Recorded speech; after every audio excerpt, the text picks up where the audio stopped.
Good morning, afternoon, evening. How we doing there, guys? You know what time it is. It's that time again. We're doing it all over again. This week has been a bit of a one. Just out of nowhere, Theresa May has decided to call a snap election.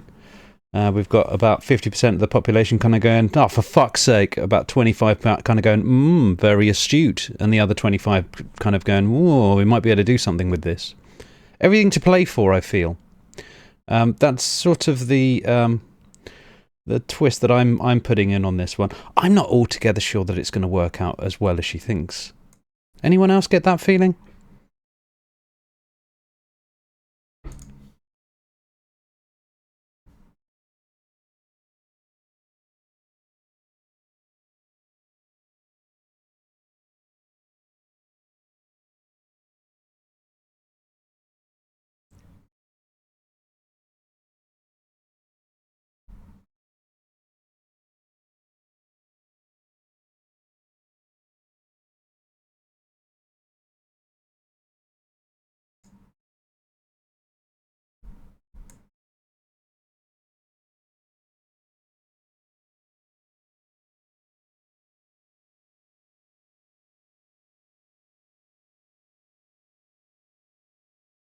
Is there any way you can turn yourself up a little bit more, Stir?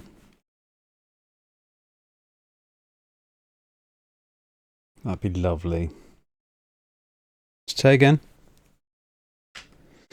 Yeah, it'll have to be, I suppose. Why I'm can't just turning up the gain. now we can hear you. Yeah, I forgot to turn you guys up. Now we can hear you. Okay. Sorry about that, everybody. I've moved over from an older version of OBS to the new version, and I've been sort of translating everything to that. So I'm still sort of getting used to actually doing it this way round. Begging your pardon, folks. Forgive, forget. I'm not your enemy. So yeah, the main discussion here is to do with the new referendum that's just kicking in. Everyone keeps on calling it a general election, but I've got a feeling that it is exactly what I'm saying. It's sort of nobody gets the chance to get that second referendum, so they do this time round. What do you reckon they're going to reverse Brexit if someone else gets in with different opinions? Well, it's going to be that S&P, well, it's going to be government of the UK. Well, I wouldn't say that, but there is such a thing as a deal to be done. You know, as you can imagine, I think you were talking about this earlier, where the Social Democrats, what the fuck do they call themselves?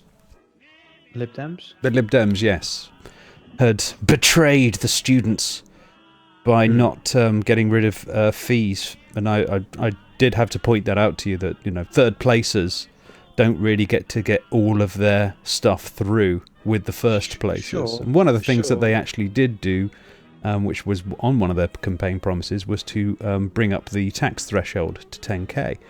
And that actually happened. That wasn't the Conservatives doing that, that was actually the Lib Dems doing that. And, I did feel as if they had been shat on by the student fraternity for the wrong reasons. But then again, the newspapers do their jobs very, very well now, don't they? Oh, God, yes. At convincing children to hate the wrong people. I would say that if you're going in with some promises, and if you still get in third place, you've got to like pull through with those promises. Otherwise, you've just betrayed your base. No, you've got to do your best to fulfil those promises. You've got to make your base know that you're doing your best, and you've got to be honest about what you are doing, or what you can do as well. That's the other thing. Judging from this particular thing, today, for example, Theresa May helicopters in for a photo op, and the only takeaway that most of the mainstream press, or at least even some of the sort of like the mid-tier press, were taking away from this particular thing was a statement from one of the workers that was listening to this speech that this person was putting through. And they ask, so what do you think? And they go, we're not allowed to talk to you. So, yeah, that's not really a good start for her, really, to be honest with you. And, I was wondering about all of these particular polls when it comes to whether Theresa May is, considered a particularly good prime minister or whatever. And I'm not altogether sure that this is that these polls can be trusted in this case. And who you're asking.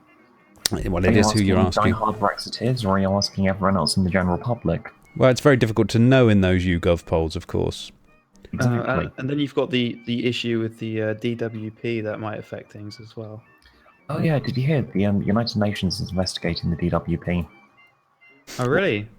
What's happened here? Yeah.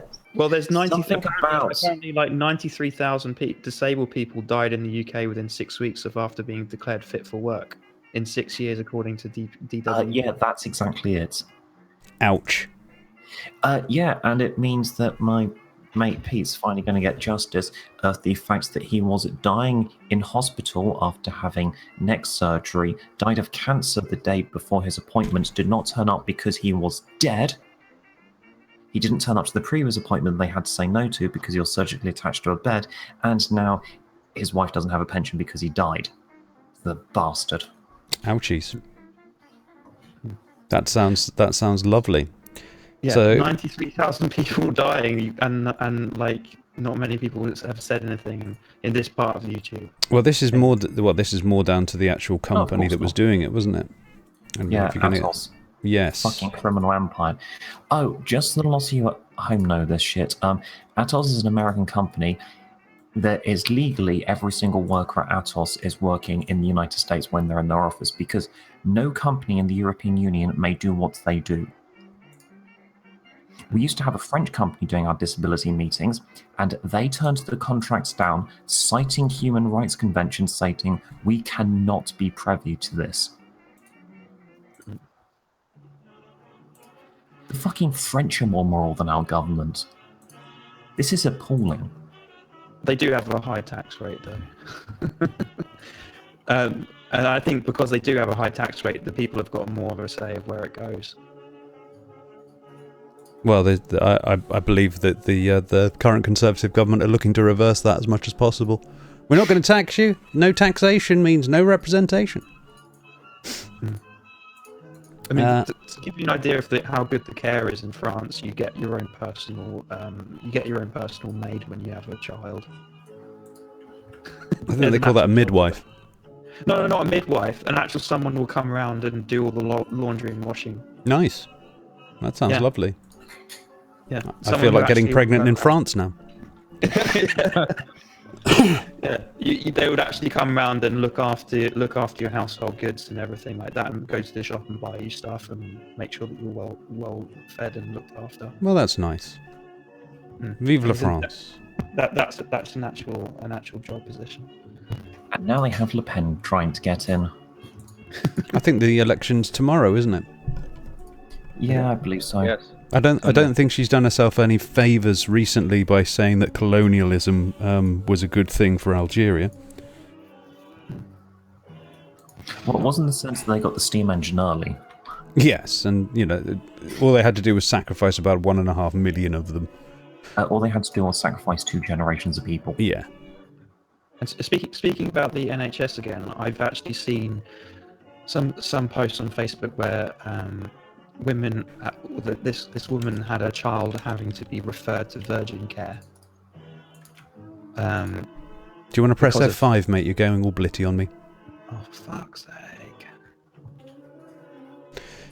Removing taxes would free a lot of room in prison.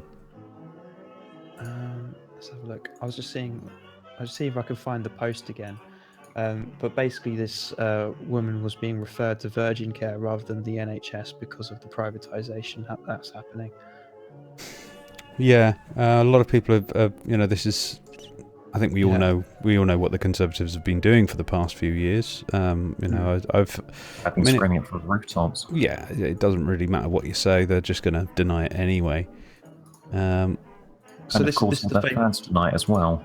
So this is the Facebook post. My kids have had My kids have a variety of ongoing health needs. 3 days before a consultant appointment we waited 6 months for, we received this letter. I called the hospital who refused to speak to me. They just told me to speak to Virgin Care. You can't speak to Virgin Care, only leave voicemails to which they don't respond. I wrote a letter to which they responded. I got an initial assessment appointment, and again I've heard nothing since. Jesus. I still haven't seen a consultant in all since seeking a referral from my GP. It has been 18 months. Well, that sounds This is- efficient, doesn't it? Yeah, this is the new Tory healthcare, and it's targeted at your children. If you want this for your babies, carry on and vote Tory in June. My child is in pain, bleeding, and she is ignored because of we are poor. We have no NHS to go to anymore. This is your UK if you want to save our NHS. Do something now. The letter reads, as you are aware, the community paediatric services in Wiltshire were put to tender by the Clinical Commission Group, or CCG, in Wiltshire, and were transferred to Virgin Care from the 1st of April 2016. No further follow-up from appointments have been offered to your child from the Great That's your Western- takeaway, mate, isn't it? Yeah, well, it's my house delivery. I'll be back in a sec. Well, that's kind of harrowing, considering I fucking live in Wiltshire and I know several people with very young children. So we've got Rabid Ware saying IDS is trying to rebrand 0-hour contracts as flexible time placements. Oh, yeah, because Labour in the last general election had the promise, I believe, on their manifesto of we're going to get rid of 0-hour contracts. We best change the name in case Labour gets in this time. Yeah. Yeah, I don't... This is the thing, you see. It's like, we're looking at a lot of talking heads talking about how unelectable,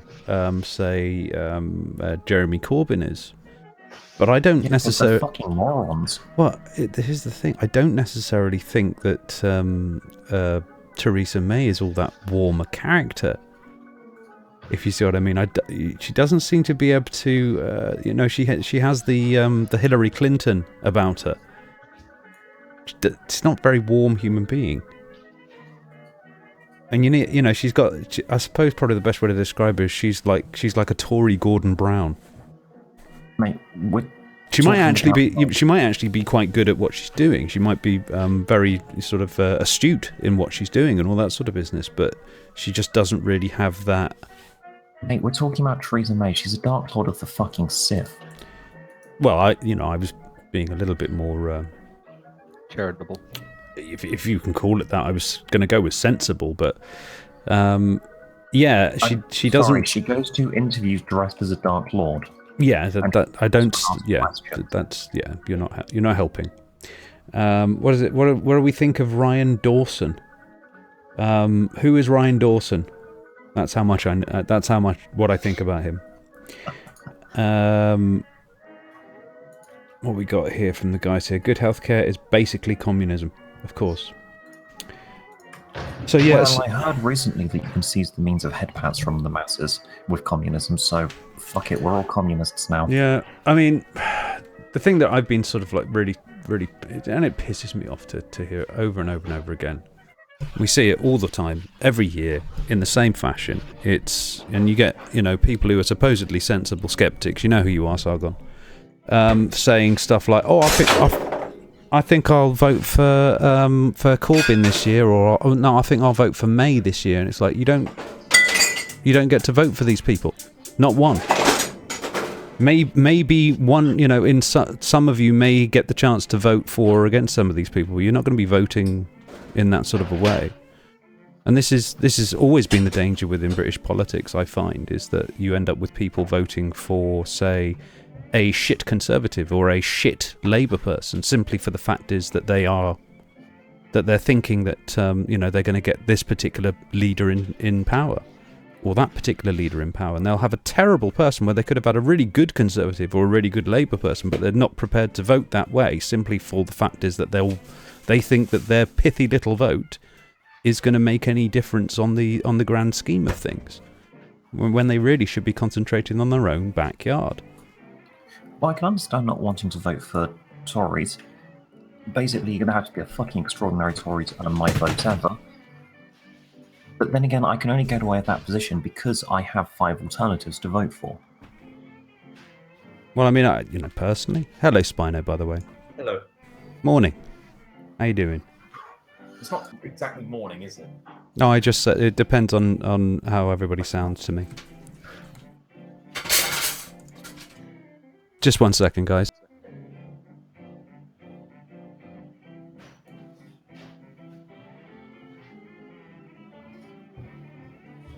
Oh, chat, it's just me now. Apparently.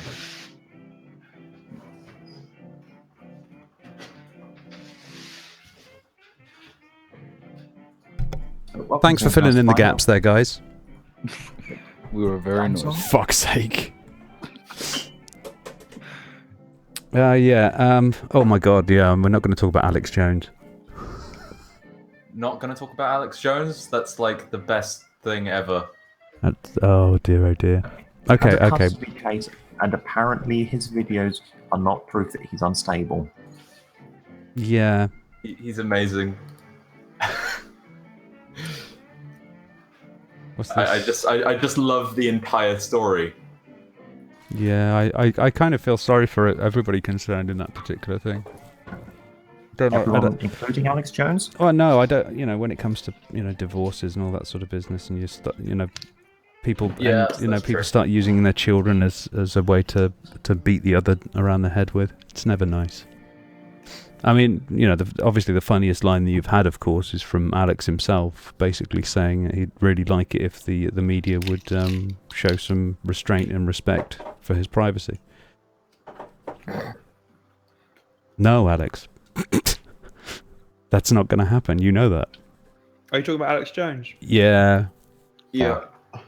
Fucking Of hilarious. all people, he is asking for that. Yes. The thing is with Alex Jones is, even if it is a caricature and it's correct, it still hurts his credibility because he's admitted it. And if it's not, he's lied to his base as well, so he's fucked both ways. Well, I mean, if He's kind of trying to do this sort of like double speak thing with it.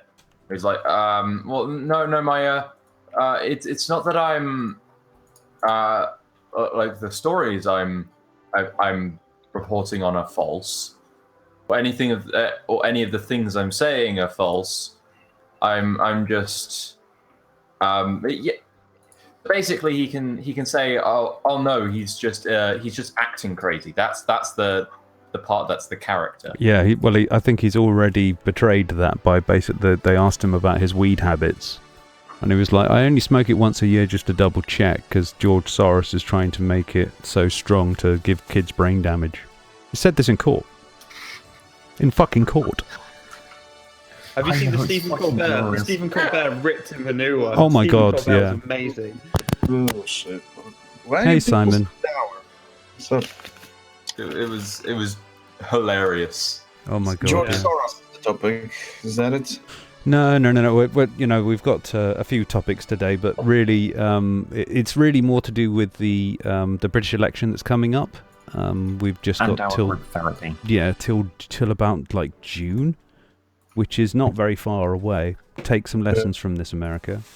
Bro, and don't think that I forgot.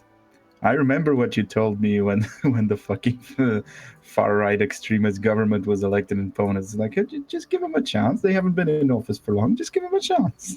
Well, you've always got to give everybody a chance, haven't you?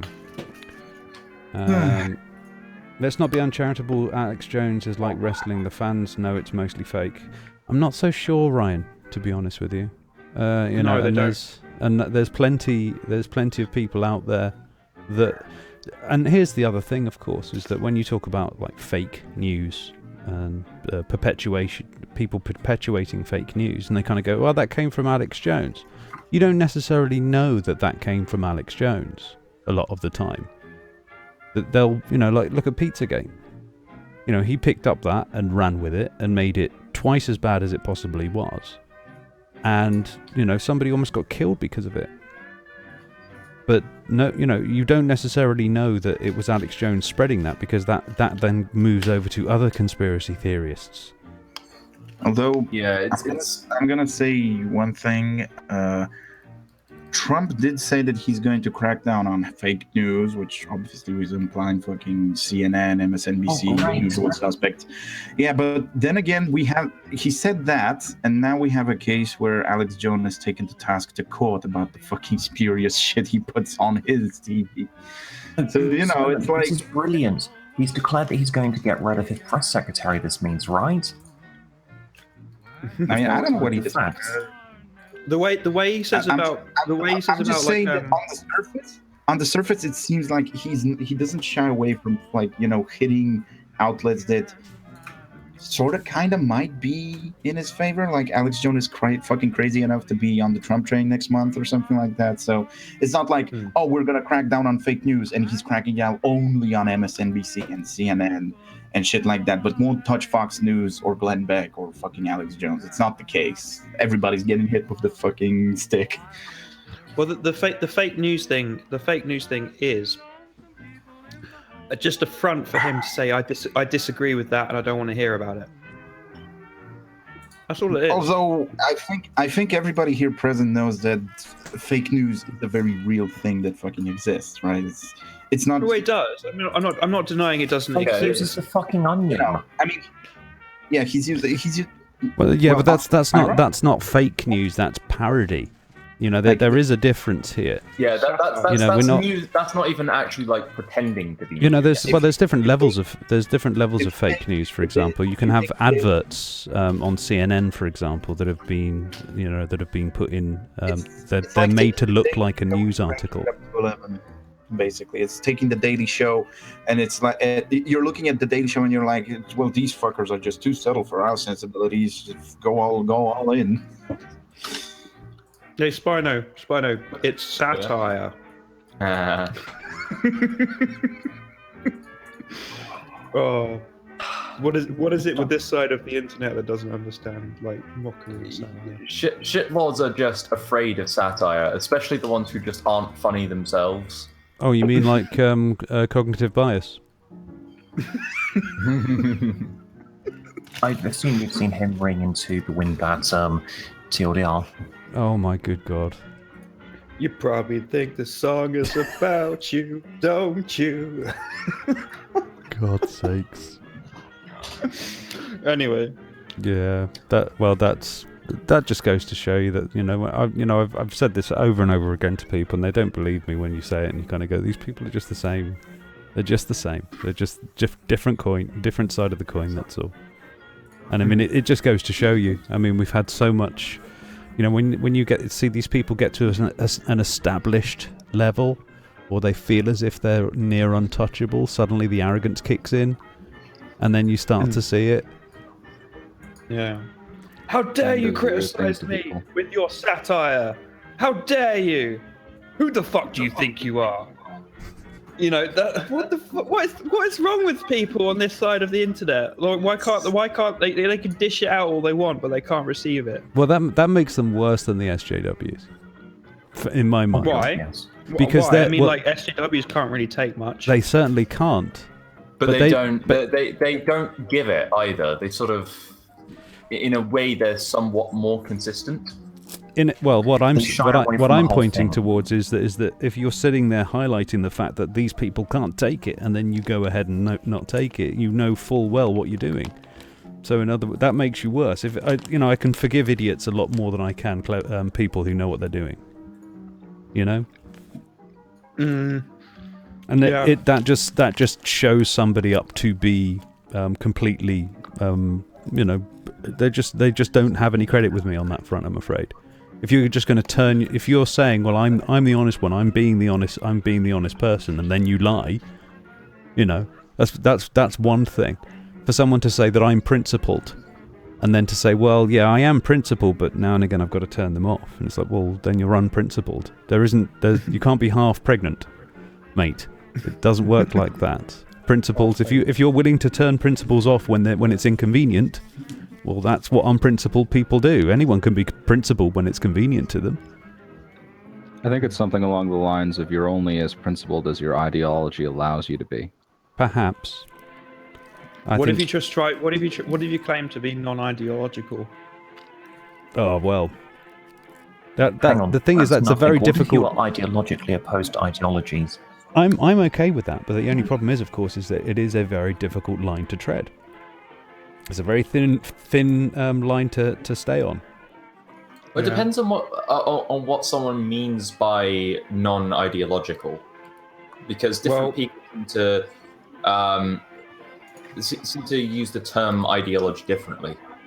Well, I would say, like, I'm, as you know, Spine, I'm kind of like finding my way in what agrees with me and what doesn't, you know. But like, when I say non-ideological, I just mean trying not to get fully emotionally attached to something, and trying not to espouse a certain viewpoint as gospel, and trying to like step back and just go, well, that sounds like bullshit. That sounds like bullshit. This sounds all right because it's got some evidence behind it. You know, following where the evidence may lead is probably the best counter to ideology. I've always found that when you're talking to an ideological opponent, it's actually very difficult to. It's difficult for them to spot you as somebody who's simply asking questions. A lot of the time, of course, is that the people that they're actually talking to, their own ideological opponents, will actually use similar language to what you're saying. I mean, God knows how many times I've been called a right-wing reactionary or an SJW when I'm looking at something and that's bullshit and here's why. And it really doesn't matter what the subject is; it's who you're talking to. That's what matters. Whether you're going to be a right-wing reactionary or an SJW. Oh, shut up, you right-wing reactionary SJW. Yes, I'm all of those things and more. He's pathological now with his goals. He's single-issue voter. Yeah, well, you know, getting back onto the actual topic here about there's a lot of talk of. Have you heard about this? That's some sort of wacky left-wing coalition business. With who? Yeah, I think it's called Vote Swap or something. In Britain? Yeah, you know, because a lot of people are sort of like they want to get the Tories out, no matter what. They're sort of buddying up with, you know, Labour and Lib Dem and all of them. Sort of like, you know, if they're trying to pool up their resources, just to basically rules for radicals, Mark too. Something like that, it seems. Potentially suicidal, though understandable as their goal is to get rid of the Tories. Yeah. But it's sort of like... Bad is not a bad thing. However, how you do it can be. It's sort of like making the right sacrifices for the greater good. Yeah, voteswap.org. Yeah, I don't know if you've seen this. Labour and Green supporters swap votes to keep out the Tories. Labour and Greens have different policies and they stand against each other, but many of this... What do they mean, swap votes? Is it like, okay, Green Party, we're going to vote for you, and you guys are going to vote for us? I think it'll be someone in a constituency where Green is more likely to win than Labour. And if you all stop interrupting, I can finish reading it, and then we'll all know. Labour and Greens have different policies, and they stand against each other, but many of their supporters share similar values. If they have one thing in common, it's not wanting to wake up after the election to a Conservative Prime Minister. But our unfair first-past-the-post electoral system means many voters are torn between voting for the party they most support or voting for the candidate most likely to stop the election of a Tory MP. This site does two things. It tells you what kind of constituency you live in. Use the form on the right, and it is a target seat for Labour or Greens. Or is it such a safe seat that your vote will not affect the result? I hate it when people do that. Safe seats. I can't stand that. Can't stand the... No, it's the most glorious thing ever because everyone assumes it's safe and then it's instantly lost. It lets you pledge to swap your vote. If you're a Green in a Labour target seat, you can pledge to vote Labour to keep a Tory out. In return, a Labour supporter in a seat that Labour is unlikely to win or lose pledges to vote Green, lending their vote to a seat where it will make a difference. The national vote share does not change, but the number of Tory MPs goes down. In most seats being targeted by both Labour and Greens, we make no recommendation. We are only advising on vote swaps in England because other parties running in Scotland and Wales make swapping more complicated. And that's that thing going on. What do you reckon to that, guys? Well, I've from where I live, I've been told there's this thing called like mangoes, and like they call themselves mangoes because of F5, dude.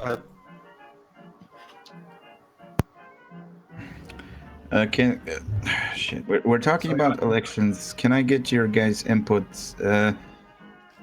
Do you guys think that Le Pen is going to win these elections in France? I mean, the fact that there was a terrorist attack in France like a week before the actual voting probably didn't help that much. I was reading up about this, and it didn't actually affect her in any way. So it didn't help her. France is kind of bizarre, isn't it? They somehow kind of managed to have 4 different candidates, and they're all sort of equally on fucking support. It's almost like they're not partisan or something. I mean, the populace, not the fucking... No, if anything, more partisan. At the moment, it seems like the front runner is Emmanuel Macron, who's basically known for being nothing. He's kind of the favored candidate because he does not have any fixed open value, for the most part, except for the fact that he's pro-EU. The more centrist candidate of all of them. That's the general idea for it, and it's something that you find across Europe now. For instance, in the Austrian election... Searle, behave yourself, mate. Come on. Let the guy speak. Right. So inside of the Austrian election, there were 2 parties, the center-right and the center-left, that more or less traded the government for a while. But then after the far-right won, it wasn't any of the center parties that also won in the runoff election. It was the far-left Green Party. But the Green candidate more or less downplayed the fact that it was a Green candidate and ran as an independent. So his position was essentially something that was everything in Austria against the far right, and therefore he won. Something very similar is happening with Macron in this situation. Meanwhile, inside of the Netherlands, another way that they did it was with Rutte. He more or less adopted some of the platform of the Geert Wilders party, and as a result, he was able to more or less prevent the complete collapse of the coalition, particularly with the conflict with Erdogan. But his partner, Labour, inside of the Netherlands, more or less collapsed, so that the Green Left, which was a very small minority party, became one of the more dominant left-wing parties. And when we look in France, you can see something very similar. So the UK situation was actually similar because with the rise of a populist right, the Conservatives took over more of the more acceptable platforms of the far right in order to bring that slowly into the mainstream, therefore preventing something over there. Whereas inside of France, the man named Mélenchon is far left. He's also has some very crazy ideas about what France can be, but he's also favored to be one of the top 3 candidates to come out of it. So people are doubting the Emmanuel Macron. Yeah, although if I'm going to believe the snippets of the French papers that I saw, he also, out of the 4 or 5 of them, was there? A lot, basically. Out of the people that are the forerunners, he has about the least support with 18%, with the top supported one of the 4 or 5 of them was like 22%. So he's in the top runners, but he's also the least popular of them. If we're to believe the fucking papers, that's what I'm saying. Yeah, there's a lot of people Go ahead. No, it would seem people are winning elections right now by not pissing everyone else off. By going, hey, I'm the least hated candidate. It is a bit like that, yeah. I mean, if you can imagine a lot of... If you point out... I've seen this as well, attack politics. If you point out the very worst of your opposition, you're more likely to have that get through. This has been sort of like a mainstay for America, is that as long as you keep pointing out the worst of your opposition, that you're more likely to actually get voted on. It's usually, or at least it used to be, in the UK, the opposite of that, where, if you try to use attack politics, people would sort of see through that and kind of go, oh, well, that's not particularly good sport of you. But it seems to be going more and more American over the years, as far as I'm aware. I mean, am I wrong here, guys? Do you feel this yourselves? I actually, when you brought up vote swapping, the thing that came to my mind right away was the Republican national primaries. So in the Never Trump movement, they said vote for the candidate that was most likely to win the state in order to avoid a Trump election. You had Mark Rubio, Ted Cruz, and John Kasich go towards their bases and try to appeal to vote for the other guy if it meant that Trump would not win. And Marco Rubio left Florida because he lost Florida, so he left the primaries.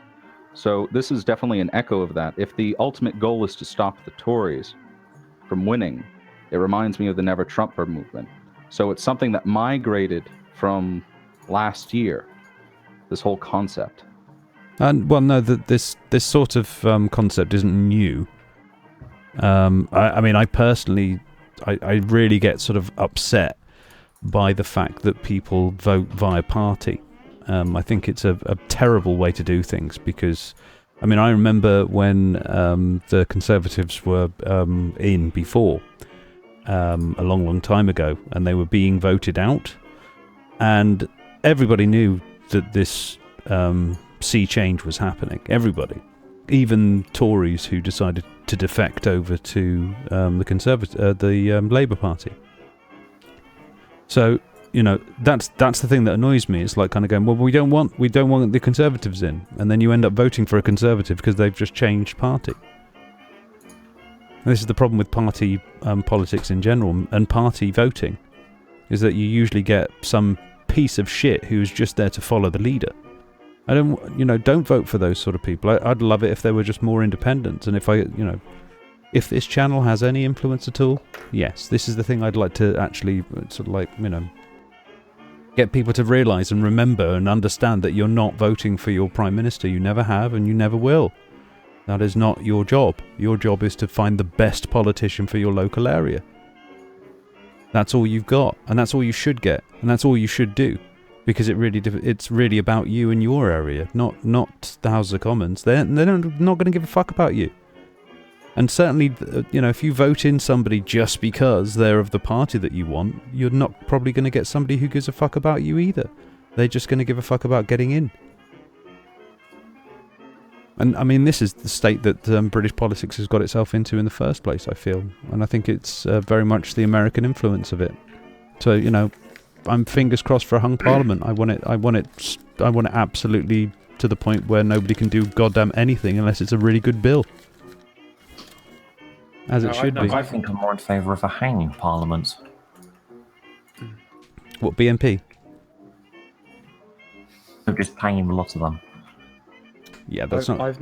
I've noticed there's been a bit of a swing over to the American way of doing things as well. Well, especially with the privatisation of NHS. I know I keep harping on about the NHS, but it is kind of important.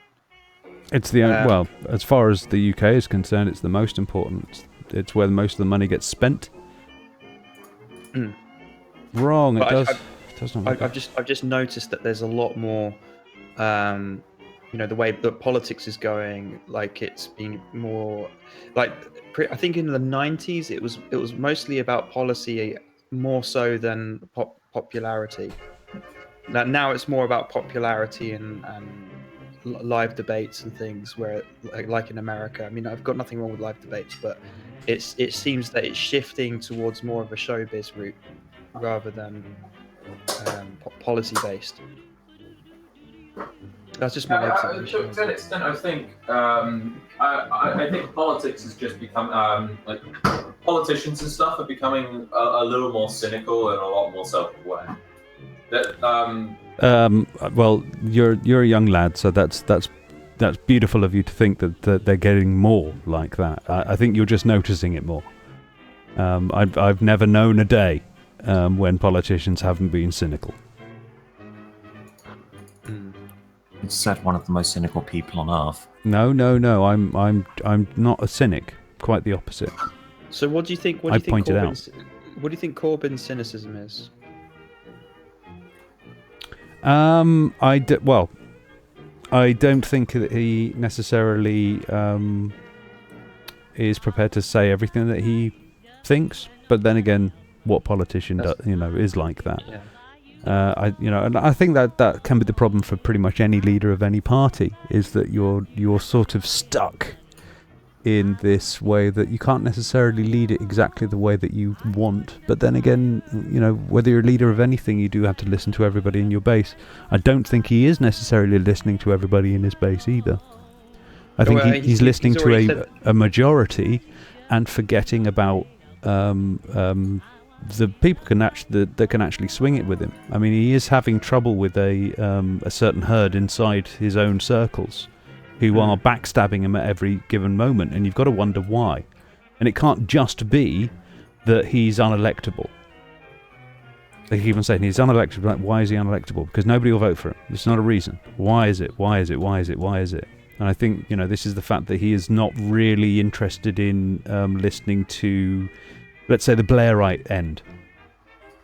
I think that's where he's not really willing to come. I don't think the Blairites are going to ever get their own way in the Labour Party these days, and maybe they should. The unelectable thing's become a meme.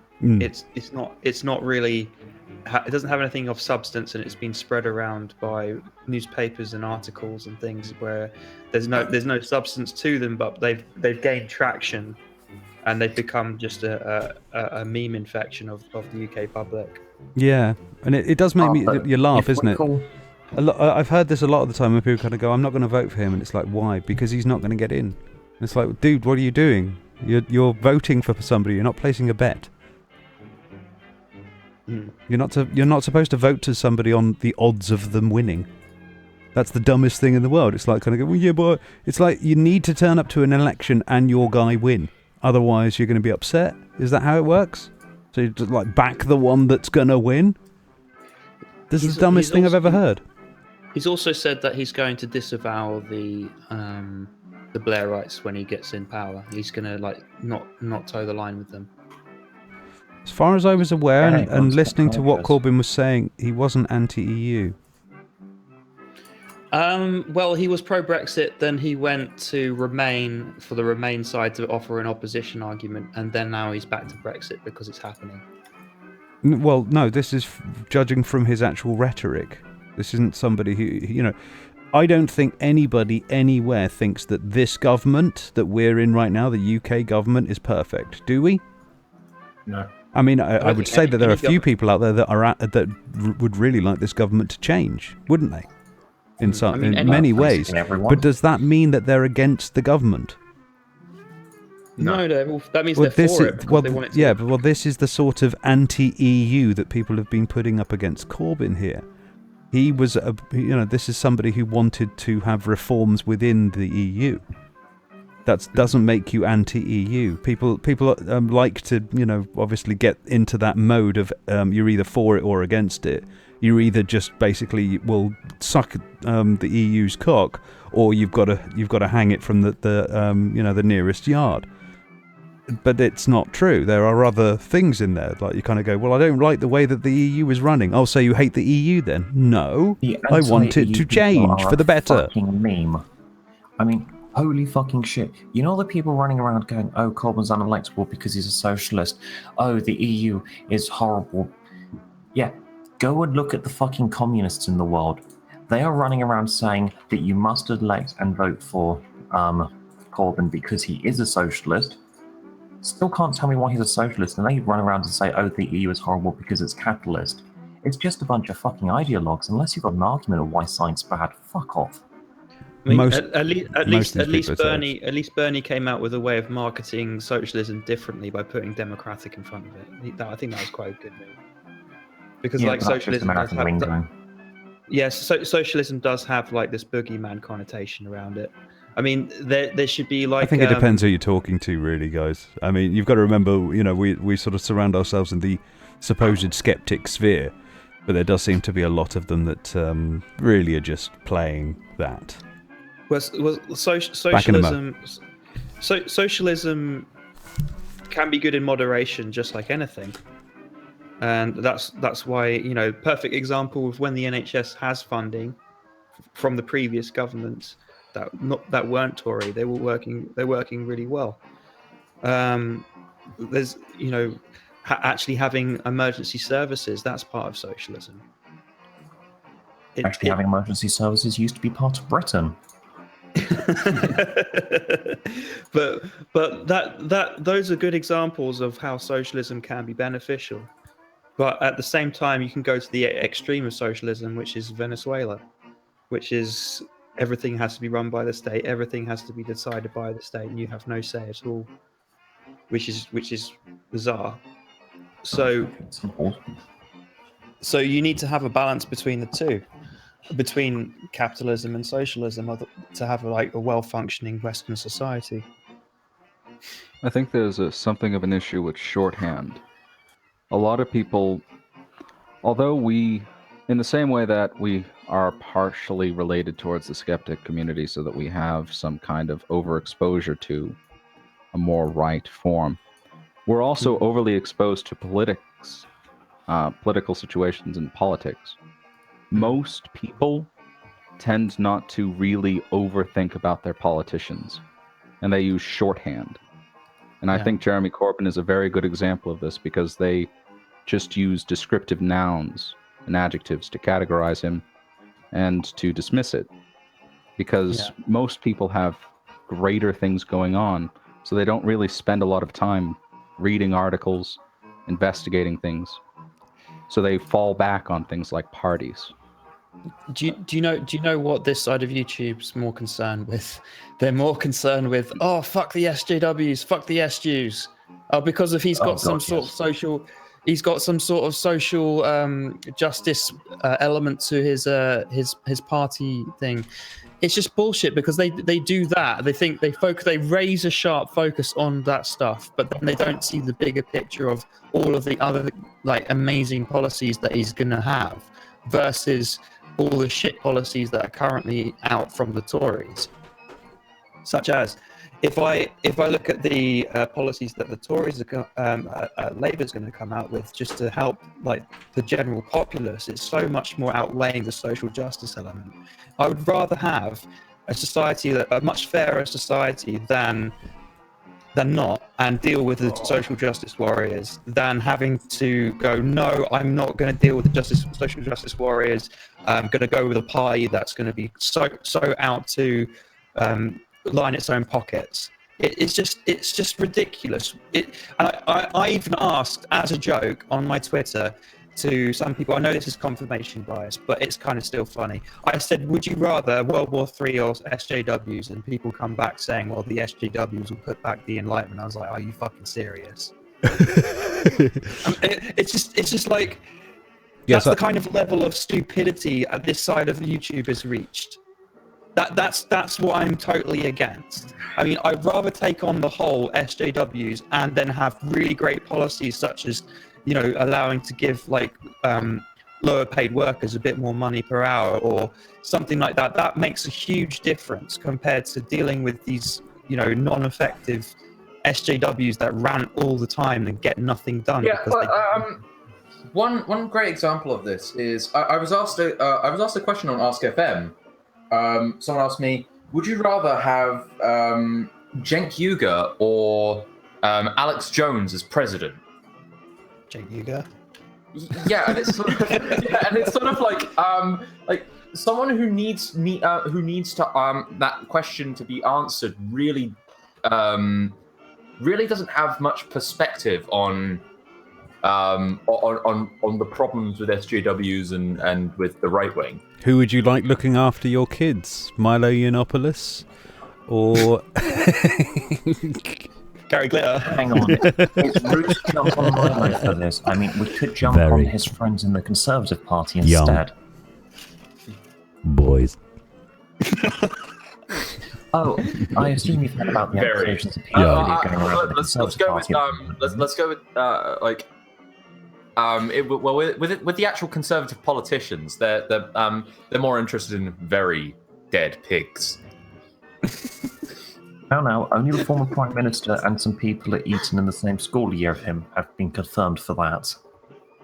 Oh, but did you know that they have to rob a what was it? Burn? They had to burn one of the like a £50 note in front of a homeless person to join the Billington Club.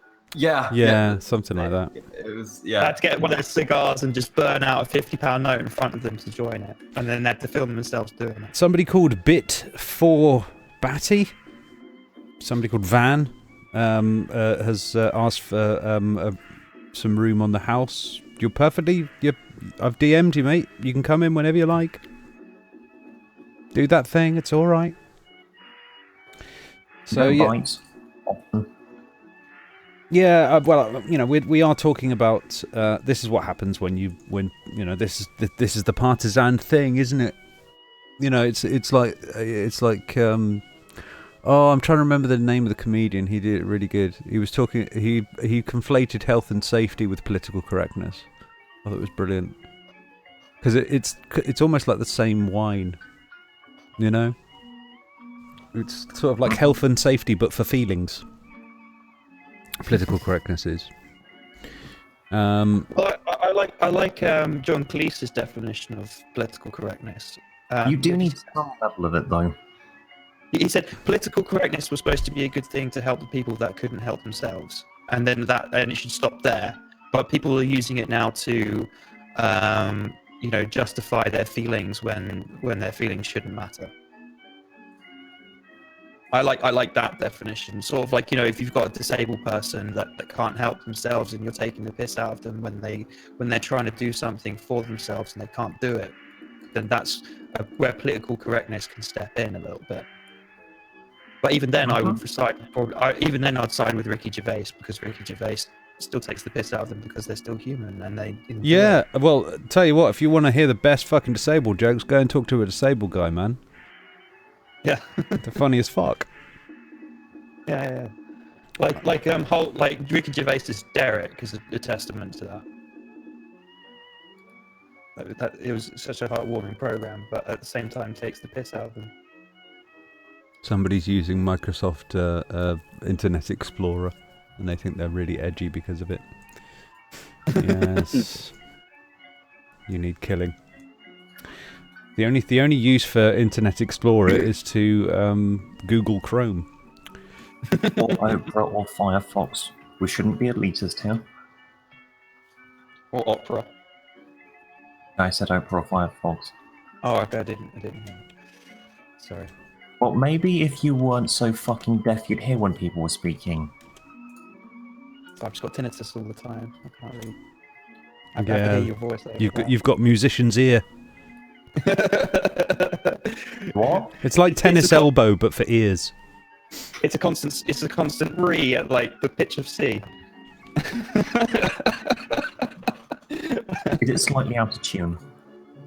I wouldn't know. I'm not perfect. I don't have perfect pitch. You've got perfect pitch, have you? No, I said I don't. Oh, you don't. I have good relative. He has really good pitch, but he wants to be a musician, not a baseball player. That was such a lame joke.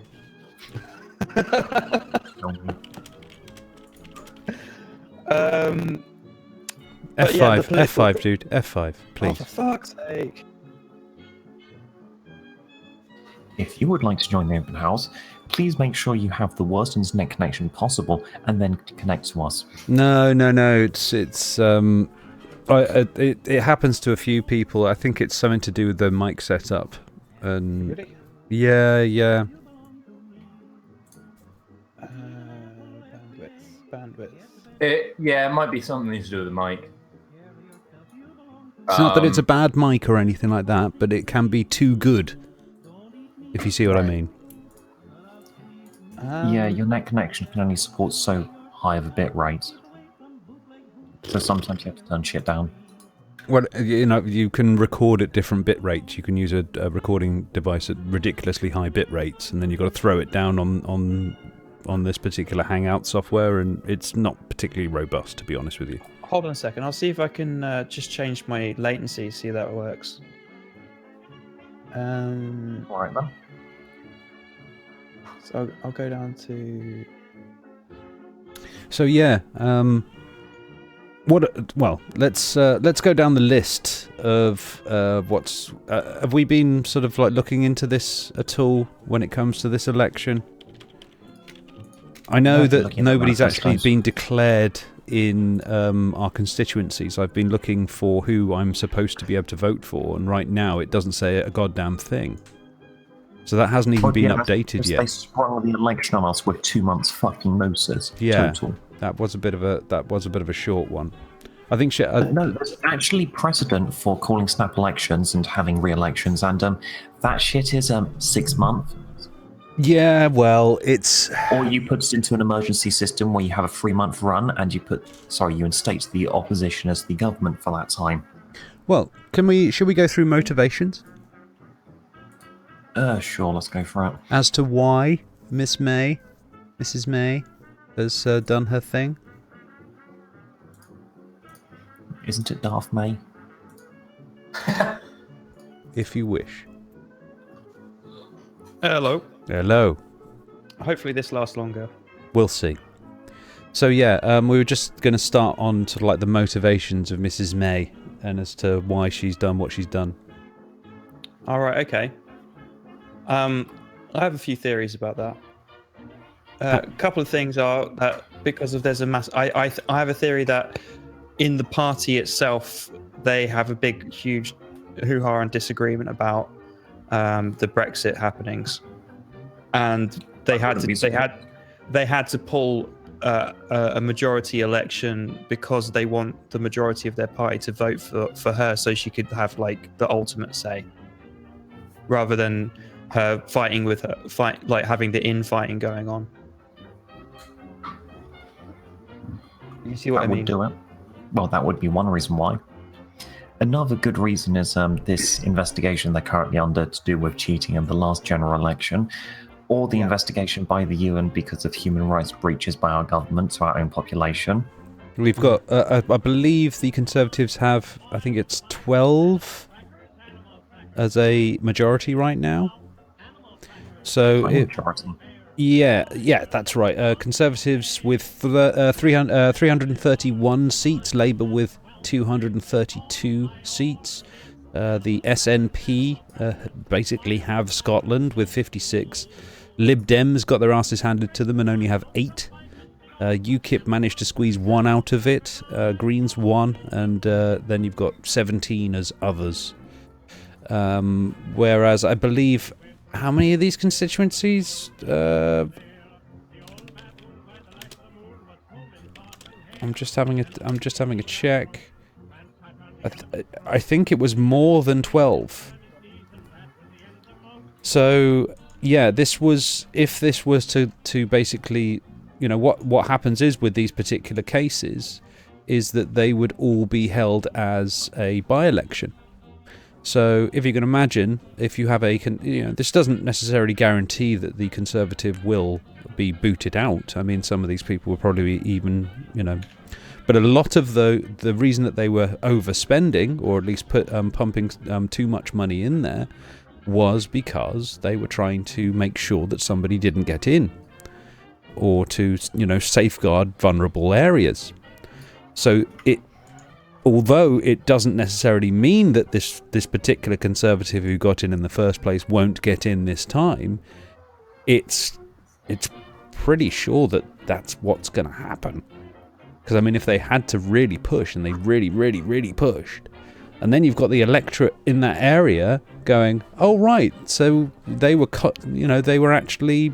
they broke the rules in order to do it. That's one slap on the... It's more than a slap on the wrist as far as they're concerned, isn't it? They're going to be looking at, well, maybe they should be punished for this.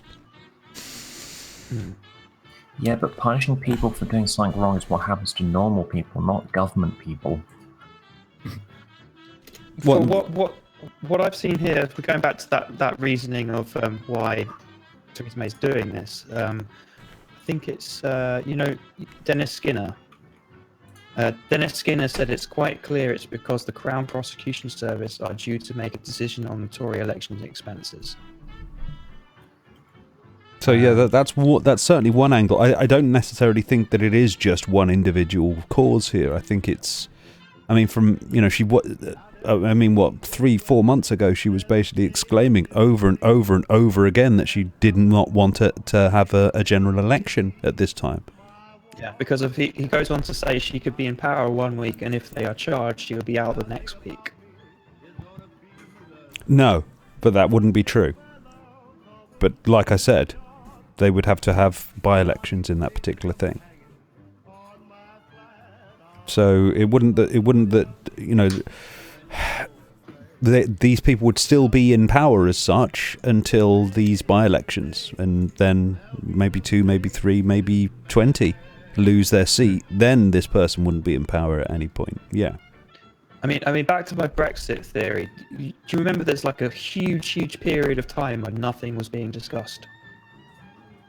And I think that's the result of the infighting.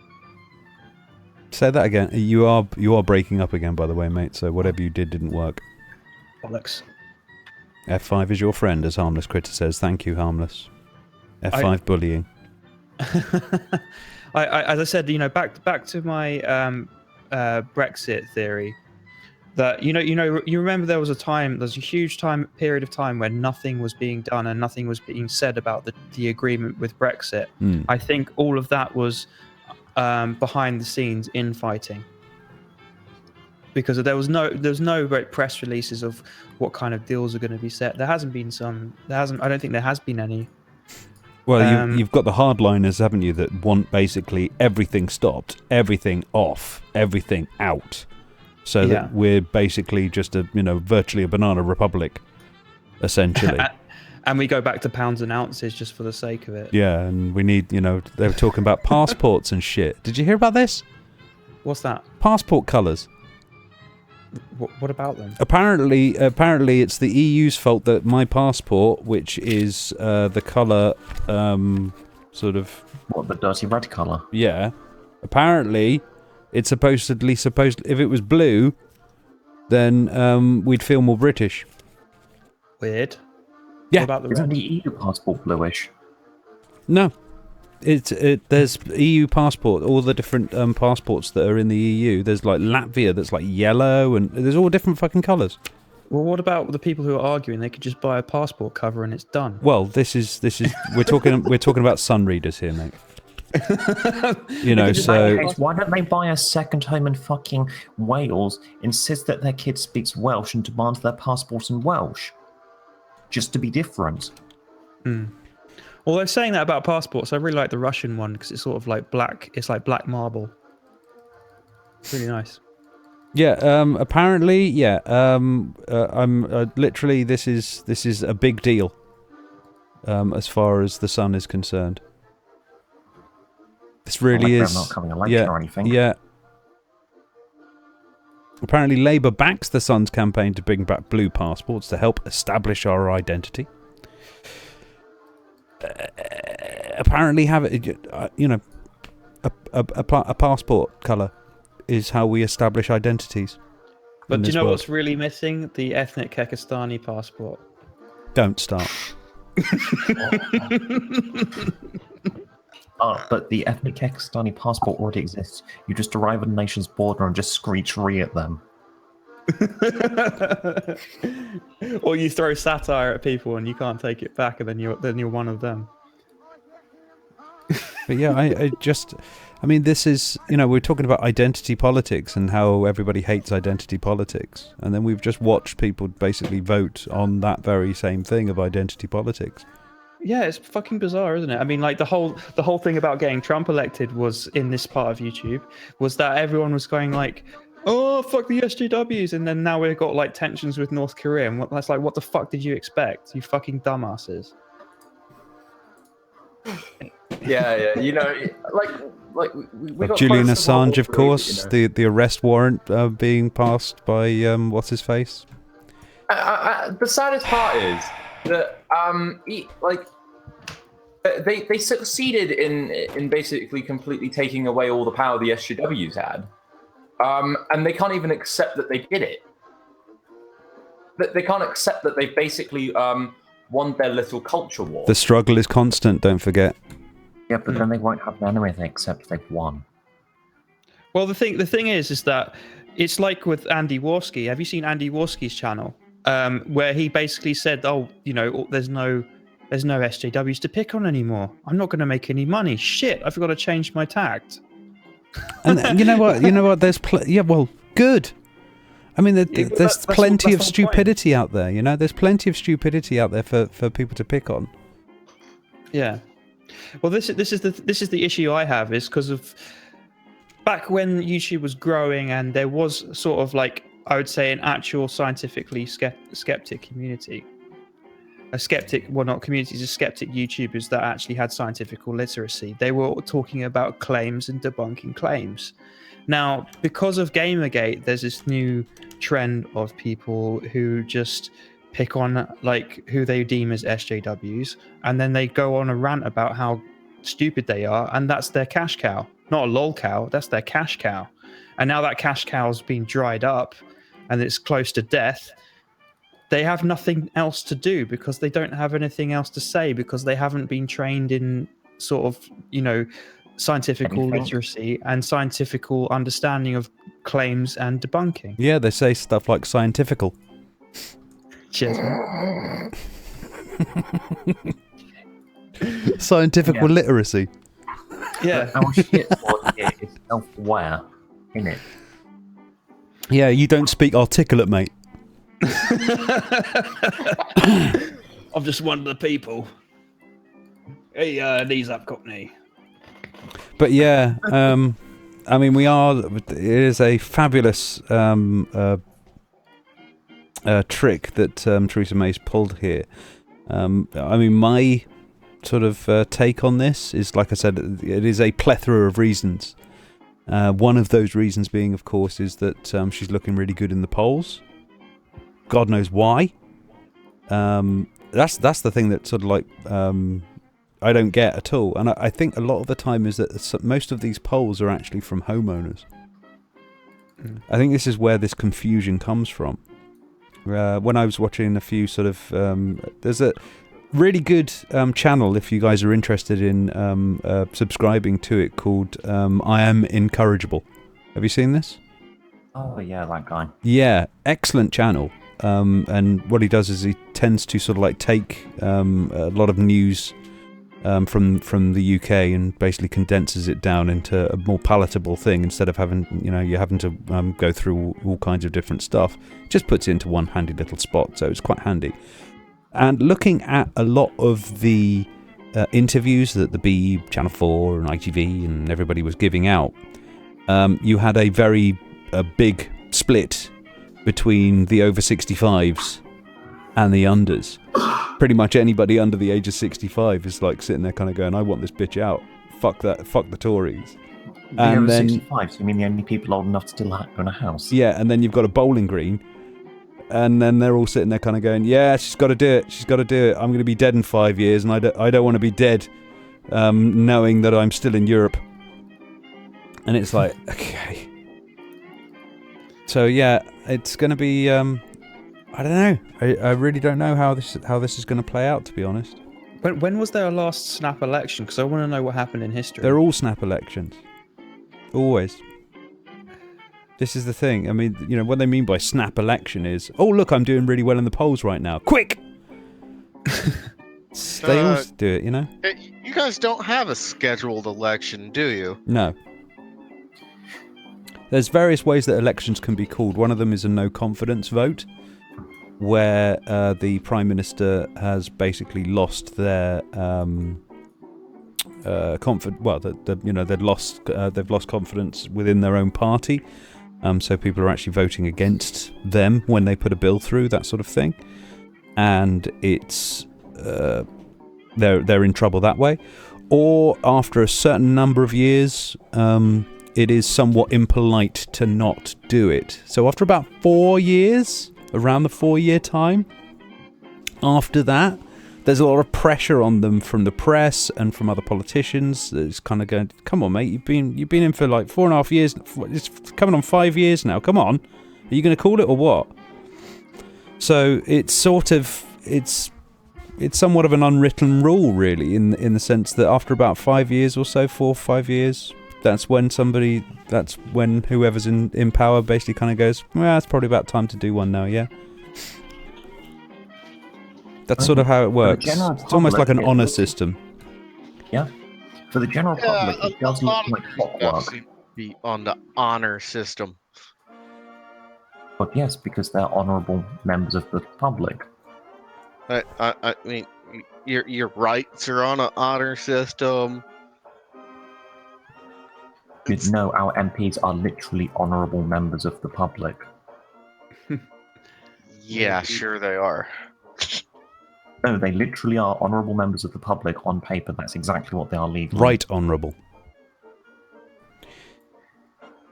So yeah, you've just shared me a poll here, Dennis. Yes. It's from The Economist and a bunch of other sources. Mm. I put it in the sidebar. So basically what it's saying and why the situation is set up.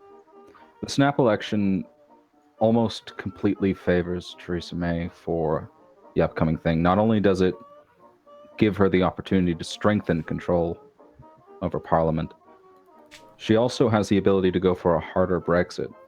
I'm not sure if this was something talked about earlier, but a lot of it isn't so much whether or not the Tories can be toppled. It's how tough they can be when dealing with Juncker and other members of the European Union. Not only that, but the snap election has the benefit of seeing exactly how the French presidential election goes.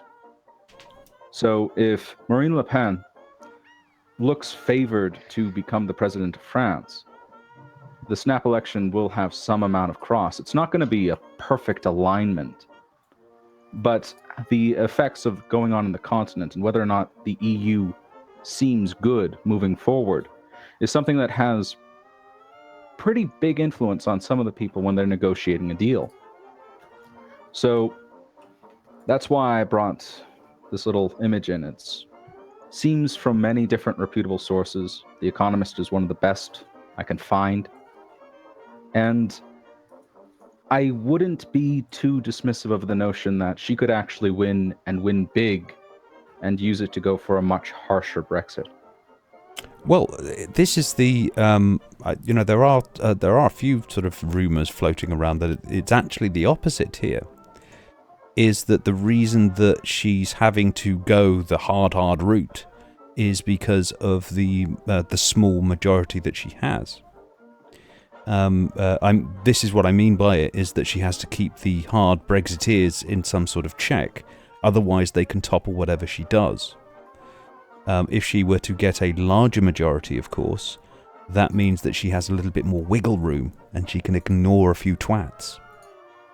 So there is that option as well available. She's not actually much of a Brexiter, to be honest with you. She was actually sort of like a quiet, reserved Remainer.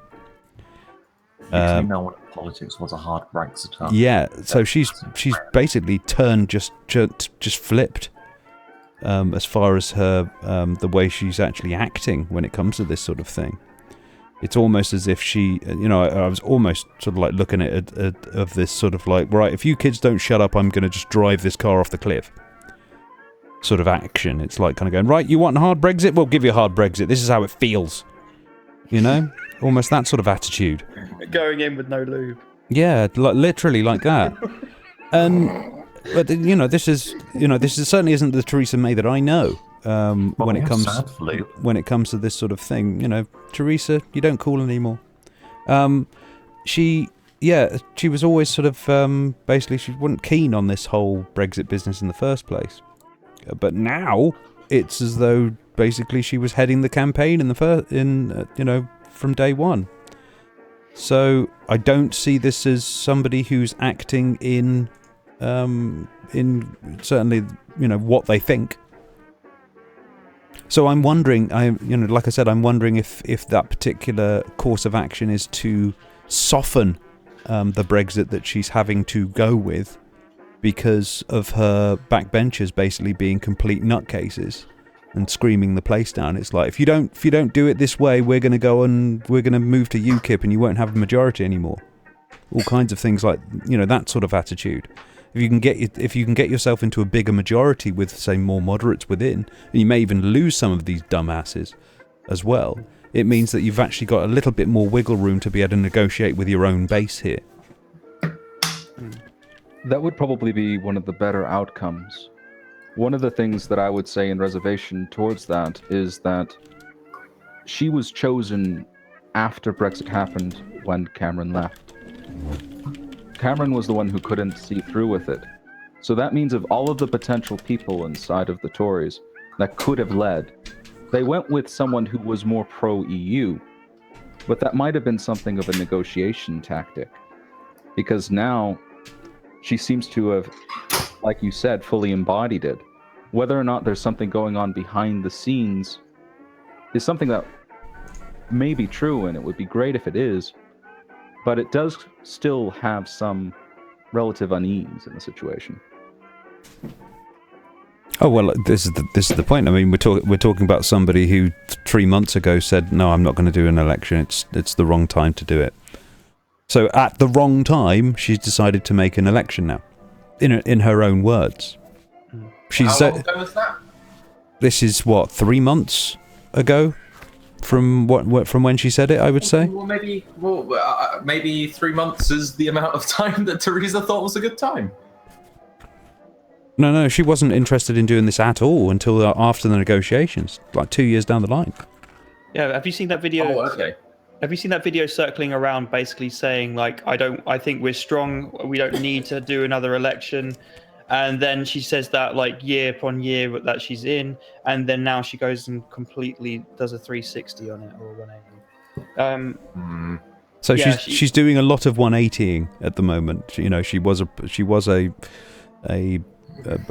Remainer, but now she's going full Brexit. Yes, Sturkor, it's 180, not 360. The 360 is just coming back to the exact same position. Sorry, I just like jumping.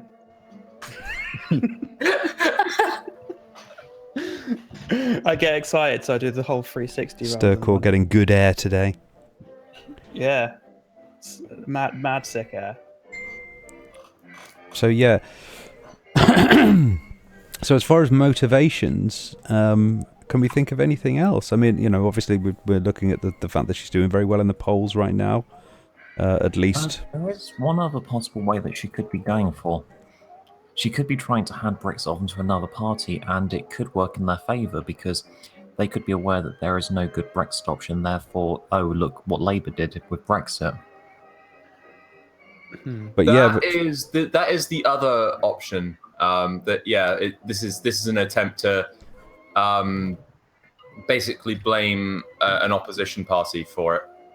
Well, yeah, but you've basically got to play to lose at that point. Yeah, and I don't know if she's unpopular enough for that to work. Well, that's the thing. Yeah, that's quite a long shot. Lose, they have to play still and be seen to try to be winning. Sounds like 69 chess, like 69 levels of chess. This just sounds like yes, 8D water polo.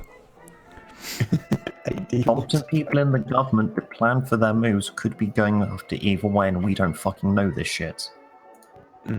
Well, this is a channel dedicated to speculation, of course. Yeah, like most channels. Yeah, exactly. Yeah, at least we admit it. Yeah. But I just wanted to ask, you think voting for a Lib Dem? If you are going to ask, best press F5 first. How you doing anyway, Pugster? It's been a while. What I was going to say was, do you reckon voting for Lib Dem is a wasted vote at this point? And do you reckon that would help the Tory base?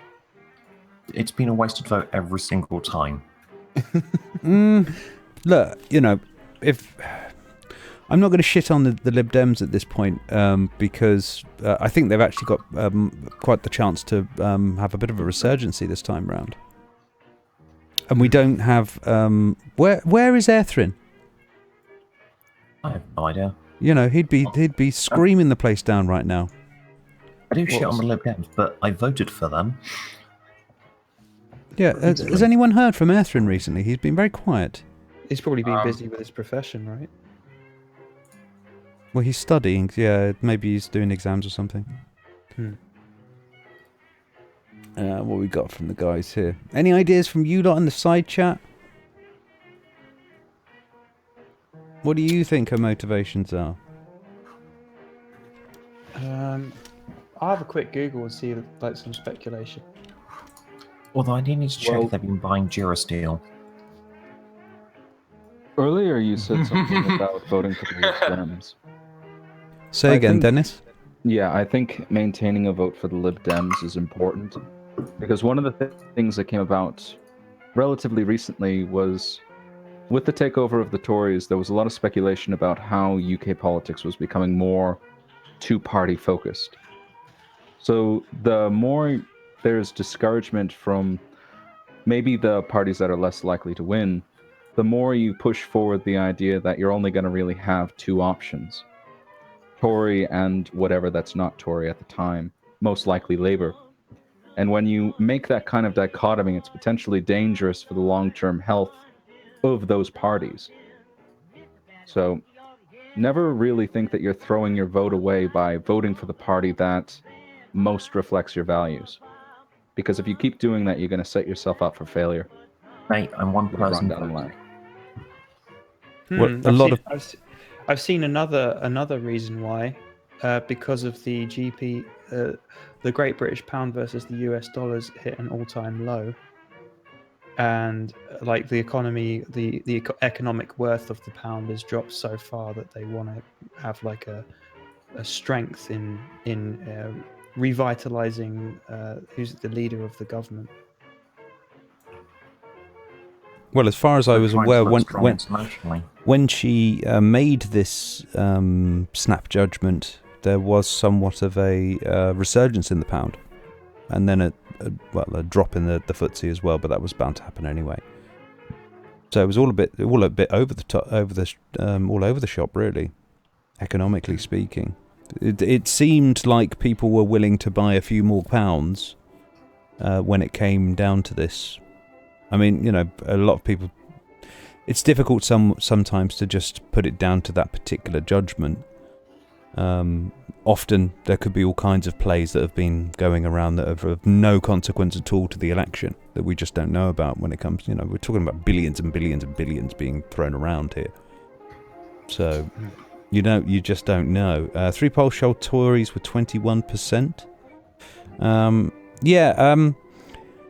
I don't necessarily, like I've said before, I'm not altogether sure that the whole Corbyn problem is all that it. You know, I think there's been a problem for the Labour Party has been the two sides within it that have been battling away, and everyone sits there kind of going, yeah, but look, you know, the Tories have got it together, and it's like, no, they haven't. Where did you get that idea from? That's the bizarrest thing is that people got it from the Tories. Yeah, that they've got a lot of internal wranglings going on with this. I mean, you know, can you even remember the when they were actually doing the leadership election? That was awful. Basically, you know, it was like a scene out of fucking Julius Caesar. So yeah, as far as, you know, internal wranglings are concerned, I think the only difference is that the Tories at least have managed to keep it on the down low. I mean, hang on, Robin. We need to do this as we're running a radio show. For all of the uneducated listeners tonight, basically imagine all the backstabbing in Game of Thrones. That's the entire Julius Caesar. Oh, sorry. Yeah, I should have updated it for the kids. I should have updated it. It's my fault. A lot of you, please go and read Shakespeare other than fucking Romeo and Juliet for your GCSEs. Yeah, get it on audiobook or something. So it was a bit of a mess. So I you know, when it's talking about internal wrangling going on in the Conservative Party, I do think that has something to do with this as well, where the ultra hard Brexiters want to, you know, basically, you know, I don't know what they want to do. I swear they. Yeah, I mean, you know, I think there's a few of them in there that are literally kind of going, right, if I see a Polish person, I want them shipped out tomorrow. That sort of level. I think there's probably a lot more Remainers that are trying to have a backlash against Theresa, Mm. and the people that, like the Remainer conservatives, that want to have sort of like a debate going, well, we want the best deal possible. We don't want you hard Brexiters fucking it up for everyone else, and that's probably what the main hoo-ha is about it. But yeah, I'm sort of hoping. I'm hoping this will actually. I mean, obviously, with this business, with this over expense when it comes to the election last time round, it took long enough for them to investigate it, didn't it? Oh yes. Yeah, was it Channel 4 that found it out? That's right. Yeah, they've been all over that. Good for them. Yeah, they did pretty well. Mainstream press, guys. The one thing I wanted to point out is that, you know, most of the policies from Labour this time around, not last time, because last time I actually voted Greens because they had better policies than Labour and the Tories at the time. All of the policies, it's almost identical, have been taken from the Green policies last time around into this time around with the Labour, which is very interesting because of it's probably because of Jeremy Corbyn's actually left wing, and the I think it's Ed Miliband wasn't that left wing. He was just like a tiny bit left of centre, or just maybe like a little bit right centre actually. So what you're saying is he's actually left wing, and maybe taking from the classical liberal views of shit from Europe. So he may actually be what Sargon claims to be. Possibly. Except with a bit of identity politics, like. Yeah, but I think that's with all parties. I mean, I even found it in the Lib Dems, even when I was talking. It's in the fucking Tories, mate. Yeah, it's everywhere. It's everywhere. It's one of those things that you can't get rid of because it seems to be the flavour. Let's go to identity politics on the Lib Dem here for a second.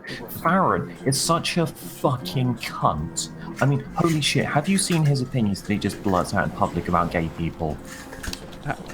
Do go on. Shit like saying how they're hardly human. What? Really? Yeah, he said some fucking horrendous shit about gay people. Is he a religious nut, or is it just him being a twat? I think it's just him being a twat. And you know what? Almost every MP under him thinks that he's being a hell of a twat on this subject. I haven't looked into that and I haven't heard that, so I don't know. But if that's the case, then he's definitely not getting my vote. And I was wondering what Fox would think from that, Fox from the West, because he says he's a very ardent Lib Dem supporter and he wants to get Labour supporters voting Lib Dem.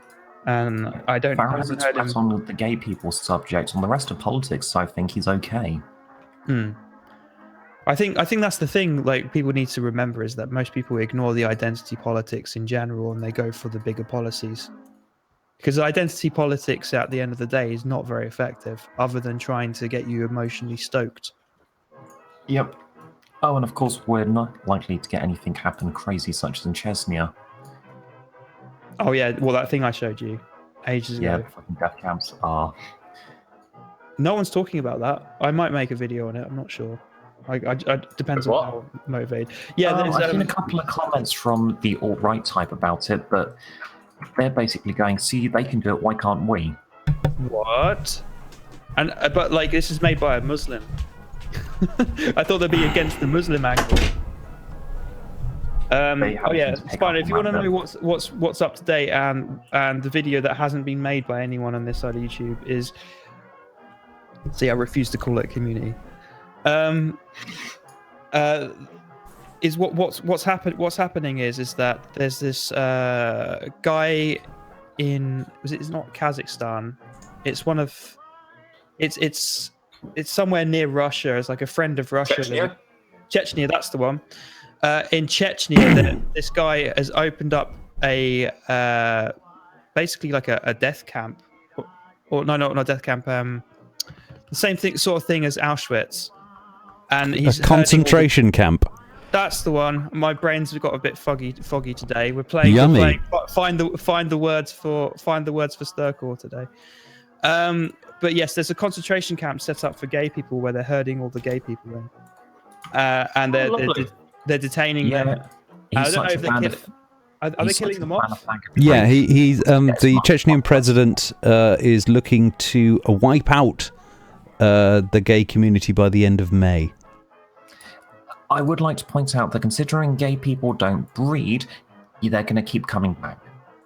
They do all this stuff that is never going to lead to children and are quite happy that way, and yet we still keep on having gay people. Maybe it's a trait that normal people have as well. The Chechnyan president states that there are no such thing as gay people in Chechnya. It's the exact same thing that they said in Morocco. So they don't actually think that they're gay. Well, he's going to be right in about a month. Yeah. He thinks that they are committing a purposeful act of immorality. It's basic illiteracy. Gay is a choice. Yeah, it's basic illiteracy. I mean, Milo said the same thing. There's a fucking retard, and you don't get to choose to be that stupid. It takes dedication and training. It takes sometimes I think the guy is just playing a character here. Yeah. You know, sort of like he's actually, you know, he's actually basically. I mean, imagine if you will, a cuckoo in the nest as such. You have to play the role, don't you? And you know, I'm sorry, but I can't actually. I don't know that this guy's gay. You don't know. I mean, I know quite a few gay guys that you wouldn't know on the face of it. Well, they're just I know normal that Milo human beings. Once hired a porn star to be his pretend boyfriend, and the porn star has publicly spoken about it later, saying, "Now the guy wanted nothing to do with me; he just wanted to be seen." So yeah, so that there is this possibility that this person has play acted this. This is somebody who was like writing in Christian magazines beforehand, and this is some sort of, I wouldn't call it a conspiracy as such, but it's sort of like a way of some sort of attack strategy, to plot. He does try too hard to be gay. Yeah, and I mean, there's no need for that, if you see what I mean. He just tried way too hard to be gay. When you compare him to someone like Dave Rubin, who's just. You wouldn't know he's gay unless he told you. Dave Rubin's gay? Look at his haircut, man. Yeah, but you see... Sure that's the point. Have you seen that interview with Sky Williams? And Sky Williams was like, "What? You're gay?" He couldn't tell. He couldn't tell at all. And Sky Williams being a gay guy himself. And it was like he was really shocked for like 5 seconds. Yeah, gaydar does not exist, folks. It's not real. So there is a dating app called Gay. I couldn't tell Spino was gay. Oh fuck! Spino, after long deliberation with your girlfriend, I have to agree, you are gay. Not unless you're into traps. Yeah. So I'm not all. I know it's somewhat of a conspiracy theory. I'm not going to sort of like go down that road too far, but when you're talking about somebody, if you have verifiable evidence that Spinosaurus kin is gay, please phone into the open house. No, you send us a self-addressed stamp and a postcard. That's how we do it here. Might be onto something, Robin. Not necessarily because he's not gay or anything like that. That's going a little bit too far. But it definitely does seem like an actor or an acting role in order to play up to the expectations of other people. Mm. Yeah, he does appear to be like in the crowd. Yep. Acting as if he seems to just be trying to almost as if he's trying to confirm the biases of his conservative fan base. Well, it's sort of like he's talking about how he hates identity politics, but he's playing into an identity because if your main characteristic is you're gay, then you don't have much of an identity. Because of most people who are gay are just like just naturally like gay and getting on with it, and they have all these businesses and they do all these other things, and being gay is the last thing you know about them until they tell you, or they're obviously like. It's just where they put their dick at the end of the day. Yeah. And it's. I mean, there are gay men who you can like tell are gay. Mm.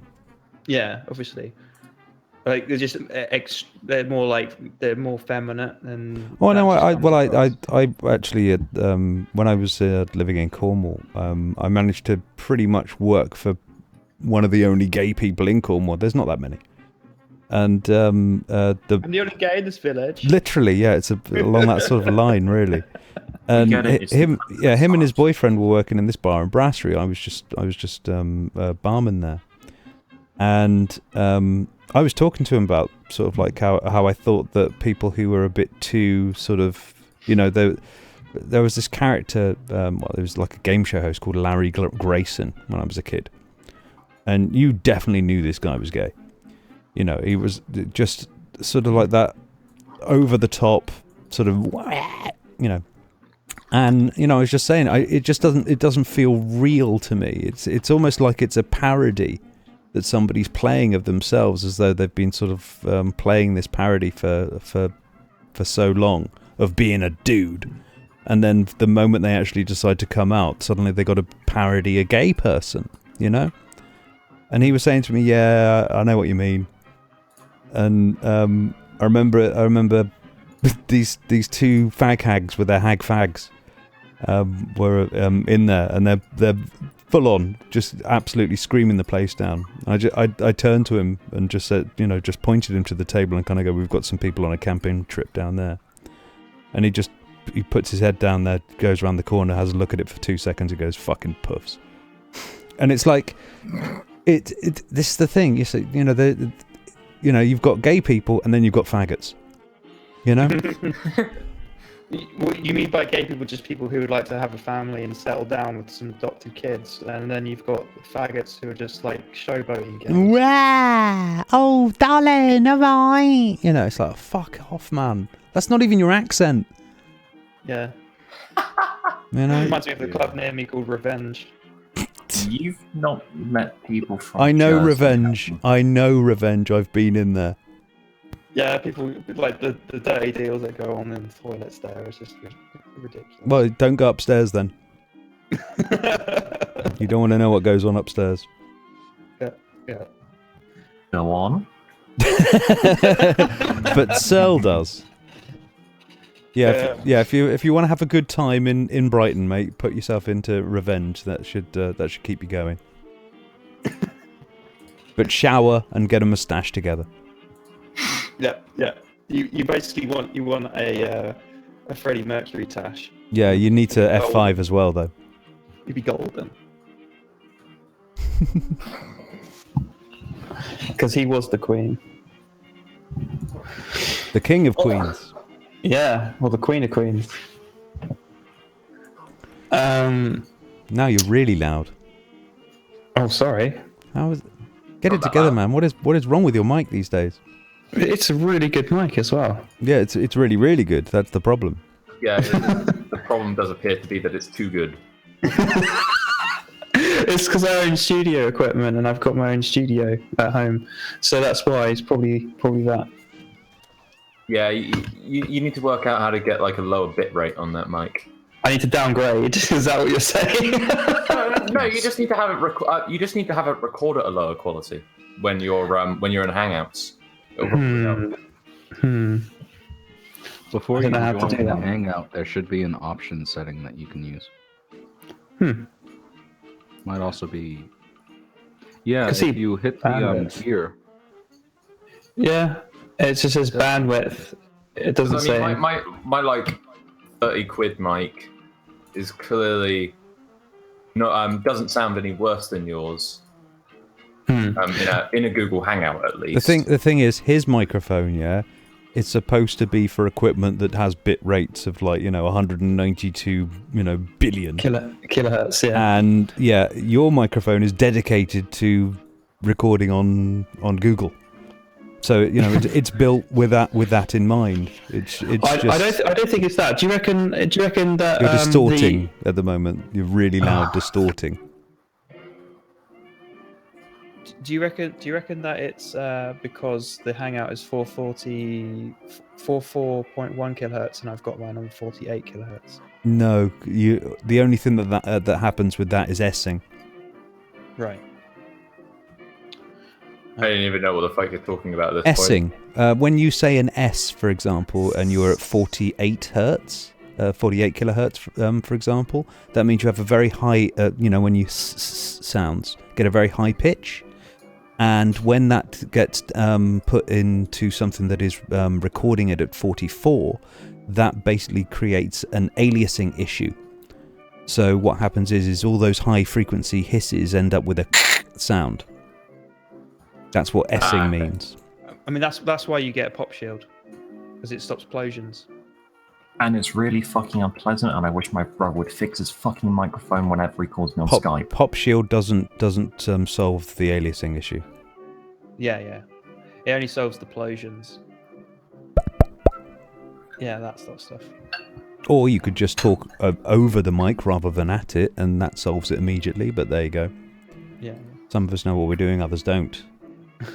Or you can instead get as close to your microphone as possible. Microphones. Yeah. Microphones. All right, Robin, FLAC or MP3? FLAC. Oh, you purist. If it works, man. Yeah. It's unsellable, but yeah. Why is it unsellable? Because it's not a popular medium yet.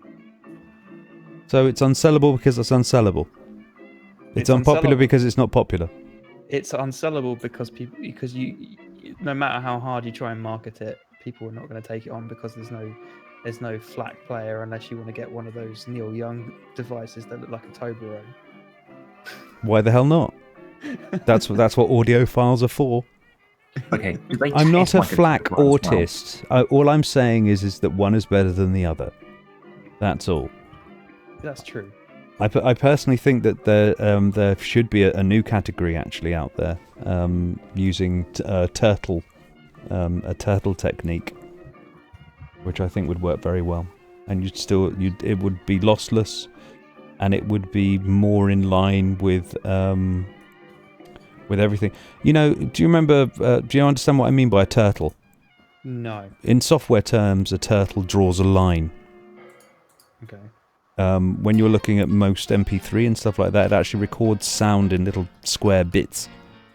16-bit recordings and stuff like that as well. This is all squared off. So you don't actually have a sine wave, you just have a very, very high definition square wave. Okay. So it doesn't actually work right. Whereas if you use a turtle to do your recording, you can assume things of the turtle. For example, a turtle draws a line, like I said. So if you say to the turtle, right, go forward at this speed, and then turn left or turn right, that's all you actually have to give the thing. Especially when it comes to a sound, you can use assumption. For example, you know that you're going to be going forward at, say, a certain speed. When it comes to recording something, it's going at 1 second per second. So, you don't actually have to tell it any of that information. The only thing you have to tell it is to how much you turn left or how much you turn right. And that's it.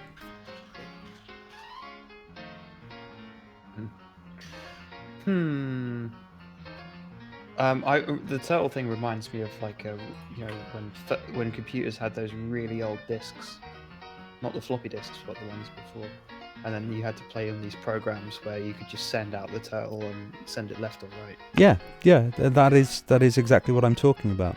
You use that same programming understanding, but the thing is, the moment that happens, you're actually writing a sound wave. But sound waves only go up or down. Question. It's a really important question, Robin. How the fuck do you put a turtle into a computer? It's a type of program. Gosh, so you sound like a freaking flat earther.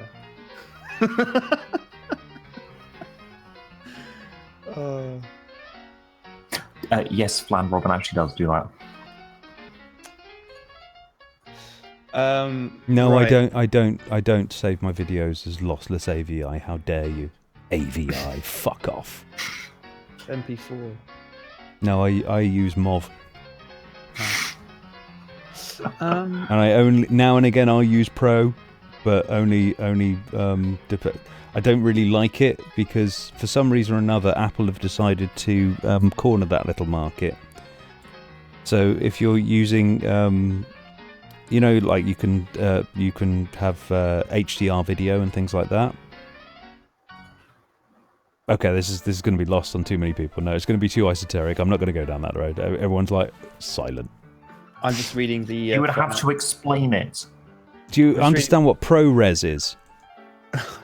I think this is going way off. Do you know what ProRes is?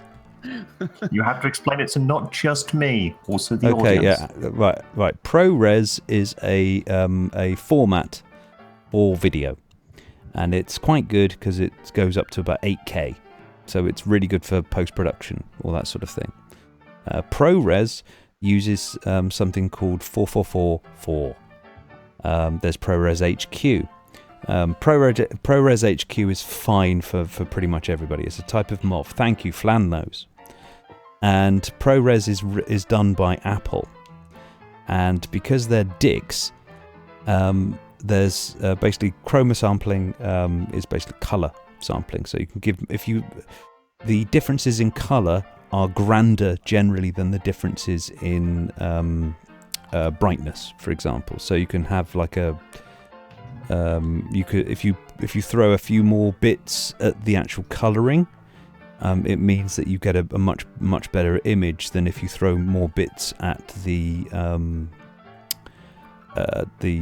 depth of. I'm slightly hungover here, guys. It's a bit complicated, but yeah, they've made a type of ProRes that won't work on Windows because they're dicks. It's really good, high quality and stuff like that, but it splits the Apple lot up against the Windows lot again because they're douchebags. Yeah, Apple's always. So what you're saying is Apple is being Apple and purposely creating shit that Windows can't use. That also means Linux and other operating systems can't use it. It's just a codec. Meanwhile, It's just a Windows codec. is making it so everyone can do it. Yeah, it's a codec that they've made sure that they haven't released on Windows in order to fuck anybody who uses Windows. Well, that sounds awesome. Yeah, aren't Yeah, they that was a long great? explanation for something that's unrelated completely to the original topic. So basically, Apple are fucking Apple. Yeah, Apple being Apple again. So Yeah, if with you're using ProRes, don't. Use something like DNX HD or something like that, which is still perfectly good. Yeah, Apple always produce stuff that only Apple people can use because Yeah. that's their business model. Avid is better. I think it's about time that Apple went the way of the dinosaur, to be honest with you. Because that's the only way they can actually win anything is to be dicks. Then that's not really winning. That's just strong-arming people. The thing is with Apple is that they've got a loyal fan base, and because they've generated a loyal fan base, they're always going to have some revenue. But the thing is, those fan bases are soon finding out that they can get a much powerful system for half the price. So hopefully they'll wise up soon. I'm just reading the Financial Times about the snap election just to see if there's any other clues. If they can bring anything more to the table on this. So you do your research after you join the stream. Yeah. Or during, even better. During, yeah. Because this stream's normally about 6 hours long, so give me a break. At least. Gives them something to do. Yeah. At least 6 hours. You could do what I do and play Cities Skylines during it. Yeah, this Financial Times is kind of confirming my theory about the infighting with the Conservatives. Yeah, but you have noticed that they have managed to keep it on the down low, whereas the Labour lot I mean, this is the thing. If you go to Labour Twitter, there's literally half of them basically saying, "Could you stop saying that Jeremy Corbyn is unelectable, please?" And the other half are saying, "He's unelectable, though." And it's No. like, you're making him unelectable, you douchebags. Yeah. They kind of want. It's kind of like they want him to lose. Mm. It's Marxist sargonism. Yeah, it's saying here that Conservatives are currently 17 points ahead of the Labour in the polls, according to ICM. A lead that would translate into a majority of 125. With numbers like that, she would not be held hostage to the hard and soft Brexiters in the party as she negotiates with the EU. So that's one of the main motivations. So her motivation is basically, I don't want to be argued against, so I'm going to run so that you can't argue with me. It's one big non-argument. But once again, you've got to remember that having the popular vote doesn't necessarily mean that translates to seats. Sure, but having the Look at UKIP in the last general election, actually. They're a perfect example of, they have a huge amount of people voting for them. I think they got it was one seat they got. Well, they have, I think, about 1.5 million people voted for them. But because they're spread liberally across the country, that didn't actually translate into them actually getting past any posts, apart from one, I believe it was. Yeah, they came in third place in a lot of places. So that's the thing.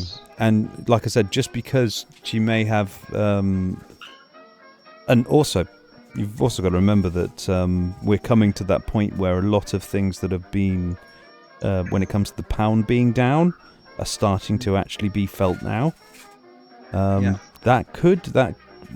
She could be losing that in the polls quite soon. It says in this article, secondly, an election victory would give a clear popular mandate for the Article 50 letter setting out her negotiating terms. It would strengthen her authority at home at the time of mounting uncertainty for the UK economy, with prices rising and living standards falling. It would make clear to European leaders that her negotiating terms are firmly backed by the British people. She would also be justified in going to the country at any moment, given France and Germany are holding elections in May and September, and little progress can be made in the EU talks. Once again, more speculation, however. Mm-hmm. The market doesn't like uncertainty, so wonderful. Well, some people in the market don't like uncertainty. Your day trader loves uncertainty. Yep. So under the Fixed Term Parliaments Act introduced by David Cameron, a Prime Minister needs the Commons to agree a dissolution. She would have to ensure that 2/3 of MPs, 433 of the current 650, supported her, meaning she would need Labour votes. Always gonna. I mean, what was it? I think it was Alex Salmon who came up with an interesting piece about this particular thing. And that he thought that a lot of these parties played the wrong card here. Is that when she was calling for a election, they should have gone no. And then there would have been a vote of no confidence. I don't think... like that. Well, the principle is that when you get a call of no confidence, you would have a new election anyway. So then what would be the point? Yeah, that's what I was thinking when I was reading it, is that, you know, it sounds like a distinction without a difference. There is a huge distinction. What happens is Theresa May herself may not be a member of Parliament again, and the opposition is enacted as the government until the next election. Oh. Yeah. Okay. And it, well, as you know, when I was saying a distinction without a difference, I'm talking about when it comes to the electorate in general. And it would feel somewhat of it's like kind of going, why would I elect somebody who's basically caused so much trouble? If you see what I mean. Because that would throw the government into a lot of disarray, wouldn't it? So would calling an election with 2 months of notice. Yeah. So just agreeing with it makes you at least the sensible one, rather than being the dick who called the snap election. Also, please remember that a vote of no confidence means that it would follow on... Sorry, unless you called otherwise, it would fall on the British president, in which case the government would go into a fairly hands-off mode, and it would take 6 months until the next election. But It's a then again, fundamentally different game. well, the interesting thing then again as well is that has anyone noticed this, that when the government are on holiday, things actually work out economically quite well. Oh god, yes. So when they sort of break up in the middle of summer, and You can't say that when Congress was in session, though. Not in session, and then they're bankrupt almost. I'm just reading an We're article. talking about the British government. I'm just saying it doesn't apply to all governments. Yes, but it applies to the government we're talking about. well, what we're talking about is the fact that when the government isn't making any new laws or pissing anybody off or whatever like that, you have stability. There's no new laws. There's nothing to throw anybody off kilter. So economically speaking, it's actually a good time to do business. I mean, there's also other factors into this as well. It's the middle of summer, of course, so there's a lot more money being spent around. So it's good for the GDP. So it's not just that, but you know what I mean. You can see what I'm talking about here. Yeah, I can see it now. I've seen something that's interesting. It says I'm reading another article. It says if there's a specific motion of no confidence which only requires a simple majority of 51%, after that vote happens, parties are given 14 days to form a new government. If they are unable to do so, another election will be held. Yeah. So it'd be constant, ongoing elections until something's happened. Yeah, it would be, and that's really messy stuff, and that's what Alex Salmon wanted to do. And this is obviously an SNP fuck with the UK government no matter what. He's a Scot, so I think he would just wanted to cause trouble. I don't think that necessarily would have helped, to be frank. Certainly wouldn't have helped anyone. As far as the electorate is concerned, they would have just looked. This is fucking stupid. On the topic of the SNP, do we think that their hold over Scotland has gotten deeper or weaker? Well, they are F5, dude, F5. Look, read the chat. They're doing it before I get the chance to. Well, they are quite nationalist. Thank you, chat. They are quite nationalist by default. The Scots, they will vote anything in favour of their own interests, rather than like the UK. They will always vote like the SNP, just because. Most of the time, they were Labour voters, but Ed Miliband lost them to the SNP. Well, no, I mean the SNP were growing in strength anyway, and I think I don't think necessarily Miliband lost them. They did. Yeah, they did, yes, on his watch, but it's the same thing. You could have said the same. You had fucking Gordon Brown, a Scotsman, in Labour before him. So as far as losing them, it's it doesn't happen overnight, mate. It's everyone, you can't blame the Ferguson riots on one fucking incident. And it's the same thing when it comes to Scotland. Scotland have been seeking independence. Yeah, we can blame unrelated kidnapping on the Ferguson issue. Like half the population want out of the UK as it is. So they're certainly. I don't think they're necessarily going to lose a lot. I think with Nicola Sturgeon doing what she's doing and stuff like that, I think there's quite a few Scots out there that went, yeah, fucking right.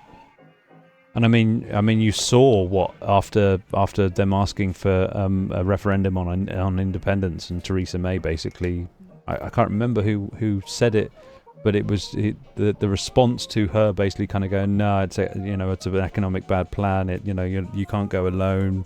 You should stay in the union, all this sort of business. And I can't remember the exact quote either, but it was absolutely damning It was like that was the most weaseling thing that you could have possibly said, and he was just basically saying it to the Prime Minister. It was fucking beautiful. I'm trying to remember what the actual words were now. Let me just double check that. Talk amongst yourselves. I found a quote from her saying division in Westminster will risk our ability to make a success of Brexit. So that is one of her main reasons why she's calling a snap election. But we're all united in division. And this is from the Irish Examiner, quoting her.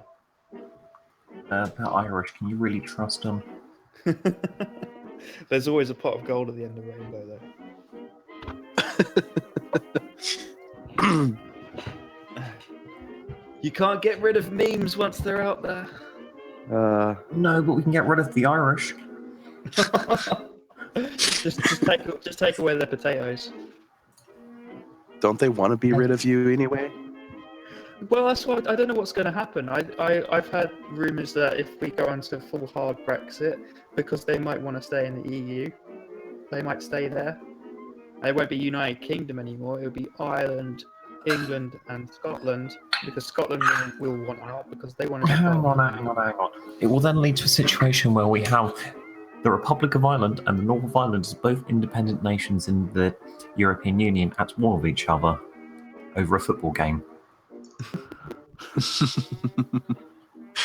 Message for you from Flan.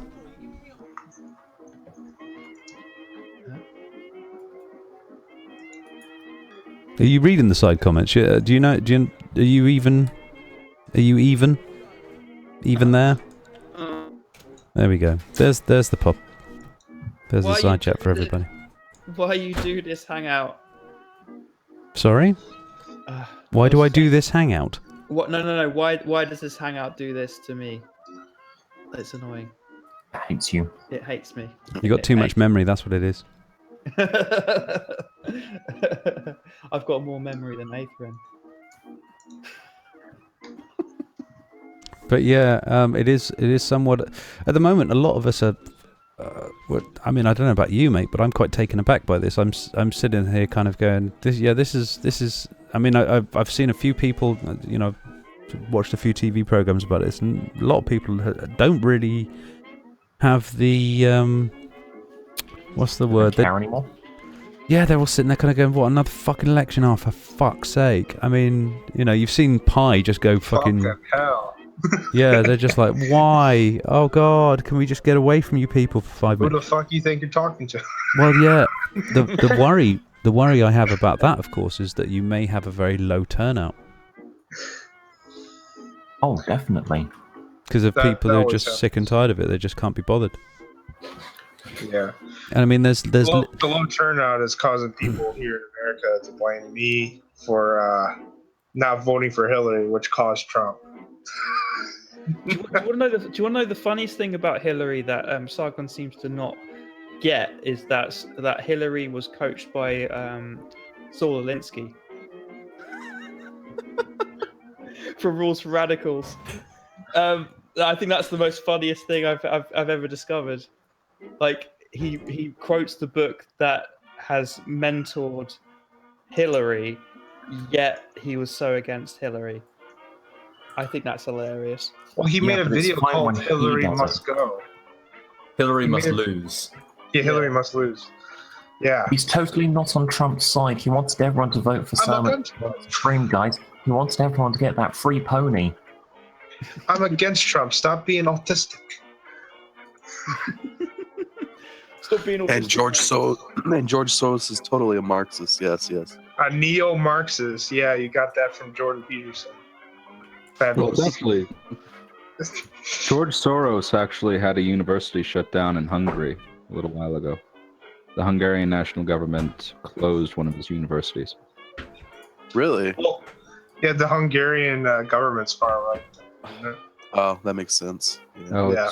He is far right. Marxist. Very far right. Yep. Let me guess, it was foreign Jew money. They didn't want it. Oy vey. I haven't put you down, have I, Dennis? Let's put Chelm's Herald. There we go. Got to put you in there. So, Simon appeared momentarily and buggered off. So, Independent Ego, how's your research into Jordan Peterson going? Is it a minefield? It's a minefield of nonsense. Even though I probably agree with him on the gender things that he has problems with. I just can't go on by the fact that he just wants to reintroduce conservatism and religion without saying it. Even though admitting that religion can be harmful and that live stream with Sargon, he's like, oh, we still need it because without value systems, we've got nihilism, and then nihilism brings Soviet Union and communism. It's like, what the fuck? No, bless. He doesn't understand the words he's saying. So basically, he uses Nietzsche to prove religion. So he thinks that the Ramones equals communism. Yeah. A bunch of postmodern neo-Marxist nonsense. Sounds like Sargon. Yeah, because Sargon got it from Jordan Peterson. God, that boy's so naive. Yeah, I know, right? Like, I remember when that hangout was happening, I was like, they're just going to agree with each other all the time, aren't they? It's going to be it's going to be like a yes man thing. I'm surprised he didn't contact me on Skype asking for someone, so it didn't look like an echo chamber. I had a whole timestamps for that interview. I honestly don't think anyone has ever been as rude to Jeff before. Who was rude to Jeff? Let me at him. Show me. Oh, Sargon's saying he needs you there, otherwise it'd just be a bunch of yes man. Yeah. Then Chris as well. I'm sitting there kind of going, Jesus. Like for example, in that live stream with Sargon at 21:15, Peterson says wages for the working class have been flat since 1975.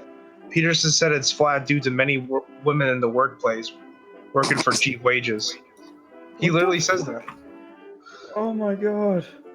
24:15, Peterson says women will work for less money.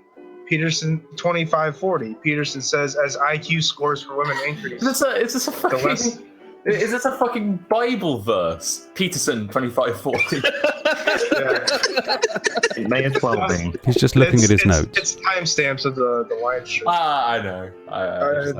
25:40. Peterson says as IQ scores for women increase, the less likely they are to get married. Okay, big deal. Is there actual stats to prove that though? Because I would be open to evidence if that's there. Oh, well, the more it gets better. 38:10. Peterson says by the age of 40, if you aren't married, then you are a lost soul. Let's be honest about this. Let's just assume he's right with the whole IQ and getting married thing. Even then, what does that prove? That proves that Marxism is in the Western civilization and it's about to collapse anytime now. He talks about that as a way to talk about loaded discussions with regards towards dominance hierarchies and overall fulfillment of life. And he thinks it's necessary because nature is built off hierarchy. He thinks it's part of society. He has very big liking for the I forget what kind of curve it is, but it's not the bell curve. It's a different kind of curve that is just one side of the bell curve. Anyways, what it has to deal with is social relationships. So one of the reasons why he brings that up is because he uses it to tackle preconceptions with regards towards not exactly neo-Marxism, but postmodern constructivism, which is the idea that the human mind is infinitely malleable. Which is just another word for Marxism, because there's a timestamp here that says that people who are postmodernists are the same ones who abandoned Marxism. Yeah, that's because the two are interrelated. Yeah, he thinks both of them are the same. They're interrelated because after you get to a certain point with postmodernism, once you take away everything else, people revert back to Marxism. So once you sufficiently deconstruct society, They fall That back on a doesn't- previous ideological lens. But that doesn't explain people falling into white nationalism, because I've seen people fall from nihilism to white nationalism. Well, Yeah, I don't think anything necessarily leads onto another in that sense. I think it's who gets to you next. I mean, it's like when you're down, and it's the person who comes in and brings their arm around you and leads you down a new garden path. Mm-hmm. So Yeah, it doesn't actually. Right, Yeah, it. What does matter is who disappointed you and who comes to pick you up. So that can be anybody. Yeah, that can be anybody. You know, I mean, a perception check could be a good example there. Yeah. Is that Christianity let her down, turned her into a monster, so she dispelled that monster and then got picked up by atheism. Well, no, not necessarily picked up by it, but it's also to do with the person as well. Not everyone wants to believe in something to the point of extremity either. Some people just want to adopt a few bits and bobs. If you are the sort of person who leads yourself into extremist thought, it doesn't actually matter what you do or what direction you're in. You're going to end up an extremist anyway. Yeah. You know, people sort of blame sort of like the left for leftist extremists, and it's like, no, that's just extremists of the left. You know, the right have their everyone has their extremists. I mean, a lot of people on the left are on the left because they can't stand the right. A lot of people who are on the right, especially the extremists that we're talking about here, are on the right because of their hatred towards the left. Here's a question about this whole idea of reforming the left. Do you think the reforming the left as a concept actually exists? Are you talking? Are you talking about Sargon's mental prolapse? No, of thinking that there aren't enough voices trying to destroy the left. No, not just Sargon, but like I've heard Dave Rubin say it. I've heard a lot of people say reforming the left, but I think that the reality is that the left is the left. You can't there is regressivism, but I would say that the left is the left because there's some principles that are left wing, and those things are just there. You can't reform them because they are just there. What I'm trying to let me finish. What I'm trying to say. What I'm trying to say is that there hasn't been enough rational voices on the left to stick up for leftist principles. There's just been the constant attention left-wing principles. Your left-wing principles. There's been constant leftists. Yeah, there's been a constant attention on the radical side of what's loosely associated with the left, and they've been saying, oh well, that's the left. We need to reform that part of the left. Well, here's the thing.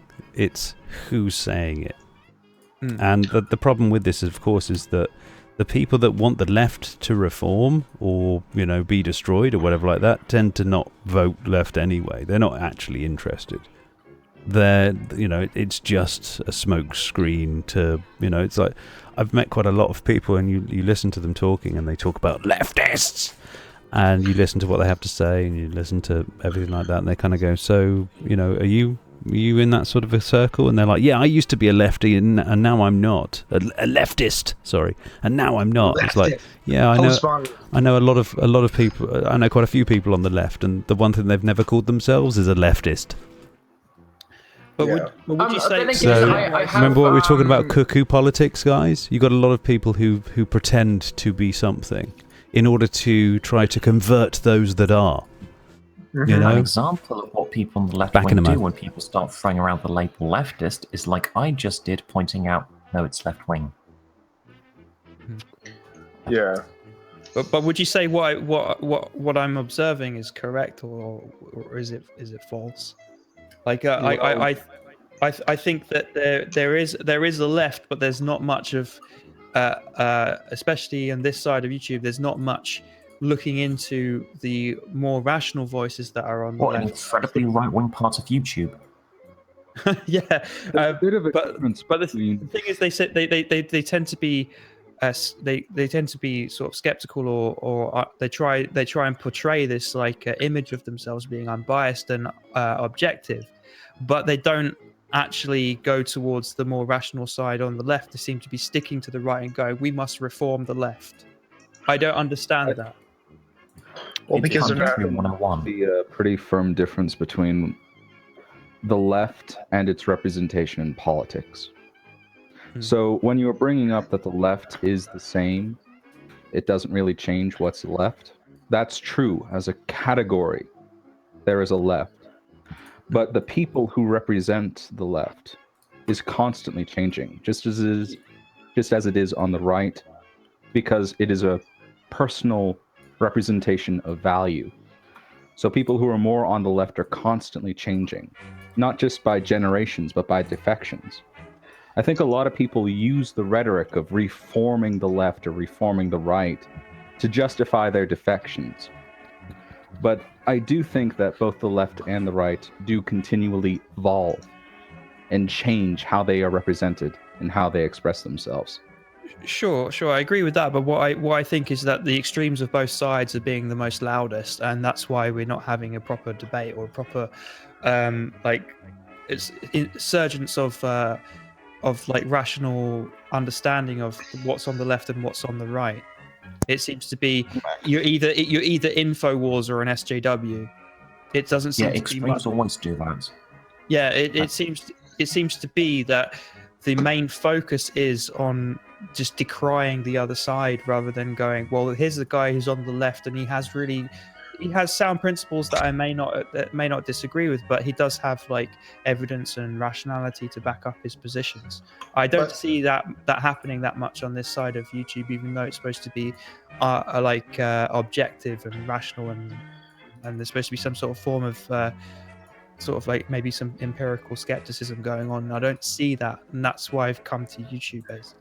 I think what the problem is too is that when you point out some problems and then people are like, well, what about the left? Well, I'm criticizing the right now. Can you calm down and focus on the topic at hand? No, what about the left? The left are terrible. It's like they're both fucking terrible at times. Like, can we reach to a compromise to that? Yeah, I mean, there is some validity to the concept of, okay, we the left does require some level of criticism for certain left-wing politicians, etc., to get better at actually representing liberal values or something along the lines of that. Mm-hmm. However, to an extent, you kind of have to be the change you want to see. And I don't think Rubin or Mr. of Swindon are exactly doing that. Yeah, except for they have the cash flow and the audience that they have, but they don't seem to be.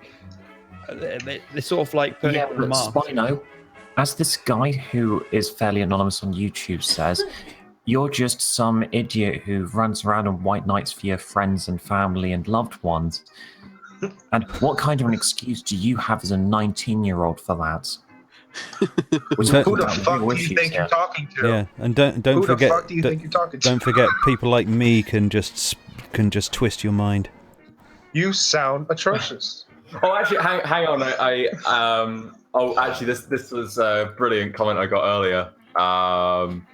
Wait. I'll just give me a sec. I'm not sure. Harmful opinions and gething of smug, self-righteous sadists who love building straw men of other people. So of course they would find your obnoxious straw man account hilarious. They are just as irredeemably vicious as you.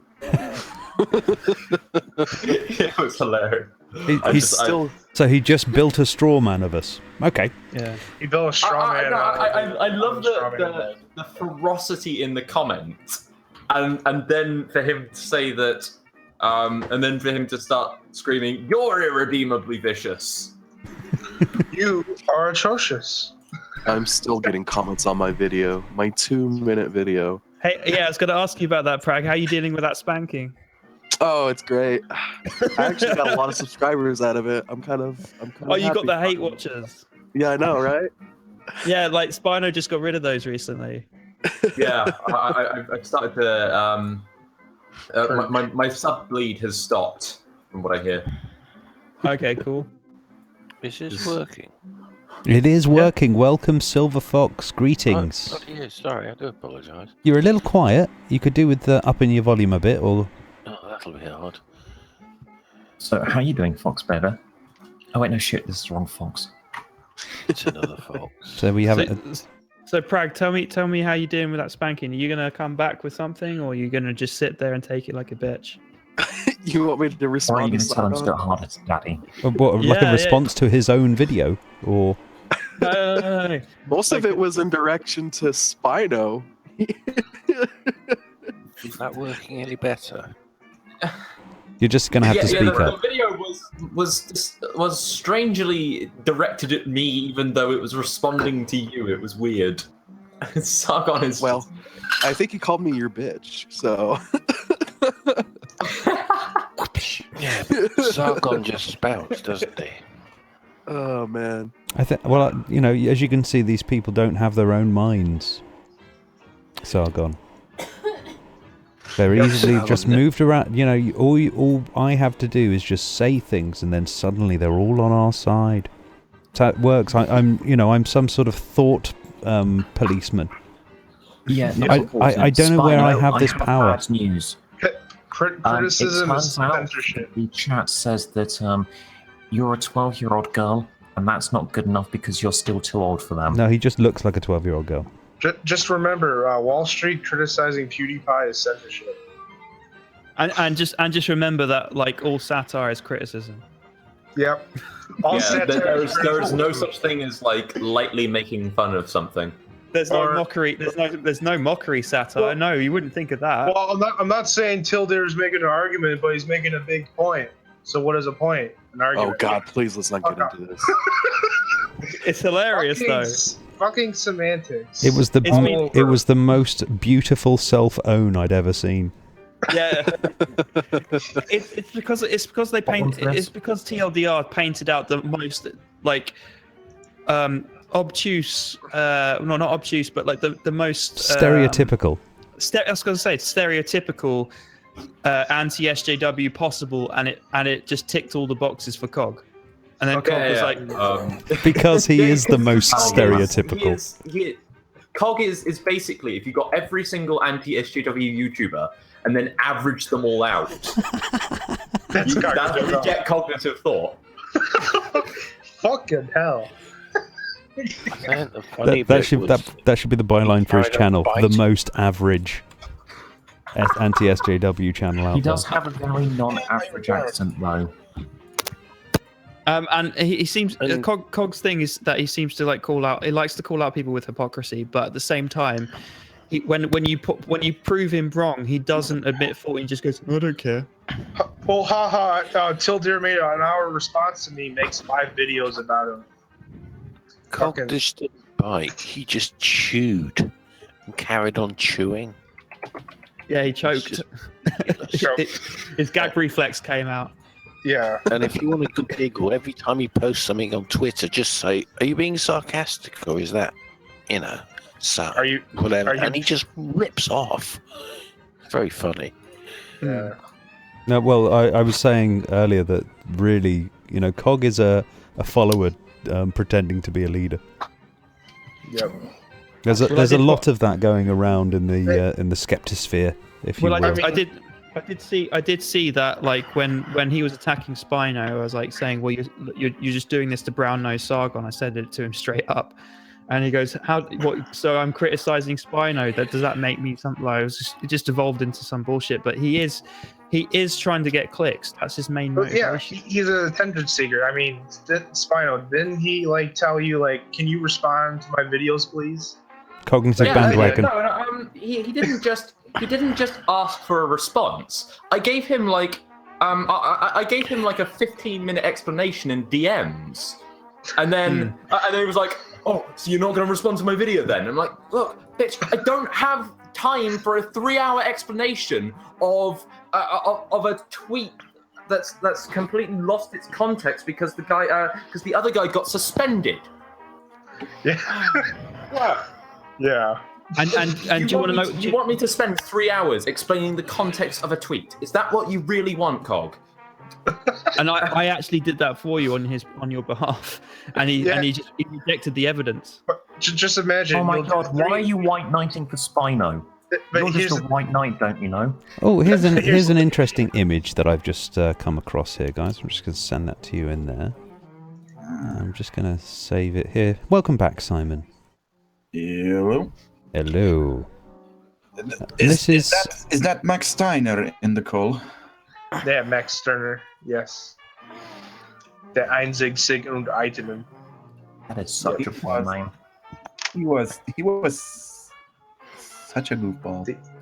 Anyway, yeah, I'm just going to put this image up on the show for everybody else to see, just so you can have a look at this and see what I'm coming from here. And this is actually this is one of the reasons why I've called this the referendum election.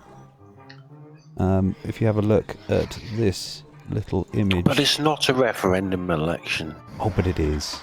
But it is. No, it's an election. Of course, it's an election, but it's a referendum election. It's got referendum written all over it. It's about. It's certainly about it. It's certainly about it. No, it's about 30 of my MPs are about to get shafted. How can I get away with this? Oh, I know. I'll have an election because they're about to go tits up anyway. And if those 30 MPs go tits up, I lose my majority. I'm in deep shit. Anyway, if you're having a look at this image right now, guys, you should be able to see this. And you've got basically a shift, or at least you can see how the shift is working. For the Remain voters, for example, a lot of them seem to be moving to either undecided or Lib Dem. You have a lot of, that's from the Labour angle, a lot of Conservatives looking to go to Lib Dem. Very small chunk of them going to, where is it? Quite a chunk of them actually going to undecided. But Lib Dem there, even a couple going to Green. Very small proportion. There was UKIP people that voted Remain. Well, yeah. Oh no. That's weird. Excuse me, isn't that a colossal case of missing the goddamn point? No. You've got to understand here that leaving the European Union isn't necessarily what every UKIPper is about. You've got extremities in this, but you've also got sensibilities in this. There are some people that look at the European Union and know that it's a good thing. But they don't necessarily want Europe to have like all-encompassing powers over the UK. So, but they don't have and just throwing in the towel isn't necessarily the best way to go about it. Yeah, but what exactly is the implication of the United Kingdom's Independence Party when you are not currently being subjugated to any other nation? I mean, what other independences can there be to be had? Well, it's an identity party as well, mate. International law, and that's a problem. The United Kingdom should be making the law for the entire world, not having to agree upon other people saying shit like British are the rules, there's the Rights Act that the British government had the audacity to force on the whole of Europe, including itself. Yep. Bring back the Empire. Yeah, a little late now. That is the UKIP motto. We've just got to try and usurp India again. A bit of a trick. Well, we had a choice 200 years ago. Do we want America or do we want India? We'll choose India. Opium Wars Part 3. Let's make this a trilogy. Yeah, the Empire Strikes Back. UKIP isn't dead. No, not according to the leader. No, it's just inconsequential. The Empire's technically still alive. You remember, guys, we still don't have bendy bananas. and you know, But we're that still. was a lie. It's shh. Oh, sorry. The struggle, you know, the struggle is continuous. Don't forget. Yeah, but that bullshit aside, the Empire is still technically alive. Thankfully, we've still got hold of Gibraltar, except for the Spanish government would rather like it back, to which Spain is saying, can we have our chunk of land back? We're saying, no, we can't. You can't. And then we have one of our foreign secretaries making a joke about, yeah, we could go to war with that, because that's what happened the last time we had a female MP. The French responding by saying, oh, don't worry, we already have troops on the border. I think wasn't it Michael Howard, I believe, who said this? Yes, it was Michael Howard. That still resulted in some fucking troops being moved around. Well, Spain complains about Gibraltar still not theirs, but they take a city in Morocco and nobody gives a shit. Yes, Michael Howard is quite insane, it seems. Something of the night. Yeah, I'm just trying to find the actual quote that this dumbass said. I've got a video of it, but I just wanted to read it out myself, so you didn't actually have to hear his stupid voice. But yeah, he basically goes, 35 years ago this week, another woman Prime Minister set the task force halfway across the world to defend the freedom of another small group of British people against another Spanish-speaking country. And I am absolutely certain that our current Prime Minister will show the same resolve in standing by the people of Gibraltar. He missed out a bit, though. He missed out the bit that the Argentinians took the fact that Britain decided to withdraw its naval presence in the area as a sign that, help yourself. I only know that because I was serving in the army at the time and got shafted by the bastards. But hey ho. Oh mate, you know the one thing about the Falklands that beggars belief for me was the first raid. What, on South Georgia? When they bombed the it's an excellent move where they bombed the airstrip that's on the islands there.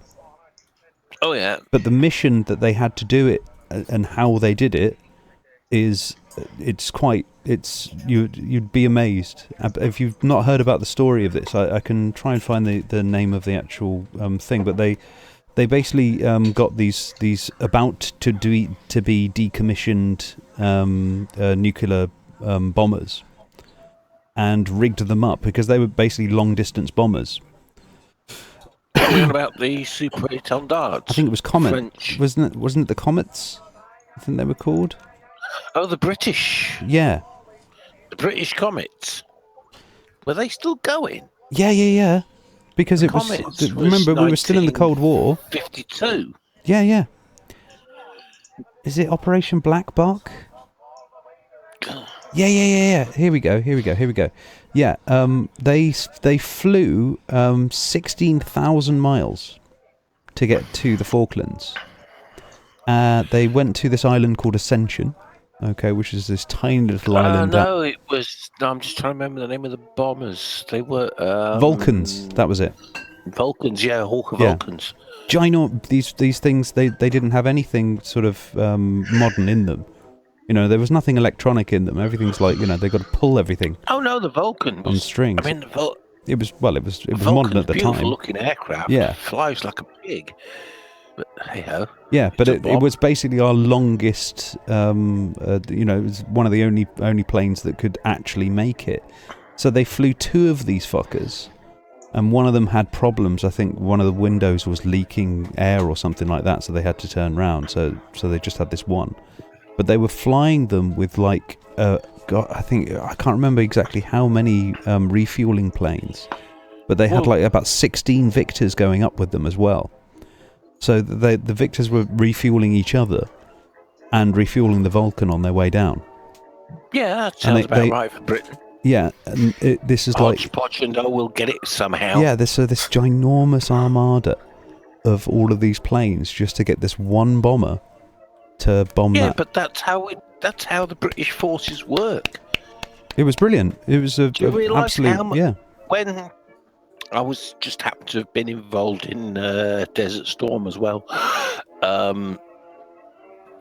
We stripped out the whole of the 7th Brigade of tank engines, or T20 packs as we're known as, so that we could supply engines to the tanks that were fighting in the Gulf. So if the Russians just happened to have come circling over the border, we were fucked. That right? To use the technical phrase. The interesting thing about this particular operation that I'm talking about, though, was that those ships, those planes, for example, they weren't built for refueling. So if you're going to refuel one of those things, you'd normally put it down to ground, stick a hose in it, and off you go. So they had to. We'll have bodged it. Yeah, they bodged it. They bodged it in 2 weeks, I think it was. Yeah, the whole thing. I had a mate who rewired a complete tank because the starter motor was knackered, and he rewired all the switches to work through light switches, so that basically you turned on the light switch for the commander and the fuel pump turned on, flicked the light switch for the driver, and the starter motor kicked off. It was just, the British Army works on bodges. They almost missed. That is listening to this in disbelief. This is normal. What the fuck is wrong with you? This is The interesting thing is they almost missed. They dropped about 20 bombs or whatever like that. Only one of them actually hit the runway.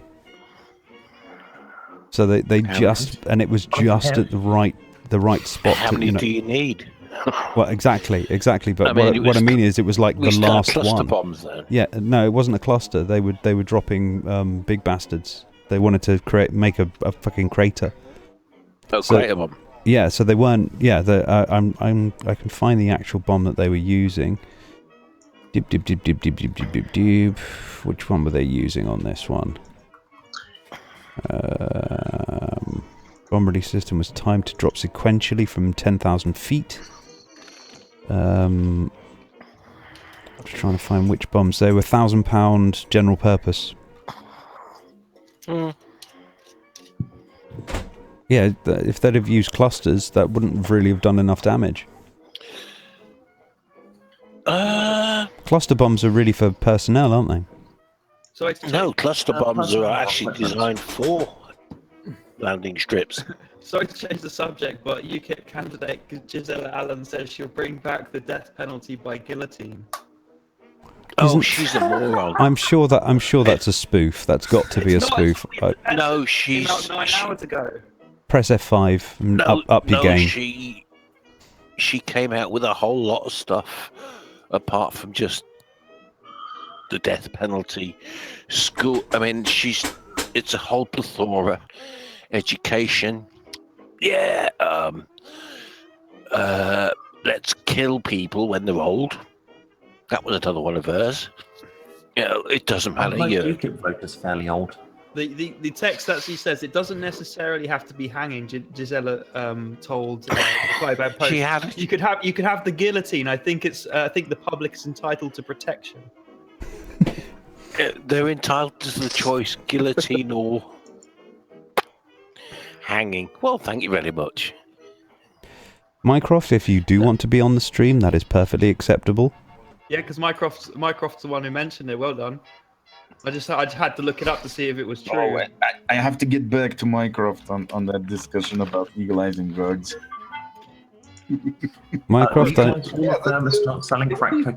will personally send you a link to the open house, even though you are a guest on the open house green room. So you should know. The way I figured out how this worked is when you go into the open house Discord, there's going to be a section for the hangout links. So the current one is there.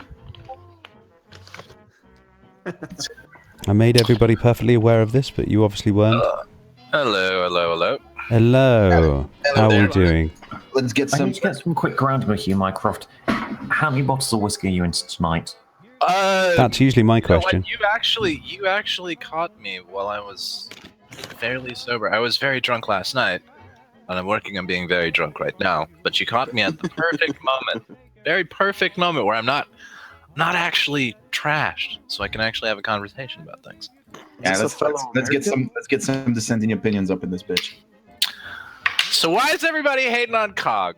What's that about? Well, you're a thought leader. You're a thought leader when it comes to various YouTubers. You can cause a lot of anger. Oh, you want to talk about that? We can talk about that if you want. Not hating on Cog. He misunderstood a completely innocuous. No, he didn't. Thing. He actually did. Oh, he did. He no. I was actually helping him make all those videos. He bit Jude and spat out. No, he didn't. He understood the entire fucking satire. He got it. He was just criticizing the way he was going about it. Me and Cog were sitting there while he was making those videos, and we were just like, there was a correct way to do this. Teal'c just fucked it up. He fucked up his satire. How? There was a correct way to respond to that shit. Because it when and it wasn't that. In it seriously. Well, Cog is. What do you? I can't control the ban. He's crazy. What do you? I mean, he wanted to make a response. He made a response. Teal'c responded with an hour-long fucking response to that. So going. Thank you very much for giving me some content. Hour-long responses. What's that? Teal'c didn't start the hour-long responses in this matter. It's not like it's like Teal'c was the one that made the hour-long response. What are you talking about? Yeah, but that's Teal'c. Yeah, if you were expecting him to make a short video, you haven't subscribed to him for quite some time, then, have you? Well, no. This is the thing. He was with that response that he made. He was trying to treat it as though Cog took the bait, and he didn't. We literally talked about it. I was like, he's gonna say that you're taking the bait by responding to this. He was like, yeah, I know. He wanted a very good impression. He wanted to respond to that video because it's just like when you're criticizing through satire, you need to direct your targets very specifically. He cast too wide of a net with that satire. That's why it was a bad satire. Huh? No. You just called the movie Aeroplane bad because it didn't spoof on one thing consistently. A parody. And precise about it. This is the thing, though. What's in your mind? What's the difference between a parody and a satire? Well, what's the difference if you mix it? Isn't that synonymous? What's the definition of synonymous? It means the same thing. Similar things. Or nearly the same. There is a difference between a parody and a satire. Yes, but what if you blend them together? Then you have your. Well, this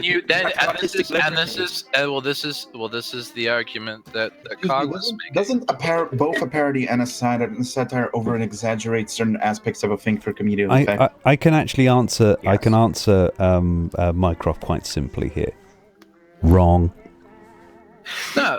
A parody is just okay. So a parody is no. As far as this is concerned, yes, he took the bait. He's made himself look like a moron. You're wrong. Okay, and if you helped him, doing a discussion here, you should be ashamed of yourself. I listened to his arguments. I listened to what Teal'c was saying, and honestly, I agree with Cog. Like, I just think it was a bad satire and it deserved criticism. Okay, so I think there was a much better way for him. I think Teal'c could have done this much better. I think that there's a better way to go about the satire he was making. This is the big, huge misunderstanding that you and Cog are not getting. Is that when it is a satire, you don't take it as seriously. You don't take it as seriously. You would though. No, you don't. If he comes out and says that it's a complete like. Let me give you F5. If he's fishing. If he's fishing for this sort of thing, then it's your fault if you fell for Mate, you're crapping out. Yeah, press F5. Yeah. And by the way, Mycroft, let's be perfectly frank here. As far as whoever he was describing, yeah. No, like, this is the thing. Kong and I, when we were talking about it, the thing is we agree with his criticisms. It's just that personally, I thought that he just went about it in a bad way. I think that. So what did he do that was bad? Here's a good. doesn't agree with his criticisms though. Well, here's a good example of satire. For example, this is something that we discussed. You remember the whole issue that came up with Suey Park? You remember that? Be specific. Suey Park with the Colbert Report, when he was making fun of the Redskins for having a racist name or whatever, and he parodied and satired the Cheech Foundation for Sensitive Asians or whatever. Right, and she took the bait, right, because she didn't understand the satire. The point being though is that he was specifically targeting an institution, so the satire makes sense.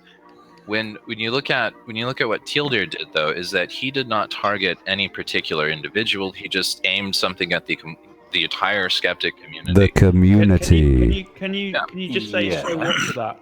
Because what if he was satirizing the mere idea of a skeptic community?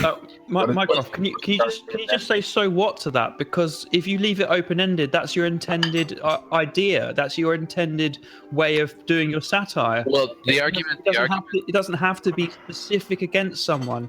Like it's sort of like saying to me satire. Hold on. To me, it's like listening to a piece of music and going, "I think this is about me." It's as subjective as listening to a piece of music and going, "I think that's about me," when it could be about completely anything.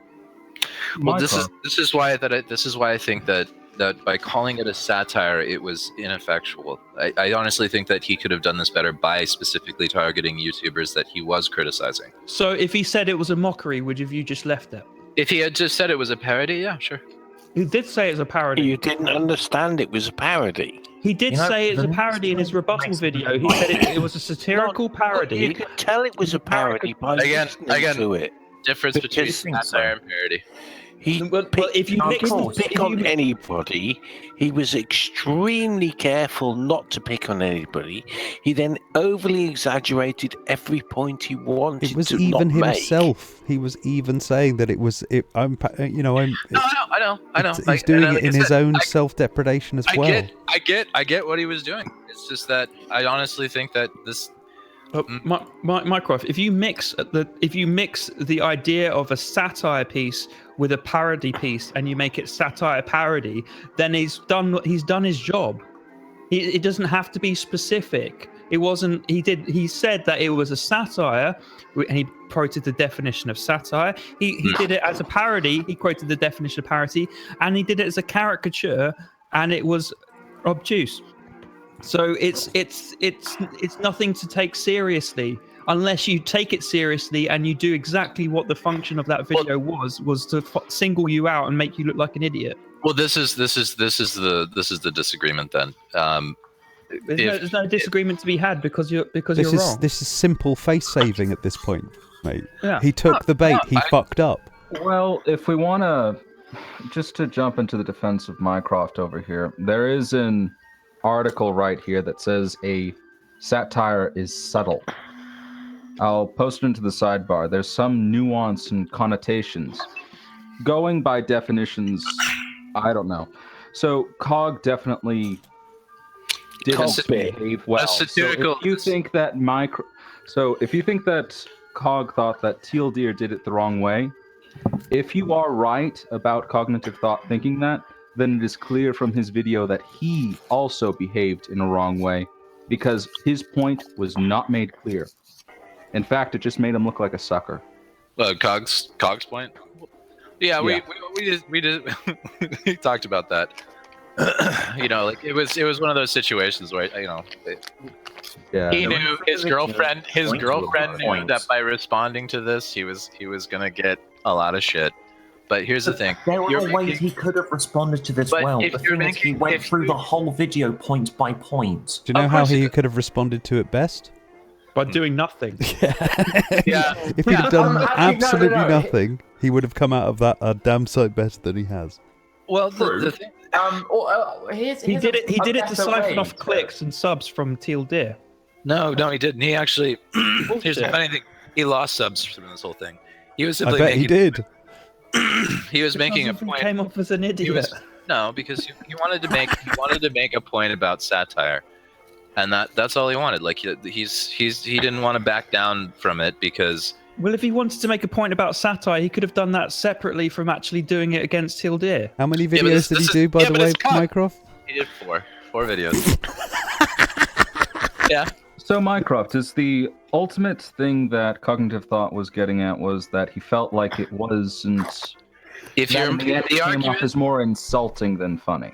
Well, no. The simple argument is that when you're creating a satire, you should direct it at particular targets to make a point. If you're He did. creating, why? well, He did. It was though. specific. It was very specific. It was about these, people like Cog.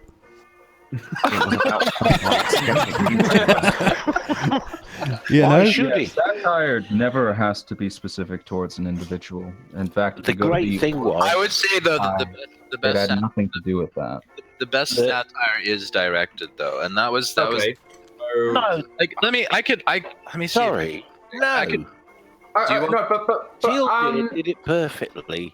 He hung it out and let, like a fisherman, I hang the bait out, see who bites. And Cog bit and chewed. And then swallowed. And as for your point about satire having to be directed, explain everything along the lines It's in the- of the squad.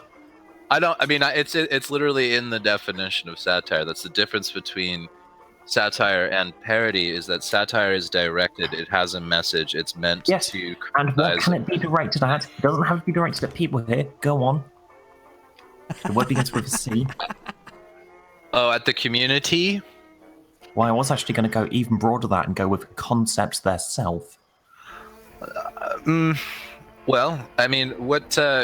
Like I said, with Stephen Colbert, he uses satire quite often, and the example that I gave, he was specifically talking about something that everybody understood.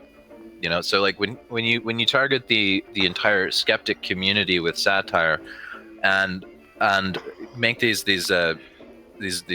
blanket criticisms, right?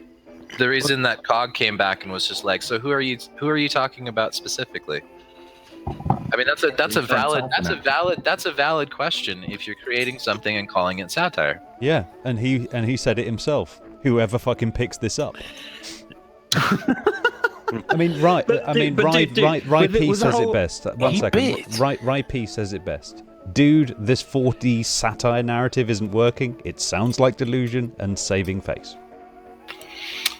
Huh? Yeah, I'm not here to defend Cog. I'm just. It sounds like you are. Okay, here's your point. Oh no, they were Mycroft. It's 4D defense. I happen to agree with his point. Like, I think that. So what was the point? I think that it could have been. I think this satire, quote unquote, could have been done better. That's about it. No, but that's a subjective That's a opinion. 3-second video, mate, and it's not 4. Well, I'm not cognitive. A guy talks forever. I mean, what do you want? Look, this is a subjective opinion on a piece of effectively on the delivery of a piece of content. And in all honesty, this subjective opinion can kind of be dismissed purely because it's a minority. When you're talking about the effect of art, if it resonates with more people, then clearly it's working. Then clearly whatever he did worked.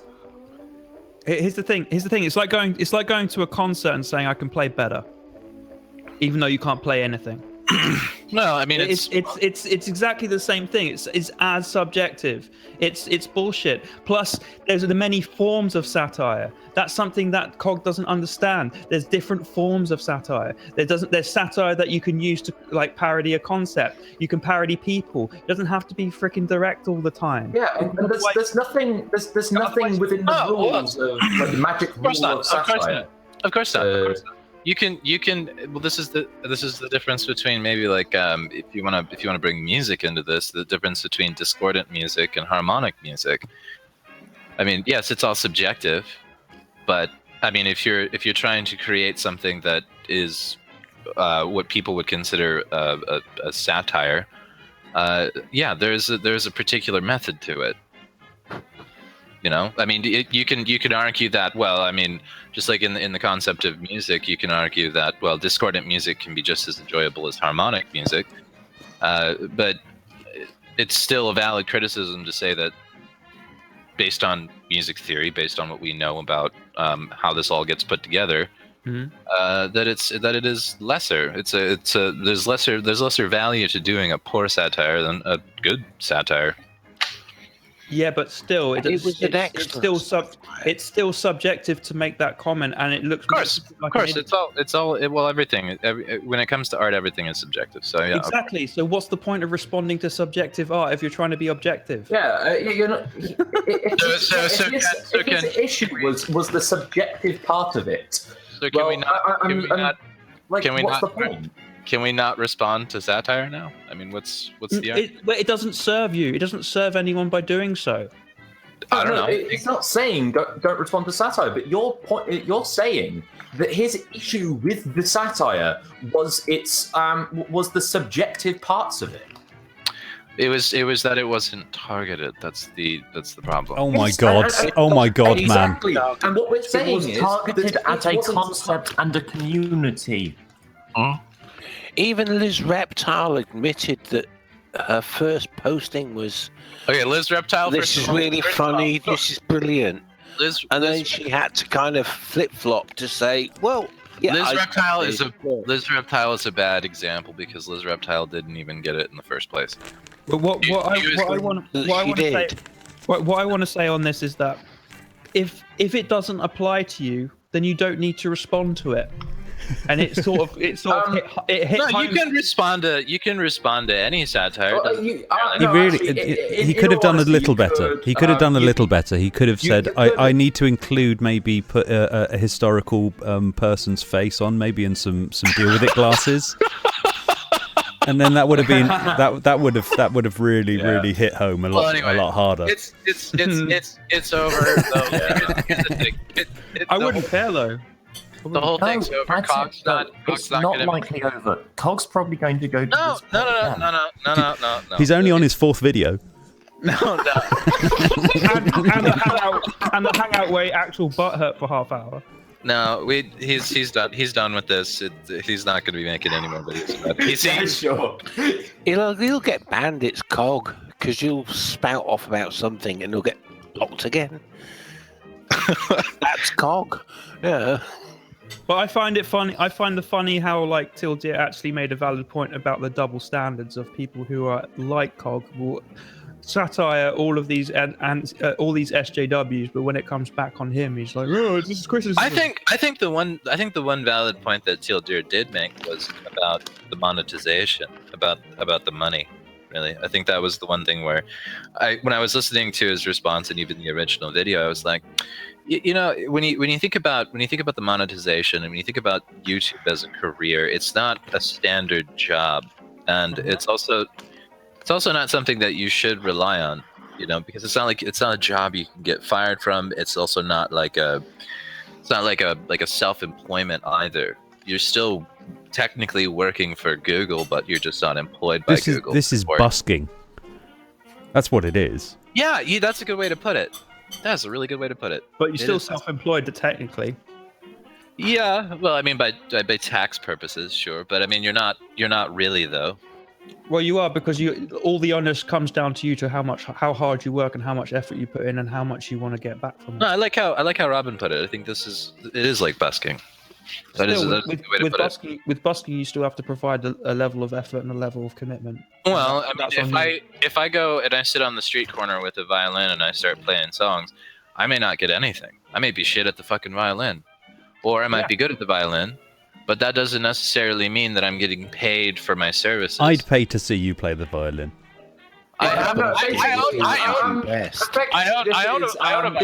This is sort of playing the violin as while on the street, and then some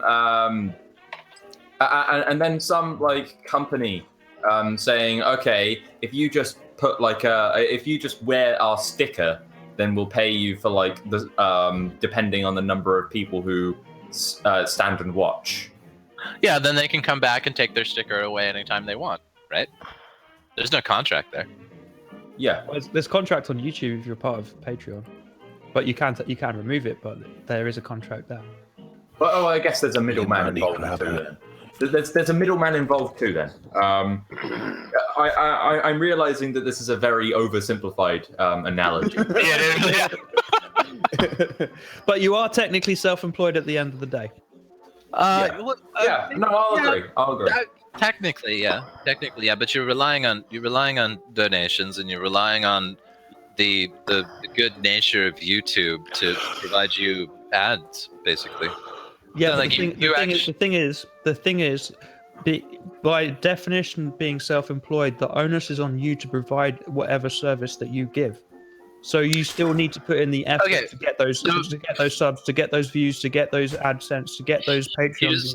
Well, here's the difference though. Someone that's self-employed, let's say like a plumber, right? I'm self-employed in general, so I know what's. Well, yeah. Okay. Well, yeah. You create a contract with someone else, like somebody to go and like fix their pipes in their house or some shit. Right? You get paid based on the work that you do, based on the contract that you make with another person. It's usually how self-employment works, at least in the U.S. anyway. But when you're talking about YouTube, there's no contract there. No one has to donate to you. YouTube doesn't have to put ads on your channel. Well, there is a contract that you agree to, the community guidelines with YouTube. Yeah, there is some kind of contract, but the contract itself is not this. It's one that can kind of be broken at any time. Right. So it's not a contract then. Well, and then people like Dave Cullen wonder why their monetization goes because they're not abiding by the community guidelines. Well, he specifically does it. So that's the thing, and they're sitting there kind of going, they're against me. They're trying to stop my thought. So pay into my Patreon, guys. That's important because I need 10 grand a month to open a studio. If I don't have this, the terrorists win. Yeah, I have a hard time. I have a hard time having sympathy for YouTubers with the AdSense drying up and whatnot. It's just like, well, what did you think this was? I mean, you being a YouTuber and getting ad dollars and Patreon bucks. I mean, nothing is compulsory about that. No one's violating some contract that you made. Yeah, there's nothing compulsory about being self-employed. F5, mate. But there's also something that could be. There's nothing compulsory about being self-employed either. The onus is on you to earn the money and find people to get that. Right, but here's the difference though. A plumber goes and fixes your pipes. You have to pay the plumber, right? If somebody makes a YouTube video, no one has to pay that person for making the YouTube video. It's if they feel like it, if they want to give them cash on. Well, yeah, and the other thing is that everyone seems to be thinking that we're providing the service to YouTube. I'm begging your pardon, guys, but bandwidth has to, that costs money. It's the other way around, really. Yeah. They're providing the service to you. And you sit there, well, we're making them loads of money. You're actually costing them money. And you're also, in these particular circles here, we have things like people flagging accounts and all kinds of other shenanigans going on here, people being dicks to each other. That actually costs them more because they then have to administratively deal with this bullshit. I don't know many people that are like mass flagging unboxing videos and shit. This is the reason why I look at it as though it's just a bunch of unruly children whining that they're losing their allowance. Yeah, that's the way that I see it. I have a hard time. Do you want a little bit of a red pill? Sargon's got less subscribers than someone who eats a sandwich. There's a channel where this guy just eats a sandwich and he's got 1 million subs. That's brilliant. Yeah. Well, that doesn't say much about Sargon, but that says a lot about people on YouTube. Well, yeah, no, I've made this argument. Sandwiches. I've made this argument for years. YouTube is not the Greek amphitheater, man. This place is for fucking cat videos. So anybody that takes it so seriously, I'm just like, cat video. I send them cat videos. That's all I do. Don't you fucking dare badmouth the cat videos. But seriously though. Or the views that the YouTube channel Shitty Flute gets. Yeah, Shitty Flute is amazing. It's amazing. When the captain of your industry is PewDiePie, you have to ask yourself some hard questions. Yeah. But that does worry me. That does worry me slightly. Like the whole recruiting of like e-celebs on YouTube for some sort of like I don't know, Culture war. I don't want to give that credence. I want to find a way to actually define it. Just for a cult wobble. Culture cult. There we go. But like, yeah, that does worry me if PewDiePie gets on board with that and starts like being pushed into the same direction as that JonTron guy.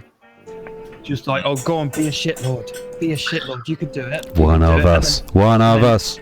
Yeah, pretty much. And then he fucks up, and then it backfires on him, and he loses sponsorship. Well, I have a question. I have a question for you guys, actually. Then, sure. Do you agree that there is a war of ideals going on right now? I think. Look, this is the way. Politics. This is the way. This is the way I think.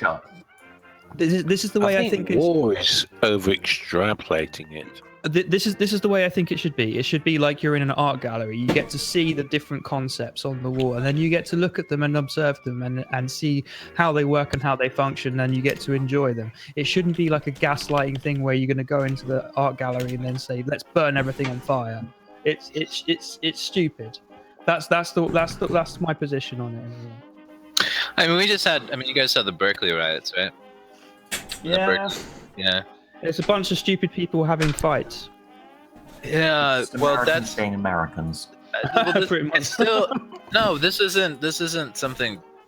I haven't seen this in the last at least 20 years. And then you got a guy being called Based Stick Man. Yeah, based because he hits people. Great. No, he's called based because of who he hits. Yeah, fucking stupid. Oh, violence is violence until you hit someone I don't like. Well, no, he dressed up like a Poltard and went out there. Yeah, of course he's gonna get wrecked. They have to give a tag to somebody. Well, no, it's just. But now it's all self-defense. They won't say because they can just say, well, anyone in wearing black is now an Antifa member and therefore is scary and dangerous and is going to kill us all. They're literally conflating them with ISIS. Yeah. This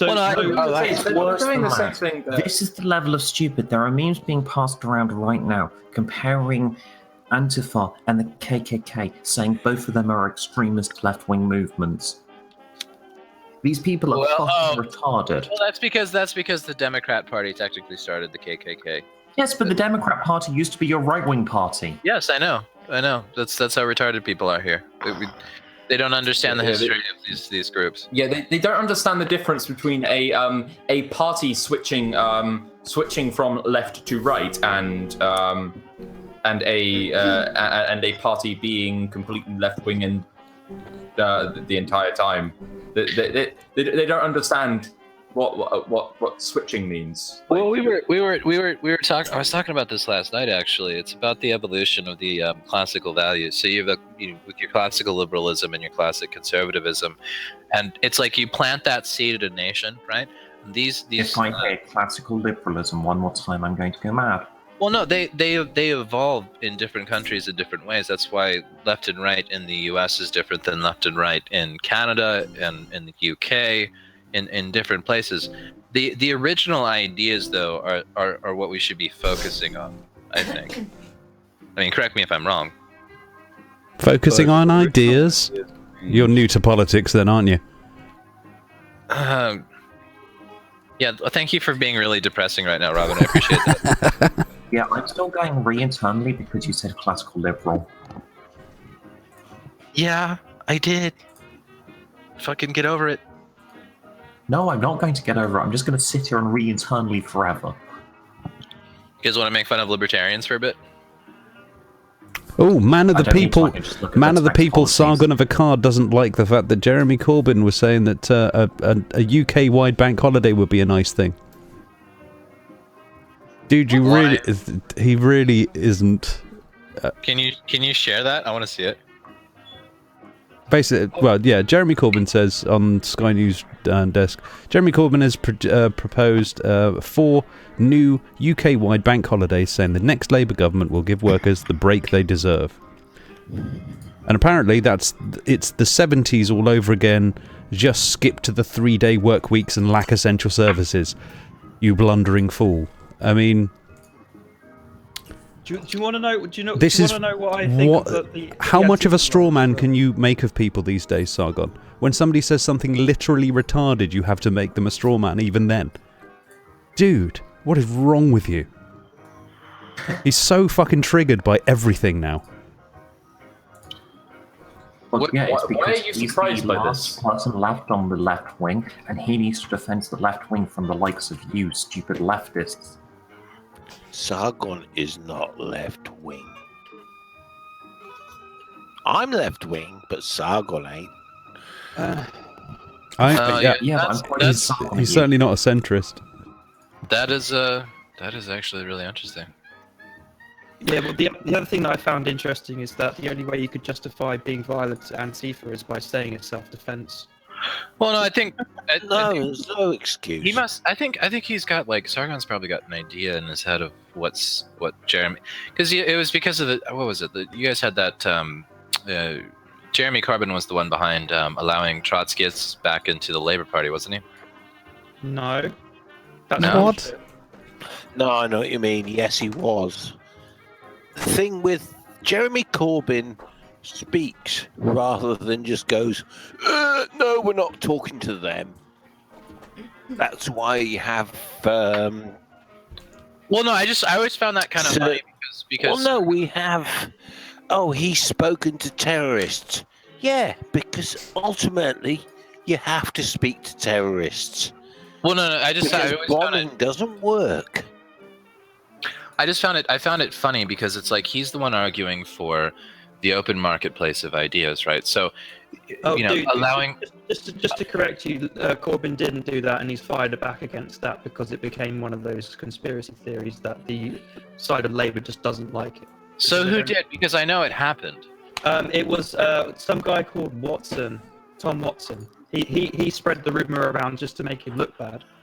So it didn't happen then, or it did? No, it didn't happen. He fired back against it.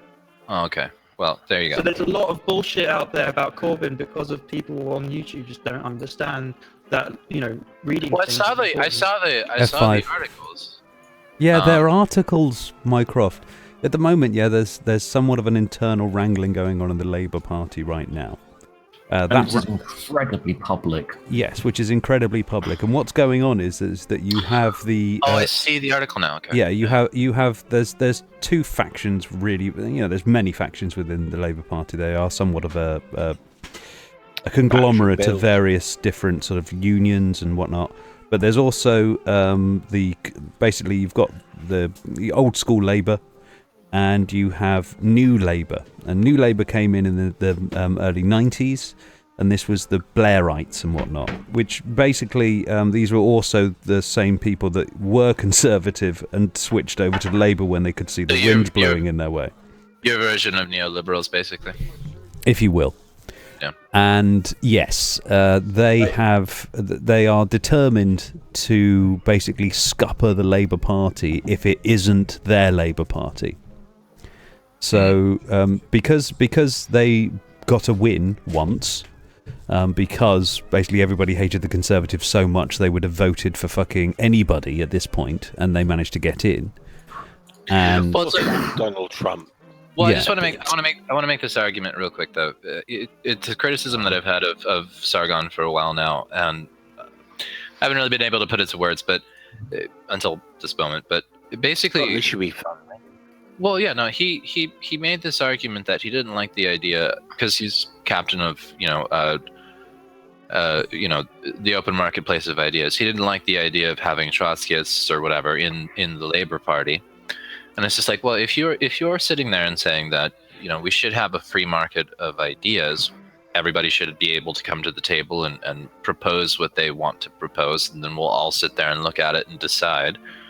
Why is it a problem if Trotskyists are in the Labour Party? Why is that an issue? And then the counter argument, I would assume, right, would be, well, they're going to be subversive, right? They're going to try and trick people into getting into the Labour Party and then flip it and become fucking communists or whatever. But then he sits there and defends the alt-right. And it's like, well, they're clearly subversionists. That's their entire game. That's all they do. They play through subversion. So it's either all okay or it's all okay or it's not. You know. It's okay as long as they're doing it my way. I personally think that Sargon's sat on Milo's lap a little too long. I remember when I met Milo and he was straight in to try and sort of propagandize me, and I just like, it's not going to sell, dude. I don't give a fuck. I was here about gaming. I don't give a fuck about all this SJW bullshit. I think you and them are just as bad as each other. And here's your little war chest. Now go and ring Steve. I guess the question there, though, is that is subversion okay? Are we allowing people to? It's the new punk. Well, I don't know. My answer to that would be, well, I think it's always existed. I think that people are always going to have to deal with subversion. So I don't see any problem with it. I think you always will do. Yeah, people but I think do what they do. Well, I think it serves to. I'm anti this, but I'm not anti that. There's too much you have to fit the Venn diagram of, well, if you're this, then you're that. Then, therefore, you must be this. That bollocks. I might be anti-Sargon, but... Well, dude, look at that tweet. Look at the tweet. Look at the tweet. Basically, what he's saying is very subversive. The guy simply proposed some bank holidays so people could get a few days off extra a year, and he's basically turned it into it being the 70s, 3-day work weeks. Where does any of that come from, Sargon? It's your idea of Jeremy Corbyn as though he's some sort of person who's going to close down the country. Well, Mycroft, I sent you the link in the chat. Sargon's problem is because we're already en route to a 3-day work week with the fucking Tories and 0-hour contracts. Yeah, well, at the moment you've got no day work weeks. You're employed but not employed. Yeah, that's something Americans don't understand is about the 0-hour contract. It's fucking bollocks. Basically, what it means is that it's a way of companies to avoid tax.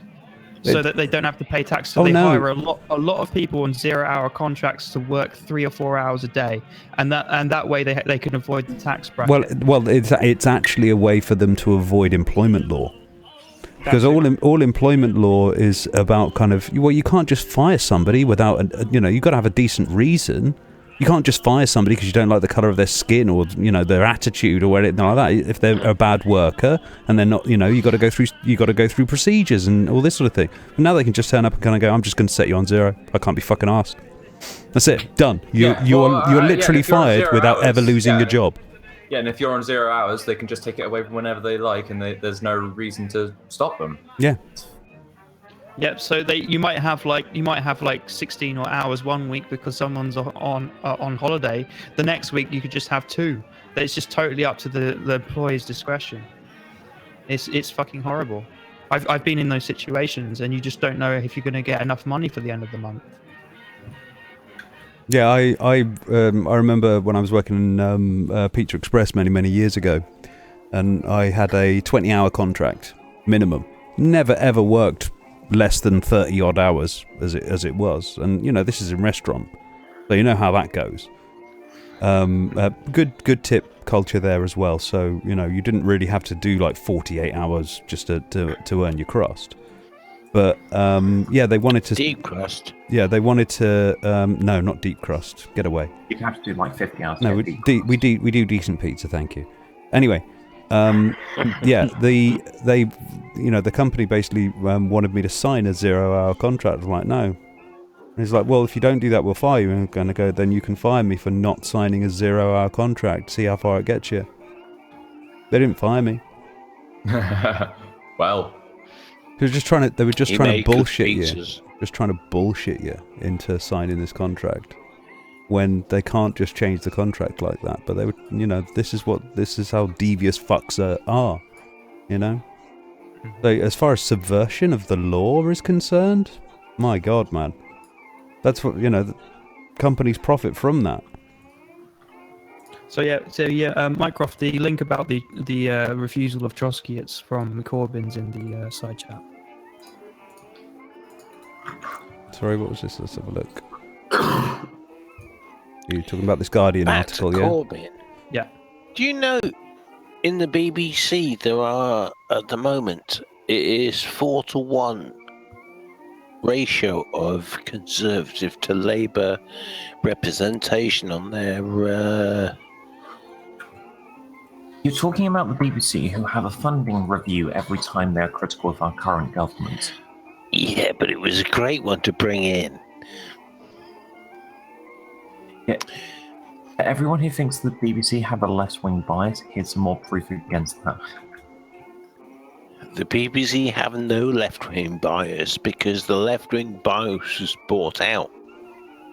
Well, there is that thing that Sargon brings up about the diversity quotas, which is interesting, but I don't know if that's... Yes, but the diversity quota is almost entirely in kids' shows, and there is a hell of a lot of reputable science stating quite blankly, as it is a proven fact at this point, that if you expose children to the hodgepodge of society, the children will go, oh, so there are different people, and we'll just accept them as that. If a child is never exposed to anyone different, they will be genuinely racist and xenophobic. And this is casting, guys. This is casting. Yeah, it reminds me when I was a kid and I just saw this this black dude walking down the street and said, "Mum, why is he made out of chocolate?" I don't know. Can you really say that quota are they fair? I don't think they're fair. Regardless of the circumstances, is it fair to discriminate based on someone's sex or race for hiring for a job? In casting, of course it isn't. In casting, yes. In casting, it's you have to. It's one of the few areas where I think it's completely reasonable. Well, yeah, and when you're trying to cast somebody, a male role, like this isn't Greek theater. Yeah, I mean, the guys are not gonna play the chicks. Yeah, I mean, if you're casting for, say, strippers, yeah, there's going to be some discrimination on the sex angle there. Fair point. Yeah, there are times when you are going to discriminate. I mean, I see it as well. I mean, you have people who ask for waitresses. They don't ask for waiters, they ask for waitresses. That's interesting. Yeah. I guess I guess it depends on where we're drawing the line then. I remember having a manager who was pissed off that he didn't have enough pretty waitresses. Never mind. I mean, if it's just for like casting for like a role or something like that, then fine. But yeah, hashtag context matters. Well, no, I can't think of a counter argument to that. I mean, if you say, let's say you start up a car wash and you just want to have a bunch of big-breasted women running your car wash, right? Because that's fun for the lads, right? Is that discriminatory if you don't hire the big fat guy with the tits? I mean, he's got the tits, right? Well, I think if it depends on what the car wash is. What were the requirements you set out? If it. Yeah, but I mean, if you're that sad that you just want to be cleaned by a big-titted tart, that's your fault. That's not sad. That's a dream. That's a dream, my friend. I couldn't give a shit. If you went out for whether they have big tits, no tits, what tits, clean my car. Wow. But if you went, he's just with no tits. You see, he loves traps. What I was going to say is, like, if you had an advert that set out to be a satirical parody of like, it's dead, man. It's dead. Let it lie. Let it lie, man. No. The satirical parody of young women, boys. Of women brushing and washing their tits on something, and you got like a fat guy to do it instead. It's open-ended. The whole it still point, works, yeah, and it's parodying these women. Yeah, the whole point of the skeptic community is to give me more catchphrases. Just imagining getting my car washed right now and like having a whole fat guy, with like fat bastard from Austin Powers. Well, no, just like a You whole guys bunch are of just reminding me that I still need to get my fucking mother's car to the car wash. So what exactly is the point of this allegory? No. You're bringing your mother into this? Massive D-cup tits, and there's also an obese guy with D-cup tits just like you get washing your the car. with Yeah, them. you get your car washed, and like there's a bunch of beautiful women, and they're just like washing your car, and you just get to look at beautiful breasts the whole time, and then the diversity hire comes out, and you're like, oh fuck this. And then you just get like this massive dyke. Clean the car. Well, Mycroft it definitely depends, because is it a bit is the car wash with big titted women rubbing up against your windshield part of the business plan, or is it just a bonus from? I would say that would definitely be part of the business Do plan. you know what makes me laugh? Is that the people that are against, say, diversity quotas and all that sort of business, that these are usually the same people that are asking for British jobs for British workers. Well, you know what the thing is? I would say that you make the point has been made that there is a fair point to having diversity quotas when there is a legitimate need for it. So like, say you're running a marketing firm, right? You're marketing something. You're marketing Micro. Let him finish. Micro. That's Let kind of the problem. him finish. Hang on. You're running a marketing firm, right? And you want a female opinion. So you hire or you create a role, and then you say, okay, we're only going to hire women for this because we want a female opinion on this particular subject, right? You're technically discriminating against sex there, but if the main goal of what you're trying to accomplish is getting the idea or something from a particular group of people that have a different worldview, is that really a bad thing? Is that something that's immoral or unethical? Well, that certainly, certainly that's perfectly applicable, and along the same lines as, for example, let's have a look at say Rebel Media, for example. They just so happened to get a blonde. Oh, she doesn't work there anymore, but yeah, but you know what I mean. It's like kind of go, we're going to hire this. Is Tommy Robinson a blonde? We're going to hire this blonde chick. Yeah. Don't you find Mycroft? Don't you find it a bit like convenient that she leaves as soon as the black guy joins?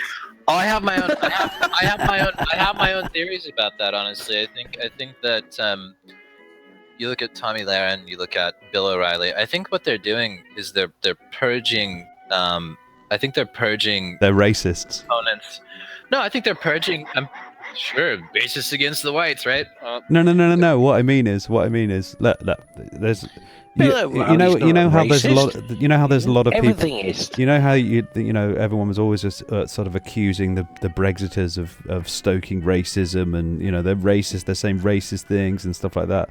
That doesn't mean that there weren't any racists that were voting Brexit now, was there? Yeah. In fact, it was there was going to be evident that every single racist that was voting for Brexit. So here's the thing. Here's the thing when it comes to Rebel, for example. Yeah, they were stoking quite a lot of racial tension as well, and I think they probably ended up with quite a few. I know she left. She left right after that black guy, whatever his No, fucking name. it wasn't anything to do with him, and I'm talking about something slightly different here. Okay. She actually got into some trouble over her let's say anti-Semitic comments. Oh, it was the Jews. Yeah, it was. It was a Jewish thing. Anti-Semitic. That was my original guess. Which one was this? But anyway, yeah. The thing is, yeah. I wanted to know. I want to know. Well, about that. no. I don't mean it was anti-Semitic. It was really just that she wasn't basically on sitting on BB's cock. So it was the Israeli thing. But anyway. Right, because yeah. They went out to Israel to defend Israel, and she didn't like it because the Jews. Well, you'll have to. I've just set you off. You can get on your own research on that one. You can find out for yourself. But yeah, as far as sort of like they bring in a black guy and stuff like that, and they start saying, you know what, racism isn't okay. He criticized the alt-right. I think a lot of it was to do with the fact that they probably actually stoked quite a lot of tension and ended up with all of these racists running around. Well, that's in what I their, in their thought. comment section, and they're like, "We got to get rid of these guys." Well, that's what I thought. That's what I thought originally happened was that because he released a video where he was talking about why the alt-right is wrong, and he went over some great points as to why, just counter arguments to all of this race realism stuff, right? And like 2 days later, she's gone. I'm like, coincidence? Yeah, it was. It sounds. You got to put it in parentheses. It just sounds like there was a change of management. It sounds like there's a change of management, a change of direction, and that's why she left. That was it. That's what I got from that. I don't know. I don't know about that. But the thing is, though, like when I'm looking at these purges, though, that have been going on in the media, I honestly think that it's the traditional conservative right that's pushing the alt-right out. Like they got Trump elected, now they don't need them anymore, and they want to get. Oh fuck off! The alt-right didn't get Trump elected. They were just a bunch of hoodwinked teenage idiots. They had enough power just as much power as they had enough power just as much as SJWs. F5. Well, no, they did though. They were, because here's the thing: the traditional conservative right did not like Trump because of the pussy grabbing comments and whatnot. That doesn't represent traditional conservative values here in the U.S. If they got Trump elected, was the low turnout for Hillary and the Electoral College?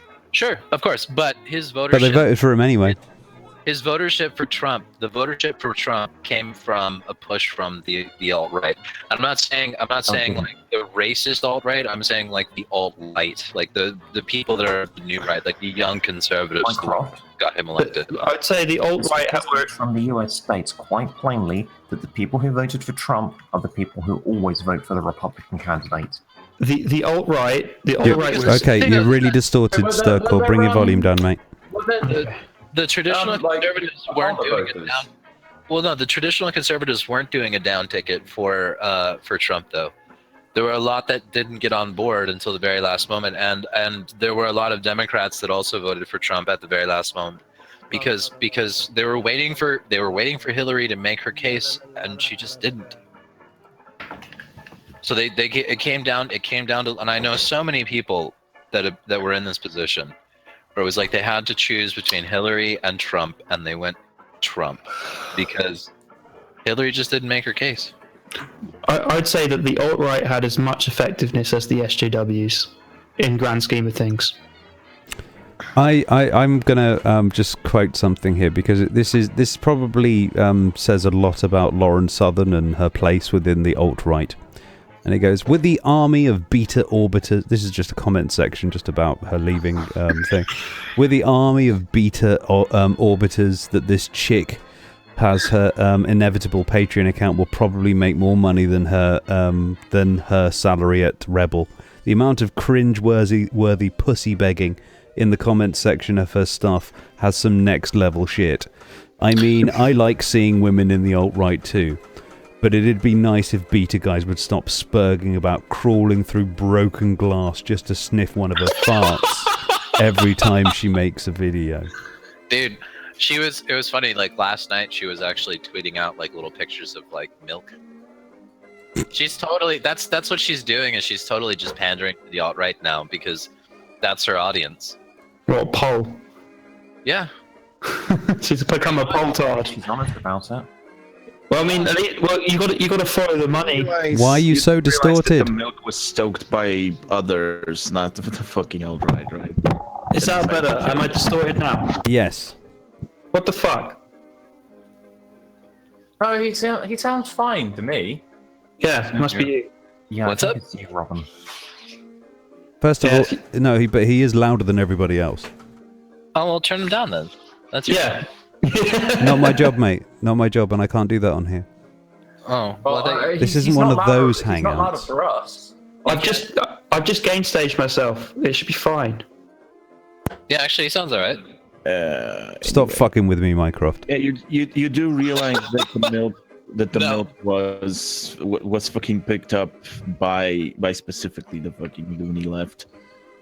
And then pretty much everybody outside of that just adopted it as no, right. There's this article that came up basically saying that lactose intolerance has a racial divide, and white people are less lactose intolerant than black people. Well, it's got to do with the fact that. Well, so when you live in an area, and you can ask Carlos about this. He was talking about this on one of Sandre's streams. Basically, the reason that our skin has lightened is so that we can absorb more light to get more vitamin D. And fuck off! Just don't do that to me. Aluminum, bitch. Point being is that the reason that our skin lightened, the reason that like white people are white, is because there was so much cloud cover in particular areas that our skin lightened so that we could absorb more vitamin D, and that's the reason that we have white skin. And that's where the whole fucking milk, as far as I thought anyway, I thought that's where the whole milk meme came from. No, it's and also that's not actually why you don't have a tan. It's the fact that your body doesn't need to produce melanin as much as if it was basically on the equator. So it just doesn't produce something it doesn't need to produce. It's an evolutionary trait. Yeah, that's all. Yep, evolutionary adaptation. What's the minimum amount of effort your body can assert? You'll have to talk to Carlos about it, because apparently that's what the anthropologists are saying, is that it's got to do with vitamin D absorption. Well, anthropologists don't know evolution. Well, then. they were also talking. Well, they were talking to geneticists. Well, it sounds like he's taking his information from a race realist. Dude, you are so loud. What? Are you fucking with us, Darb? He's not loud. Even people in the side chat are saying he's too loud. Well, it's clearly whatever you're broadcasting then. Yeah. I'm broadcasting all of you. I have no control over your volumes. I have no control over your volumes. You guys are all fine except Sturkor. That's what I'm saying. Darling. How's that? That's better. How's that? That's better. Okay, cool. Well, now he's really quiet for everyone else. I can still hear him. I can still hear him. It's fine. I'll turn up a tad. There we go. Is that better? We'll call that a meeting in the middle. Anyway, carrying on. Yeah, but yeah, I'd like to. Let me see if Carlos is available, and I can see if maybe he'll talk about it. It sounds like he's getting his information from race realists rather than. No, he's an anthropologist. This is what he does for a living. Are we talking about vitamin? But Carlos is pretty sort of spun in a particular way, mate. Isn't anthropology just the observation of how civilizations evolve rather than on a biological level? Yeah. Yeah, it's evolutionary anthropologist. But this is the thing that he has to actually deal with all that stuff too. So let me. I don't want to speak for him. Yeah, but it sounds like his expertise isn't involved in biology. So you can't really speak. Technically not. No. Exactly. There you go. You can't speak on that level then. It is something. Well, by that logic, we can't speak about anything, can we? Well, no, but like from a place of authority, you can't. But if you're saying that you're appealing to authority to him, and he can't actually be in that area, and then he's not qualified to actually do that, then the authority from him is null and void. Okay, I'm not going to speak for him, but let me. But my point stands. No, sure. Yeah. I'm not disagreeing. You're right. Let me just see. And even then, appeals to authority are heuristics at best. They're not. Well, appeals to authority are okay if they're an actual authority on the topic, but if they're not, then it falls you're flat. quoting them verbatim and actually understand what they're talking about well enough to be able to convey. He has to, but here's the thing: as an anthropologist, though, he has to understand particular racial differences for identifying like different bones that he finds, like that he digs up and stuff like that. So it's tangential knowledge. Yes, it's not something that he was maybe particularly trained in, but it is something that he has to know about. Yeah, it's kind of weird that you would want to focus on that within anthropology. I understand like that's specifically what he does, though. So I don't know. I don't know enough about anthropology to make that sort of comment, but I would imagine from my understanding of anthropology, it's sort of observation of how people interact and how people evolve with interaction, right? It's not a case of being like 100% focused on racial. Well, no, I mean it's well, that's how they identify. See, here's the problem: is I'm trying to parrot things that he's said, and I'm not an expert in this situation, so I don't know. It's one of those things. Like I'll have to. Like I just sent him a message. We'll see if he's awake, and then maybe he can come on and explain his position there. I mean, I'm open to being wrong, but like that's my perception of anthropology. It's an observation of how people interact over time, as well as like how people have acted in previous histories. Yeah, it's not. The thing is, it's evolution generally. For example, tonsils. Okay, at some point or another, they were of use. And after millennia, they just basically, they just sit there doing nothing. But they're still there. They're just, every human being, for example, has as many hairs as any ape or chimp. It's just the thinness of the hair. That's all. They're just smaller and thinner. That's all. To the point where they're virtually, you don't even know that you have them. But every single follicle. Ditrazole testosterone does cause hair follicles to actually die. Anyway, the fact that it's a complete. You want to talk about personal problems? Didn't mean the fucking bit. But anyway, yeah. I found what I'm talking about. What I'm talking about is that when something is of no use, it gets favoured less. That's generally how evolution works. Why we're stuck on this point, I don't know. Well, this is true. I don't know. Who cares? There are. I suspect. Let's go full retard on this tangent. Why not? I suspect there are people out there that consider that to be a thing. But if you can imagine, maximizing vitamin D, fair enough. Yeah. But that's sort of a byproduct of not producing as much melanin. If you see what I mean. Well, what's the purpose? Well, what's the purpose of melanin exactly? It's to protect the skin cells from damage from the sun.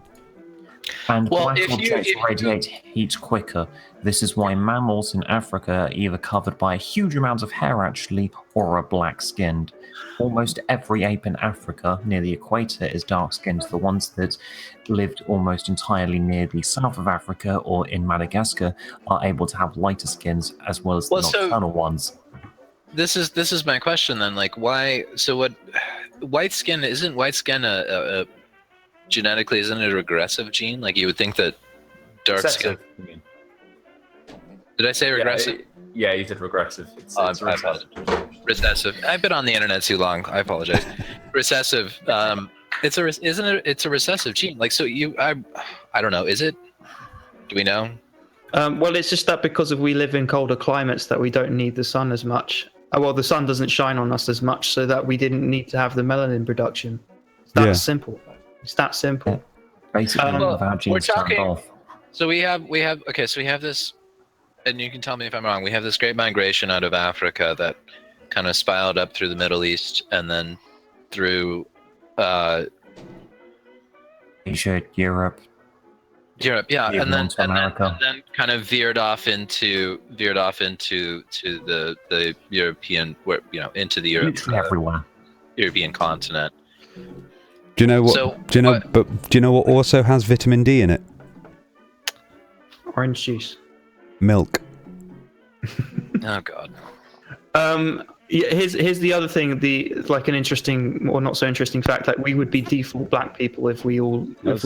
Well, this is the question that I have. If that's the migration that occurred, what was the evolutionary adaptation to having lighter skin? Hold up, time out. Are we actually discussing the validity of whether or not fucking lactose intolerance is No, we're not. No. No. As far as the actual. Me to quickly go onto this into two tangents that are not quite related. For the fact that Europeans are predominantly the people on Earth that can drink milk, that's not actually true. It's Europeans and people from the northern Middle Eastern descent, also known as the Fertile Crescent, as that's the area of the world that got cows. Hey, Carlos is available. This is the farming sector. And Asia, cows were not actually all that common. Hey, can I link him in? Robin, sure. Is that cool? Sure. Link who in? If you can imagine, there's all kinds of different reasons here that somebody People would, have lighter skin because they don't need to have darker skin. Making melanin is actually really expensive biologically. But also, if you're drinking milk, of course, that means that you don't actually require as much vitamin D from the sun as it is. And by the way, I'm white and I've got milk intolerance. So there you go. It's refuted. Well, then you're obviously an abnormal person. you're obviously a mudblood somewhere. Yeah. It's actually fairly common. Exactly. Yeah. I mean, it's fairly rare. most humans are actually slightly lactose intolerant. Like it's kind of a spectrum from what I hear. Yeah. Well, it's only been a few 100,000 years since the human animal sort of like was doing the whole milking business. So Yeah, why is it that we drink milk from another animal? What is that? because we It's just can. convenience because of it's got there's something that produces liquid that we could have for nourishment. That's it. Is it the protein then? No, well, it wouldn't be the protein. It would be just the taste. Volume. It's just the taste and the amount that you can get.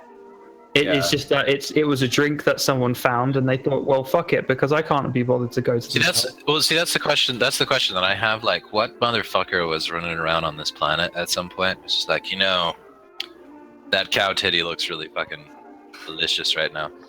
Hello. Well, you could give it a try. Run up to and grab a cow's tit, tip him over, grab him by the udder, pull it up and suckle on it. No. You know what? Do you know what I think it was? Do you know how I think it came about? I think it probably came about from the fact that they'd already domesticated these animals, and they were probably fucking them.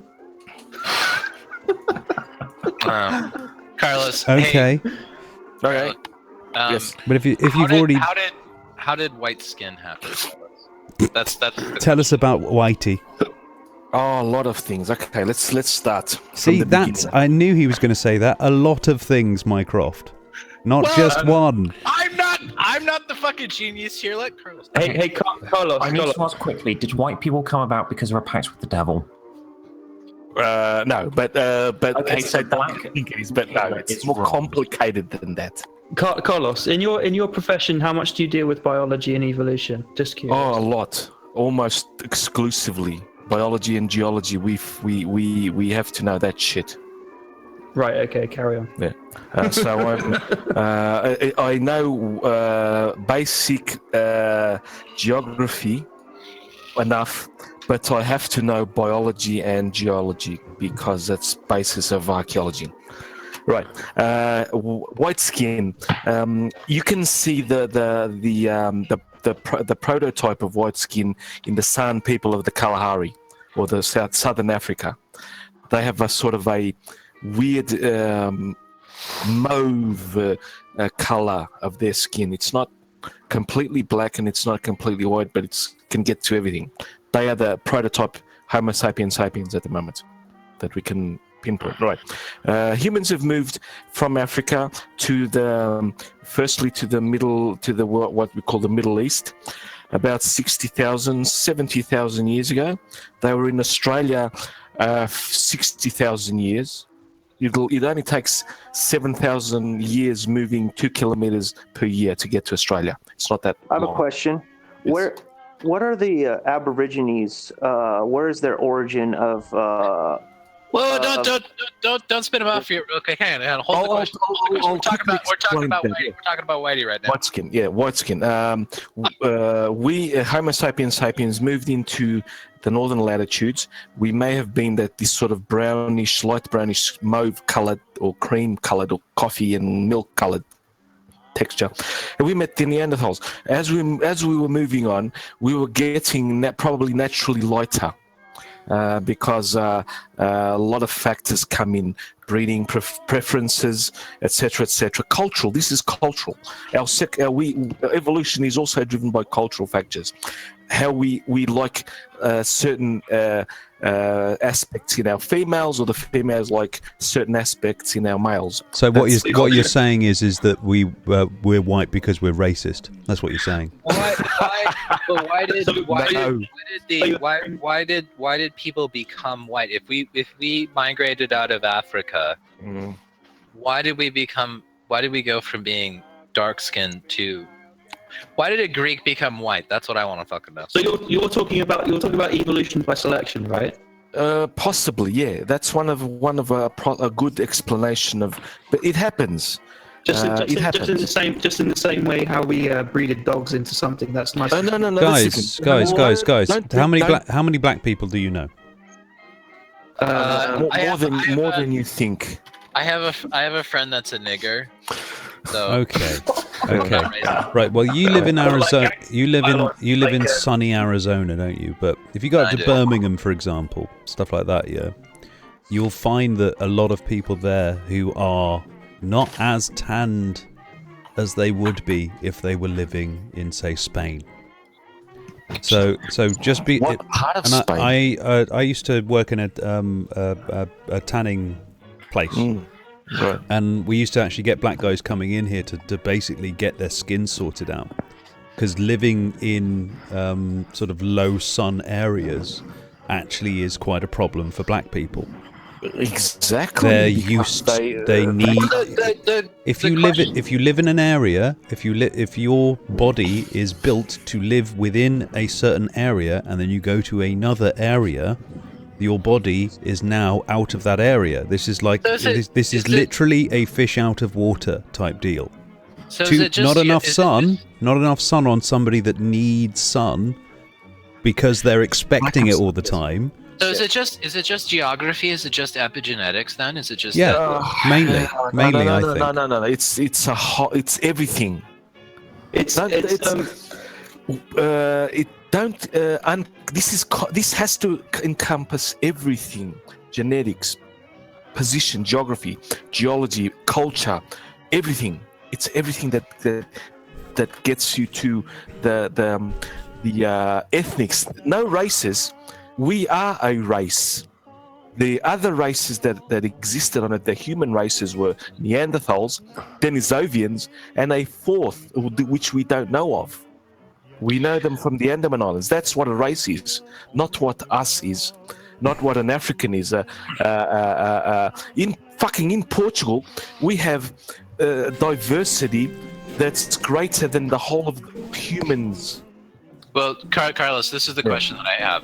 Why is it that people are white? Like, how did our skin color? It's an adaptation to low sun. We get a lot. We generate a lot, or the white skin generates a lot of vitamin D, right? Does it? I thought it. Yes, it does. But there's also the mixing of with the Neanderthals. Neanderthals in Europe have been here for at least 200,000 years in Europe. Carlos, they have the ginger. Let me just finish my thought. They have the ginger gene. They were ginger, right? We mixed with them. Are you saying gingers are Neanderthals? I have 3.5. Yes, no. I love the idea of the ginger gene.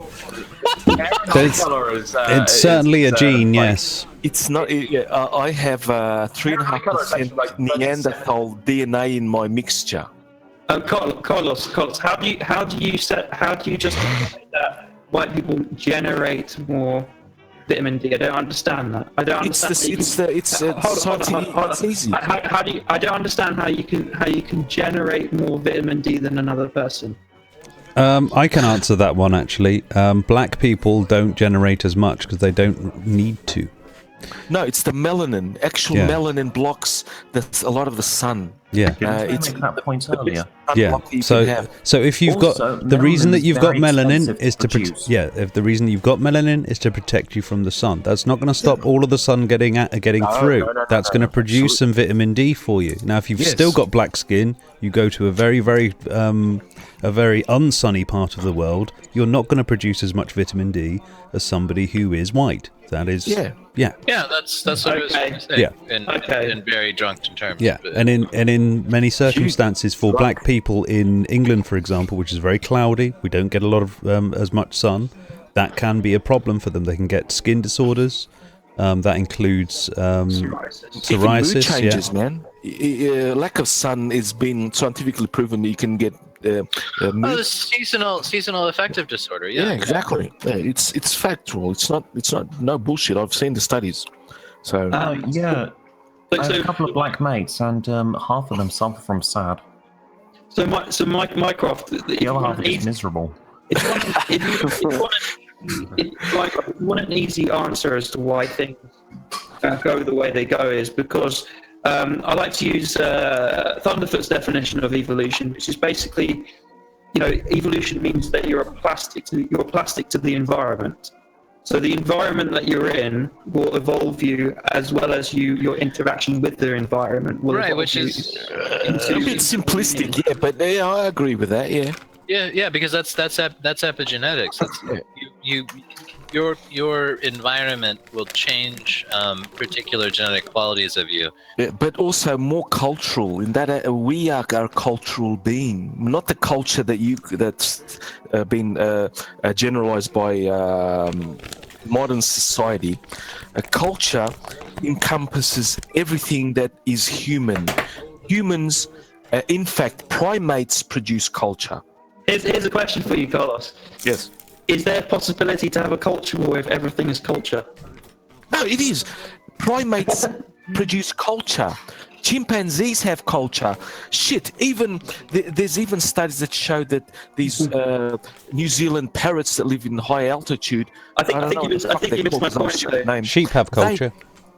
No, these parrots have culture. They teach. Culture is everything that you teach to your offspring. Yeah, it's a matter of has a culture. Yeah. So do you see what I mean by culture? It's everything that you can teach to your offspring.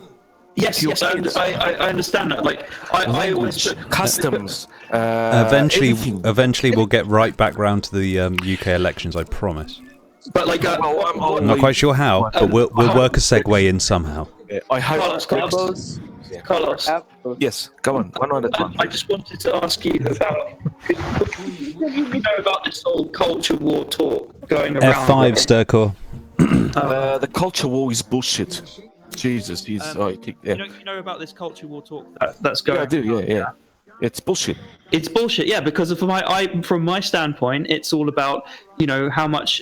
Culture comes from education, and education produces culture. No, it's the opposite.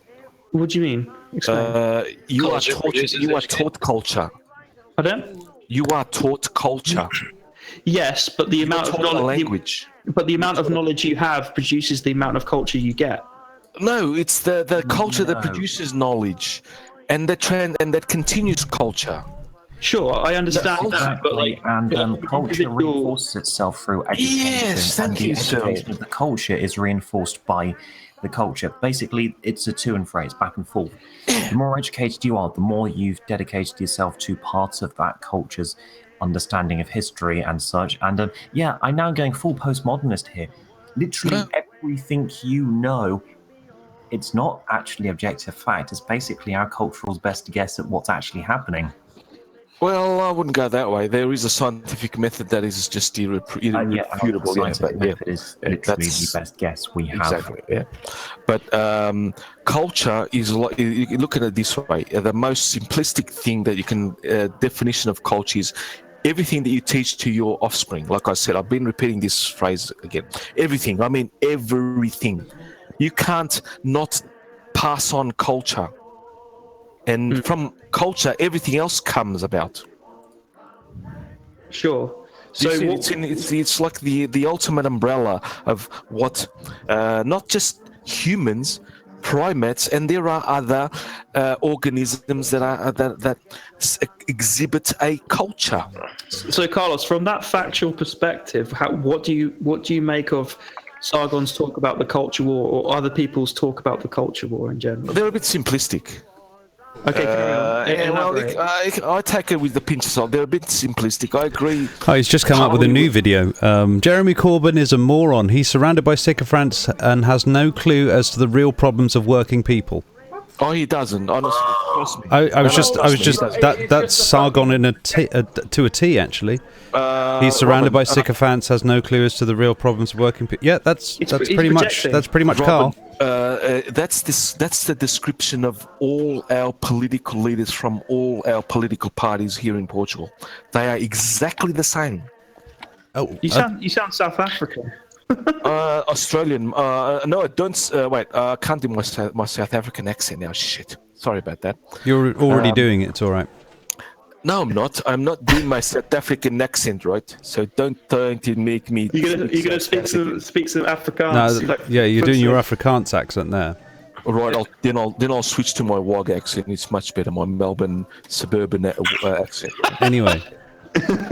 So Robin, obviously, Robin wants to talk about the election, the snap election. Yeah, we had like a half. Well, I'll be leaving. I hope you guys have got what Before you leave, can you tell me? Yes. What is the history of the Aboriginal Australian? They were one of the first groups of Homo sapiens that left Africa. They went through southern India. The Southern Indians are dark skinned, yet they're blonde. That's something to look out for. And the Australian Aborigines are also like that. They are dark skinned. After traditionally it was after about 2 years old when they were kept inside there, protected and wrapped up and shit. But they were blonde. Huh, that's interesting. Naturally blonde. So what you're saying is that the Aborigines of Australia were actually like the first Aryans? No, there's no such fucking thing as aliens. No, nothing like that. No. Okay, there's no such thing as Aryans, but please explain my 6-foot blonde sister. Oh, okay. Well, that's Nordic, Germanic, and Northern European, possibly Celtic. Do you want to be a bit more? Okay, so what you're saying is literally half of Europe. Do you know that the 6 foot is natural in the Maasai of Kenya, right? 6 foot is 6 foot. Maasai is quite short. They are 6'3", 2, 6'4", 5, 6. So height is nothing to do with ethnicity. It's just an original adaptation to the local conditions. Plus also cultural preferences by sexuality and shit. It encompasses everything. Stay cooler in Africa, or do they stay cooler being that tall? Is that higher? You get increased surface area. You're able to see predators more, and also to sweat more efficiently. They are good runners, so they. The taller and wider a person is, the more they take advantage of the cube law. The main question is though, are Slavs technically Asian or Europeans? And also, can you answer this question? This is a very important question. Okay. Are traps gay? Oh, absolutely, man. No doubt. No, Carlos, no. I'm going to have to go on you with this one, but if you're attracted to a trap because you're attracted to their feminine features, you are not gay. You're just attracted That's a different question. That's a different question. That's a different... No, were you asking about the trap themselves or the people that like traps? Yeah, we need to... Yeah, this is the thing, guys. I think a lot of people are getting this thing confused, and I don't want anyone to get upset over this. There's no need to have a war over the gayness of traps. No, no war. All those that are attracted to said traps, but we need to at least get this separated. If you are attracted to a trap, are you gay? If you are a trap, are you gay? Those are the questions that need to be answered. Let's keep it sensible, folks. No. You see, I'm attracted to Blair White, but I know she's not a trap because I know she's Blair White. So it's not a trap. And trans people are completely different. Well, it's the problem with the question, really. Yeah, it's a problem. I won't elaborate. I'm drunk. Sorry, guys. A trap would be a very feminine male that passes as female and identifies as male or doesn't identify as female. You're always drunk, Carlos. Fucking hell. Hey, Robin. I'm not drunk, actually. Honestly, I'm. Dennis, I can't get drunk. One second, guys. Dennis, you were saying something? Yep. Thank you for having me on. No worries, mate. Yeah. Right. Oh, hello, Dennis. How are you, mate? Sorry. Oh, Dennis, my trap's gay. No, well, so it's the problem with the question, really. Dennis was here for the political discourse. Well, I'm definitely going to be heading out now, but on the purpose of the question, I take a definitive stance to not have a stance. Take care. Okay. Awesome. Fair enough. Okay, I'll give you my official definition of what I feel. All holes are fuckable, and I will fuck every hole there is. All right. No, that's fantastic. Thank you. That's just me. That is Carlos, a manly position to take on the Hydra. Must be a nightmare walking back from the pub with you. Position. I don't discriminate. I honor. I like. No, mate, you're understanding how manly this is because I'm imagining you're the type of person that sees a hole in a fucking stone cliff face and goes, "Yeah, right." No, I don't mean inanimate objects. I Yeah, mean, God's sake, you got to use lube. yeah, exactly. Or that. So you chuck a rabbit. Well, see, okay, so the problem with the question of are traps gay, right, is that when certain people are asking that question, what they're asking is, does it make you gay to be attracted to a transgender person and then find out that they're actually not the sex that you thought they were? No. Traps are actually just androgynous. They're not. The traps are not trannies. Separate shit. Well, so like if I encounter Blair White on the street and I'm like, damn, that's a nice piece of ass, and then I find out she has a penis, does that make me gay? But not necessarily. Depends how far you go. I don't think that's the question. I thought the question was from the other perspective, but I don't know. Yeah, I know. That's the point of the question. Is it's purposely misleading. This is more. Sorry, Minecraft. This is more philosophical. It's not my field. I'm an archaeologist. I deal with science. So I'll be leaving you guys. Thank you for having me on. Hey, Carlos. Yes. Could you add me because I'd like to have a hangout with you sometime. It would be really cool. Follow ChrisW67 on Twitter. Follow me. I'll follow you back, man. What is it? Sorry, can you do that to me again? ChrisW67. Let me see. Okay. Yeah, I'll put it in the chat, Carlos. Yeah, exactly. Carlos, I do have one last question for you. Absolutely, man. Is Spinosaurus kin a trap? Oh my god. No. Shit! I just realised this first time I've been on a stream with him. That's not. Okay, when was the last one? I think it is. I know. St. Clair was also there too. Oh yes, I'm sorry. I apologize. Yes, yeah, it might have been another open house. Yeah. Yes. Possibly. Yeah.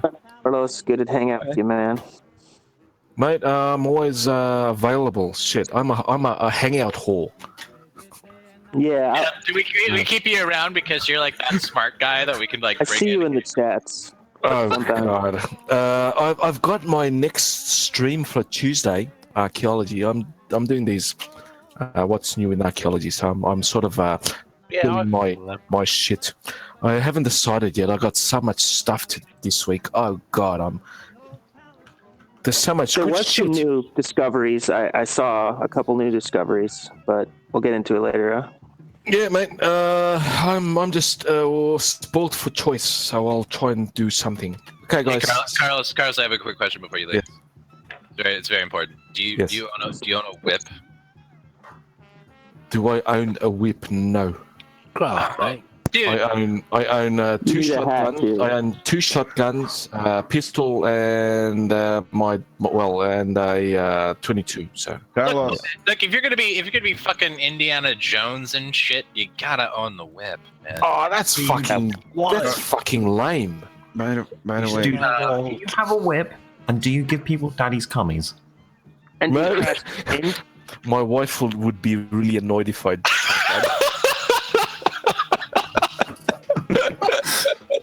It was good talking to you, Carlos. Thank you. See you guys. I really love talking to you guys. By the way, Carlos, do you guys have any room for your next expedition to wherever? Somebody that can hold a shovel and dig shit through shit. Oh god, I wish I could, man. I'm not practicing. I'm a non-practicing archaeologist. So, well, that sounds like the world's most uplift. You know, like the cornucopia of fucking life goal disappointments. How the fuck? No, it isn't. It sound as bad as I'm gonna be an archaeologist. Spend the rest of your life.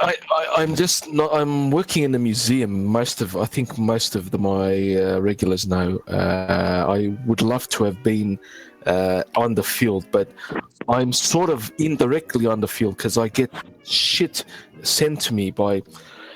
I even got noticed by an actual high-level archaeologist. So dude, it's just not the same as being at the fucking Valley of Kings, man. Like, just have levels like fighters. And wizards? Archaeologists have levels like fighters and wizards? This is cool.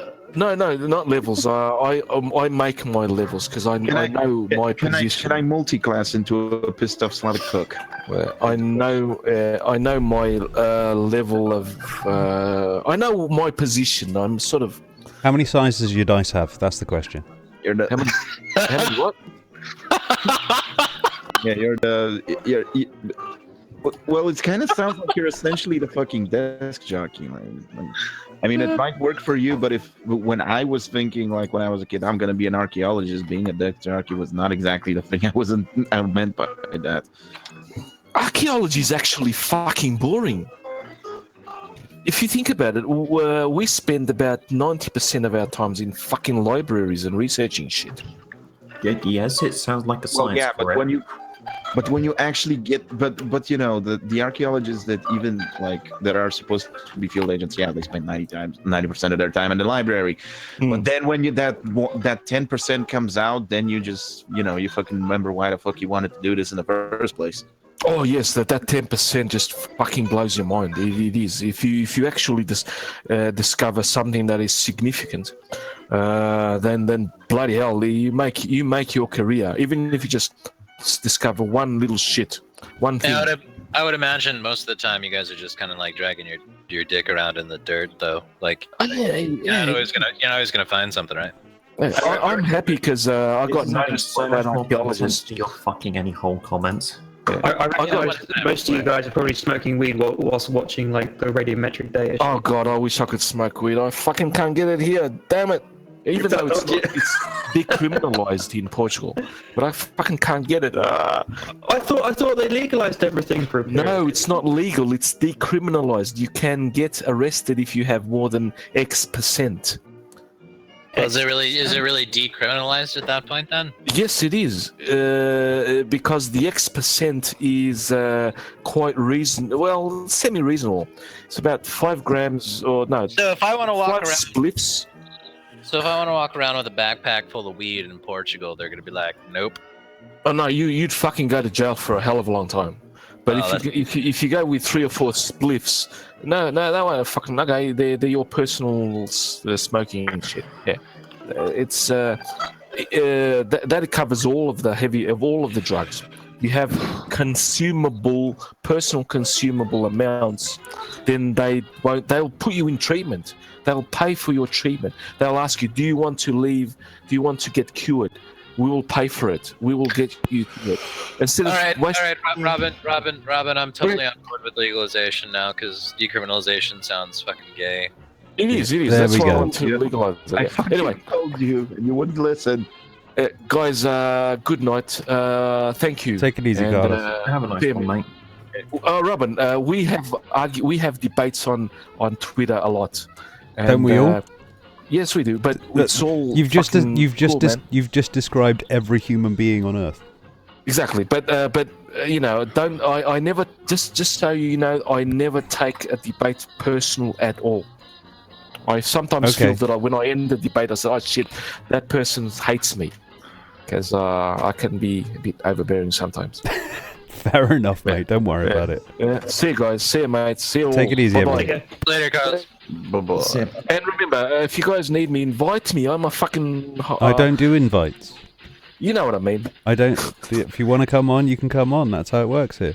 I know you, but I'm talking about the other guys. I'm talking about you. I know how you work. I'm talking about the other guys. See you guys. If I ever do another hangout, I'll send you an invite. I don't know if I ever will do another hangout. Anyway, snap election. May, let's go. Yeah. Yeah. I think the best comment that I've heard on a YouTube channel so far was June is the end of May. I like that one. Oh, that's cute. That was pretty spot on. Why did she do it? Why do you think she did it?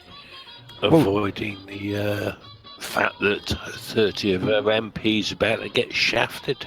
Yeah, there's a lot of issues with the last election, Mycroft, where in this country we actually have laws to stop people overspending on political campaigns. America. Okay, well, let's.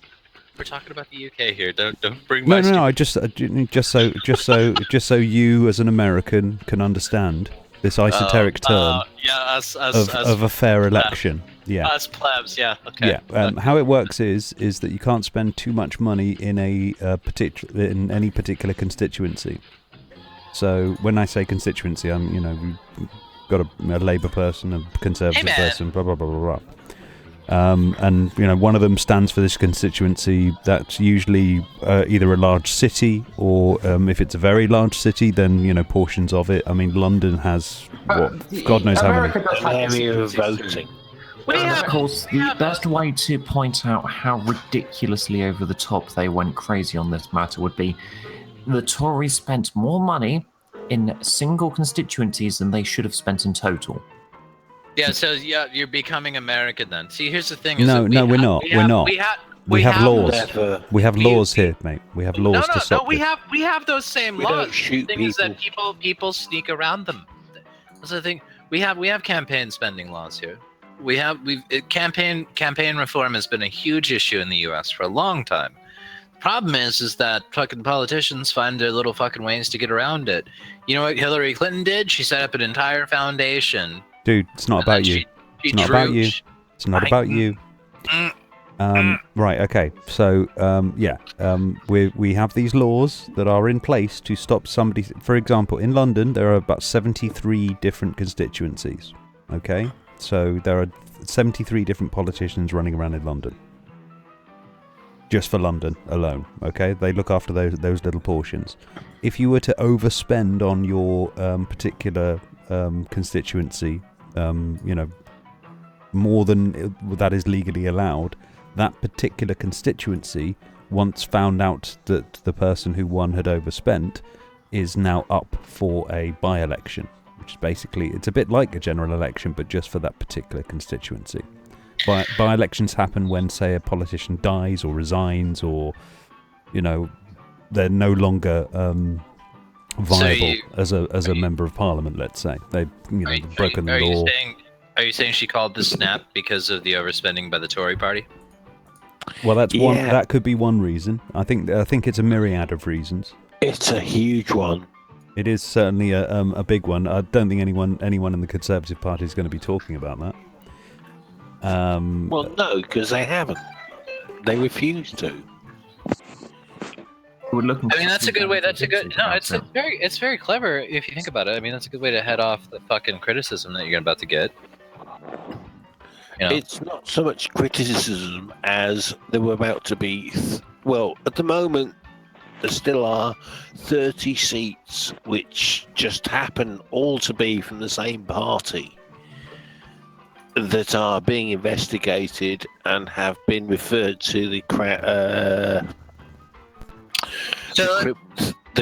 The Electoral Commission. No, it's gone past them. It's criminal court. So when you call a snap election, so all MPs are up for re-election at that point? Yeah. Yes, basically. Oh, that's fucking nuts. Yeah, it's another election. Those 30 people will still be. They're still getting investigated, and even if after the election they have seats, those 30 people will still be investigated for the same thing. So it could well be. Theresa May. If you want to really take it back enough, the whole of the Brexit thing could be classed as illegal because these 30 people were involved in the original. Gentlemen, that campaign's being investigated now for overspending too. Oh yeah. If you didn't know. About that as well. Theresa May just has that power. She can do that. She can call a snap election whenever she wants. No. But no, she can't do that by herself. She can create a motion for it. You have to get 2/3 of the government say yes. 60% of members of parliament to agree. The person acting for the head of state of Britain may at any point request permission to have a general election. Well, in layman, non-British terms, this means the Prime Minister of Great Britain may say, as the Queen's representative, I would rather like us to have an election. Are you all okay with that? Well, Doesn't no, seem because sort of, they just changed it. Well, no, it seems sort of pointless though. I mean, like if you have to have 60% of the people, 60% of the parliament anyway, to say that it's okay to do this, let's have a re-election. The only reason that you would do that if you're a politician is that if you know that you're going to get re-elected. No. There's many reasons behind why she's doing. F5. It's a good way to shut him up, isn't it? There's many reasons why this is happening. Now he's really quiet.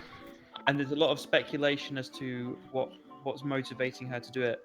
Yes, there is a possibility of her being the next prime minister, but it doesn't necessarily mean she will be. There is a chance for Corbyn to snatch it if everything goes right for him. So it's a gamble on her part, really, because she's doing it to quell the inner infighting that's going on between the Conservatives themselves, so that she can remain dominant over them. Well, what's the infighting about? Brexit. Brexit. I thought most Tories wanted that though, didn't well, they? you would think that on an outsider perspective, but actually inside they're thinking, oh shit, we don't know what deals we're going to get. There's people who want to go for hard Brexit. Look at Brexit is going to shaft Britain. She does this. She does this on the auspice of the French Tory election. position on the European Union for about 50 years now has been strong ties with the European Union is the single best thing for Britain at the moment, as they're our main trading partner. They are all civilized nations. They all make shit. Yeah, but she's doing this at a very strange time. This is on the auspice of the French election, right? No, it's got nothing to do with the French. No, I know it doesn't. Not necessarily, but it is timed interestingly. I mean, this is happening right as the election is going on. It's happening for a few reasons. It's happening because of their being investigated by a criminal prosecution court, and at the same time because of the infighting of the Brexit and because of the economy. There's a lot of things going on to make her want to do this, even though she previously didn't want to do it. Yeah, Harmless Critter made a point of saying that more people are of the opinion that Brexit is going well, so called it now before it fucks up. They hope will grant a landslide so that there will be no hold-up. She made a speech, guys. Yes, Harmless, but she's a politician, and that means that she's a lying bitch. So her saying stuff is of no consequence to what's going on. This is British politics. I mean, politicians actually saying what they think. Are you crazy?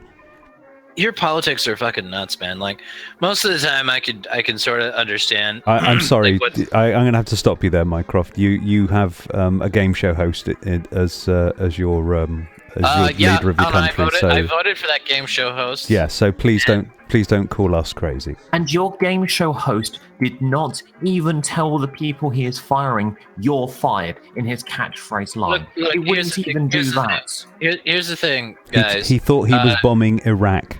You let your entire empire go, so you don't really have any right to complain at this point. 200 years I let the British Empire go. I let it go, did I? Yeah, you did.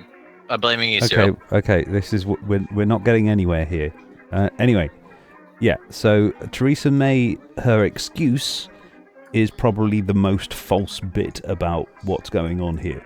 So if a politician were to stare up at the sky and call it blue, I'd be checking. Well, like speaking of her going back on things, she said she would never do a snap election. Well, so this is just because she's getting investigated. Is that it? Is that because of the So it's all about the spending. No, there's other things. It has a lot to do with it. Yeah, there's the polls, for example. You were talking about the French election, for example, and one of the worries for a lot of people is Marine Le Pen, who at the moment there is somewhat of a right-wing resurgence within European nationalists, things like that. Yeah. If Le Pen is lucky, she will get through to the final. So the if fact she gets to the final, she's lost. I don't think she's going to win. Anyway, can I finish my point, guys? Yeah. And what I'm saying is that at the moment in this particular sort of time, there is this sort of right-wing resurgence going on. So for her right now, if she feels that conservatism, right-wing sort of ideology is in some sort of plateau right now, it's probably a good time to do that before the shit kicks in. Oh. So That's in other words, it's best to get that election through now before it all goes wrong, because then when it goes wrong, you've already spent, you've already bought the shit. She'll have an actual 5 years of being able to do shit. Oh, yeah, see, fucking hell. You fucking Brits. That's actually pretty fucking smart. What, the fact that every single part of our politics is this incredibly cynical and evil? I'm sorry, but in Britain, when someone declares that she thinks, you look at them and go, "You monster." So that's if you're right, Robin, that's actually really telling, because that means that she's predicting that there's going to be a huge fucking fallout pretty quick here in either your economy or within anybody who even dabbles in economics knows that Brexit is going to be a disaster for the UK.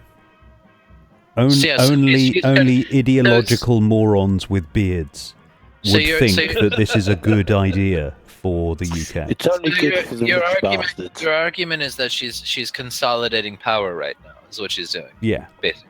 Okay. However, she's there's a few things that she's making in error here. First of all, I could describe her as a Tory Gordon Brown, in the sense that her warmthness of character is non-existent. Her skill at debate is, well, she basically they were talking about televised debates for the... Has she done debates? Hear me out. Yeah, she's refused to go on television debates. So people like the BBC, Channel 4, all that, they'll actually hold a chair for her. So they'll be having these televised debates, and there'll be all of these other politicians and a chair with a little placeholder saying Theresa May. That is not. This is not going to go well. Oh, that's so funny. That's not. And now that she's said that she won't, now she's stuck in between a rock and a hard place, because she's already said that she won't do it. People were calling her Thatcher, and if she's not, she's not willing to debate, then you can't really. She thinks that she should only be doing it at Prime Minister's questions, which is hilarious to me. As I don't know if you know much about Prime Minister's questions, but I'm aware of it. I'm aware of it. No. Well, more along the culture of it is that you will have maybe a couple of questions from opposition, and then the rest of them are basically softballs by her own people. Okay, that's questions. Yeah. And the questions from the opposition are some of the most harrowing things you will hear in politics. But yeah, I mean, recently, what she does is she ducks them, insults the person who's asked the question, and basically hopes to move on. refuses to answer the question that was given in the first place. And they all laugh like they're in this little clique about, even though the question was like, oh, my child is finding it hard to get healthcare, blah blah blah blah blah, and she dodges it, and then everyone starts laughing about the whole topic. Where did Theresa May come from? Like, why is she such a prominent figure, and how did she get here? Well, she got there because David Cameron resigned from losing the Brexit vote. Yeah. No, I know that. Have you ever you've seen Game of Thrones? Yes. That was the leadership. No. That was I know. That was essentially. That was basically what happened with the Tory leadership. So basically, all of the front runners who were probably going to get in fucked each other in the ass to the point where they all fell out. And so she was the only one left, basically. So she just snuck in then, basically. How did she? What's her political history? Do you guys even? She's foreign secretary. So she was. She has flip-flopped more than a pair of flip-flops. She was basically doing the immigration thing. She was basically hates the European Union when it comes to like the law. and courts and things. Has a consistent record of hating foreign students, and repeatedly in her time as an MP and now as her time in the Prime Minister, decided that the most important thing she can do with her time is dictate that we're not allowed to have foreign students because fuck the Chinese, they're not allowed to learn in Britain. And the dark thing is that foreign students is one of the few things they're an this industry country actually makes money out of. Yeah, she sells your steel industry off to China.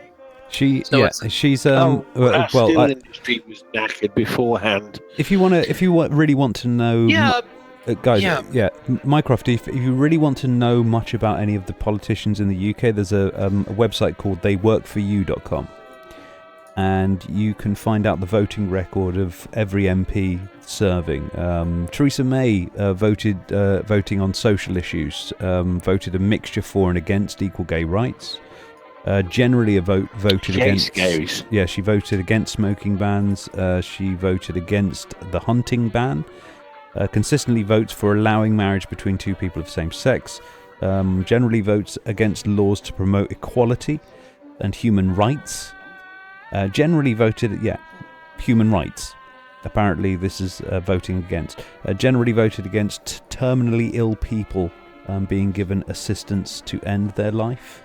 When it comes to foreign policy and defence, almost always voted for UK military forces in combat overseas operations. Consistently voted for the Iraq War. Always voted for investigations into the Iraq War. Always voted for replacing Trident, which is our missile system. So this is Tony Blair then. This is what everything you're just saying now is just no. This is Tony. What's different? The social issues. I would say the difference. She absolutely hates people who are ill. Oh yeah. If you're sick, what's the difference? What's the difference between her? Well, hang on. What's the difference between her platform and Blair then? Blair was more liberal. Blair cared about people who were sick. And people going to school, because if he did the grants for people going to school, so basically if you turned up to school and you signed up for if you turned up on time and you said that you were at school enough, you'd get this allowance. And okay. That was scrapped. Yeah. What was well, I'm gonna sound really stupid right now. What was Blair's party? Labour. Labour, but they New did Labour. a different direction from traditional Labour, which is Corbyn's take on Labour, which is why they're having a lot of backlash. Yeah, to anyone who bitches about progressives, Corbyn is a traditionalist member of Labour. Yeah, and they're having a big issue in the Labour Party because of their we like the Tory Labour, but initially Labour was supposed to be on the left, and there wasn't much opposition to the right, and that's why the right kept winning. Voting on welfare and benefits, generally voted to reduce housing benefit for social tenants deemed to have excessive bedrooms. This is the bedroom tax. Ah, yes, the bedroom tax that will class, if you have a house, it may have a living room, a kitchen, a bathroom so long as it has a toilet in it and is under a certain square footage, an attic, and then everything else is counted as a bedroom. Don't those laws come from your limited land space though? Well, they come from fuck the poor. Imagine it's something like this, Mycroft. Imagine you're a person, and you have another person in your home that you're married to, and imagine that you stick your penis in that person a few times until another person arrives, and you put that little person into a bedroom. That person grows up. You're not very well off, and you've got yourself a little council home, and you need maybe you're in an area that not a lot of work, that sort of thing. You're on housing benefit. Your little one grows up and moves out your home. You no longer have a right to live in your home anymore, because now you have this spare bedroom. That's really what that's about. So they put you. I feel like here's the thing though, is that I feel like I don't really understand this because we don't have housing benefits here. Yeah. Housing benefit is offered to you if you don't work a certain amount of hours. If you work 16 hours or less a week, you're entitled to housing benefit to contribute towards the rent. Right. Well, we don't have that here. If you don't work, you don't get to fucking live in a house. No, it's whether you work or Considering not. that would evict half our population if we turned around and said, no, you don't get any housing And benefits. in your country, don't you have a choice. if you work for Walmart, you have Social Security, don't you? No. No, you pay into Social Security, but you're not going to get the benefit out. No. The people that are on You're talking about welfare, yes? Well, no, this is the thing though, is that without the benefits from the state, people have learned to basically shack up. So like this is a thing that's happening here in the US now, is that people are cohabitating now. So like you'll have like couples living together with other couples, or you'll have people having roommates. Like if you're on the lower end of the spectrum, you're going to be living with somebody. That's the only way that you're going to be able to afford what you're doing. It's similar to where I live. But there's another thing that could separate Blair from May is the DWS reports. The DWS, or DPS, or DWS, I think this is DWS. YouTube. DWS are the people that give jobs to people. They Oh yeah, that's a DWS. That's the Department of Work. Basically, they're the job centre that people go to. That's when they DWP, guys, Department of Work and Pensions. That's what you meant. DWP. The DWP is the place where you go for like a job when you don't have one and you're claiming benefits, and they try and give you a job that you'll be suitable for and that you have to turn up to so that you get the benefits. What they've done is that they've classified a lot of people that originally were disabled as fit for work, and 6,000 people have died over 6 years under the Conservative government. Where's your oversight on that? Like who's somebody's supposed to be watching that shit? What the fuck's going on Yeah, there? there's an American company. Have you? Blame America! Blame it. Okay. No, Mycroft, I am going to blame America. Have you ever heard of the company Atos? They are an American company because we used to have a French company. You hired doing us! it. Hang on. We used to have a French company doing it. The French company turned around and went, we're not doing this, and we're handing all of our case files over to the European Court of Human Rights, the United Nations, and the European Union Human Rights Tribunals, because what we're doing is actually breaking international law and is in several cases actually a war crime.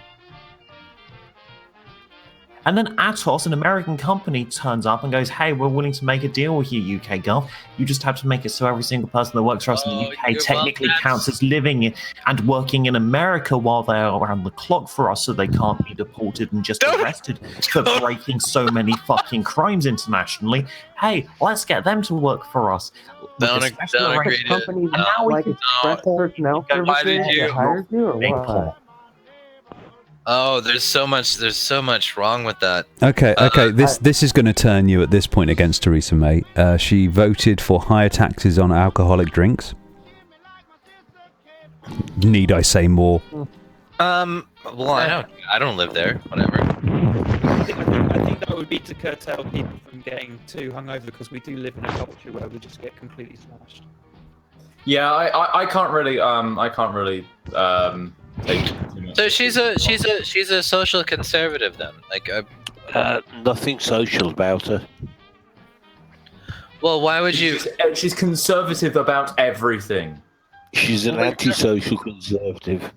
No, in the sense that like I don't know. You'd have I suppose with that measure, right? So like she likes fucking idiot brain that you voted in.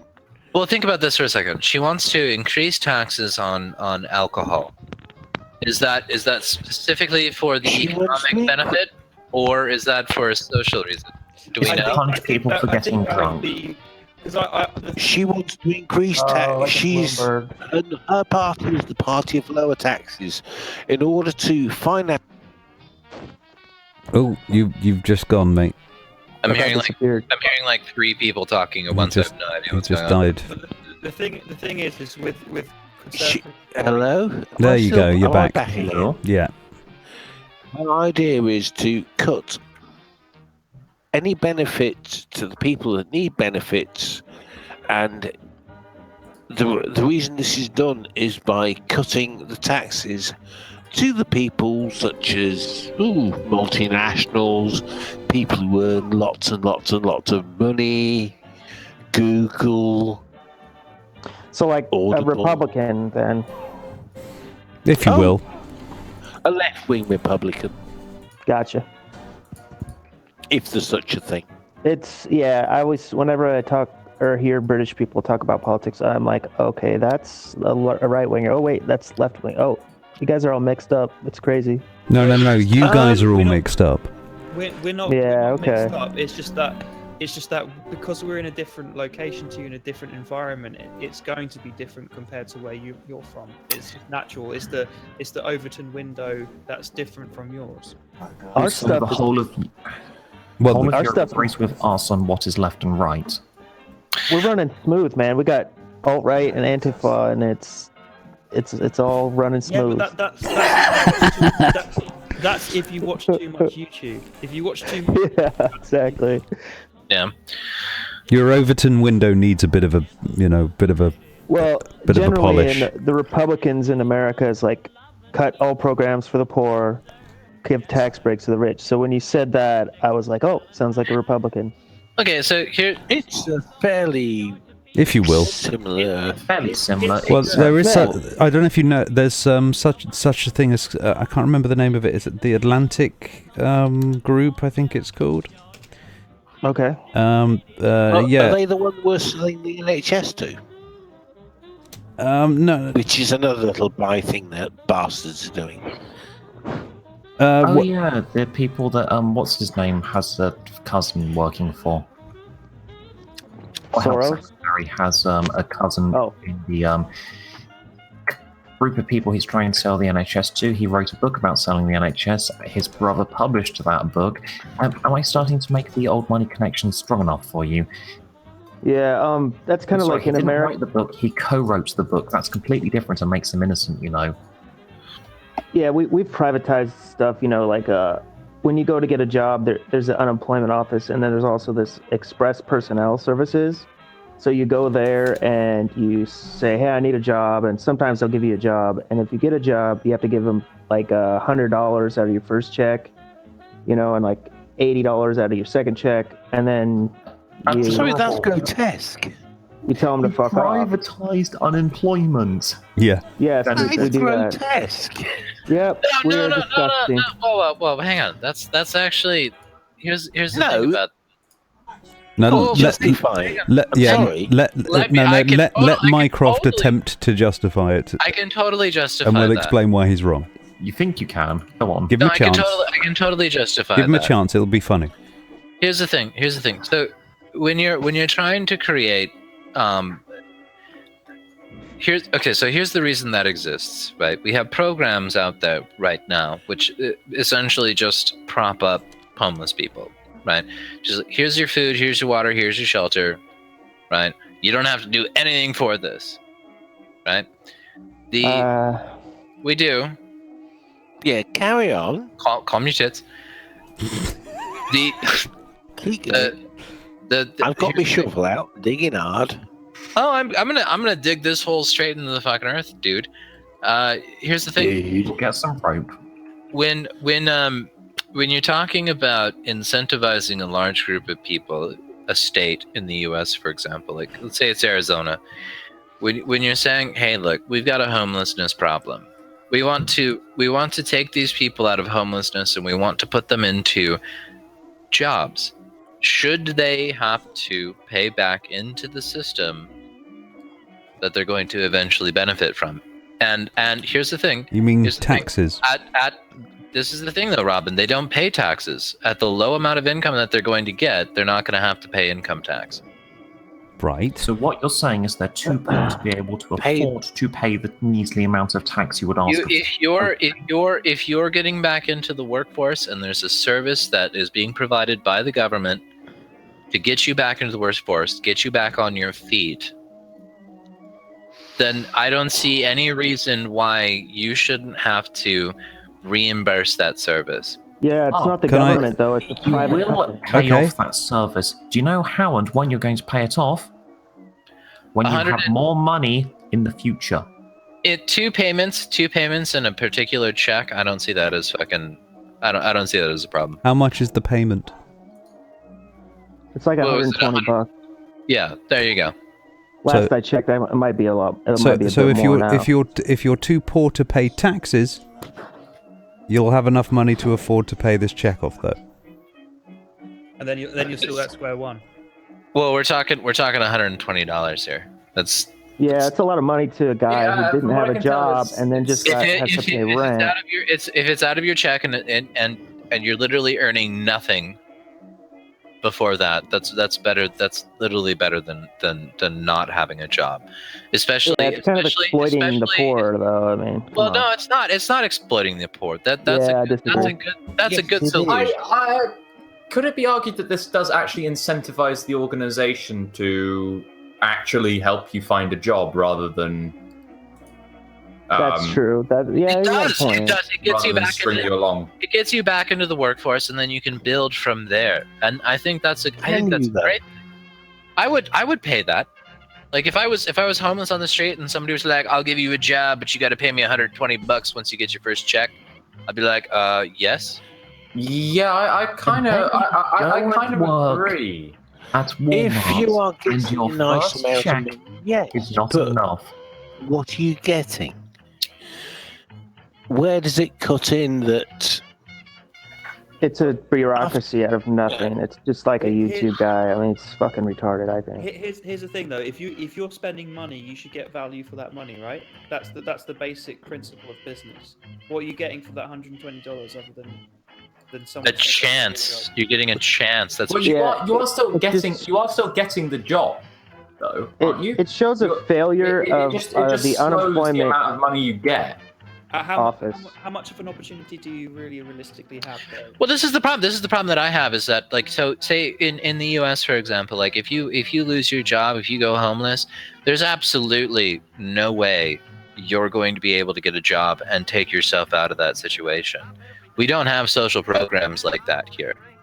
Yeah, I agree. If you go homeless, you're fucked. You are straight fucked. Having somebody coming along and saying, "Hey, I'll help you get a job. I'll help you get back into it. Get you a job where if you want to work, if you can work, we're gonna take a little bit of money out of your first paycheck just so that we can fund this system and get you back into working so that you can eventually develop your skills and get into something else." Fuck I'm yeah. not gonna attack that. I'm just saying, look at how disastrous our fucking system is. That this is where we're at. I mean, what the fuck? We're not a socialist country, man. No, I didn't say that. I'm just saying that this. Neither are we, but we have. You're exploiting jobless dudes for half their first check. That's not still fucking retarded. Is it exploiting them though? It's Well, it is- socialism. it is socialism to have an unemployment office that actually fucking works, where you actually just go in there and the fucking government helps you do this without charging you. I would prefer. We can talk about shoulds. We can talk about shoulds. No, but it's I'm talking about that. That exists. There's an unemployment office, and why the fuck aren't they doing that? because this is America, dude. That's the dumbest excuse I've ever heard. Checkmate, atheist. No, but it's true though. It's just that's not how this country operates. Okay. I can sort of see it. It's like the government is just shit at running things. Yeah. I wonder, maybe it's something to do with cutting all the programs by the fucking the government cutting and cutting and cutting everything out. Look how the Affordable Health Care Act went, bud. We tried to get that off the fucking ground, and what do we have before that? Nothing. Yeah, it was worse than what came before though. Oh no, sorry, it was better than what came before. I don't think that the Affordable Health Care Act was an improvement. I don't. I'm sorry. Well, it was purposefully wrecked by the conservatives in there. That's my point. That's my point. That's the reason that these socialist sort of programs do not work in the U.S. because you're always a socialist program. That is a socialist, dude. Social program. Literally. That was a socialist program. Socialized healthcare. That wasn't socialized healthcare. No, that's not. The ACA. Was not. It wasn't. It wasn't in any way socialized healthcare. I don't want to sound funny, but there was a large group of Americans who were anti the ACA because it was called Obamacare. They didn't realize Americans aren't that smart. Obamacare was the Affordable Care Act. No, it's the same. That was grotesque. Yeah, they didn't want they wanted to get rid of Obamacare, but they wanted to keep the ACA. No, Keep the government's hand off my Medicare. Didn't realize that they were exactly the same project. Yes, they were. This is the idea behind it was that basically you would have to pay in your taxes to a socialized healthcare program, so that even people like even kids that didn't have healthcare through their parents or through whatever would have healthcare. So basically, you're automatically going to be insured through this program if you're under a particular age. That was the point of it. Mate, I'm kind of shocked that they didn't just turn around and go, "Well, it's the kid's fault for not having a job." No, it was well. Look, man, I'm not. Look, I'm simply all I'm simply saying is that this is how the U.S. is. This is the reality of the U.S. Yeah, he's sort of saying like he's just sort of pointing out that the situation they have is the best they have. It's what they have, and it doesn't work. But it's better than nothing. It's a consequence. It's a consequence of the way that this country was set up to begin with, and trying to implement these methods on a federal level when the states have control, when the states can basically say "fuck you," we're not going to listen. It's not going to work. Michael, quick question: how much do these companies profit from that $120? The $120. Yeah. What does it go to? How do they do that? How do they profit from it, or does all of it go back into reinvestment? Well, I don't know. I didn't start the company. I don't fucking know. It goes to their pocket. This is a business front. It's just that's their business. They give you a job. They take that much money, and that's how they stay in business. Yeah, I can't see how they stay in business with such small amounts of money. Do they also charge employers for a way of finding cheap employees? Possibly. I'd have to look into it. Because how much do they use to find the job, and how much do they keep as profit? Because it doesn't cost anything to they got employers. We're talking a hypothetical here, dude. Like I don't know. No, it's not hypothetical. I know people have used it. It's asking how much they are, if they are exploiting these people, because if they're making profit, then they're exploiting the poor. Well, it's just capitalism. If you call it exploiting, I don't really know. I think it's a little weird. It's not capitalism if someone. It's exploitation because if you're making advantage of someone's situation which is in dire need of. If you didn't have. Okay, so but then is it really? If it's giving a necessary service, is a food shop by it's the same free market thing, shit. But it's giving a service. But if you're profiteering, like your margin of profit is really, really high of people in dire situations. Oh yeah. It is exploitation. Yeah, it just kind of reminds me of like if Planned Parenthood starts to go out of business, and like independent there'll be a company. It's just like we do birth control and abortion. It'll just be some new company. It's the free market's going to drive it. Oh no, but those places will be closed down. Those places will be stopped. They'll be underground or whatever. But my point is that it's a free market, and these companies pop up. And I'm not trying to hammer Mycroft on this at all. I just pointed it out, and like here we are. I just think that's actually. I think that's what was described there.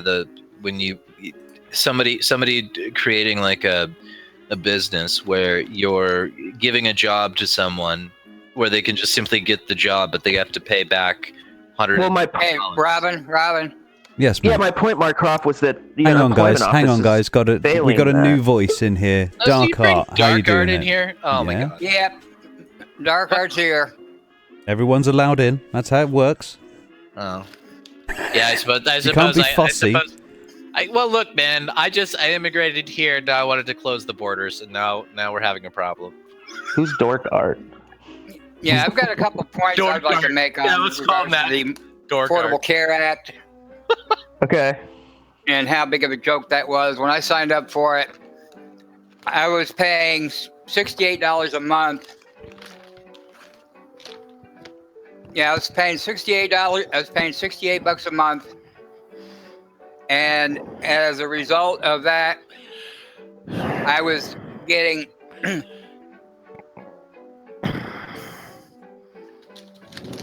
dark art. Yeah. You were getting how much? You were getting what? Either his voice is breaking up here, or he's just not saying anything. Well, it appears to be chewing sign. As I was saying, when I was signed up for the Affordable Care Act, I was paying $68 a month. The government was subsidizing the insurance company with a check of $589 every month. And the only thing they ended up writing a check to was my primary care physician for $69 whenever I went in for an office visit. Any lab work or any other type of things, tests that the doctor wanted to have done, the insurance company sat there and adjusted numbers to where they didn't have to fucking pay a penny, and it all fell back on me. Now, that was the biggest fucking scam you could go with that Affordable Care Act. After 4 months of that and realizing what the hell they were doing, I said, fuck this shit, and I got out of it. And as far as the other topic you were talking about, as far as getting homeless people work, jobs, and then charging them, for, $120 for the service, you have to realize that probably the government that's getting these jobs are offering tax breaks to the companies that are giving the jobs to these people. So the government, they've got to try and recoup their lost revenue from the companies. Because I'm sure they gave them tax breaks to say, we'll give you a tax break if you give these, about X number of jobs to the homeless. Wouldn't it be simpler for the government just to, instead of spending that shit, just to put more money into the fucking unemployment office and do that shit what they're supposed to do anyway? Yeah, but that doesn't build people up. That doesn't get jobs. That doesn't get the jobs. Sometimes it does. No, but here's the thing though. Like you can throw a shit ton of cash at people and say, okay, well you don't have a job. Here's some cash. Keep yourself going. I didn't say a shit ton. I just said enough to fucking have this business not. Okay. Well, so the problem is that you have these employment agencies that are run by the government. State government-run employment agencies. They are offering tax breaks to the companies in their jurisdiction to say, all right, we'll give you a tax break if you create X number of jobs for homeless. So the homeless get these jobs, and that's revenue that the unemployment office is losing through state revenues because of the tax breaks. So they have to make up for that lost revenue. Yeah, it kind of sucks, but at the same time, it's like a private employment agency. If you go to a private employment agency to find work, you have to pay a fee. It's basically the same type of thing. The point that I want to make though it's different. Is that you can put people on unemployment, you can give them benefits, you can make sure that at least their base needs are met, and that's laudable. But I wasn't saying to go on unemployment. I was saying the unemployment office. Well, no, hang on. You're not getting my point at all. No, I haven't even finished my own point. Let me just finish it real quick. Putting somebody into a work program where they're able to build their resume, where they've got something on their resume, is going to allow them to at least work towards getting some sort of more gainful employment.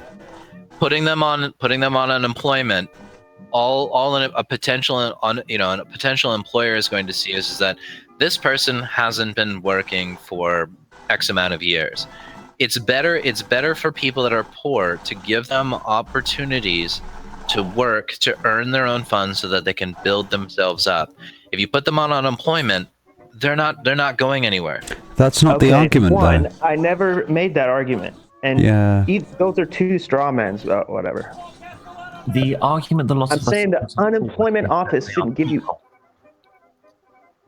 I'm just saying this is a better solution. The unemployment office, I'm not saying to give them unemployment benefits. I'm saying the unemployment office should give you the jobs, look for a job for you, and maybe they could charge you, I don't know, a little out of your check. Well, in the UK, if you try to use the Mycroft, what you're arguing against isn't what he's actually arguing for. No, I know. And we're actually on the same level here. He's talking about the privatization of the employment office, essentially. I don't, and this is the thing. This is that I wouldn't, for this particular issue, I wouldn't want to use the government for it because the bureaucracy that comes with government would be less effective than using a competitive model where you've got. Yeah, well, okay, that's fine. Okay, so I'm just saying it's still a bureaucracy, though. So we're going in circles here. Okay, but then is the I don't know. Is there any are there any regulations in place to make sure that there isn't any collusion between these privatized employment agencies and the companies that they're obviously going to? Yeah, because they could hire them for a few weeks, months, or whatever like that, get the check out of them, and then fire their ass for no apparent reason because you have no laws. Well, this is the thing, though, is that if they're taking government stipends, then they can be regulated. Mycroft, is there any contract that these employees get where is it like a 0-hour contract, or is it like they actually have a contract where they have a 1-year term, or? I don't know how. Look, I'm learning of this right now. I don't know how these things work. Typically, with the state-run employment agencies, you get a job, and once they get you into the place of employment, it's up to you how long you work and how long everything works out. If you're doing through a private employment agency, or a lot of times I'll refer to them as a temporary employment agency, you go in with a contract for either 3 months, 6 months, a year. It just depends on the contract that's between the private employment agency and the corporation. Yeah, and then they might hire you. They might hire you permanently after that. Exactly. That's how I got my job in electronics. One at a time, guys. I went in it through a temporary agency, and they offered me full-time employment after 4 months once they realized how valuable I was with my knowledge and my background. Where others come in, and 3 months later, they're out the door because they just don't cut it. Yeah, well, this is the thing. This is what I would suggest: is taking those private companies that we've got, right? The private employment agencies, and then give them a little bit of government cash, and say, look, if you perform this well, like if you get X number of people employed and into permanent employment, then you'll get a little bit of an extra boost, like you get a little bit of extra cash from the government. So to understand why that's bullshit, you have to go for the grinder, much like I did. The thing is, even though they get offered government stipends, they are still a private company. Like their job is, they're a private company whose main goal is to find jobs for the unemployed. Here's the thing. If you are doing a thing where you want to make sure that other things work, it is not going to be ever in your best interest to make this problem go away. It's the same way with really it's the same case like with big gluttonous bloated workers unions. They will either never fully solve a problem or will actively make relevant. Simon, what power are they going to have to keep people unemployed? They're going to have the power of short-term contracts. It is going to be it's going to be civil contracts. The employer can just kick your ass out after the contract expires. They have no legal or social obligation. And then you have to go.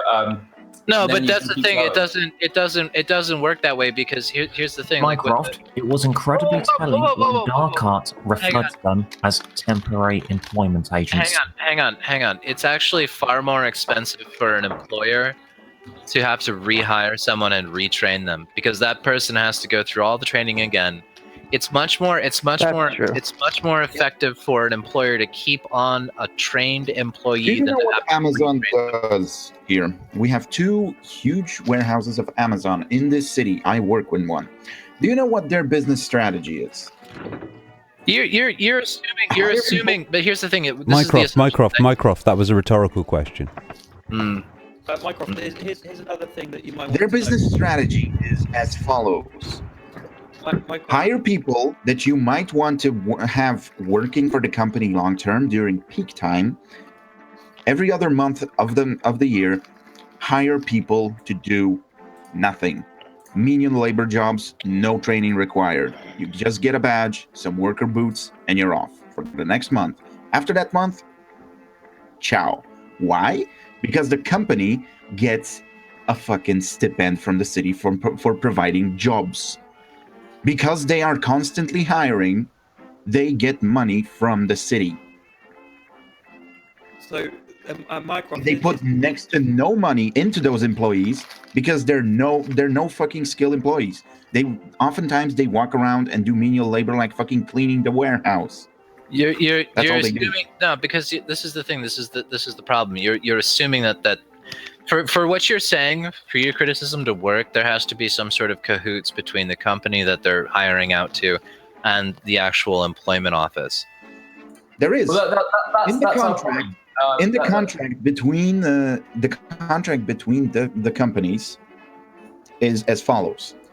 This is a standard contract procedure for any of these private. So apply jobs. regulation. There you go. That's all you have to do.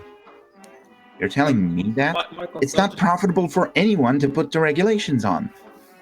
Not for the city, because they get the boast of having the highest fucking employment rates. These things can be controlled. This isn't even complicated. More businesses are going to come into the city. Amazon gets a stipend from the city for being a constant hirer, and the people that are contracted by Amazon to find them employees get a cut from those. I feel like what you're describing here with Amazon is not what I'm talking about. And we have Nick. Nick, are you here or are you going or what? People that hire the people at Amazon get a cut of the temporary employees' paycheck. It's in the contract. They not only get money from Amazon because they found them an employee, which immediately means you get a bonus. The people that find the workers get the bonus. They also have in the contract that they cut an annual 15% off of their fucking earnings. But also that same contract says that after a 6 months trial period, they are going to be hired directly by Amazon. Amazon not always having the openings fires them before that happens, or just doesn't extend the contract on some bullshit reasons.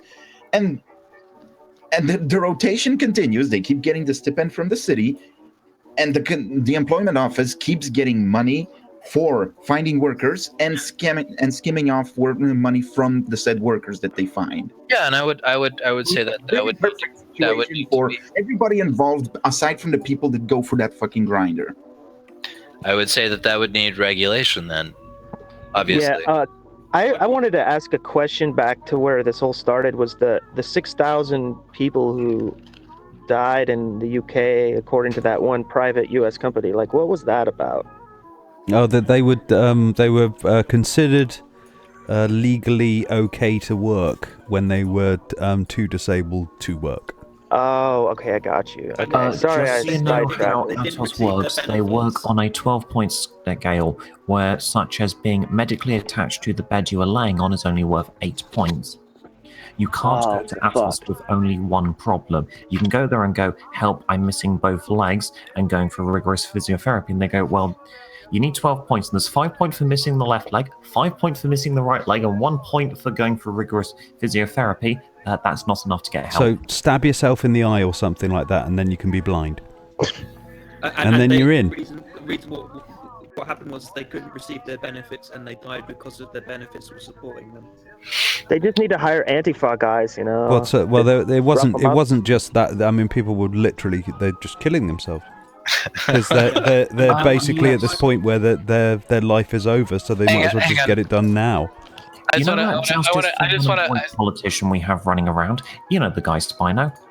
I just want to point this out. He has led to so many guys committing suicide because of his horrendous policies. It's a fucking meme at this point. Is that again? I just want to. What's his name? The Justice for Men and Boys. No, sorry, not Justice for Men and Boys. The guy running around going, "Oh, I'm all for male rights." That Tory wanker. Oh, Philip Davies. Yeah, that's the one. Let Mycroft talk. He's been trying.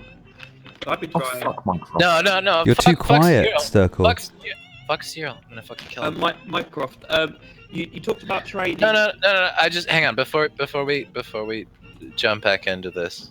I just want to say I don't think that we're gonna solve homelessness or joblessness in this stream.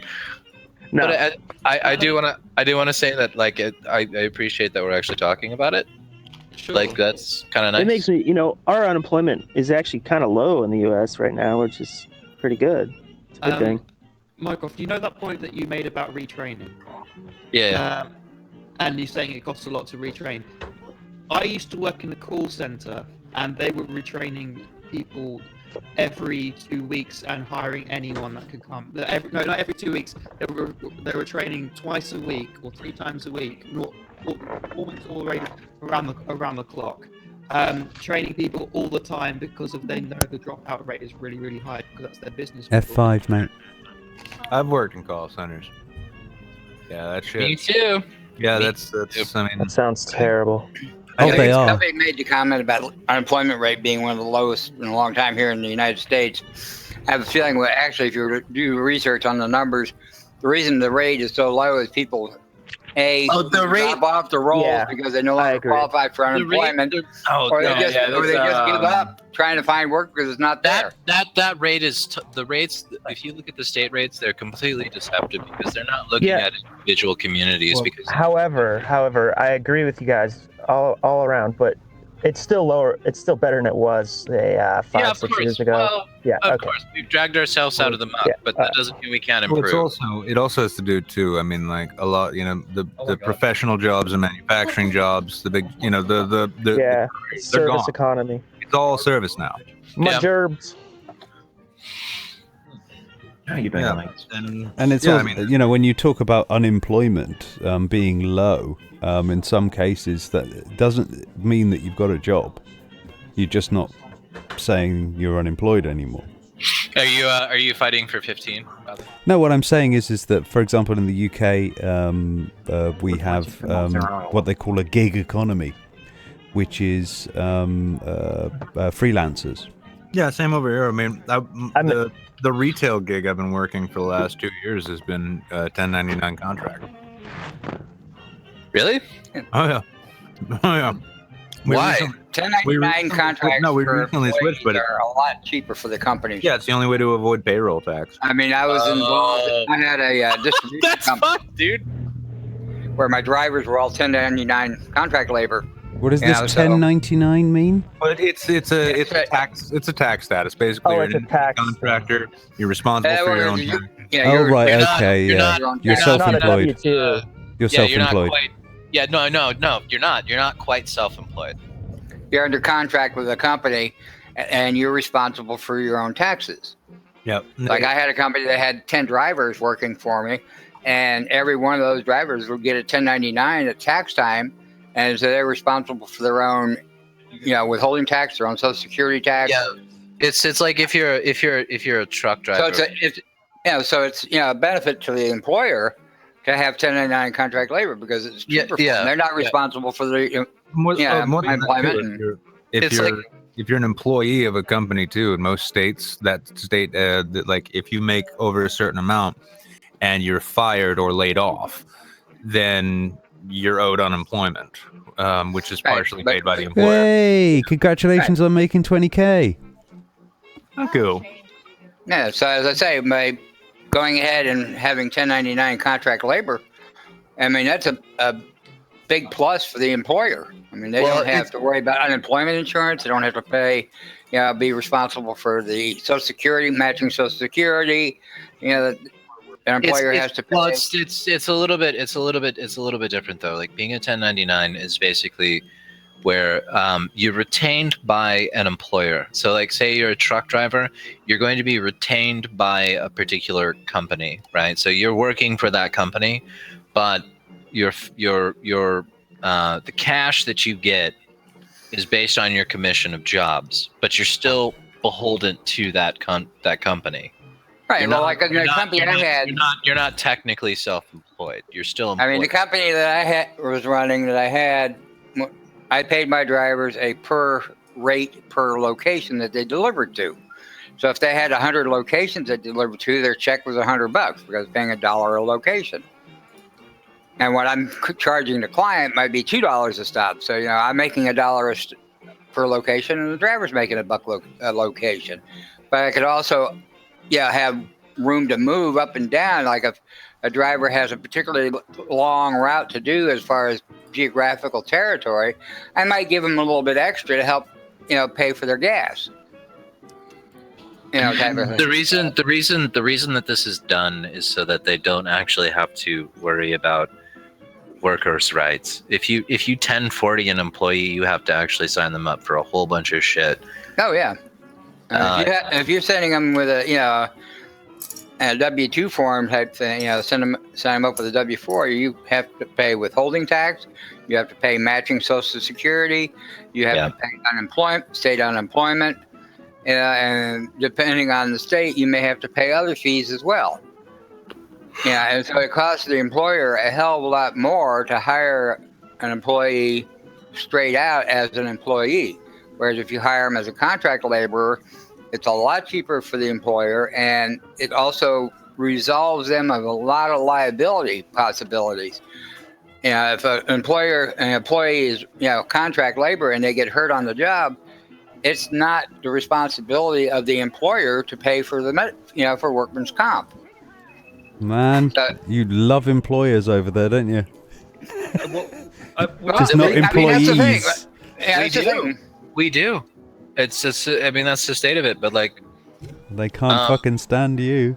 Well, that's the thing. I mean, when you get the the staunchly pro-corporate candidates and politicians, you'll hear them always talking about small business. What they're really talking about is burdens to big business, because they see that as the prime driving factor in the economy. But even take fucking Trump recently. I mean, he's this is one of the things I love about him, is that when he tries to say things that are, kind of, sort of altering the argument dynamic. He says we got to reform these. We got to get rid of these banking regulations and loan regulations that we've had because my friends can't borrow money. It's like, dude, I'm pretty sure most of your friends are the same people who were recklessly borrowing money last time anyway. So maybe that's the point. I was just going to say that in England we're so babied. We have all of that taken care of for us. All the taxes and everything like that. Yeah, I think a lot of us would be so bemused and confused about what to do with the taxes stuff. It's completely overwhelming. I mean, you've got it. The thing is, it's like when you talk about employment tax, or that's what you require an accountant. Yeah, so throwing that to every single person who's employed with you, talk about added bureaucracy.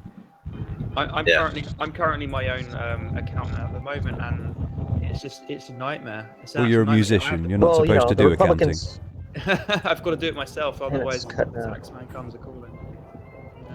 Well, the Republicans want to make the taxes real simple, like one-page tax thing, and then on the same token. Wizard brought up the regulations of the banks, and it's like, what do you guys think about Glass-Steagall and Dodd-Frank? Dodd-Frank was an overmeasure. Explicitly. I'm happy that got with the other option being a guillotine in the public square. I've guys, real quick, I've actually got to drop out because I've got some company. So I'll talk to you guys later. No worries, mate. Thanks for popping by. Hey, nice to see you. Nice to talk to you there, Wizard. Have a good one. Look, Dodd-Frank was a total overmeasure.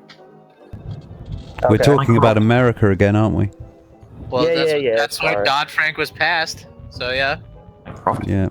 Banking regulation talk about should May be and June entirely and stuff optional to the bankers, where the option is that walked outside and go, you see that gallows we set up in the public square? You follow the regulations, or you get to go there. What do you Your guys choice. think? What do you guys think of Trump ignoring the British market and favouring the EU market? Entirely sensible financial decision. And was of bound to course. happen. Of course, but I want to know how people on the right-wing side of YouTube explain that away, and how much mental gymnastics they have to do. They're classical liberals. Can you explain to me what he actually did? He's basically saying, I want to be a part of the EU trading more so than the British trading. No, well, what's happened is... Robin, I'd like to thank you for allowing me onto your No worries, stream. You put my 2 cents worth in. I'm going to back out now. So No worries, you bud. guys have a good one. We'll have a chat and about your I'll- we'll have a chat about your front video in a couple of weeks.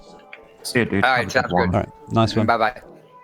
But yeah, the significance of this is actually a Brexit promise that Trump made Trump made in his election, but also something that Obama had said during the Brexit referendum, which was, if you guys do this, you're going to be put to the back of the queue when it comes to dealing with the Europeans and whatnot. And all of the Brexiters were saying, Project Fear! Project Fear! And now the thing that everybody was warning you about is coming true. They've got nothing to say about it, of course. So this is why this news is significant right now. I just put the link in the chat. You can check it out. So the crickets. Yeah, well, of course. I mean, this is the thing with the sort of like the wheels on the Brexit truck of they've just been popping off one after the other, and it's all sort of like, just shut up. We're just get on with it. Just stop. No. It's like, but guys, you're going to throw us, what, you're going to just completely fuck up freedom of movement? I mean, what the fuck's going to happen with it? Just shut up. We're just going to go with it. It'll be fine. And it's getting so crazy and bloody minded that, they're talking about hard Brexit, which essentially means that all freedom of movement, all of the 4 freedoms that we've shared within Europe for the last 30 years will just be gone. Like a guillotine off completely. Okay, so here's the thing about... And we have more people from the UK living in Europe than we have Europeans living in the UK. Yeah, so what the hell happens to them? Yeah. So everybody's fucking each other in the arse here with this. That's the problem. Where's the wheelchair? Olaf, you're creating a lot of noise there, mate. I think you in your car. Could you mute while you're not talking, mate, please? Ladies and gentlemen, if you would like to be on the open house and are literally phoning in your performance, please do, apparently. That's fine, as long as, you at least keep the noise down. He's considering an agreement. That's all this says. Very classical liberals. I saw that. The point being, though, is that we even... Look, all right, so let me defend Trump real quick, and this is going to be fun. And when we elected the man, we knew he was going to be a wild card. We never knew what he was actually going to do. Yes, we did. We did. No, you didn't. We did. People who knew what he was like beforehand and actually knew who this human being was. Something that you didn't know what was going to do. Yes, and the reason. Well, that's really sensible, isn't it? Okay, well, here we go. Think about it. You at least, if you're going to mate. He didn't think about it. That's the point. Let him finish. I do apologise. Carry on. Can't make the argument. Try it again, Mycroft. You can do it. Sorry, I do. Well, no, I can't. I'm trying to help you here. Now, corral your animals. I have. Mycroft, You are now given a free. I have to listen to you before I rip Mycroft, your head off. yeah, Carry Mycroft, on. you're in your safe space. Go. Well, that's just rude. Mycroft, I'm going to roll a cigarette. We're all friends pour here. myself a drink. Carry on. Here's the thing: is that when Too I late. see, Shut you up. can't even. Sorry. It's a joke. Look, when I voted for Trump, the reason that I did that wasn't because I thought that he was actually going to carry out literally anything that he said he was going to do. And also the things that he said that he was going to do, I honestly thought that he was physically incapable of doing. So, building the wall, for example, I looked at that and I was like, you can't. There's no way you're going to be able to pull that off. He's not going to be able to do that. The reason that I voted for him, though, was to essentially send a message to our Congress that if you guys do not shape up, if you do not stop this partisan nonsense, we will just keep electing clowns, and we will fucking drag this entire country down into the fucking dirt. Either you work, Brilliant. or we will just fucking go without you. How's that working out? Fantastically. And this is the thing: is that both Republicans and Democrats have been fucking. Mycroft, do you know what the word "fantastically" means? No, it's been working. It's been working out to what the desired effect was. There, it was just that look. Either, I've noticed this in Congress. They're all working together so if well. you don't, well, this is the point though. Is that if you don't do what we elect you to do, then we're gonna start sending clowns up into your car, and that's Trump. Trump was never look. Okay, of the people here, who thought Trump was going to be a great politician? No. Nobody. Okay. Neither did we. Neither did we. Then you're insane. Why did you elect him?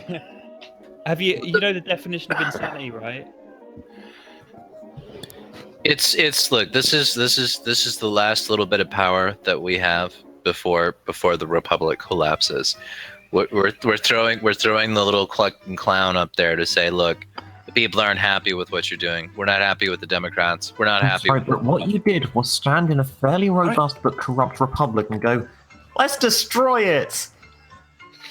Yeah, let's replace it with more corrupt. That's the thing about republics, is that they're built to fail. Like you have a you might laugh. All right. You're a multi-trillion-dollar economy, 300 million person country, and you think, you know what? Let's just drive this off the wall. Let's just drive into a wall. You might laugh. This is but insane. Well, no, this is This isn't the plan. This isn't 4D chess. This is stupidity. No, this is masquerading let's as 4D track chess. a little bit. Mycroft, what did you think about Tillerson going and trying to make a deal for Exxon and Rosneft to drill? And what did you think about cutting all the Planned Parenthood money? I'm good with the Planned Parenthood cutting. I'm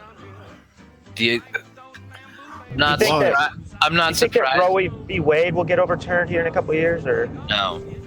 Of course not. Why not? Because of the way that our court processes work. You have to bring up another case that has to basically the court case. Yeah, it has to be an exact case. I got you. Yeah, it has to be an exact case that would basically blow what's the word? God damn it! Fucking alcohol. I need to stop drinking. Here, let me explain it. So if a guy gets arrested for marijuana, an ounce of marijuana in fucking Wyoming, and he takes it to the Supreme Court, and they say, oh, well, this is kind of unjust, and they make marijuana legal, like that, right? It has to be an exact case. Yeah. I understand. Yeah, Trump doesn't even with putting Gorsuch in power, even putting other Supreme Court justices in power when they die, there would have to be a case that rises through just the regular courts, gets to the Supreme Court, and then at that point they're going to have to make a ruling on that specific case that has to be exactly like Roe v. Wade, and that's the only way that you're going to have legal precedent to allow the states to block. I'm sure they can cook something up. I mean, they're pretty resourceful. But this is the funny thing, though, is that the states already have this power. English election. They can pass legislation. They can pass legislation within their own states to just basically, undermine the court rulings. So it doesn't even really fucking matter. Mycroft, we get it. The American system is horribly abusive towards the general population there, and you basically have an opinion of if you want to have an abortion, you should have kept it. No, it's not actually. It's about the thing is that it's about the states' rights. It's about It's about your state getting to self-determine. That's been the point of the United States from the beginning. Well, not really, as you fought a civil war about states' rights. You know, having the right to have slaves. Yeah, but that was all cooked up, man. Like the point of like the reason that we borrowed from Locke, for example, when we put in the pursuit of life, liberty, and do you honestly think that the business where they're talking about Planned Parenthood is about states' rights? Do you honestly believe that?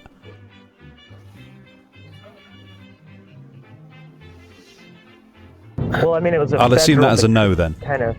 It was a top-down executive order. I mean, it was federally defunded, so the states are gonna not have those funds. Well, yeah, this is the thing: is that not having the shekels from the federal government doesn't mean that you can't still pass your own legislation. Yeah, so certain states will and certain states won't. That's the whole point of it being a federal thing in the first place, because certain states won't. One of the reasons I brought it up is that, to me, it's like a Trojan horse to destroy it. It's like, how is Planned Parenthood going to maintain its business model when all it's going to be able to do is abortions? It's not going to be able to do all the other shit it used to do. Back in a mo, guys. Anyway. I know it sounds funny, but abortions is one of the minor things that Planned Parenthood do. Yeah. From the British perspective, yes. In the Americans' perspective, that's all they ever want to talk about. Yeah, but no federal funds are going to abortions in Planned Parenthood. It doesn't matter to them. They just want Planned Parenthood dead. We don't. Yeah, basically. There are federal funds going to Planned Parenthood. What are you talking about? Yeah, but not for abortions unless. No, they're going. No, they're not. No, there's no earmark from the federal government. Like, you can only use this money for abortions, but the money is. Yeah, there is. Yeah, there is. I would disagree with that. Oh, guys, I'm gonna go. So if I got to split too. It was nice talking to you guys. Nice arguing with you, Mycroft. Take it easy. Thanks. Oh, fine. Robin. Yeah, thanks everyone. Bye, guys. And thanks, Robin. Party on. Bye. No, there isn't any money earmarked that they have to use for abortions, but no money is allowed to be used for abortions unless the woman risks dying or if there's been incest or rape. That is allowed. You're not allowed to use federal funds for abortions unless in those cases. That's the Hyde Amendment. It's already in power. So the money goes straight to how do you parse that then? Because the money goes straight to the corporation or the group. So like, how do they? Well, it has to go to other things they do. We're talking about obscene government bureaucracy. That kind of ruling where you state you can't use any of this portion of money on that thing adds to the bureaucracy. And this is basically a bunch of Puritans going, we don't want abortions, it's costing the government a fuck ton more money because they're now having to add that entire level of bureaucracy just to make sure they know where each penny came from. Okay, but the point being though is that, yeah, no, I think that, you know, we should have control over. Some cognitive dissonance. Oh, Jesus Christ! And how far should state rights go? Well, I think that state rights we should be autonomous. That's how this country was set up. Okay, so say Arizona wanted to make it legal for anyone to kill a person from California there. Okay, well that's completely ridiculous, but okay, yes, go ahead. But here's my ridiculous thing: should that be a state right that that Arizona would have? Well, we have. This is the thing, dude. We have the Constitution. We have inalienable rights. Like, this is the thing. The federal government was there to provide military protection. This doesn't answer my question. No. Should it be a state right to legalize murder of certain groups of people? The reason that we have a federal government was because the founding fathers of this country understood the failures of Greece and their states that they had, where they didn't have an actual standing force or army. That was the reason why the federal government was created. Well, you're going That's back. right. Your Greece had a rotating government leadership is based by on the a head failure state. from 2,000 years ago. Well, right. It was also built on the failures of the French, of the English. There were plenty of considerations that went into this. But the point being though, is that the states themselves should have autonomy. But you based your creation of your state on actions that were going on at the moment 250 years ago. But the world has changed in 250 years, and yet you're still applying the same rules from a period that's gone. Well, it's because these are the rules we're now going to apply. It's still functional though, because we are such a very large. But it's not. But it is, because the world has changed. You keep you keep saying that. Then we now. The point being, the world's changed. The point being though is that we are such a large country that because of the geographical differences, the differences in trade, the differences in culture all over the U.S. Minecraft, the British structure of law having a centralized body of which we have representatives from every member going to having an argument, managed to have an empire spanning the entire globe with a year's lag in communication in either direction. How'd that work out for you? Now, guys, can I just interrupt you for a second, because I'm going to be doing a new feature within the open house, and this is going to be a game recommendation of the week. And that is going to be Ultimate Epic Battle Simulator. I don't play City Skyline with about 20 gigabytes of mods. It looks ridiculous. I just thought I'd say that. Have a look at Ultimate Epic Battle Simulator, folks. It's insane. No. How does it compare to Armour? Let's say this, yeah. It's well. Here's the byline for it. Here's a sandbox like no other. Create massive battles with absolutely no limits. Want to see 10,000 chickens fighting an army of Russians? Sure, why not? No. Want to see a company of World War II US soldiers fight 11,000 medieval soldiers? There is simply no limits to the carnage you can achieve. I want to see the first. I want to see the first one. Can I see the first one? I don't know. There's more important things to go on than games. Well, you're not in good company here, sir. I don't care. Will you please cast yourself out of your nearest airlock? Excuse me. This is not only politics in here, yes, but this is don't pick on me. This is politics and gaming here for if you didn't know. Here comes the indignity. I'm just going to say that. But yeah, I want to see 10,000 Santa Clauses fight chickens. I want to see that. I want to see that too, personally. Yeah. So yeah, go and have a look at that, Mycroft. That should be fun. I will do that. It's early access right now, $11.99. Go get. Well, you interrupted a very interesting debate about how America should be doing things. Yeah, that's right. On my stream that's about the UK election. Yeah. I'm interrupting you. Well, look, man. Like, is there anything else to say about the good old Theresa May? Yeah. Well, no. I'd actually like to proffer the suggestion that forget about the parties. Look to your local constituency. Check out the politicians that are vying for your local constituency and vote for the best politician that you can see there. There is one problem with that, though, mate. Don't you vote for both of them? Like, who's going to be the I got on really well with my local you don't. MP. He's no, a you lovely don't. bloke. Yeah, how lovely your local MP aside is. I don't know who I'm going to be allowed to vote for yet because they haven't actually come up with that information yet. Yeah, we're having to wait on that one, I'm afraid. Considering we decided to have an election at 2 months' fucking notice. Hey, who's Captain Wheezy Pants in here? Who's the wolf guy? What's his name? He's just, Silver Wolf, I think he called Silver himself. Fox, I think. Silver Fox. Is he picking on me? Yeah.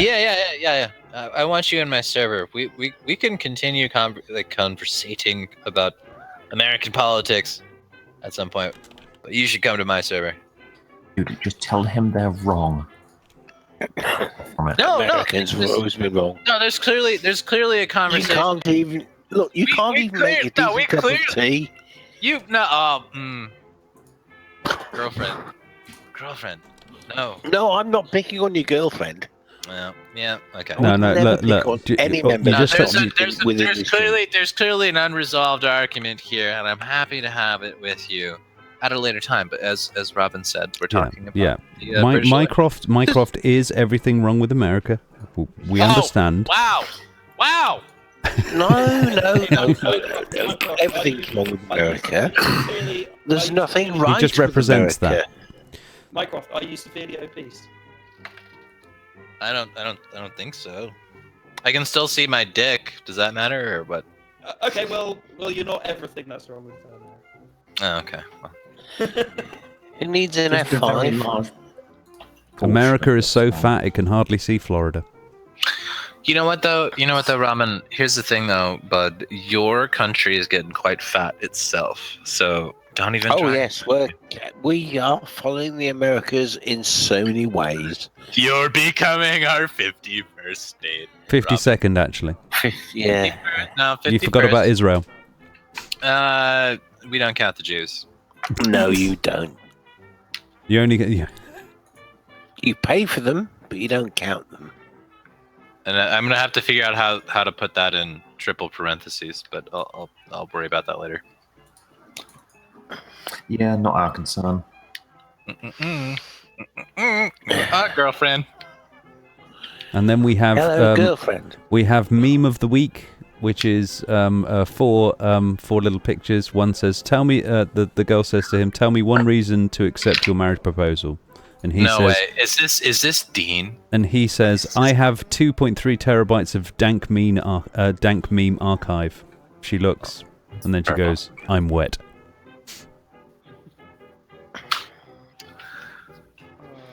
There you go. So yeah, Mycroft is also wrong about satire. Let's not forget. Yeah. He's wrong about most things. No, satire is British. Yeah, we should know. And yeah, you have no idea what irony is. Clearly. Irony is just a thing about magnetism. I had an American actually say, "Yes, we do. Look at this wiki page." I'm sitting there kind of going, "What you mean, wiki? The American website?" Sorry. Okay. Oh, isn't that ironic? Oh, my jeez. Every time an American tries to explain irony to a British person is ironic. Well, yes. Actually, Minecraft, yes, it is. It's situational irony. You'd actually be aware of what this is if you were actually educated. In Britain. By a British teacher. No, he could be educated. Well, probably Polish, but still. I could. Oh man, how many ways can I be a dick right now? You're an American, and that's just by you being you. No. I mean, I'm gonna curtail myself. I'm not Mycroft, former Reformer King has a question for you. Have you ever been with a Polish guy? No, he's not asking that of Mycroft. He's asking Mycroft Okay, I'll ask for you. Silver Fox, have you ever been with a Polish guy? As it's really exotic and everything, you know. Funny enough, no. Women, yes. There you go. There's your question answered. We've got Stop Sita, who I'm really happy to see isn't using capitals anymore. I met a young Florida woman who said Obama raised taxes and she would not vote for Sanders. What? Okay, so that's more stuff, not about the British election. Yes, like I said, the message that I want to put forward to people is that I'd love a hung parliament. I would love a hung parliament in a very different way to him. Yes, because hung parliament actually you get more done with the hung parliament because the parties have to work together to achieve things. They've got a deal. Bitches in the way that I want to do It's really troublesome for those parties.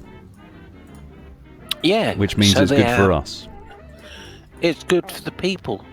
Guys, it's better than the Tories who are going to absolutely butcher. What was he saying? Sorry, Sturkor? I said I think I'm going to go now because I'm getting sleepy. So No worries, mate. Thanks for coming. No, mate. You're welcome. Take care. Oh, baby, it's barely midnight. Convince you to vote Labour. No, I'm not here to convince you to vote for anybody. Like I said, I'm here to convince you to vote for the best politician within your constituency. The best way to do it is to not look at the party, but look at the person. There are plenty of people within the Labour, the Conservatives and Lib Dem that are good politicians that you should vote for. Now, you may think, well, I don't like those ones, so I'm going to vote for these ones. And then what you do is you end up voting for a fucking moron within your constituency that just so happens to be in your party. And this is where we get terrible politicians. There do, in fact, happen to be a couple of good politicians in the Welsh Independent Party, or at least I assume they're good. I can't understand a word of what they're saying. Anyway, Purple, welcome. Unmute yourself, mate. And Asteroid. Hi. Hello, Purple. I would love to vote for Dennis Skinner. Well, you'll have to move to his area. Hello. I know, but we only could have hear to him, watch by the it. way. I want to talk to Purple. He is fantastic. I'm Good sick of you evening, lot. I want to Purple. talk to Purple now. Hello, Purple. Who are you?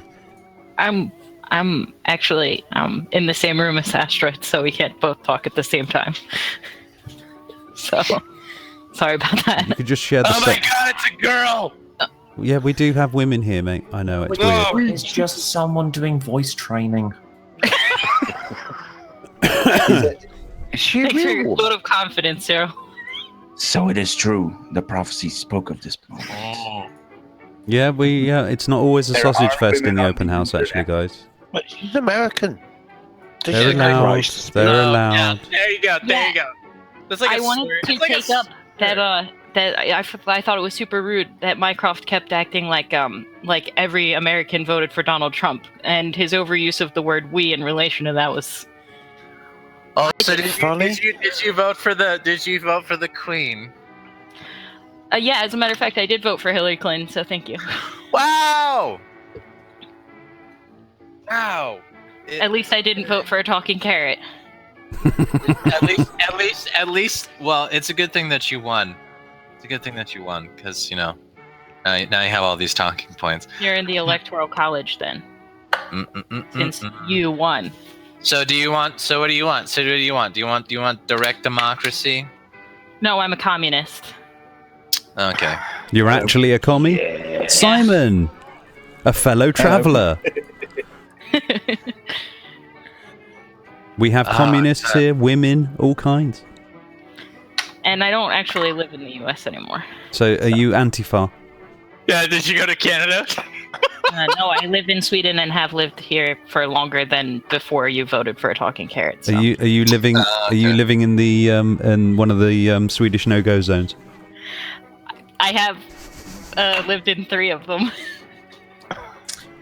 So how is your So they do exist. No, for are sure, there Mycroft, you're people so dressed in punk outfits in these no-go zones? Is it that kind of horrible of a place? Okay, this might happen. Have you, Purple, been with a Polish guy? No, but my brother-in-law is Polish. That's good Have enough. you been with your brother-in-law? I think we've got a hit there, Former. And yeah, and Acadian Times actually has a good question for you, Mycroft. What did you win exactly? What did I win? To be honest, what I won was a little bit of a stab back at the U.S. government. That's what I won. That was the point. Was it worth it? Yes, absolutely, and I don't care what comes from it, honestly. Because here's the Do you thing. know what the definition of worth it is? No, because here's the thing: is that if it all falls apart, that's better than falling under tyranny, and I'm happy to have the chaos.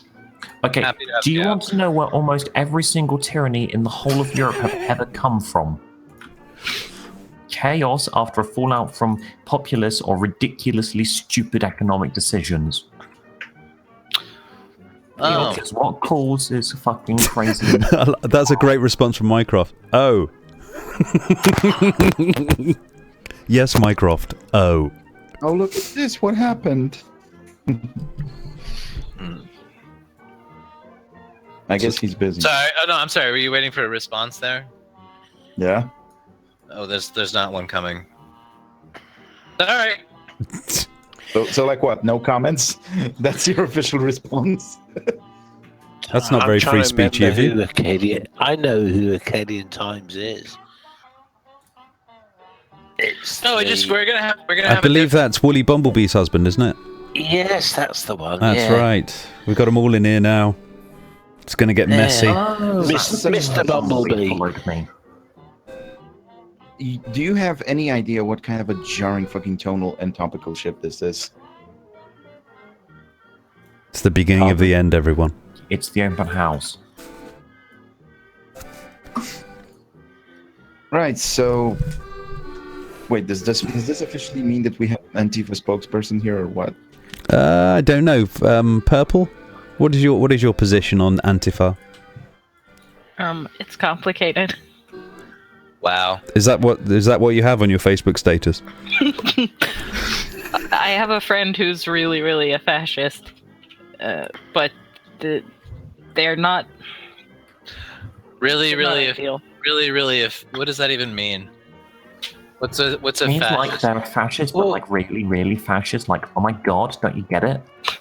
Yeah, like oh my god, don't you get it? Do they want to bring back Mussolini? Do they want another Hitler? I think they want another Hitler. No. Oh, yummy. Well, are they fascist? They've got one. They're fascists. He's called Trump. Wow. Nope. Yeah, they live in the UK though, so it will only be a problem for people there. Trump is literally not a fascist. It's literally Trump not. wishes he was as popular as Hitler. Literally, Trump doesn't have the power as been shown by the. Did Trump literally though just do a bunch of executive decisions, which is pretty much unheard of to just? Oh, like Obama. Well, I guess Obama's a fascist. Then, huh? Are you serious? Yeah, I'm serious. You must be fucking joking. No, I'm not. You absolutely must be. No, I'm not. Barack Obama tried to push through an executive decision to keep people out of the United States. You're right. He did. I remember that now. Well, he deported quite a lot of people, didn't he? What does deporting have to do with forcing people to not be allowed to enter a country? Quite a lot, actually. Okay. Let me explain it to you. You can remove people. He also. Hey, Mycroft, let her explain. You can remove people who maybe have not gotten asylum or other sorts of things that might cause them to be in a country. You can remove them. You cannot say, because of your religion, you will not be allowed to enter a country by an executive decision. It's a little different. Never did that. He never did that. Nope. It was. Can you please explain Trump's own words? The executive order banned immigration from particular countries. It had nothing to do with the religion. Do you know why? Because it doesn't fly. You literally can't do that as the president. Yeah, he wanted to. He wanted to, but he couldn't. Do you know what Donald Trump explains this order as? Do you know where this idea comes from? Is Rudy Giuliani? It's all hearsay. It's just that's what Rudy Giuliani said. So therefore, Donald Trump said, "This is my Muslim ban." Okay. Like if you campaign on a Muslim ban and then you happen to pass an executive order, which is exactly the Muslim ban, if you do it the legal way, still has to be within the parameters of the law. So it's the same. Yes, and that's why it got shot down. Okay, so just because he used fancy words, so just because he dodged saying the word Muslim, fancy because words. he dodged saying the word Muslim, means the it's not a executive- Muslim the ban because he executive- chose the those executive countries because they order- were so great. Yeah, I get it now. I got it. I'm sorry. I was confused about what Executive, that was. yeah. Read the executive order. Read the. You read. Yes, it bans a list of people. Don't stress yourself. That's based on their nationality, and that was then sold by Trump immediately after signing the executive order as this is my Muslim ban. You got what you wanted. Congratulations, but it's based on nationality. It's not based on religion. From majority Muslim countries that Trump then immediately pushed as this is my Muslim ban afterwards. Literally, any Muslim can still fucking immigrate to the U.S. from other countries. Okay, look. Except he for pushed a British Muslim ban. citizens that were born in Qatari and have American citizenships. And before you say this sounds fishy, that's a fucking BBC reporter I'm talking about that was banned from entering the US at the time. They thought the thing was a practical joke at first. It was that ridiculous an emotion. This is the thing, though, is that we literally cannot ban people from coming to this country based on religion. Even when you try. So he banned them based on nationality. So why didn't he just ban every single religion country in the world? Here's the clarification that I'm going to put in this. Yeah. Purple, he didn't actually ban all these people for their religion. He merely tried to and failed. That's what happened. Okay, it got blocked by Congress. But here's the funny thing: is if this was aimed at, and it was blocked by Congress. If this was supposed to be a subtle workaround to ban people for their faith, why didn't he just make a ban on all Muslim majority countries in the world? Because he's building hotels in them. No, you're building my point. Some of them he really liked, like Saudi Arabia, because they're friendly. Yeah. Why do you think that? Why is it that the Saudi Arabian country that has a higher standard of living, higher educated people, and generally less aggressive people than people living in war zones, why do you think they were allowed in? Sorry. Well, this is the thing. This is the thing, though, is that this is the dissonance. You're saying that it was a Muslim ban, but we didn't ban Saudi Arabia. Saudi Arabia is a nice country. Brain dead idiot. We are explaining to you that Trump himself stated, "This is my Muslim ban," and did his bloody best to try and ban Muslims. He was unable to do so. Instead, he just banned a bunch of Muslim majority. Yes, he literally described it as his Muslim ban. If he was trying to ban Muslims from coming into this country, he would have banned, I don't know, like with the Chechens. He would, like, somebody that's actually like, he doesn't know the Chechens. He doesn't know they're Muslim. Well, he hasn't got a hotel in Chechnya. What would have happened was, he's probably he's probably just learned about Chechnya. He kind of goes, "Really? They got Muslims there? Who knew?" He can't spell it. What you're confusing here is it's political. What he was doing was simply getting elected, and all politicians do this. They make promises. But he's different. He's not a politician. He's different to a politician, isn't he? I thought he was going to shake things up. He has. Well, has he? No, you're right. The man who ran golden carriage going down the Mall in the UK in the October, because the amount of abuse that is going to be hurled in his direction. It will be glorious. Yeah, and the great thing is, he won't be able to turn around and say, can't hear him, because he wants to be in a golden carriage. Fine, mate, you do that. I'm sorry, but the man he's got zero morals. Dude, you're missing the best part about a Trump presidency. This is proven. No matter how clinically brain dead you are, you can still be the president of the United States. People will still vote for you, no matter how grossly incompetent you are. Only just now realize that Reagan has been a president how many fucking years ago? Yeah, but people are slow learners. Yeah, I remember him being president. He was nasty as well. Here's Mrs. Thatcher. She was vile. Here's an article from Lewis Nelson from Politico, and says Trump scoffs at 100-day mark as ridiculous standard. The president appears to be managing expectations ahead of a historic milestone next Saturday. President Donald Trump on Friday claimed that he won't get the credit he deserves for the first 100 days of his administration, seeking to manage expectations around what he called the ridiculous standard of the upcoming milestone date. No matter how much I accomplish during the ridiculous standard of 100 days, it has been a lot, including SC. Media will kill, Trump tweeted on Friday morning. It's always the media, isn't it, Trump? Is this the man that claimed how well he was doing after 90 days? I know. Called it 3 months. In fact, Congress returns from 2 weeks Easter recess next week, facing a Friday deadline to fund the government or risk a shutdown. Trump said earlier Friday that his administration would unveil his tax reform plan next Wednesday, and there's also a possibility that GOP leaders could hold a vote on legislation to repeal and replace Obamacare in the hopes of giving the Trump administration a major legislative victory as it marches towards day 100. But Trump on Friday afternoon said there's no particular rush to push healthcare reform through, and that it doesn't matter if it's next week or comes after his first 100 days. Lower first. Yeah, Trump's dismissive tone towards the 100-day mark is a notable shift from his campaign's rhetoric, considering he issued in late October a contract with voters that included a 100-day action plan to make America great again. On some points like green lighting, the controversial Keystone XL pipeline, and instituting a temporary hiring freeze on all federal workers, Trump has already followed through.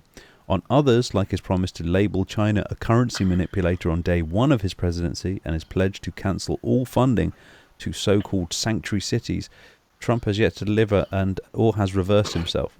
On some points in the contract, including those limiting lobbying by White House officials, it is unclear to what extent directives from the president are effective in fighting the government corruption Trump railed against during his campaign. Most notably, the first attempt to repeal and replace Obamacare collapsed amid resistance from conservatives who thought it didn't go far enough, and moderates who were anxious about voters losing healthcare coverage. Newly eager to claim a victory before 100-day mark on April 29th, the White House this week began pressuring Congress to pass a new version of the repeal legislation by the end of next week, even though it's unclear whether such a bill would have any more success than the GOP's initial version. So basically, he fucked up. Yeah, Who's surprised? No, really, hands up. Who the fuck is surprised? I'm surprised he's still. I actually. Robert, even if Trump was in some bizarro reality, a competent and a guy that knows what he can and can't do, the amount of shit he promised during the election, even if he wanted to and had the experience to deliver, he couldn't. Kennedy. There's just too much fucking friction inside the American political system. Kennedy. But you accepted his words as true. Kennedy.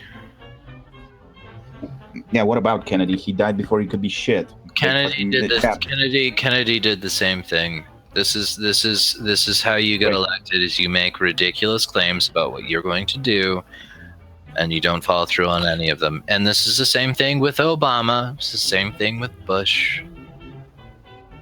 Trump just gets shit. Trump gets shit because he said some things that you didn't like.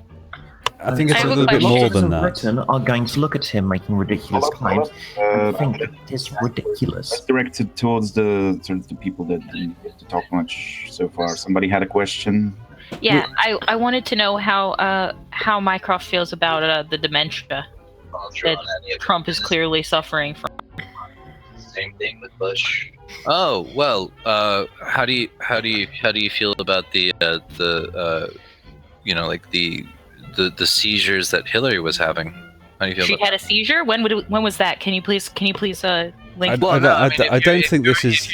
If you're gonna claim that he has dementia, well then I'm fully able to claim that Hillary had fucking seizures, eh? Did you watch him throw that kid's hat into the crowd after? Did you watch Hillary almost fucking pass out? Almost. She had pneumonia. On stage on multiple occasions. She had pneumonia. Hey guys, guys, the election's over. Yeah, also, I think this is going kind of in circles. Yeah, even I watched that clip. Trump just threw the hat up as a playful gesture. The kid that had the hat grabbed it. He didn't have a fucking spastic. If he had a seizure, he'd collapse on the fucking floor, not toss a hat gingerly into the crowd. So even I have to admit that was just a fucking load of bollocks trying to. I mean, Trump is already compromising himself who thinks he actually does. Why the fuck do people find the need to actually fucking cling on to something as mundane? That's how you become part of Antifa. That's because you have to have some sort of fucking delusion that the fascists are taking over. You see. Oh bless! So you're gonna start running around doing the whole mind virus bullshit, Mycroft? Like Mycroft, that doesn't even make any sense either. Like what? People with dementia are automatically fascists. Henceforth, let's go. I'm just saying that this is where this particular mindset comes from. It's a delusion within Antifa. And I can direct you to Reddit, and I can show you where they're actually talking about this shit. That's where you get this crap from. So we have Mr. Bumblebee in. Hello, Acadian Times. What's up? What have you got to bring to the table? Oh, I'm just watching. I've got popcorn and I'm ready. I just want to know what is exactly that people that voted for Trump won. I'm just curious about that. That was your question in the side chat, wasn't it? Yes. That guy won. Yeah. Oh God, I'll be right back. I guess. Hey, why don't Mr. Woolley? I want to point this out real quick. Why don't you sort out your own stupid country first? Because Canada's going to shit. Actually, I was. That's the argument. I was born in the Bronx, served in the Marine Corps for quite a number of years, and I just recently moved about 8 years ago. So it's actually my country too. I just thought I'd mention that part. Oh, snapperino. Yeah. Minecraft, do you have anything to respond to that epic diss with? They're Americans. Who cares? Or are you now wrecked? Formally resigned from this debate and is now wrecked, pwned SJW scum. In it. Yeah, so I don't know. Was there supposed to be an epic showdown here? I believe so. I'm not sure. I'm too old for epic showdowns.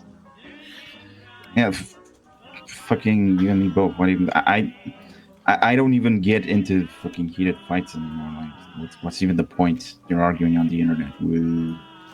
Well, I try not to, but I don't. We're discussing.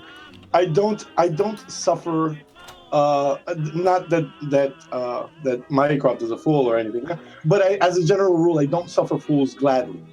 That's why, I don't get along with some people. Mycroft isn't a fool. Well, that's one hell of a praise of his character. Well, You love Sargon. I don't have enough information on Mycroft. Yeah, I like Sargon too. What the hell is that supposed to mean? He's having an affair with Carl. I take it you're not a fan. Carl? Carl? No, God, no. He's an idiot. Hang on. He is still a British idiot. Very. Okay, that's true. British. You pick an idiot. That's true. I have to admit that. Then again, Mycroft wasn't entirely wrong about Canada going to shit out. Well, let's be honest. Are there any countries out there that aren't going to shit right now? Yeah, but it's like Cornwall. Cornwall isn't a country. Entirety of North America are just trying to go above and beyond because it's like a freeway hoedown between Trump, Hillary, and fucking Trudeau for the most fucking asinine political figure in the 21st century so far. Oh no. And I'm back. Theresa May's really pushing in now. A late runner, I will admit, but she's pushing it really hard. Oh, but Le Pen is coming up from the rear trying to be the head of state pundit of France. She isn't going to make it. She's unlikely to be the head of state, but she is likely to be the craziest person running. She might make it into the final two, but that's even debatable. But nah, she ain't going to make it. We'll see. Dippy woman, yes. Head of a state, no. She's got quite a lot of a support, my dude. Look at how it works over there, though. They have I think there's 5 of them running at the moment, and that gets narrowed down to 2. And when the 2 come down, she's blown. Yeah, in France, you not only have to be the most popular person to get through the primaries, you then have to be not hated to get through the second tertiary voting. Hey, well done. You managed to get the primary vote. Turns out literally 80% of the population hates you. So is the consensus who's not going to win? Is that Yeah, so why exactly is Le Pen hated? Because I don't exactly go into the fucking personal lives of fucking French French politicians. Okay, well, she is the daughter of Jean-Marie Le Pen. Yeah. Jean-Jacques. Thank you. I'm terrible with French names as well.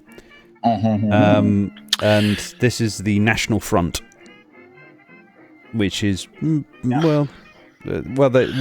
he was in charge, they were sort of like the BNP of France. Okay, so it's far right. Extreme far right. Yeah, not just far right. And she's sort of very far right, and she's sort of turned it into the UKIP of France. Well, look, I've got to say, I've been perusing like other countries' shit, and there seems to be a significant resurgence of far right ideologies and groups. So, I don't know. It's called fear politics. Yeah, and it works. Remember the last time if you let it. Well, I've actually been following this fairly closely, the French election, and I don't see a win here for Le Pen. I think you're much more likely to see Fillon becoming the next president, but it is quite possible that under low turnout, which the last report that I saw was from Reuters, which was 71% turnout within France, which is low. It is possible that she could actually get first round pick with Fillon, and at that point, that's a low turnout. But she has no deputies. For the French, yes, that is actually really low. That is actually. She hasn't got a deputy, has she? Don't know. I also have studied French things, and you need deputies, and she ain't got none. Hardly so matters. Basically, she's shafted. She's gotten this far.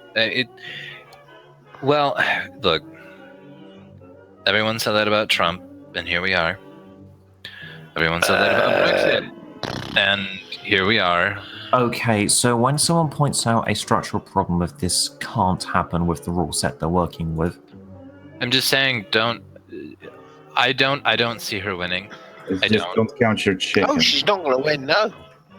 Well, no, I don't. Chance. I don't see her winning. However, that right there, what you just said, there's no chance. Well, understand the French electoral system. You need to have deputies, especially in the final runoff. And if you haven't got any deputies, then you're stuffed full out. Because how do you define deputies?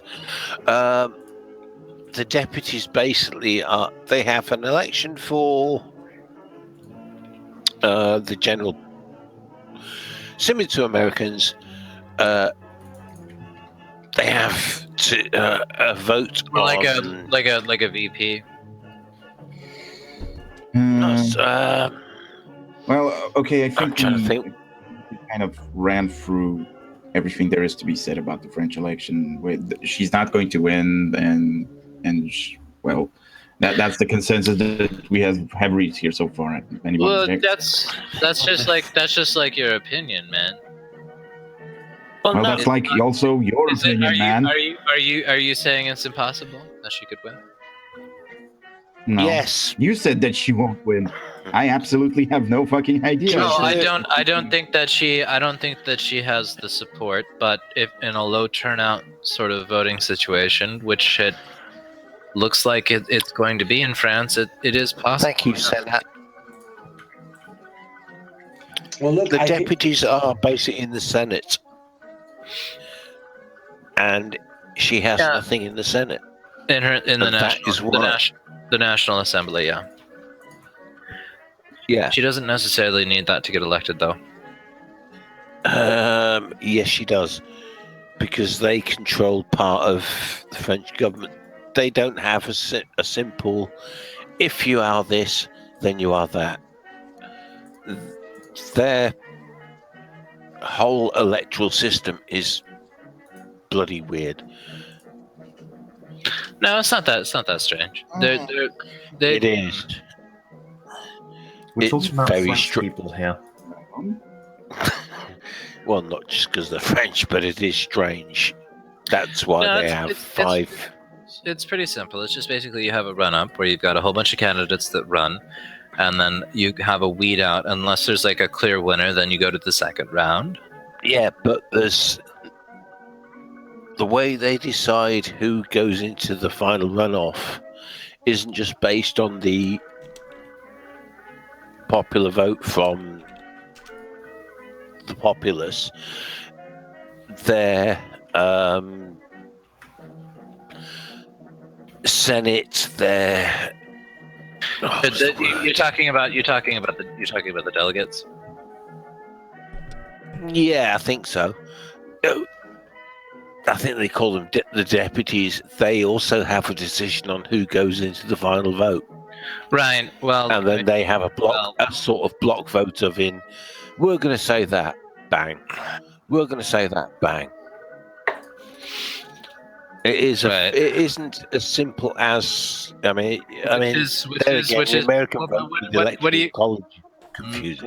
What do you think that they base their votes on, dude? Who the fuck knows? We're talking about people who fucking think that the most important part of cooking is the visual presentation of the dish. I'm eating it or selling it. I'll tell you what. I'll give you my fucking speculation here. I think that it's gonna come down to it's gonna come down to Le Pen, Fillon, and then Fillon's gonna take it in the second round. That's my guess. Yeah, I'd say Fillon probably. Yeah, that's my guess. Think of it what you will. I really don't think Le Pen has any chance whatsoever. She does. She's actually been getting a lot of support within the. She'll get. She will probably have the biggest first round vote. She's only been the second round. She will get crucified. Yeah, the second round is where she's going to lose, but she's going to make it to that second round. And that's a big deal. She'll probably be top of the first round. If she isn't, that's how weird the French voting system is. Yeah, I think, but this is the thing, though, is that what I think is going to make this a big deal is that she's going to make it to the second round, but it's just going to be her and Fillon. I don't think that you're going to see Mélenchon or what's the other guy, Macron, whatever the fuck that numbnuts is. Well, Macron supposedly is the favourite. Which is distracting. After this, was it Fillon that had the scandals, or was it Macron? Who am I thinking of? Macron is the center right guy. Yeah.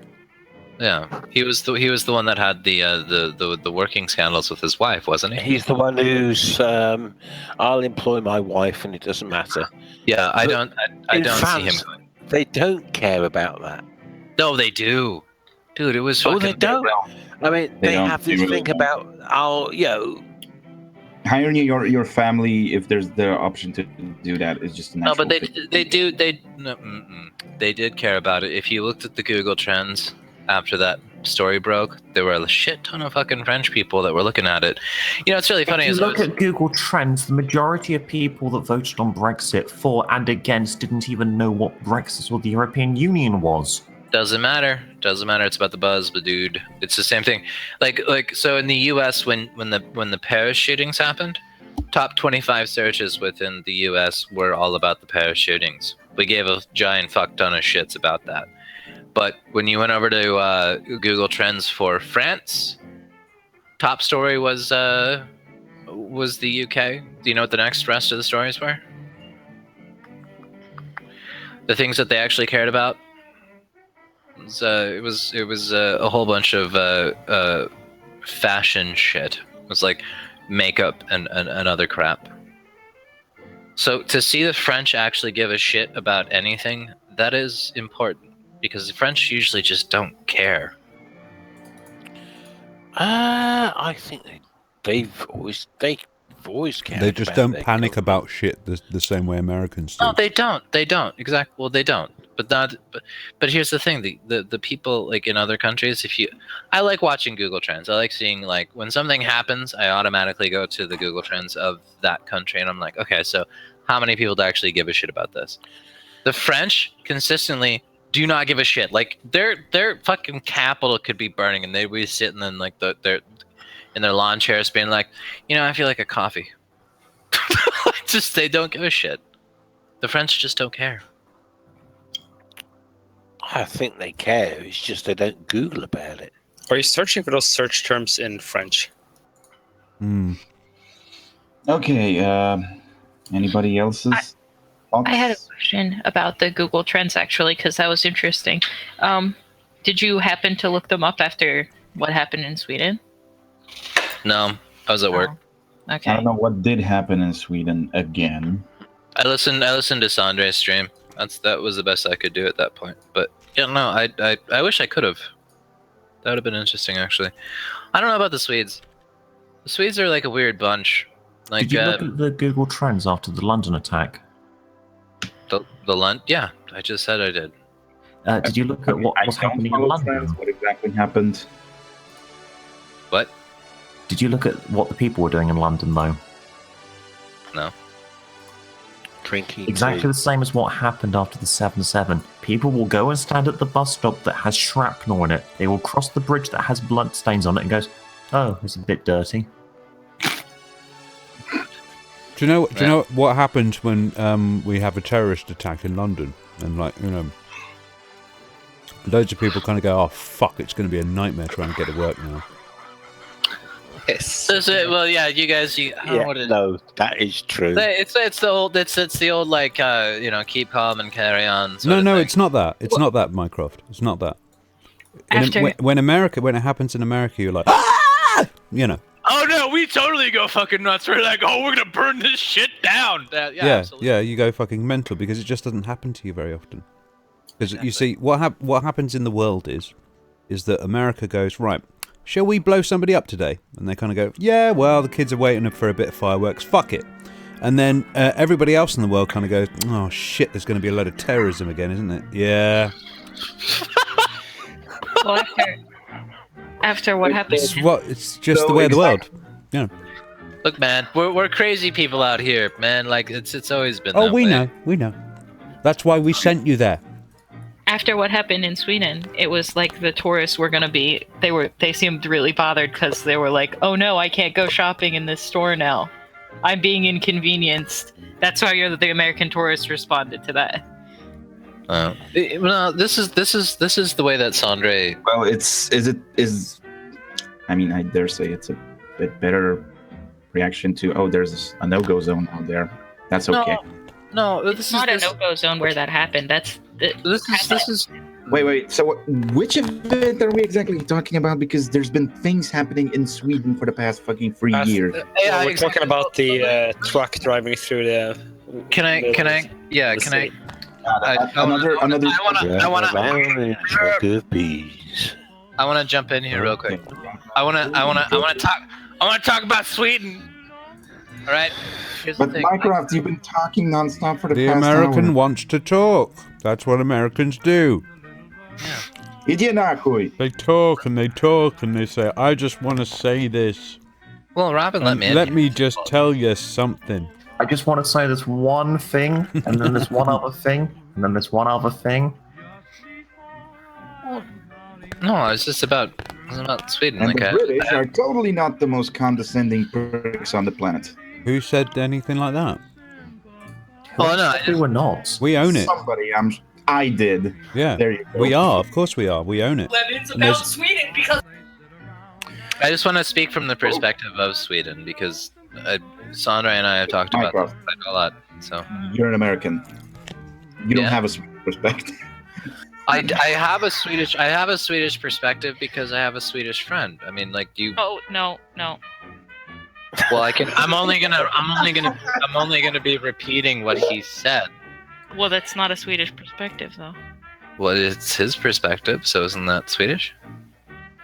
I want to hear this. Are you gonna get all intersectional on me real quick here, bud? If you're gonna intersexual, Minecraft, get a different room. Minecraft, we don't even know what type of communist she is. I don't need to know, man. I don't fucking need to know. Talk about Sweden. Talk about Sweden. Go ahead. I'm really curious. Am I allowed? I'm sorry. I don't want to. Swedish communist. I don't want to be. Clarification. You do. Right. I don't want to be one of those. I don't want to be one of those loud Americans. What, a little too late on that front, mate. But who's in charge of this stream? No idea. No one. No one. I think it's me. Are you sure? It's definitely me. I'm the one. Yeah, it is me streaming. Okay, so you can speak, Mycroft. It's all right. Go for it. Well, no. See, okay. So this has been my experience with Sandra and also with a couple other Swedes, like Swegta, for example, is also Swedish. They have a particular mentality out there where they're very giving people. That's I don't know how else to put that. Like they're very altruistic in a sense. They're really nice. How about they care? Well, the thing is that when we're talking about the attacks that have occurred, the Swedish response to that is, well, we understood that this was coming, and this is just a natural effect of what we're doing. Obviously, we have to stop bringing in more immigrants, but we're still going to try to have our same Swedish values, which are caring and giving to the people of this country. And if you're in the country, you're part of the country, period. And it's funny, like Sandre will go on about it's really funny. He'll make defenses for Muslims for absolutely no reason whatsoever. Like he'll just out of nowhere, like he actually went to an imam within a mosque in Sweden just to get an opinion from the guy about taharrush and rape within Islam. Like he actually cared enough to actually go do that, and that's I think that is a Swedish point of character. Like that's what they care about is they have a particular character. I think. Well, that do you understand what terrorism is for? Like why people commit acts of terrorism? Yes. Yeah. Yes. We did it against you, fuckers. It wasn't a rhetorical question. I was hoping to get your definition. Wait, roll the question again, because I kind of hung up there for a second. No, I was just saying, why do terrorists commit terrorist acts? Yeah, it depends on the type of terrorists, I guess. Well, you're talking about religious terrorists or eco-terrorists? I'm talking about on that level of, you've committed that particular act of terrorism. What are you trying to achieve with that? Not your political aim. No, attention. I'm talking about. It's all about attention. There's more to it than that. There's more to just getting attention. You can do a protest for attention. Well, killing someone's going to get a lot more attention than a protest will. Yeah, but what does it do to the population? What the aim that most terrorists are trying to achieve is they're trying to put pressure Fucking on... annoy the indigenous population. They're trying to put pressure on the general population. They're trying to scare them, get them to act and react in a certain way. Yeah, but the reaction, they can't control the reaction. They don't know. I mean, well, of course you can. I can control your reaction. Anyone can. Can you? Yeah. Easily. I mean, I could, start, making some sort of satire about you, and then you'll get very upset. Here we go. Memes aside, I just need to punch you to make you flinch.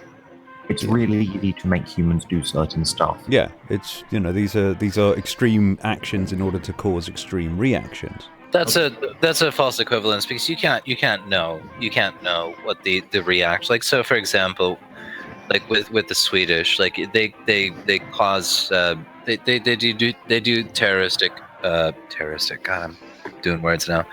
They create, they do bombings and whatnot in Sweden. What do you have? But they don't. Well, that's well, this is what happens when you have a culture and a society that is a little bit more evolved than a couple of hundred years. What you don't do.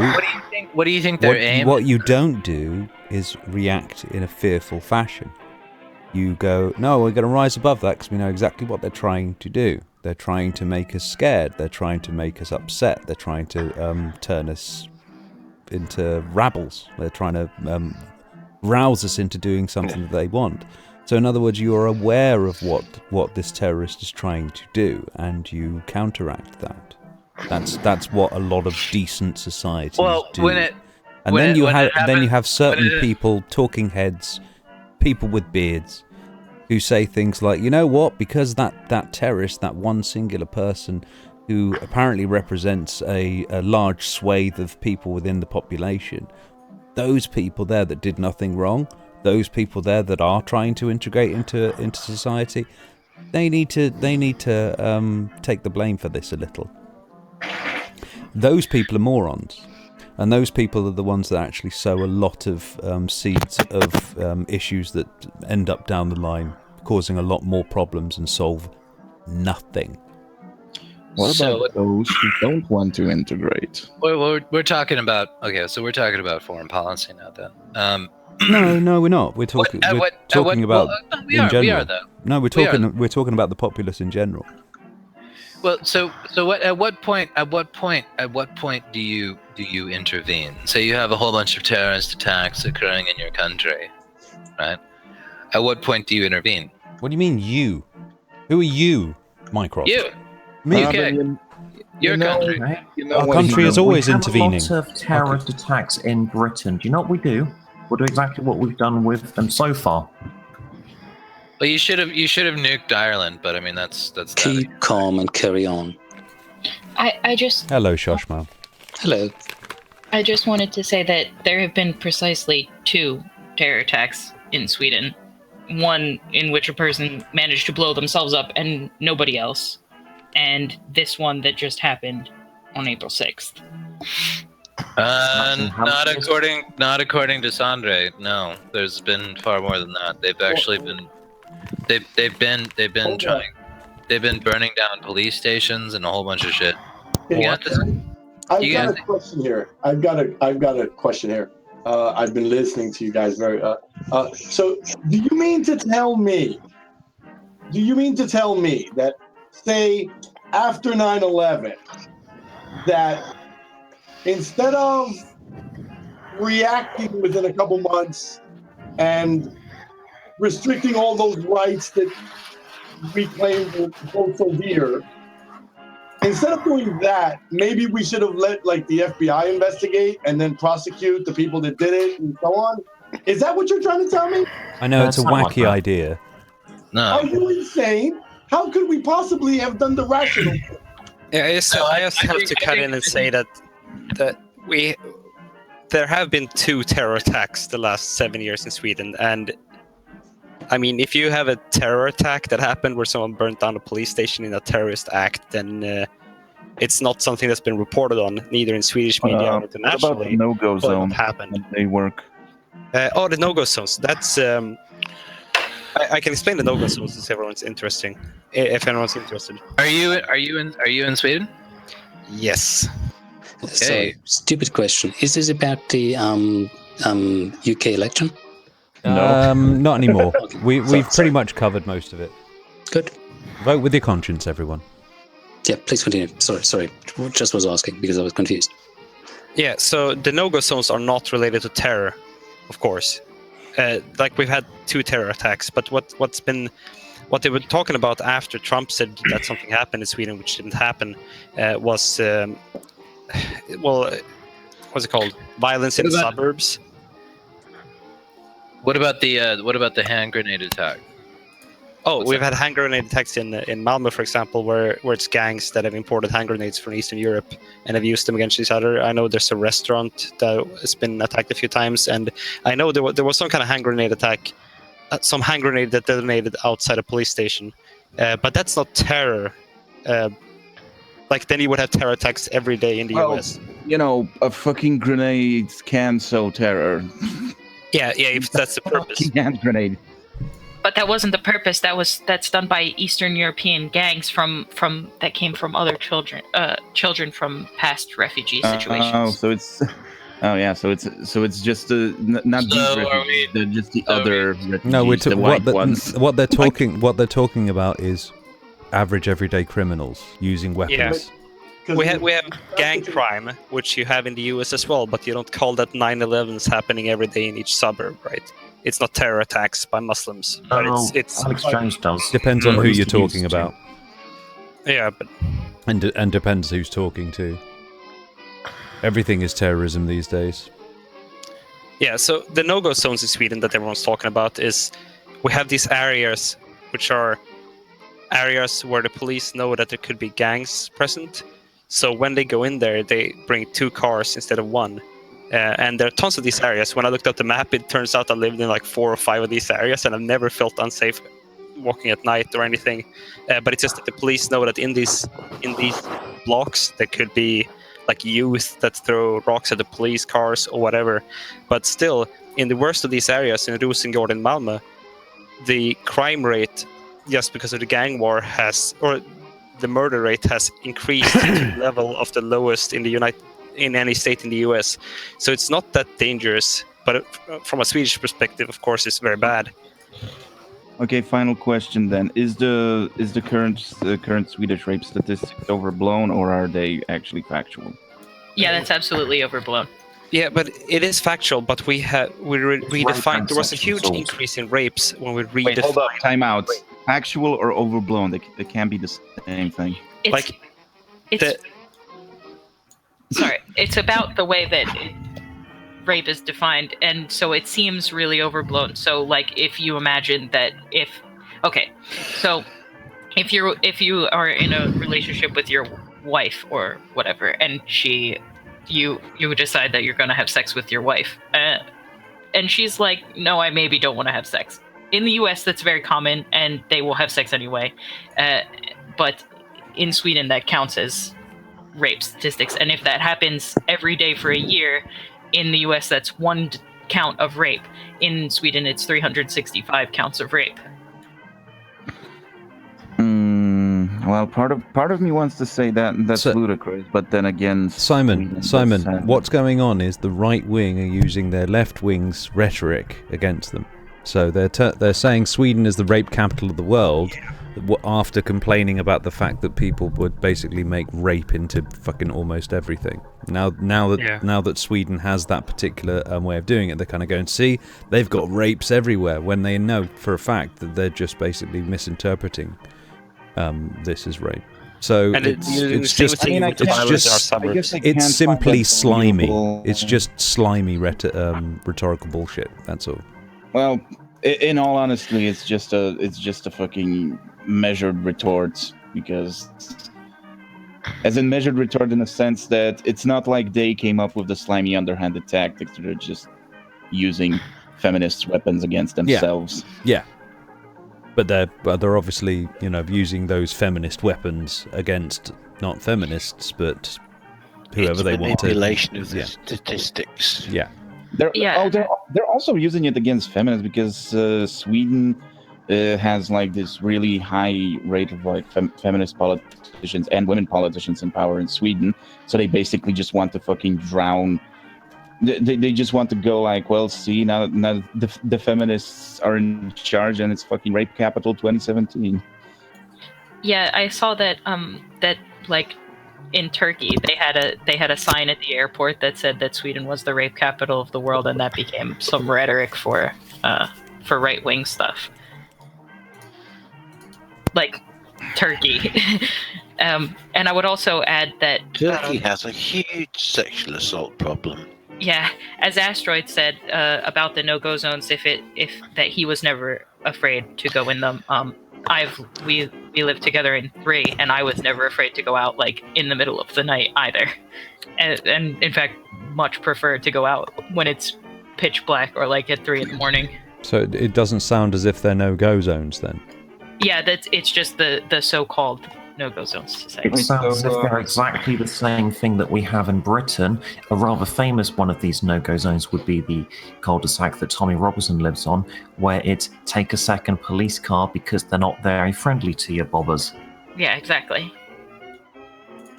Wait, so strictly speaking, what type of communist are you two? Because I'm trying to fucking pin it down from what you're saying, but then again, you guys don't talk much. Yeah, I'm not communist, but yeah.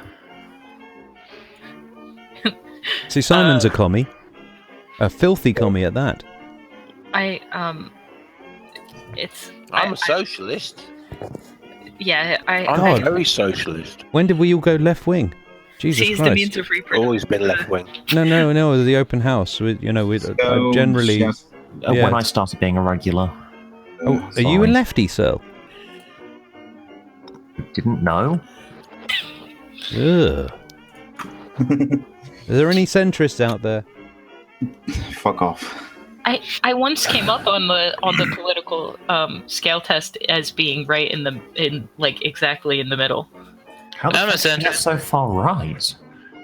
I'm a centrist. I have no shame. I'm a total fucking centrist. Okay, that's all right. Then. Fuck off! You're not a centrist, Mister. I'm gonna vote for Trump. That is not a centrist position. Oh God! Might I vote for someone that you don't care for? I apologize. My bad. You're not a centrist. You're politically stupid. Oh yeah. Okay. I was just wondering, are you actually would you consider yourself conservative or right wing? But I guess you just answered that. No, I'm not. I'm not either. I voted for Obama twice.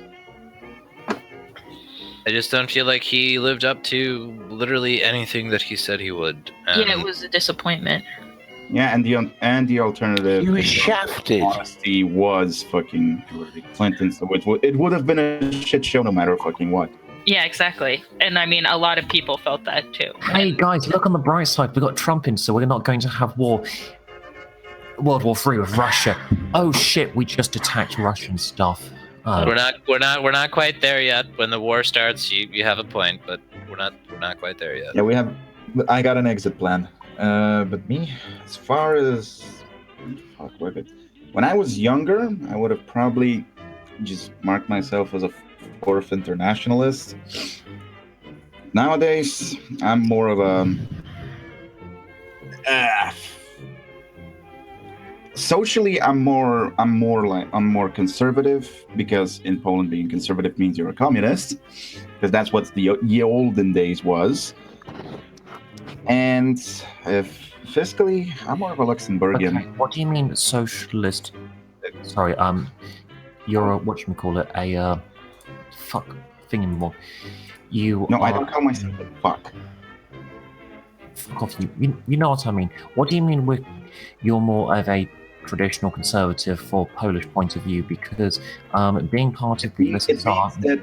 That's when an American says that he is a conservative and wants to return to conservative values. In the most extreme and simplified example of that statement, the visualization would be 1950 or Norman Rockwellville, with Daddy with the Pipe and the nuclear family. Like, I'm sorry.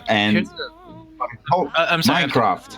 Hang on. Seriously, I just said it's simplified. I know. Okay, here's a really interesting article by the BBC regarding rape in Sweden. I'm sorry. Go ahead. While in Poland, when you say you are more conservative and want a return to a more traditional value of the social structure, then it basically means that you preferred a day and age when in the satellite's Bolshevik state, there was not that much of a problem with crime rates or housing problems. I mean, granted, it went with the fact that the state pretty much made it illegal for you to be unemployed, but nobody was dying of starvation. Yes, but at the same time, it wasn't exactly all that nice. Oh, but at the same time, when I soberly want to explain to it, I found myself mostly agreeing with the writings of Rosa Luxemburg, rather than the conventional mindset of Marxism and Leninism, because both of those ideologies are terribly dated for this current day and age, especially the political climate. Oh god, Leninism is fucking insane. Oh, you have no idea. No, I do. That's why I'm making judgments. It is fucking insane. You should check out pure Marxism. It's mostly ravings of a man on opium. That's what those are always the best ravings. Yeah. I'm sorry. Have you tried raving politically while off your face on opium? I prefer raving on MDMA, but yeah, the main thing that's good about Marx is the base assumptions. The base assumptions that he presents in his thesis, because when he starts going into detail, it's just like a downward spiral into insanity, opium, and champagne. I personally blame Engels. Engels was the fucking first armchair socialist of this planet. He started this. The feminists and the Antifas are Engelian communists at best. I have a question. You guys know who Stephen Bannon is, right? Yeah. What about that claim that, and I don't know if it's true because there's no recording of it. Apparently, a reporter at a party heard him saying that he was a Leninist. What do you make of that claim? If it's true, presuming it's true. Bollocks. He is the most undercover commie I have ever heard of then. In fact, he is so undercover, I would like to ask him if he even remembers what a communist is. Well, there is such a thing as cuckoos in the nest, mate. No, it was bollocks. What? Just out of curiosity, what do we all think of communism? Great idea, failed in practice. I mean, then again, in the end, we didn't really let Purple actually elaborate. No, I was just curious. I mean, like, I can be honest with you. I'll tell you that I think that Marx had a lot of good ideas. I think that his solutions were nonsense. I don't believe that communism can ever work. I think that socialism, taken to an extreme, can collapse an entire country, and there are plenty of examples of that. Okay, first mistake, Minecraft. You assume that socialism and communism are synonymous. No, I know the difference. I'm just saying that it is. Yeah, so socialism. No respect to all people present, but socialism is just kind of weird. The point that I make. The basic example is that You're in the process of making a car, then you say stop making that car, but it's half finished. Yeah, that's good enough. I'm gonna write on that. Okay, so can I make a critique of socialism? Am I allowed to do yes, that? but please use I'm as not the bad moderator, terminology mate. as possible. But you have to do it using satire. Oh, satire. And bad car analogies. I'm not. Only words that start with B. Okay, so there's a. No oohs, ahs, or ums. You also have to do it in just 1 minute with no alliteration, a deviation, or abbreviation. Okay, so just imagine. And so blame just Teal Deer. Just imagine the pigs in Animal Farm all got together and like, you know. Oh, that book written by the socialist. Yeah, carry on. Yeah. Yes, you could have just said Animal Farm. Is that a point? Mycroft, that means that you could have just said Animal Farm. It's a two-word fucking critique. You don't have to start talking. He didn't ooh or though. So. In poorly worded spaghetti sentences. You don't.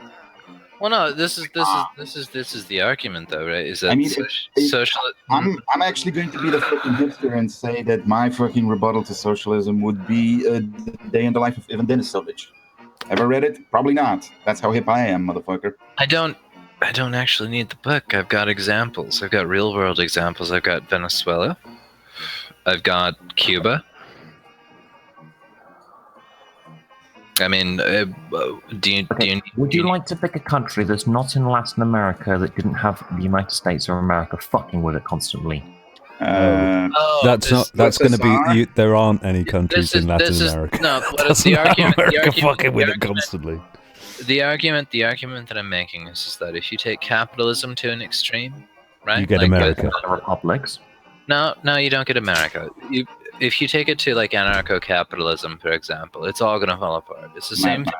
It's just fucking mad, man. Yeah, and this is why I make fun of libertarians, and I will till the day I die because they're fucking insane. But at the same time, so are pure socialists. If you think that the government can regulate all services within your country, then you're denying competition within your own country, and that's what keeps a country going. You have to have that. I'm now going to play semantics here, but there is good reason for this. Why do we need competition? Why do you? Okay, because we're mammals. We're Homo sapiens. That's how we. No, that doesn't actually necessitate us having competition. Animals kill each other too. That doesn't mean that we should legislate for that to be available for folk. This is competition. Competition has basically driven all of society through all of history. It thrives and finds a better solution. That is why we need competition. However, what happens if we hypothetically reached the best solution? What does that even mean? You said, basically your rebuttal is it's not allowing competition, and what if we somehow got to a magical situation where we don't need competition anymore? We found the solution. Well, no. I'm going to stop you right there. I think he's talking about post-scarcity. Even in post-scarcity, you're going to have competition. Humans compete. We compete over everything.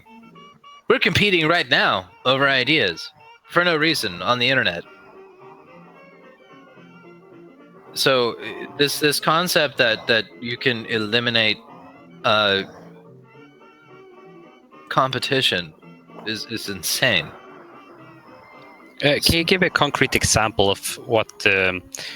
Just make an example of what competition it would be. What would it, let's say there's a socialist country, right? What would they be lacking? A pure socialist country. So we're talking about the state negotiating contracts between all. Is someone snoring? Yeah. Trying to work out who. I think it's Searle. No? He was just talking. Everybody be quiet for a second.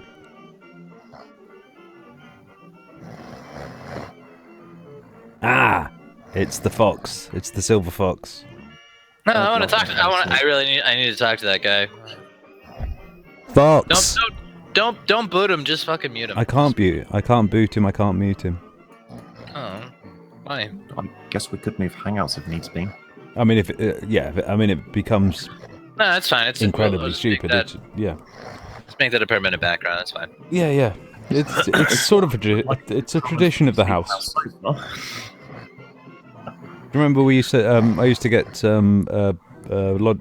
Logic on here a lot of the time. Logical Black Guy is called, and he has like sleep apnea, so he'd be talking to us like normal and then just out completely. No, So I funny. do that. I do that to people all the time. It's kind of funny, actually. Yeah, but you're just a drunk. Yeah, well, I mean, at least I have a reason. It's a bad one. It's not a condition though. You're making it a condition. Anyway. He's making it in the lifestyle that he strives to be the best at. I am actually fantastic at drinking. That is the truth. You're well practiced, definitely. Yeah. You just mute him. Yeah, I mean, seriously, can we do something about this? These days, no. Tailed off. The hangout's been completely wrecked. You know, the alternative is starting a second.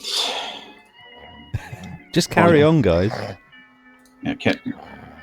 Keep calm. I mean, I can't think while this is happening. I'm sorry.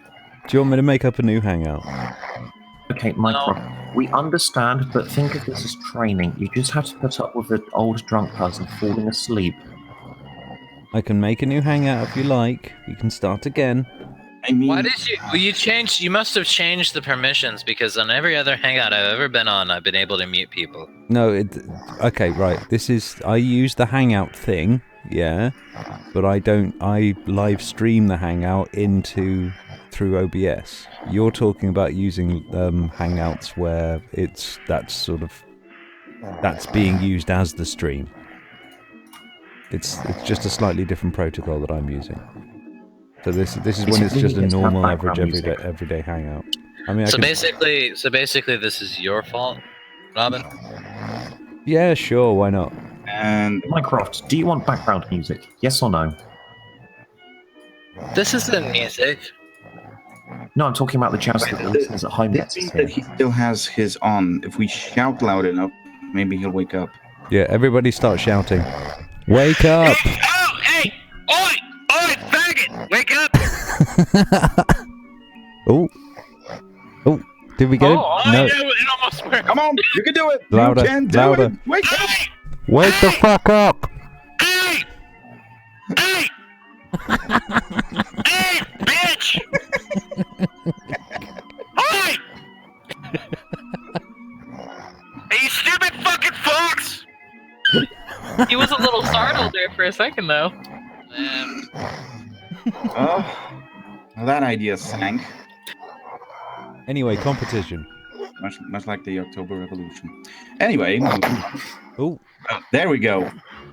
Come on. Oh, so you got to talk. You got to talk about communist Are you subjects. coming, and that's when it kicks around, in. buddy? Hey, get off the stream, you faggot!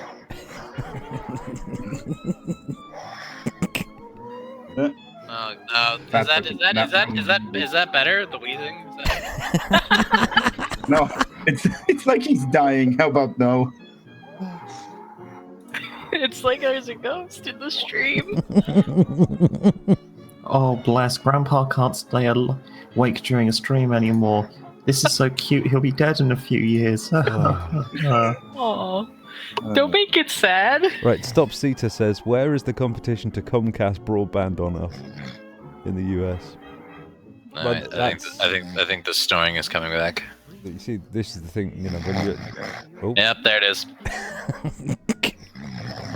Has anybody And stopped? we're back. Okay, what I'm going to do is, I'm going to make up a new hangout. Yes, please. And we'll bin this one.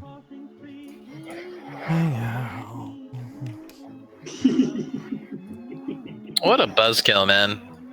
Has anybody stopped to think that he might be doing it on purpose? Well, I don't think so. Here's the new here's the new hangout link there, guys. Well, no, he's doing it on yourselves purpose in when he there. moves into the next hangout. Yeah, we will. I swear to God, if he... Okay, I've just got to do some jiggery pokery with the kit. Okay, I swear to God, if he comes back in here, starts snoring, and this says he's sleepwalking, I'm gonna fucking nuke him. Getting a drink. Oh, sweet, a communist still thinks they have nukes. Look, I'm not even angry at the guy. I do that shit all the time. I did that last night. Totally fell asleep on some people, and I woke up, and then I had a whole bunch of messages about, hey, you might actually have sleep apnea. I was like, fuck off. Wait, so Purple, so what exactly are you? Like, which type? Identify yourself. Are you I don't know, a Trotskyist, an internationalist? Do I have a label? I'm not talking to you, fathead. It's not all about you, Brianna. You don't even know if I have a fat head or not. Fuck Yeah, off. he does. I've seen you on video. Yes, you do. Hold on for 1 second. Go check that in the dictionary. Kidding. Ryan asked for an invite in Mind. Sorry, I didn't have Minds open. I've really got to pay more attention to Mind. Sorry about that, Ryan. I'll give you a hangout link in just a sec. I think I'm probably a Marxist, technically. I only recently got more into being anything other. It's kind of complicated because I always kind of had an idea that I was very far left, ideologically, but not really care. I didn't really care much about what that I called myself because I lived with my parents that were very far right, to say the least. So, like, saying anything even mildly liberal would be like, "Oh, you're a communist," and it was like really derogatory kind of thing. So, I only recently got interested. So I'm guessing you actually did read Marx, right? Mm-hmm. Not just the manifesto, Das Kapital, and all that. I have the manifesto, but I have to get the other ones. Yeah, you really should read Das Kapital because the manifesto is really just a brochure. Yeah, that's what I had that idea. Okay, I remember, like, it's almost word for fucking word. I spent like 7 years of my school life analyzing Das Kapital and fucking. Astrid wants me to tell you that I sleep with the manifesto under my pillow. That's weird. You know what's funny to me is that people that want to read Mein Kampf, they get accused of being Nazis, right? But if you read Das Kapital, you're not accused of being a communist. Okay. I'll actually tell you one up. What are the evils that communists did? Millions dead. The starvation, the purges, the people. gulags. Okay, now what were the evils that the Nazis did? They killed somebody else's people, and that's apparently wrong. They killed specific people. No, it's like killed someone else's people. It's like nobody has a problem with Stalin because he killed his own people, and everybody's sort of fine with that. He's doing it for. I'm pretty sure everybody has a problem with Stalin. Pretty sure. Talk to a Russian lately. Not the Stalinists. Yeah, not the Stalinists. Yeah, well, see, this is the thing though, is that when you're trying to create, oh god, Acadian, the link was in the side chat, mate. Oh. When you're trying to create a stateless society through what Marx was stating, this is the natural result. Minecraft. Marx never asked for a stateless state. Okay, Engels, whatever the fuck. I don't give a shit. Not Engels, the Fourth International, Trotsky. That's like a century later, mate. Well, half a century, but you get my drift. It was a while. What's the end goal of communism? Everybody's all happy. What's the end goal of communism? So it depends which one. Stalin wants a utopian socialism in one state surrounded by capitalist states. Trotsky wants a pan-continental fucking global communist state. So it's really down to which one do you fucking ask? The end goal of communism was to make really nice rocket motors for American moon landings. No, that was the end result. But yeah, purple. By the way, a little warning up front. If you want to breed Das Kapital, get ready to get quote unquote triggered because Marcus was pretty racist. But that was just the name of the game of the time. Can you? Well, here's the thing I want. Well, here's the thing I want. This is what I want to hear. Right? Give me an example of how the lead up to a communist society is going to be peaceful. Why does it have to be peaceful? Well, this is the same question that I asked the people from the alt-right. Tell me how you're going to get there. Okay, but you said how are you going to get there peacefully? Like why is peace a requirement? Is just my peace is I beg your pardon. Yeah, peace is look, if you're going to do anything in a political sense and you can't do it peacefully, then sorry, you're not coming in the club. You're not with those shoes. Yeah, I'm not. You know, I'm literally not interested if to bring around your political ideology, your whatever the fuck you're trying to do. If you have to use no, I know what you were asking. Minecraft. One second, Minecraft. Shut up, Simon! I swear to God, I'll fight you. Both of you shut up. Minecraft, both of you can shut up. Both of you can shut up because you were interrupting each other. Somebody else can speak. Oh my goodness. Ryan, something might be wrong with your sound there, mate. Yeah, something might be wrong with your mic. Unless you really are Chippendale. The entire reason that we set up a secular society was so that we didn't have to deal with political violence. If you want to drag us back into political violence spheres, I'm sorry, fuck off. I don't give a shit. Okay, and that's coming from an American. Yeah, now it works. Okay. When you say Chippendale, I really hope you mean I sound like a sexy shirtless guy. Like no, we saw you. You definitely aren't a sexy shirtless guy. We mean a literal chipmunk. You sounded like a literal chipmunk. Yeah. Chippendales trying to talk over each other on speed while smoking crack. Sometimes like people say I sound like a robot here, like Megatron. That definitely wasn't. But at best you were Starscream on helium. Yeah, like if I sound like Megatron, then it'll sound like cool. It'll sound pretty cool. Like obey my command. Am I going to get to hear from the communists? I want to hear them. Okay, Tommy. The answer is that it needs to be peaceful, because a revolution does inevitably lead to a very bloody and equally violent counter-revolution. You're not going to win over hearts by picking up your guns. Well, what if no one agrees? So far, we had a little more detailed history of the Soviet Union. Did you know that the Bolsheviks didn't take over the power straight after the revolution? No, it was a contemporary government from the Mensheviks. Minecraft, for fuck's sake! I'm not talking to you right now, Minecraft. Okay? Chill out, Brianna. Yeah, of course, but I just.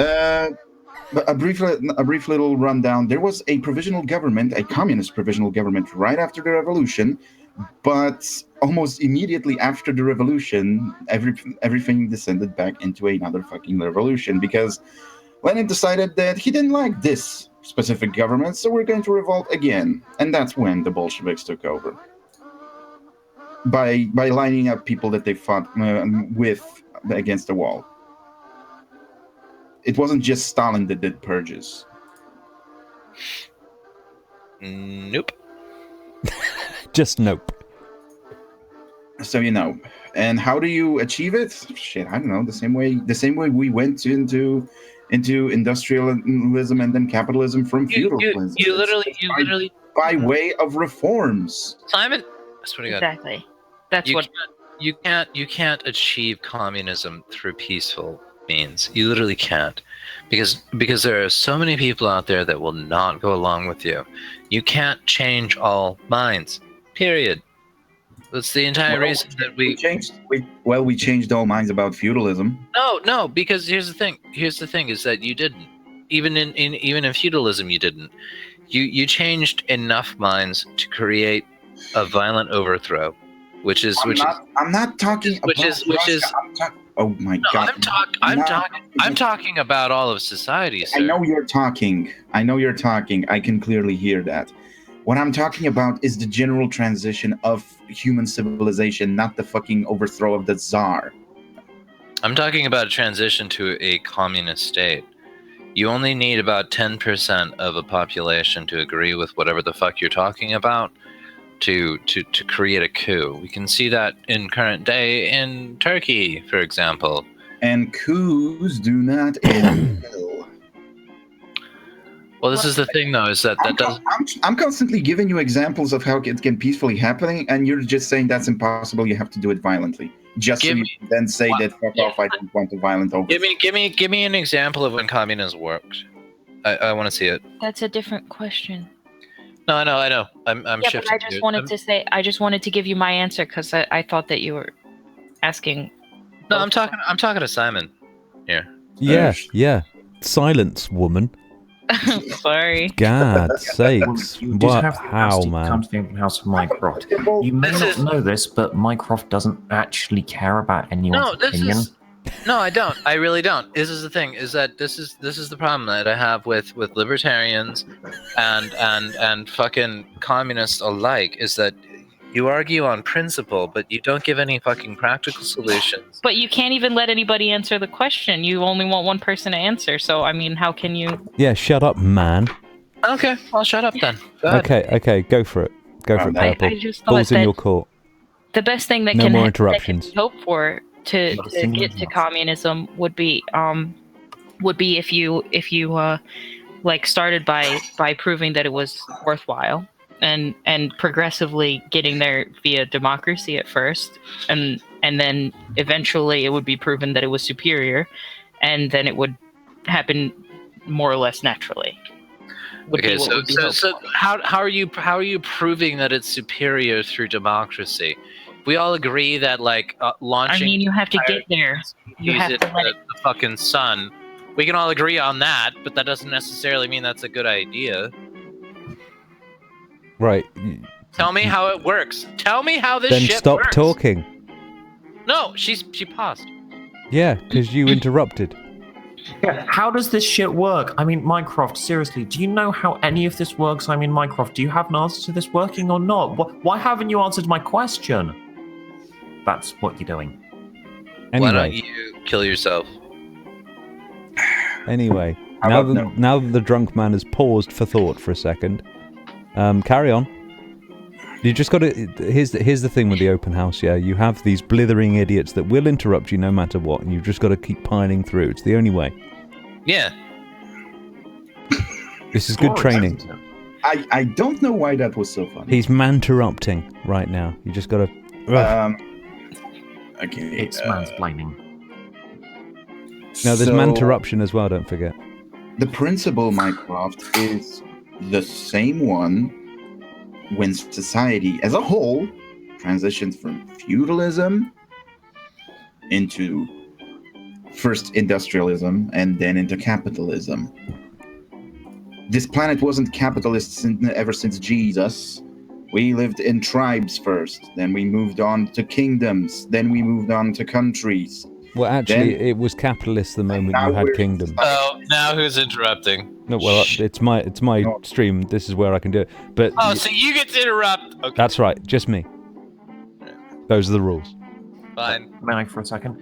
He gets to interrupt because it's his stream. Run your own fucking stream. Bitch. Maybe I fucking will. Maybe I fucking will. Let's see. How fucking And you'll dare you sleep chime through in it. with my point? Anyway, yeah, Simon, you were until you were rudely interrupted. By you, yes. Yes. you dick. Yeah. But yeah, I personally, when you get to the feudal, you're already in That's capitalist. the general gist. That's the general idea. What is the opposite? What is the opposite of a violent takeover? I don't know. Fucking peaceful reform. I mean, it's not like there's no such thing as a reform. I mean, this might be a bit of a bit of a fucked up example, but it's the same way how fucking evolution works. There's no, you can't just say that we can walk down the street, but we can't go to the next town over. Reforms pile up, and then eventually, gradually over time, the system transitions into another one. That's how it went from fucking peasants and noblemen into the upper, middle, and lower class, where everyone can work however the fuck they want, and they get paid fairly for it. Middle class, fair pay, good joke.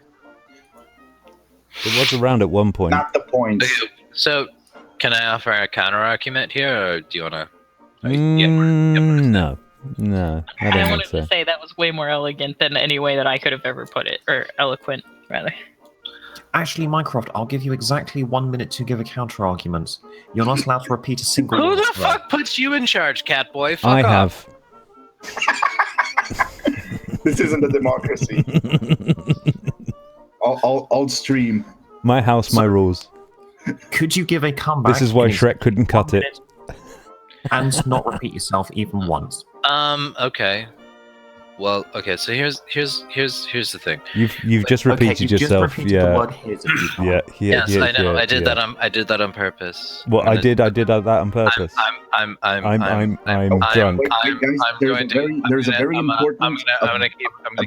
very important question from chat. Was Jesus gay? Well, considering he hung out with a whore and never had children, I'm gonna say yes. And he did have quite a lot of. He sounds like Milo. And a bunch of very young guy betray him by snogging him. Yeah, a bunch of very, very, very fey-looking youths tended to hang around him as well. Always had 12 very young boys around him. Well, I'm sorry, I'm just going to make a comment seeing that I'm probably like the only Christian on the stream. I probably shouldn't be offended, but then again, I also hold nothing is sacred, so I guess carry on. Like, Look, mate, as a Christian, you probably think that it's best to teach the controversy, and something controversial is that Mary might have been a bit of a slag. Actually, I have an important question. As a Christian, how can you state nothing is sacred? Yeah, it's kind of like my stance on free speech. Like, yeah, like I believe in free speech, and everyone has the right to say what they believe in and that sort of thing. Yeah, except me, because I'm American. No, but because if we let you talk, you won't shut up. That's the problem. No, I have a. You have. Stop satirism. It's always about you. Stop the satire, guys. It's mean. Ryan P has noticed. Right. Mycroft is from the state of Arizona. But State McCain. I just thought that would be. Regardless of that, so why exactly can't it happen peacefully, in your opinion, Mycroft? Because let me finish first before you answer. Because if we are capable of peacefully, well, more or less peacefully transitioning from one economic system to another, why can't we do it to this one? Because it hasn't been peacefully in the past, and you don't think people can do it? Nope. Simon, well, that's not I can tell you why. Do you want to listen? Care to go on? No, I mean, hey, listen to the drunk guy on the internet. Maybe you'll learn something. I didn't realize that was on the call. Shit, the drunken wisdom from the internet. Let's go. The action of people is towards the status quo. right?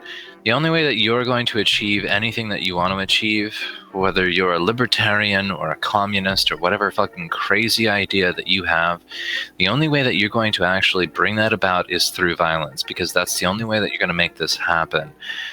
You're not going to be able to convince people away from the status quo, because the status quo actually works for people. It works for most people. That's the reason that we actually use the system that we do.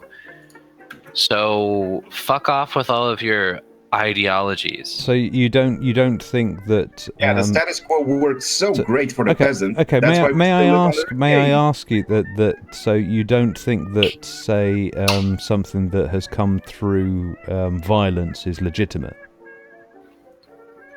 We want to talk about Turkey? No. I'm asking you, do you think a system that's come through because of violence is illegitimate? I'm simply look. I mean, we can talk about other systems if you want. I'm just You're talking about the principle of violence to bring forth a particular system, and you're saying you're saying that if it requires violence, then it's illegitimate. Is that correct?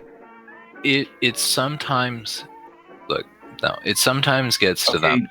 Robin, he's not going to. We're not. He's talking about the fucking American Revolution.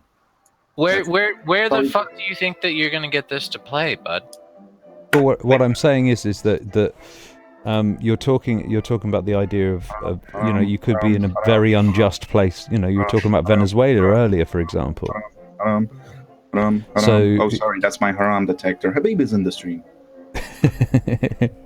You can smell the kebab from here. Yes. If you look at Venezuela, for example, they are in a socialist system right now.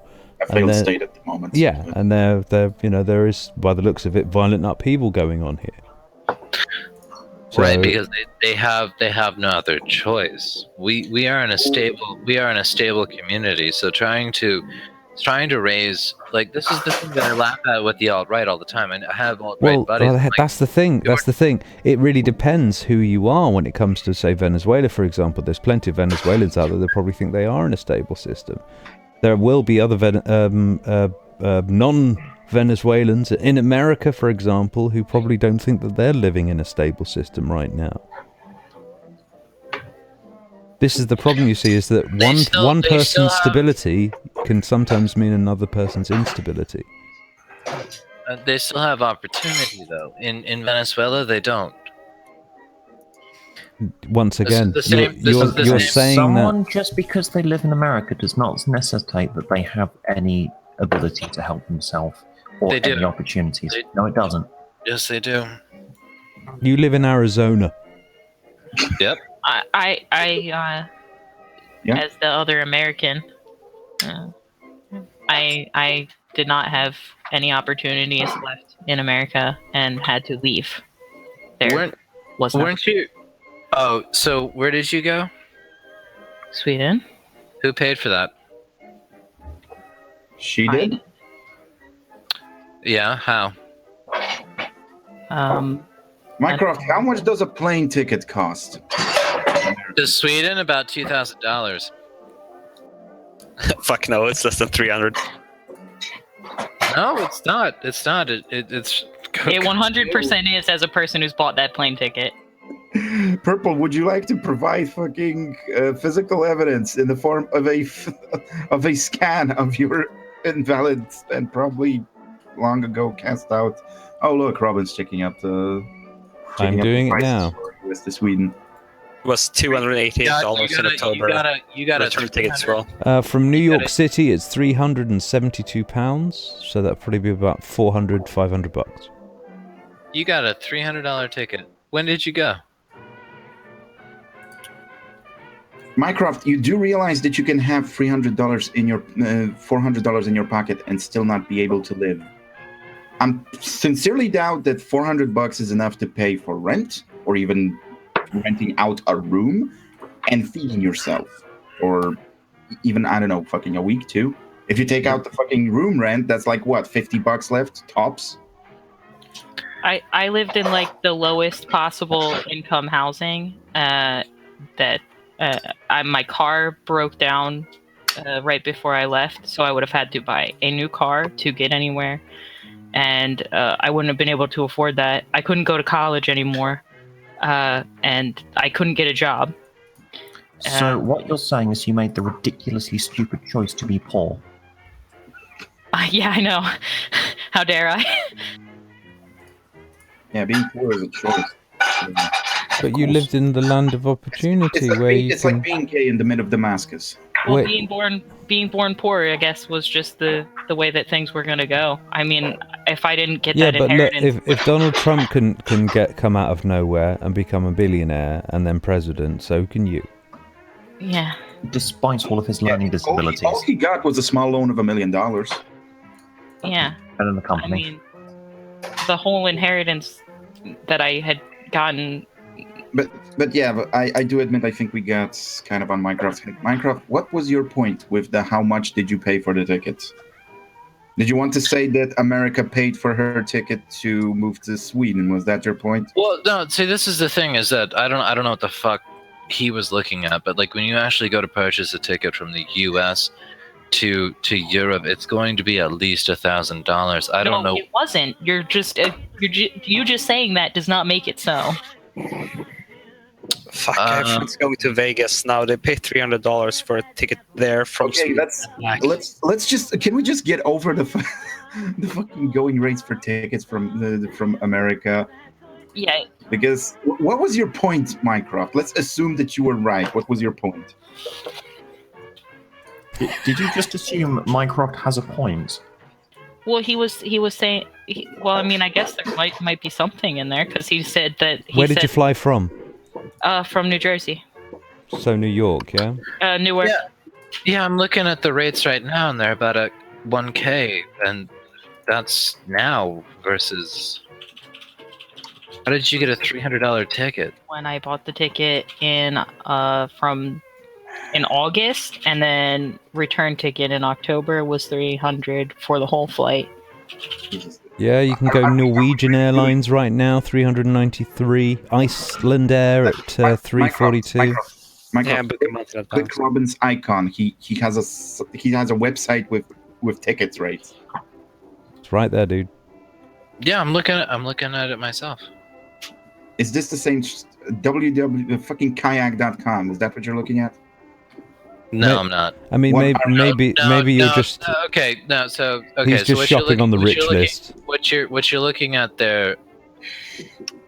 Okay. What he's looking at there is offered ticket prices. But what does that have to do with me? I know. I'm probably repeating myself, but Minecraft. Let's assume that you were right about the ticket. Carry on. What was your point? What were you trying to say here? No, I'm on the tickets now. I don't even know what the fuck I was talking about. You were saying that there was some reason by me paying for my ticket that somehow I was having some kind of opportunity in the US because paid of that. for it. She had the opportunity to leave. Could walk over to Canada pretty cheaply. You'd probably get fined for walking. Yeah. Yeah, we probably will fine you for walking. Yeah. Yeah, and she was. So you were living in the New York area. Near Philly. Tell him to use fucking Chrome because the Hangouts refuse to work on Firefox because capitalism. No, literally, that's what it told me. That it said internal error, and then it went to a lengthy explanation on why you should really use Chrome for these things. Oh yeah, Norwegian has discounts if you're under 26 as well. Thanks. Thanks, Obama. But yeah, Minecraft. That's okay. But you kind of lost your train of thoughts. You can still catch it if you run. Minecraft, why are you so stupid? I'm really interested. When questioned why directly. Stop. Really. No, I'm off on something completely different now. No, I mean, catch me. That was pointless, basically, is what you're saying. That's like, if you're lucky enough, you can find someone in another country and move there. It's like great. Okay? Do we? Okay. Can you accept that there are people in America that don't necessarily have the same opportunities? to move from one country to another, right? Can we agree that that requires a particular amount of wealth? Yeah, about $400. So you just pick up and $400 and someone on the other end that's willing to you hop on a flight to some other country and then just bam, everything's gravy. That is literally exactly what I did. Minecraft, you're forgetting one crucial thing. Asteroid is, I'm assuming, your boyfriend, right, Purple? Yeah. He's Swedish. He was the thing on the other side to which she could just pop into. The financial stability was provided by outside help. Right. So you're not actually doing that all on your own, then, are you? Well, no. No, that was your point, right? That was Okay, the so opportunity that she got. How is a person from Sweden supposed to help you be financially successful in a different country? Like, forget the fact that it's a different country on the other end of the fucking globe. Let's just go with another country. I'm happy to answer that point, but what are we even talking about? We were talking about opportunities in America. The reason that she moved over to Sweden was that she felt as if she didn't have any opportunities in America. And that's why she moved to Sweden, so she could have her opportunities in Sweden, because Sweden has opportunities for her, apparently, alongside this young gentleman here. Well, that makes me ask like 6 other questions, actually. So, well, She we have moved time. to be with a young Swedish male. Could you think of a better choice for her? weren't we talking about communism a minute ago? No, we were talking about my opportunities, and now I want to know your 6 other questions. Okay. Well, why the fuck did you move to Sweden? Because I could not live in the United States any longer. I could not get a job. I had no money. My car broke down. I would have had to buy a new car. I did not have any money to buy a new car. I was fucked. Was I supposed to be homeless? Would that be preferable for you? What's your line of work? She couldn't find a job. That's her line of work. Mycroft, how old are you? No, hang on. I want to hear your answer. What's your line of work? You got a degree. What did you get? No, I didn't have a degree. I've never had a job. I could not finish going to college. So you couldn't go to McDonald's and get a job. No. Can you live in? Why? Can you live on McDonald's? So your response to this is to move to a completely different country and live with her boyfriend. Okay, well that's okay. Well, if it's with your boyfriend, that's Are you the only person that did not pick up on that bit, Mycroft? I didn't hear that part. No. Oh, Jesus Christ. Okay, that part had been repeated multiple times. You know, I don't actually listen to you, Seal. Just so you know.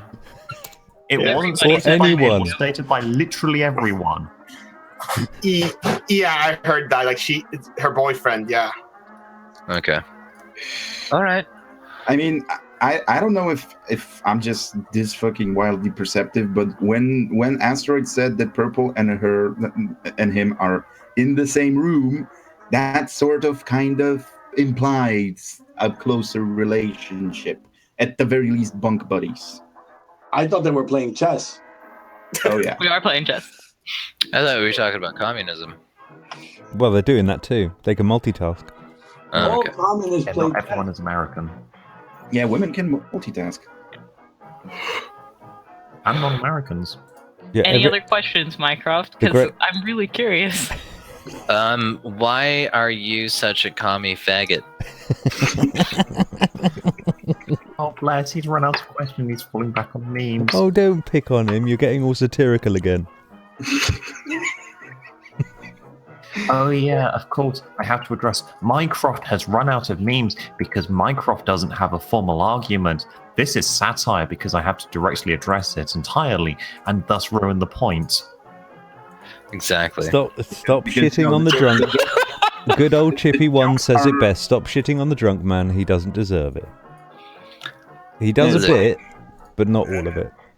It's like, you know, 4D communism. This kind is. of jokes are the ones that you explain point by point. Painfully. Well, Any more questions for lovely Purple? all I wanted to know look, this is all I wanted to know is how are you gonna make communism work? That's all I wanted. No, but you wanted to know how you wanted to say that I had opportunities in America. You did. Okay, tell me what opportunities that I had. Literally any other state. You moved to Sweden. Would I still be disabled in another state? What's your disability? That doesn't matter. Would I still be disabled if I lived in another state? No, it does matter. Actually, It determines what level of work you can actually do. Okay, fine. I have crippling agoraphobia, so You're doing pretty if I well. lived in another state. Thank you. Okay, Wait, so with agoraphobia is the outside or inside? it means that you can't It can leave your house. It can often fear of open spaces. Because there's two it can often be associated with social anxieties as well, though. Yeah. So what do you do for work anyway? I study. What do you study? Right now, just Swedish. Oh, so you haven't actually been in Sweden that long then, no? 3 years. Oh, it's an American learning Swedish. I get it. No, it's just that it's been really hard because of the. Trying really hard not to make an immigration joke right now. The You fact can do it. turn up to lesson and then go, Can't you all just speak English? You said that in class, didn't you? Do you have a channel? Do you do YouTube or anything? No. Well, not to be the humanitarian, but I hear that actually helps is if you do a channel. You actually Agoraphobia can be linked to social anxieties, but that's not necessarily. Well, that's how it is. I don't mind saying that it's I don't. Social. Well, those particular phobias aren't recognized in the U.S. It's not something that you're going to get a fucking paycheck from the government for. okay, Exactly. so So that I'll would be recognise another by the opportunity US eliminated.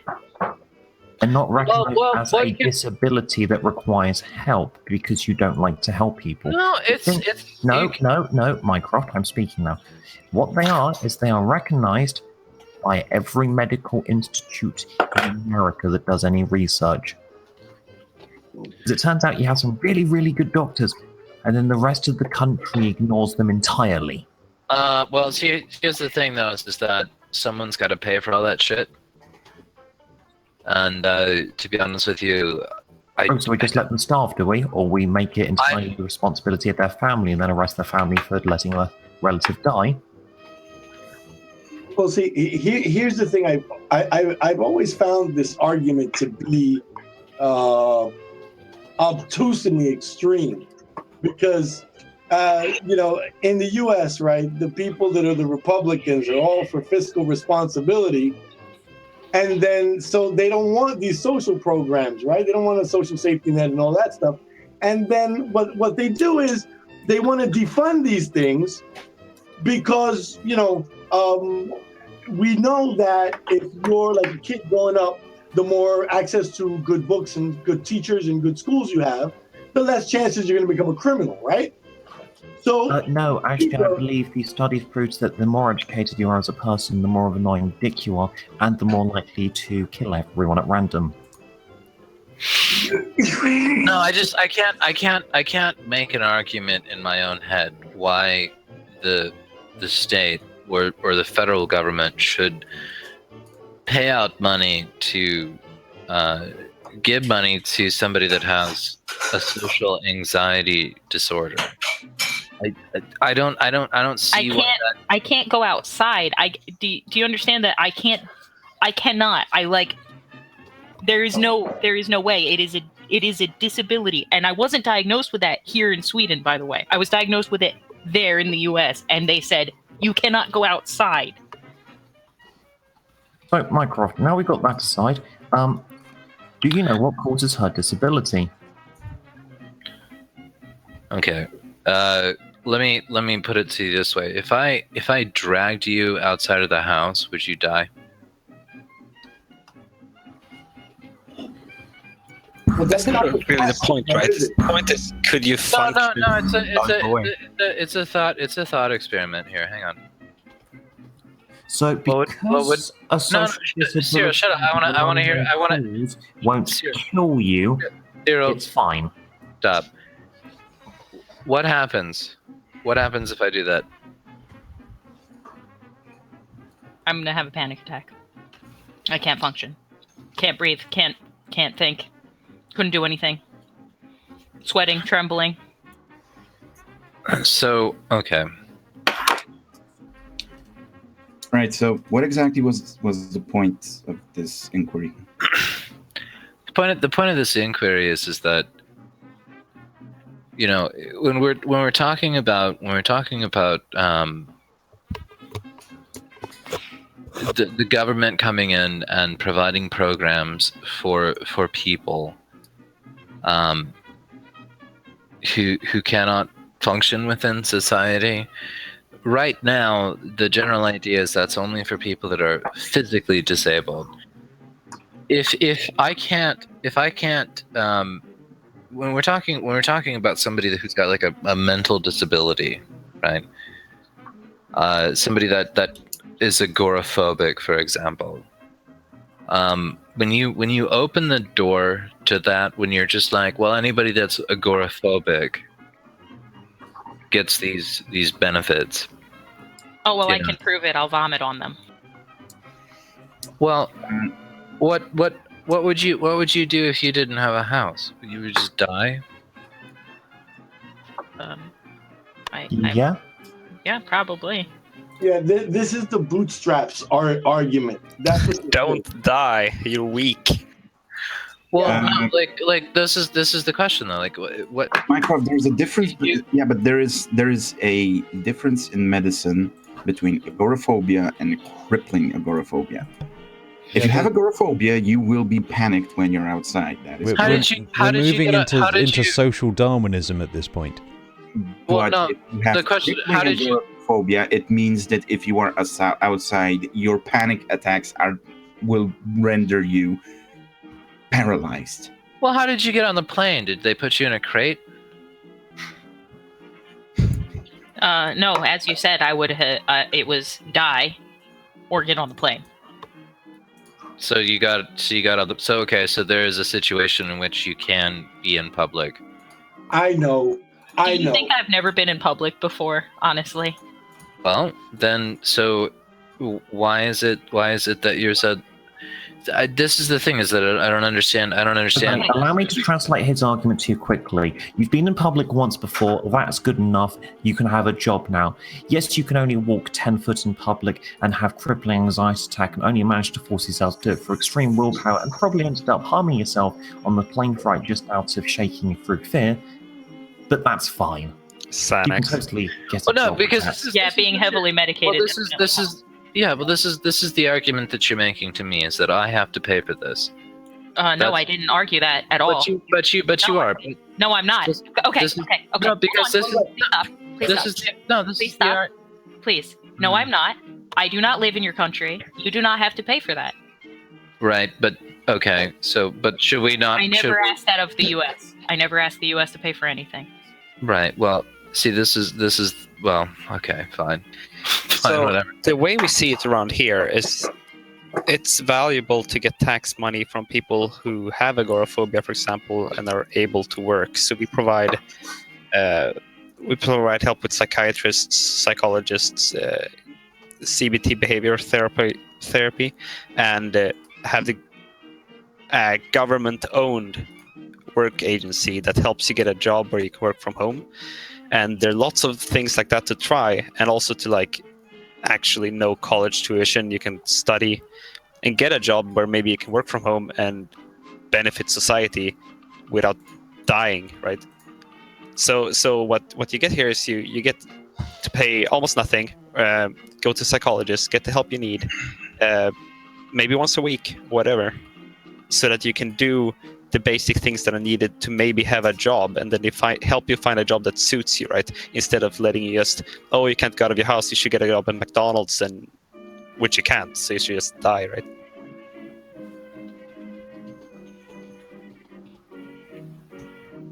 And that, Mycroft, is a fundamental difference between your mindset and a socialist one.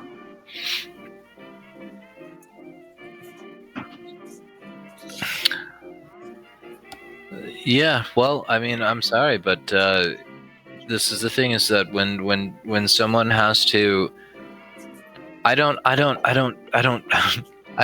give people shekels because I think they're going to eventually do something. Well, Okay, the but problem is So you don't invest in people. Got it. still at this point, the only assistance that I have ever gotten from the government, okay? I want you to understand this, Mycroft, because this is extremely important to what you just said. What I want you to understand is that at this point in my life, I have never collected a disability check, okay? I have only gotten assistance from the government in exchange for my efforts, which is to say that I get money because I study and I work very hard at it. I have not gotten any money from the government that will never be paid back. I have not gotten any money from the government for anything. So I haven't asked anybody to pay anything. Well, Nobody's tax dollars have paid for anything either. So you saying whatever it is. No, fantastic, great. You're a model citizen. Unfortunately, No, but you're just saying that I'm too lazy to go out of my house and. Nope, and never said that. How dare I ask for you to pay me to give me Never said money. that. Never said that. Never said that. I never said that. Okay, Mycroft, so it was heavily implied, but here's your chance to actually correct us and say what exactly did you mean. Yeah. My argument is that what the request is here is that when you're say you have a disability, right? You have to get the money from the government, right? That's the only way that you're going to survive. Okay, but I just said I don't get any money from the government. Okay, keep talking then. Okay, so we've got a hypothetical situation where a disabled person is receiving money from the government, Mycroft. Where's the money come from? Where's the money come from? What money? What money?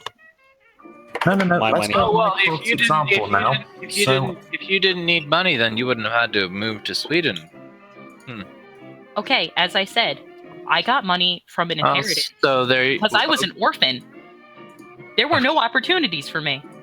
Right. So your situation is everyone's situation. So we should just base our entire system off of your situation then. Well, the point is right. Not have people falling through the cracks. Yeah. Look, I'm not against the safety net, dudes. I'm just saying there has to be a fucking limit. And anybody here's the thing is that she might have, we are talking about disabled people receiving money to stay alive, and you are stating that where's the money coming from as if it's a big deal. Well, it's coming from somewhere, bud. I don't think it's coming from you. Fuck where that You're gonna. from. Oh well, just signal. If I might interject here, because the premise of Mycroft's argument is just it's largely BS. Actually, it's completely BS because Mycroft, have you paid for any? You're gonna have to get a whole bunch of people to agree to this shit, and you guys are not gonna have it happen, son. Have you paid for any roads to be built, or any research to be done to improve the electrical grid? Paid taxes? No, yes. Have you? Yes, I pay taxes, dude. Where do you think my tax money goes? No, he's asking you, have you paid for it to be fixed personally? He's not asking about tax. Oh, this particular situation? What do you ask? Situation, you live in a country where there are things that you have not paid for, and you're right. Taxes do go to pay for that. And I am perfectly happy, rather than buying a second engine for an F-32, which even the Pentagon says they don't need, I'm more than happy to provide that to someone who may not be able to work. And I don't know why you're not.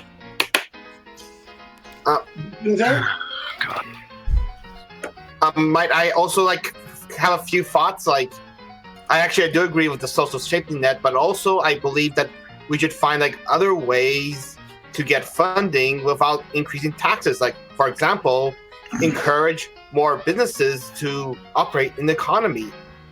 Therefore, we can actually tax them, and in theory, we could actually get way more. The government could get more income to use in programs without increasing current taxes. Or we In could theory, apply of course. the current taxes that already exist to the super rich people. Well, And those that's one of the main reasons that's actually not going to work is because when companies' only incentive to work harder is so they can pay more taxes to the government, they're not going to do it. That's why every single tax code in the world states money that you are not investing is taxed. You know how they say that everybody should have a retail job for about a year. I think at the same time, I think everybody should have the job of a CEO for a year, because I feel like there's a major disconnect here between what people actually do at the top of these businesses. Play golf a lot. You have no fucking idea. You're just some. Oh, God. I'm just saying, I seen the president, and he's been playing golf a lot, and watching Twitter a lot, and he's running the world. No, he's not running the world. Well, the rich people should just rain down the money, huh? Yeah. Well, I'm saying that I'm sorry. I thought that was trickle-down economics, wasn't it? Well, yeah, that worked out well, didn't it? Mycroft, you said the rich people should provide the money. Our corporations people. Our corporations people. Because my position I put forward there was literally, we should charge corporations the tax we already charged them, and we should actually collect the tax. Do corporations have the ability to lobby? That's another question, huh? Yeah, they can and do. Does it make well. Does it make them people? They're representing a lobby of people, aren't they? Okay, so they're representing the interests of some people. Oh, do you know? Does it make a corporation people? There's these meetings. Does raise a very important question. Are politicians people then? Here's an interesting thing for you guys. People, right? Well, yeah, they are. Thank you for making my point.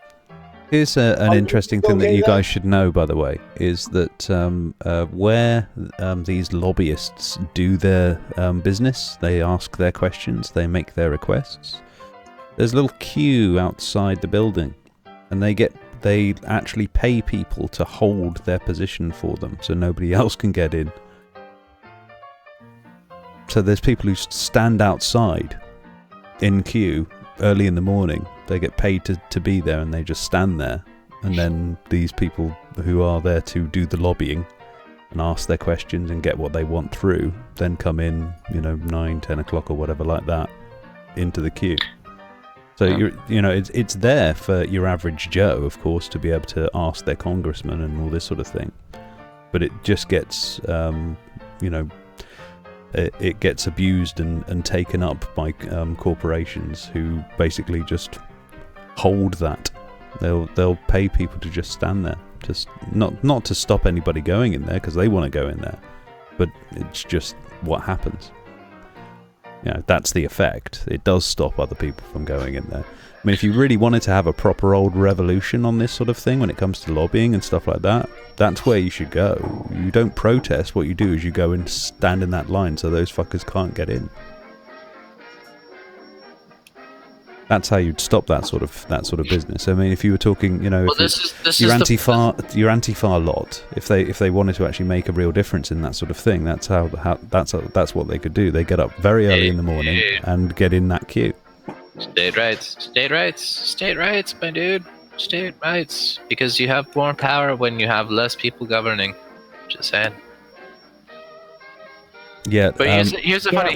You assume when we had one person. I just want to point something out real quick. I just wanted somebody to explain to me how the fuck communism was going to work, and we got into this whole fucking tangent. No one has explained to me how fucking communism is going to fucking work. Well, you did ask some probing questions that did somewhat throw us into a bit of a loop on that one. Well. Sorry, it's not anyone's responsibility to take care of anyone else. If we do it out of the goodness of our hearts, that's great.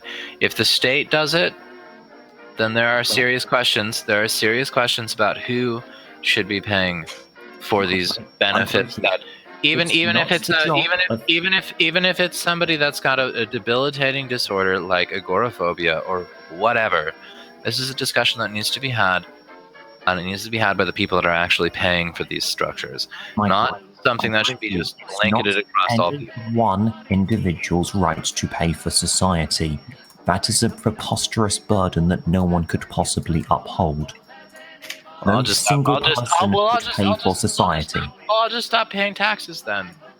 I would like to introduce you to That's it, though. You personally are not paying for society. You can't. That is a preposterous thing. Hush no the one in pair the of world you. is rich enough to pay for Hush the society pair of as a you. whole. Purple. What did you have to say? There are societies like, for example, most of the Swedes that I know actually have no problem paying taxes, so that can definitely be a thing. Point. Here's the thing. Somebody. Well, I can show you several articles about how fucking Sweden's economy is going to fail probably within the next 2 decades. But can you send me that with a list of all the terror attacks you claim happened that didn't happen? No, I can. Well, I can actually. Yes, I can actually send you both. Where are you anyway, dude? What? Where physically? Yeah, what's your name? Asteroid? Are you in Robin's server? What? Yeah, I'm in the open house, whatever. Yeah, chat. put it in the side chat there. Yeah, give me a link to him so I can send him all this shit. You just literally click the little thing to the side there, mate. He's American. He doesn't know better. This thing? What are you talking? I'm not in your server, dude. And I'm also not in your Skype either. Right there, dude. It's right there. Look in my share right now. Look, it's right down the corner there.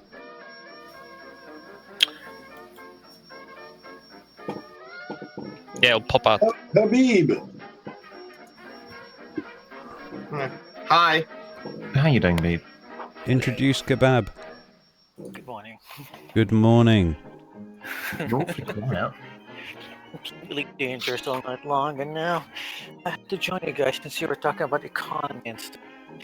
Someone said something that nobody knows how CEOs work, assuming that they actually work. Yeah, apparently I don't have those family friends. Yeah, well, I mean, for like 8 years, so all they do is just attend meetings and look at numbers. They're the most disconnected people from reality that you're ever gonna meet. So, Who's that? And then they get sock puppets who run around saying shit like, "Oh, I'm so poor. I only get £200,000 a year." No, it's like I don't know. Is Mike still here? Yeah. Yeah, I'm here. I'm sorry. I don't even know what the fuck you guys were playing at. How the fuck do I get in touch with Asteroid? Give me Twitter. Give me Twitter, baby. Let's see Twitter. Can you see the chat on YouTube? Yeah, I see it. Oh, on YouTube? No, I don't have that open. Wait, no, I do. Okay, go ahead. Oh man. How long have you been on the internet? A while. And you know nothing. I'm very drunk, Robin. You fucking The know side this. chat, man. Let me just ask this: are you not drunk? Rarely. Go through Yeah, rarely. You've known me for a year, Habib. Don't even fucking ask that question. Yeah, I've known you for a year, and you've been drunk ever since. Like, Yeah, it's been a wild ride, man. oh man, you need to just cut loose with the drink. Come on, man. It's getting to you. You're starting to sound a little bit more ridiculous than usual. Okay. You're You know what it is. You know what it is. I've actually been listening to Alex Jones a little bit too much. Oh my god. Why? Who's echoing? Simon. That's not healthy. But yeah, you listen to Alex. He's not pleased. Don't drink and Jones. Yeah, I'm No, sorry. Go 'cause ahead. It's funny. He's just a funny fucker. Like, I'm sorry, I can't help it. Okay, well that explains a lot. This is your brain on Jones. I don't take him seriously. Ladies and gentlemen, if you know that 2 are 2 Alex Jones listening, Okay, please. let's explain to you what's happening here. I've been listening to this stream for the past 2 hours while jumping through systems, really dangerous, having fun.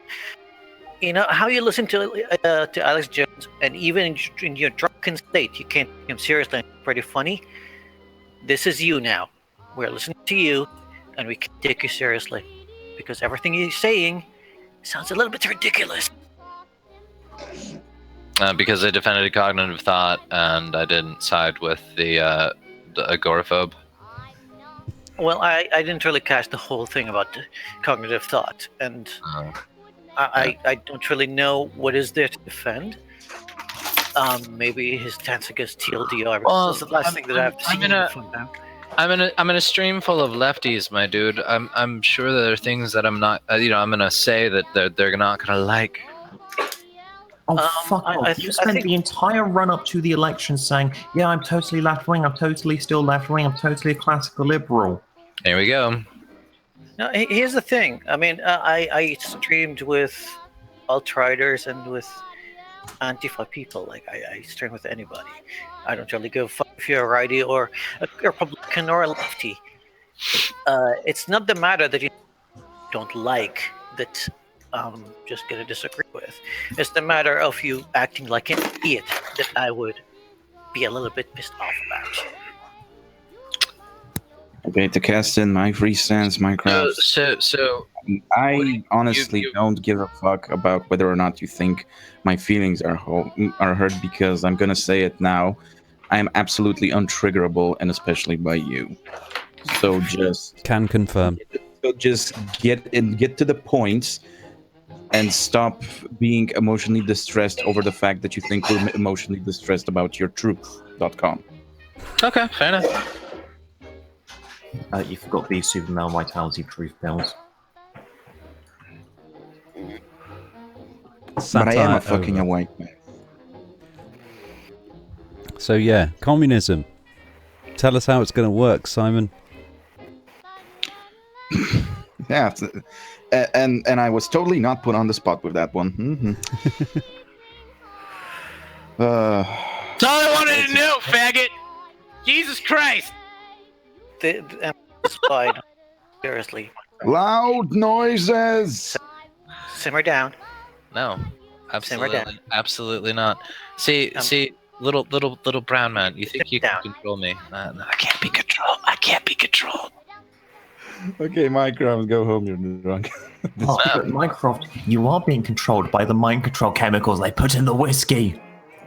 No, it's in the water, and it's turning the frogs gay. No, that's for the frogs. No. It's actually a left-wing conspiracy theory where the whole of the right-wing politics in America is actually run by the Democrat Party secretly, and they control all Republican voters by putting mind-control drugs into the whiskey, as it's the only way they can guarantee the Republicans will drink it. You know, the only person that I wouldn't vote for ever is Jeremy Corbyn. Just be honest. Darling, I don't Well, even it's a live in good this show that constituency. you're not in Britain, because that. No, I was just as in, yeah, you would never vote for Jeremy Corbyn because you're not a British citizen. Well, you're just pointing out facts now, aren't you? Actually, you don't have to be a British citizen to take part in the general election. You just have to be a resident. And 90% of the population, 99% of the population won't be voting for any of Jeremy Corbyn or Theresa May. They don't vote for those people. Oh, there you go. And so I'm right. Because it's a parliamentary democracy. This isn't a presidential race. I can honestly say that I also am never going to vote for Donald Trump or any American president because I am not a citizen of the United States of America. There you go. Exactly. I'm also not going to vote for thank fuck for that. Wild world we live in, isn't it? We live in America world. That's an interesting feed you got there, Robin, by the way. It's all kinds of nonsense here. Yeah. This is Tim. Tim is on the internet. He sees something that offends him. Tim ignores it. Good move, Tim. Good move, Tim. Oh boy. But yeah, so what's the topic? I don't know. I mean, I was just. Well, it's at that point where we're at the we're at the that sort of point in the open house where it's that That magical time where bullshit reigns supreme. Yeah, when We're people start shouting. we're trying to explain to the audience here how communists never did nothing wrong, and you know, if we just did communism right for once, everyone would just be happy. So are you drunk or are you always this mentally retarded? Who the fuck said that communism never did anything wrong? Try doing communism without the United States of America deliberately attacking it and declaring war on the very idea of communism. They may do a lot better this time. Oh, this is actually just satire, just so you know. Yes, it's actually. Yeah, it's actually just satire. So But who was it directed at? Oh well, no. The thing though is that you can't respond to it because it's satire. You see. No, but the thing is, satire is something deliberate. Oh, you took the aimed bait. at someone and incredibly well spells out. So unless you're gonna spell it out, it doesn't work. Oh, thank you for taking my side. Brilliant. What side? It's a beautiful thing, isn't it? Minecraft, why are you still here? He's an awful drunk. I am an awful drunk, I know.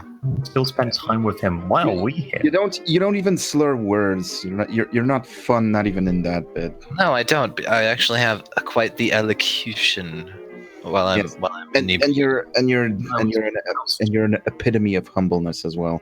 Oh yeah, I'm Minecraft farming is pronounced a persecution complex, not an elocution complex. No, he lives in Arizona, so isn't it electrocution?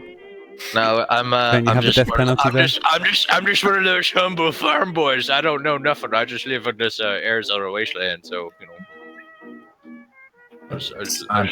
You've got sand, more sand. I had a look at Arizona. It's very rocky. Mycroft, do you like sand? It gets in everywhere. It's crass. Only in the vaginas of my enemies, sir. My Pretty enemy. fucking hardcore using sand for lube. Stalin was working. Stalin was working to a higher ethical standard.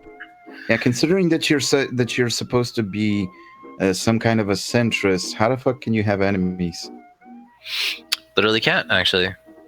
Good to point that out. Yeah, But see, this is the thing, though, is that when you centrists have disagree enemies with someone- everywhere. Centrists have enemies absolutely everywhere. Oh, Robin gets it. See, everybody's this is the thing, is that everybody's your enemy. Nobody is your friend.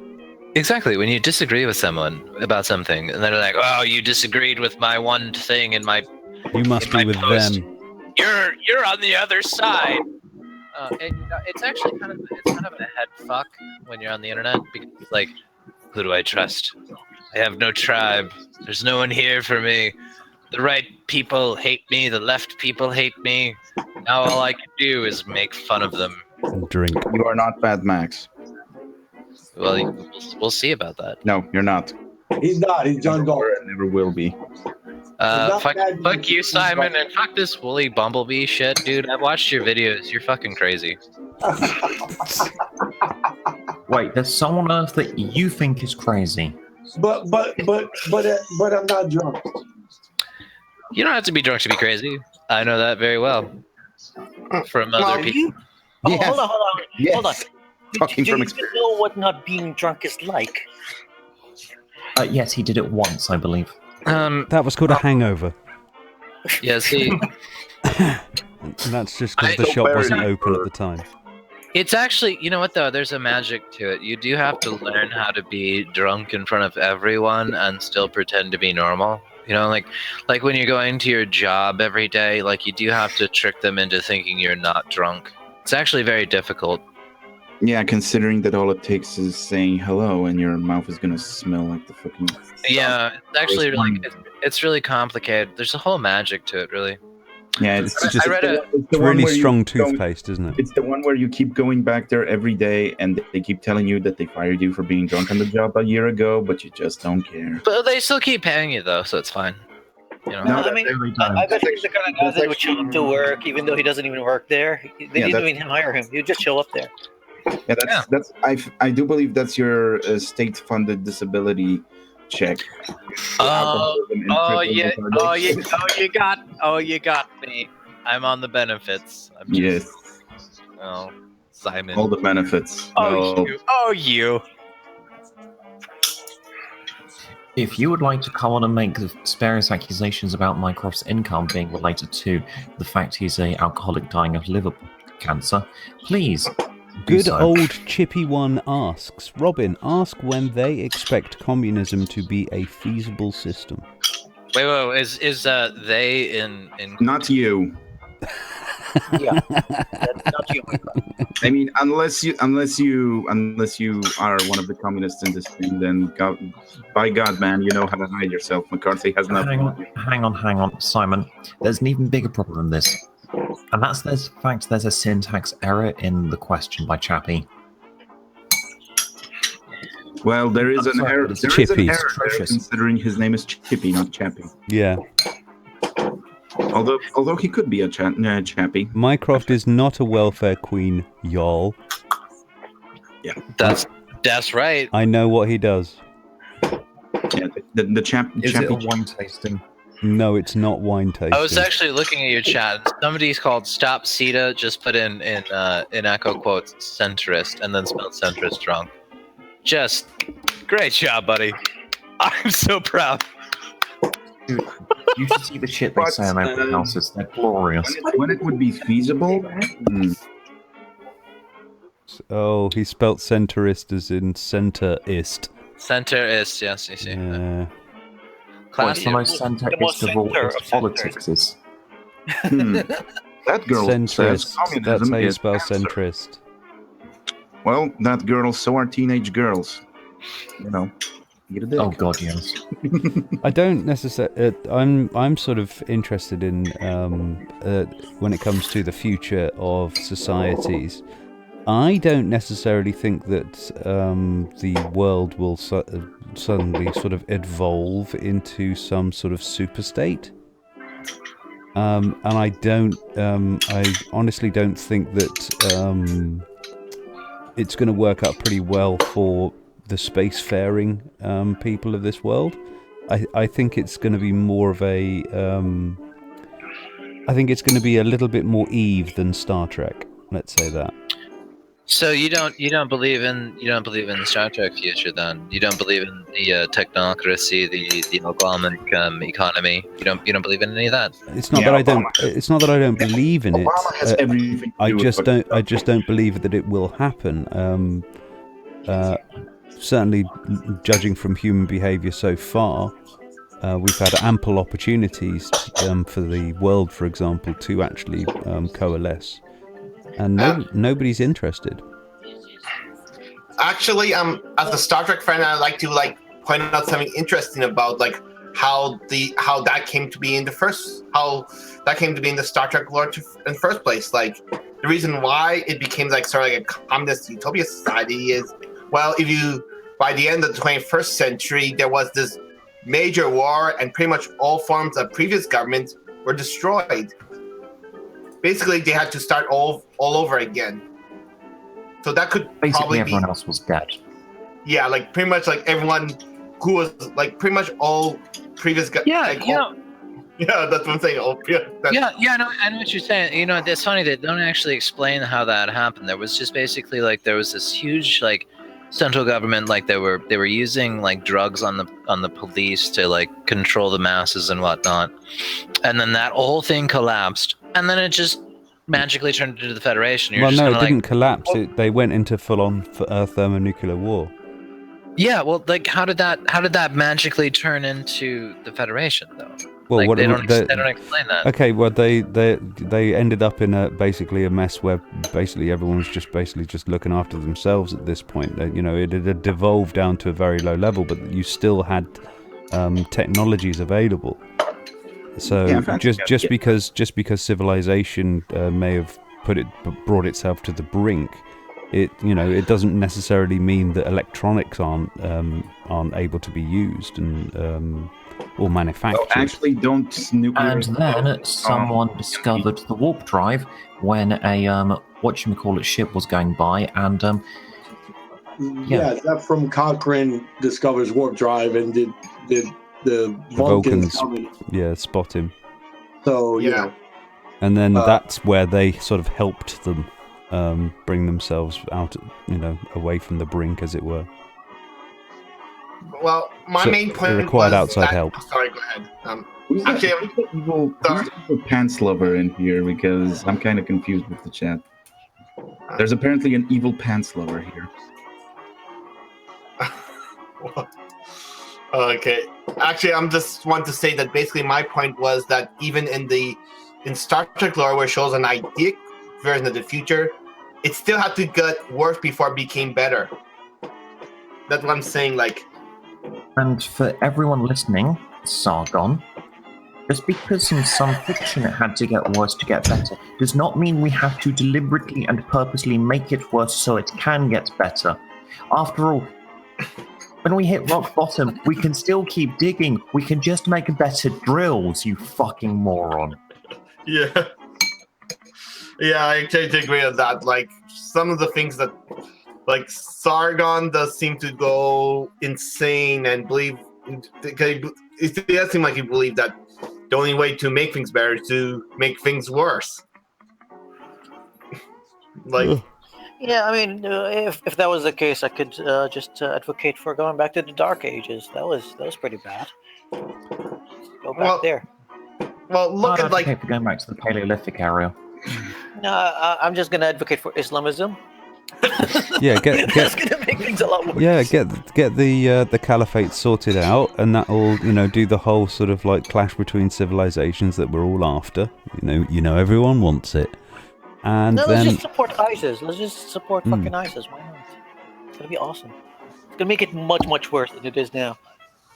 Well, Sargon already supports Assad. Like, did he since like Trump started bombing Syria? Did it's for the greater Sargon said good. anything about it? Yeah, he's working for a higher ethical standard.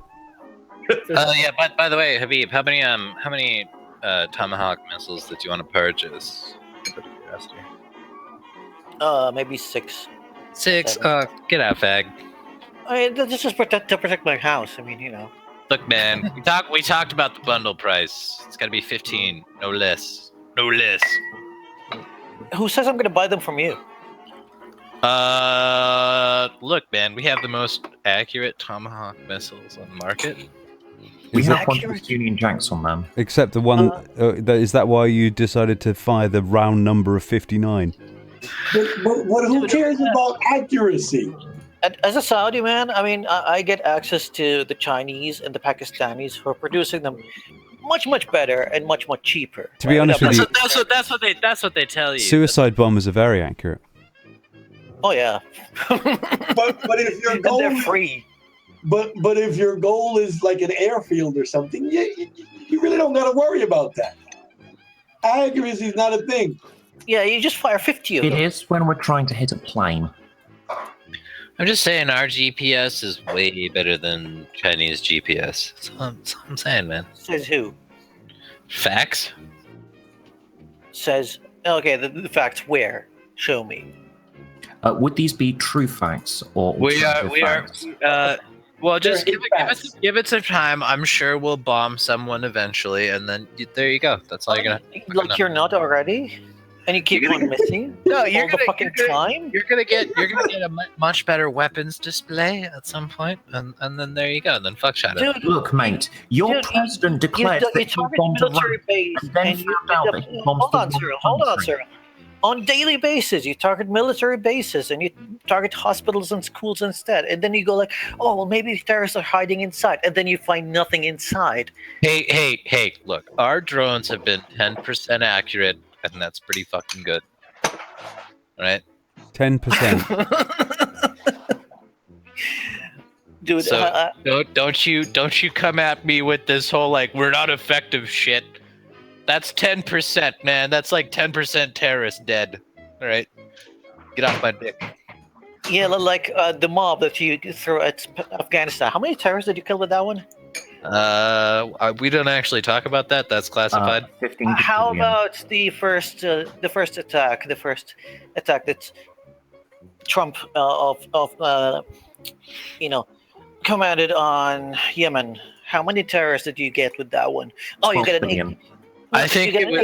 an 8-year-old. I think American girl. I think the amount of terrorists that we killed was equivalent to Liberty. So Well, to be fair, as long as you point the gun at a brown person, you're killing terrorists.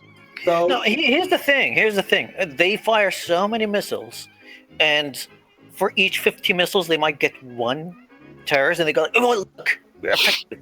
We killed one." He's not wrong. Like during Obama's presidency, for example, 90% of the drone strikes that we did, and this is actually reported by, who was it? You've seen the report, Habib. I don't know. Literally everyone. I think even TYT did a report on that, and 90% were just not accurate at all. 90% didn't kill the intended target, and in 90% of those, we were killing, just random people that were, just standing around. I mean, there were more accurate strikes, missile strikes that were conducted. This is why. Hold on. There were more accurate attacks that Hezbollah made or committed in the 90s with homemade missiles. I mean, imagine that. Yeah. No, see, this is why I don't like drone strikes. I don't think it's a power the U.S. should have, like the U.S. president should have. And not only that, now that we have the information that this is a completely useless weapon. Like, in wartime, I could see, like, wanton destruction from a C-130. Great, fantastic, let's do it. But, for, like, police actions, like, targeted attacks, no.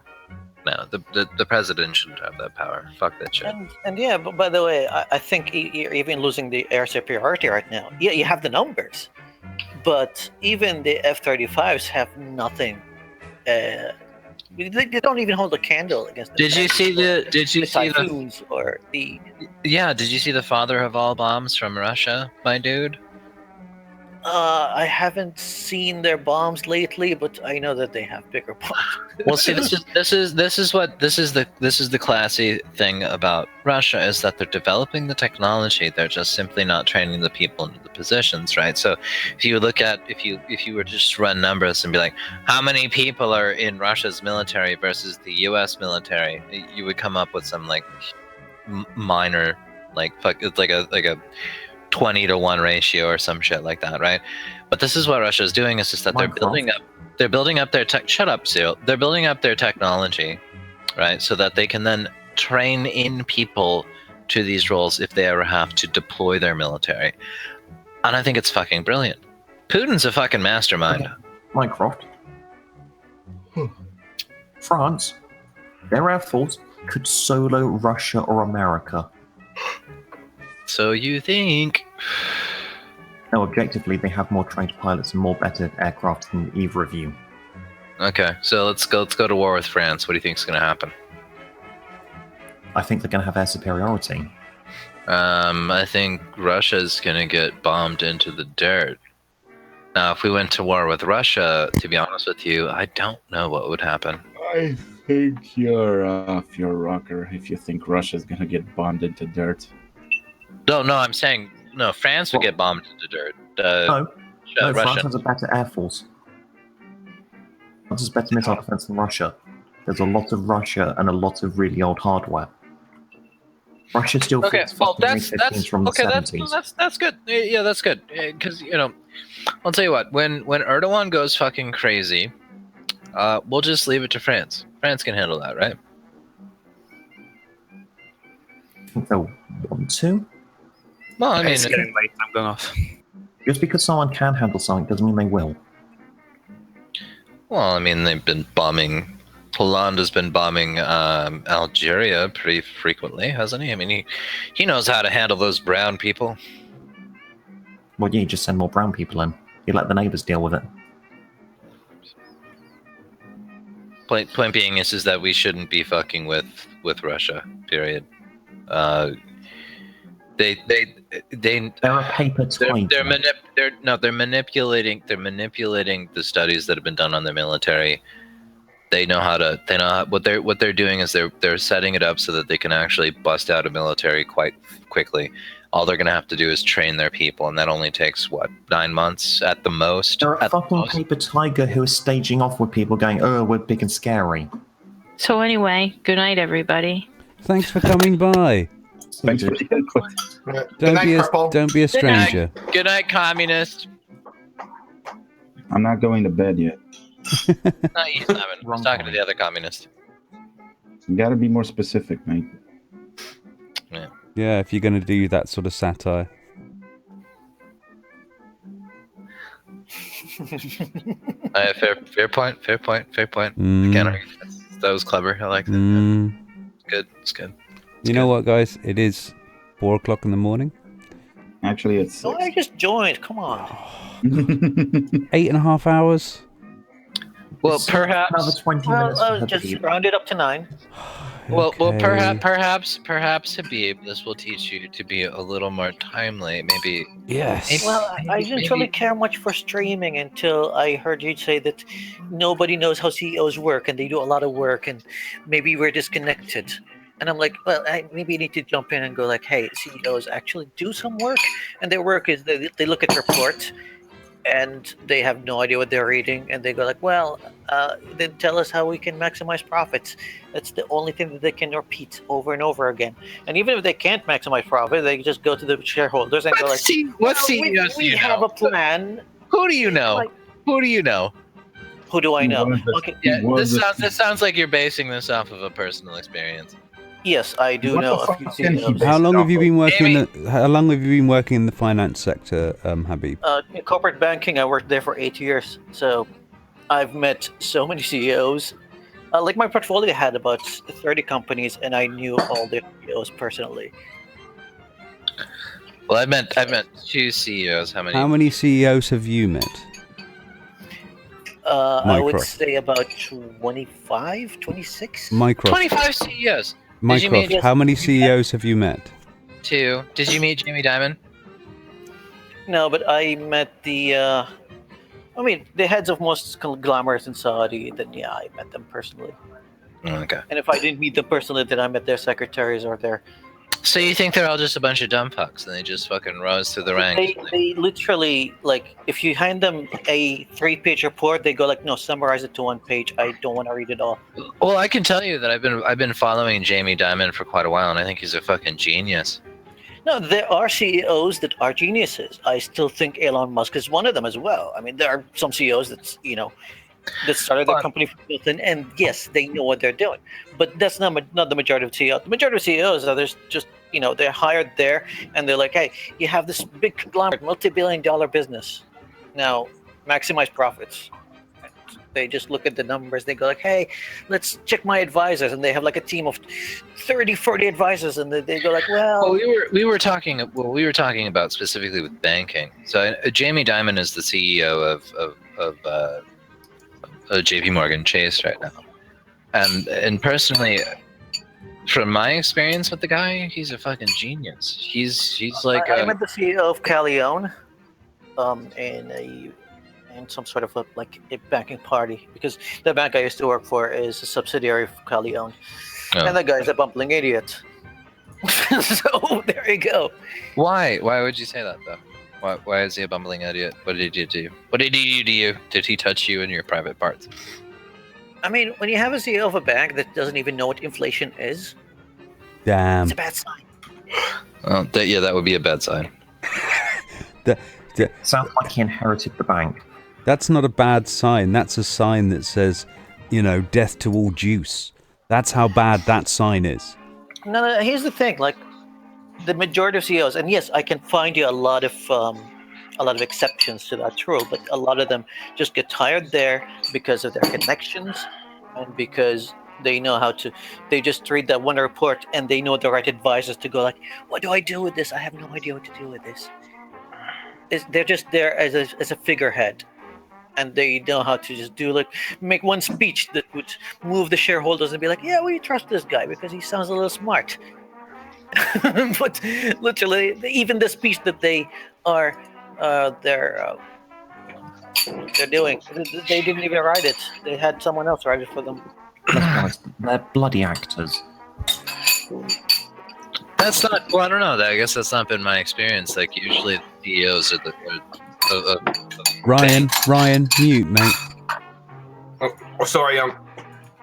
If you're doing your washing up, whatever you're doing, yeah, thank you.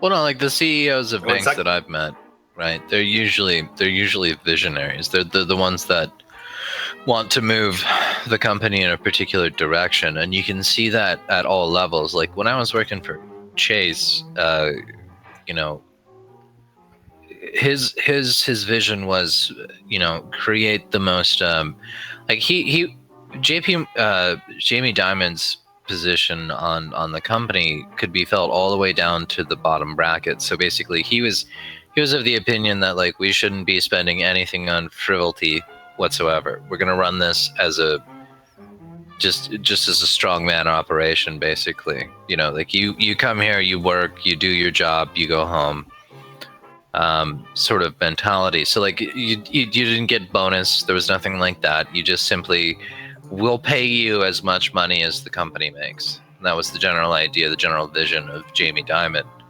The pressure put on the CEOs that I dealt with was basically to have your team, like the biggest executives, as strong as you can.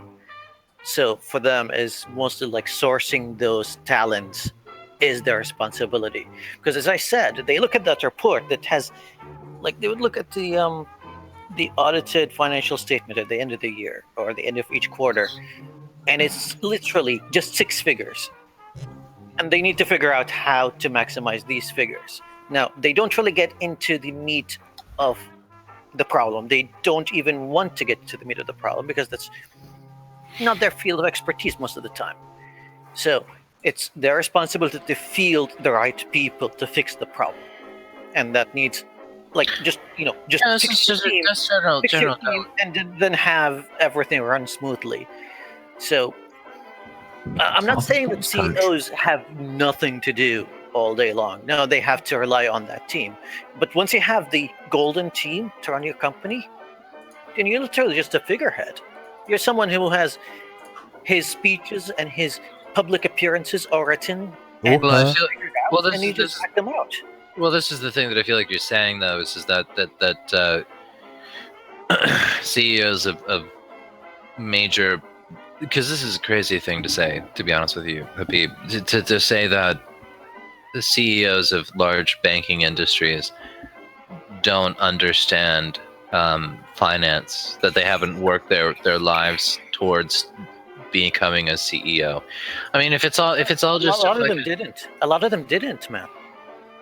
I mean, I would say the vast majority did not, because like whenever there's a CEO that was ousted by the shareholders or the board members, they don't just go like, hey, we're just going to have someone who worked here for like 30 years and have them as CEO. That's the exception. And that's something that I kind of respect from companies like GM, for example. They never hire a CEO from outside the company unless, well, it was something that they did during the credit crisis because they just had to, because they didn't have the talent for. But they always had a practice to hire someone in those executive positions from inside the company. Can you name me a couple of financial institutions that I'll never bank with ever again? I would say HSBC, Citibank, Callione. City, really? Okay. HSBC, I can totally get on board with you. They're fucking bunch of even Citibank. Citibank does that all the time, and I think at some point they had a CEO that worked for Boeing for quite a while, and he's just like that's his entire career. But he's like, "Hey, you maximize the profits there, so come here and maximize the profits for us." Yeah, they sold off a couple of their portfolios to Chase while I was working for them. Those dumb fucks. That's the mentality. Like a CEO is not someone who understands the working of a company. He's someone who understands the working of a board, and he's there to run the board, to find the right talent to run the company for them. Well, that's those decks. So it is. That's fucking terrifying. So it is basically a real life anecdote made into reality that it basically means that shit won't fly. Here comes the tanky. Here's the thing, Simon. I can compare it very closely to a headmaster of a school. Like he's there to just hire the teachers and the helpers and everything, but he doesn't know anything about biology and chemistry. He can't just walk into any class and start teaching. Actually, It's not most his job. headmasters. Dumbledore could. Yeah, most headmasters actually have teach as well. Or at least that's the Yeah. case in Britain. Yeah, here's the exception are the ones that are taken in from outside. yeah, the However, with the new academy rulings, we're going to make that the norm. Yeah, the example kind of falls apart because in high school, our headmaster was actually my history teacher. Yeah. No, well, what you're saying, Habib, is maybe in here it's run differently. Like a headmaster is just someone who knows management. yeah. What you're saying, Habib, though, is fucking terrifying. Welcome to our world. No, that's fucking terrifying. If the heads of these finance companies have no fucking idea what they're doing, then Most CEOs of companies they're are like there this. to They get swapped around. You know. They're there to hire the people who know what they're doing, and they're there to manage the people who know what they're doing. They're there to manage the board. They're not there to run the company. And some of them might have a vision of how to just walk into a bank and be like, yeah, I'm just going to make this bank into agriculture kind of bank. I'm going to focus on farmers and stuff like that. Like what happened to Agricole. It was a subsidiary of Calion, and it was I've met agriculture kind of stuff. Well, this is the thing that I said. Like I've met Jamie Dimon back when I was working at Chase, and he melted my brain with economics. Like we had a whole conversation, and I followed him for like about 12 seconds. I think that's about as far as I got. And then after that, he went off into the fucking woods, and I had no idea what he was talking about. Like I was following what he was saying. It was just like, oh my god, I can't right now. It was kind of like You were drunk, weren't you? no, I wasn't trying. I was at work, Dick. I was at fucking work, man. I was in a meeting with 4 CEOs and their financial managers at some point. We were managing a project for Saudi Aramco, the biggest oil company in Saudi, or the only, pretty much. They have the monopoly of the oil market there. They were building one of their super refineries, Petrorabah, and one of their sections had to be built by these companies, to the point where there was not enough cement factories in the country to support it. So they're like, we're going to build our own cement factory in the middle of the construction site to just give us some supply. And they did that. You know, one of their CEOs, like he was the guy who was supposed to, his company was supposed to manage the whole thing.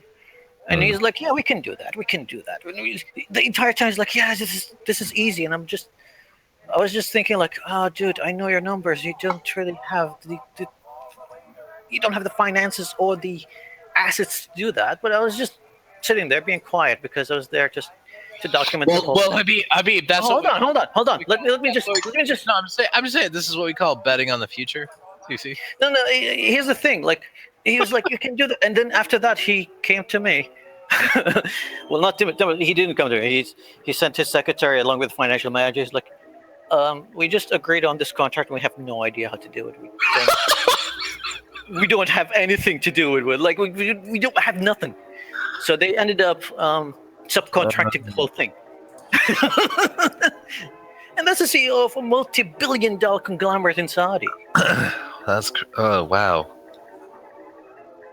Like you have to understand. Like you keep saying that Chase. It's JP Morgan, Chase. Yeah, well, I'm just saying, like Jamie Dimon, just so you guys all know, it's Greek. I mean, I would bet if I had a conversation. People. Diamond is short for Diamondopolis. Thanks for coming, Acadian. Hold on. I mean, I bet if I had a conversation with Elon Musk, I wouldn't just be like, yeah, CEOs are idiots because CEOs are mostly idiots. You're an idiot too. No, he knows what he's talking about. He's a philanthropist and a very well-known scientist as well, but he's using his wealth to advance science. But I'm not even going to say, like, every single CEO is going to be Elon Musk. If only. Scientist, he's more of an engineer and an innovator. He takes existing tech and engineer. Sorry. Yeah. Well. Yeah. Okay. Sorry. No, I suppose my point is just that you can't. Typically, I would hope anyway. Perhaps I'm wrong, but you can't reach that particular position without having some level of intelligence in the field that you're being elected to. No, not really. You just have to know how to manage a board. It sounds like wish fulfillment, Mike. Like I said, there was some point where big financial institutions had someone from Boeing as their CEO. Like, what would someone from Boeing know about finances? You know what, guys? I can't actually stay awake for much longer, and I'm not going to fall. I'm not going to fall asleep in this chair. And you know what? You guys can obviously can. You know how it works. You guys can carry on with your conversation here, but I'm afraid I'm going to have to call this one a night. Thanks to everybody for turning up. Thank you for everybody in the side chat. It's been great. And, have a good night, Robin. Wonderful, mate. See you all next week. Communist again. See you, mate. Yeah.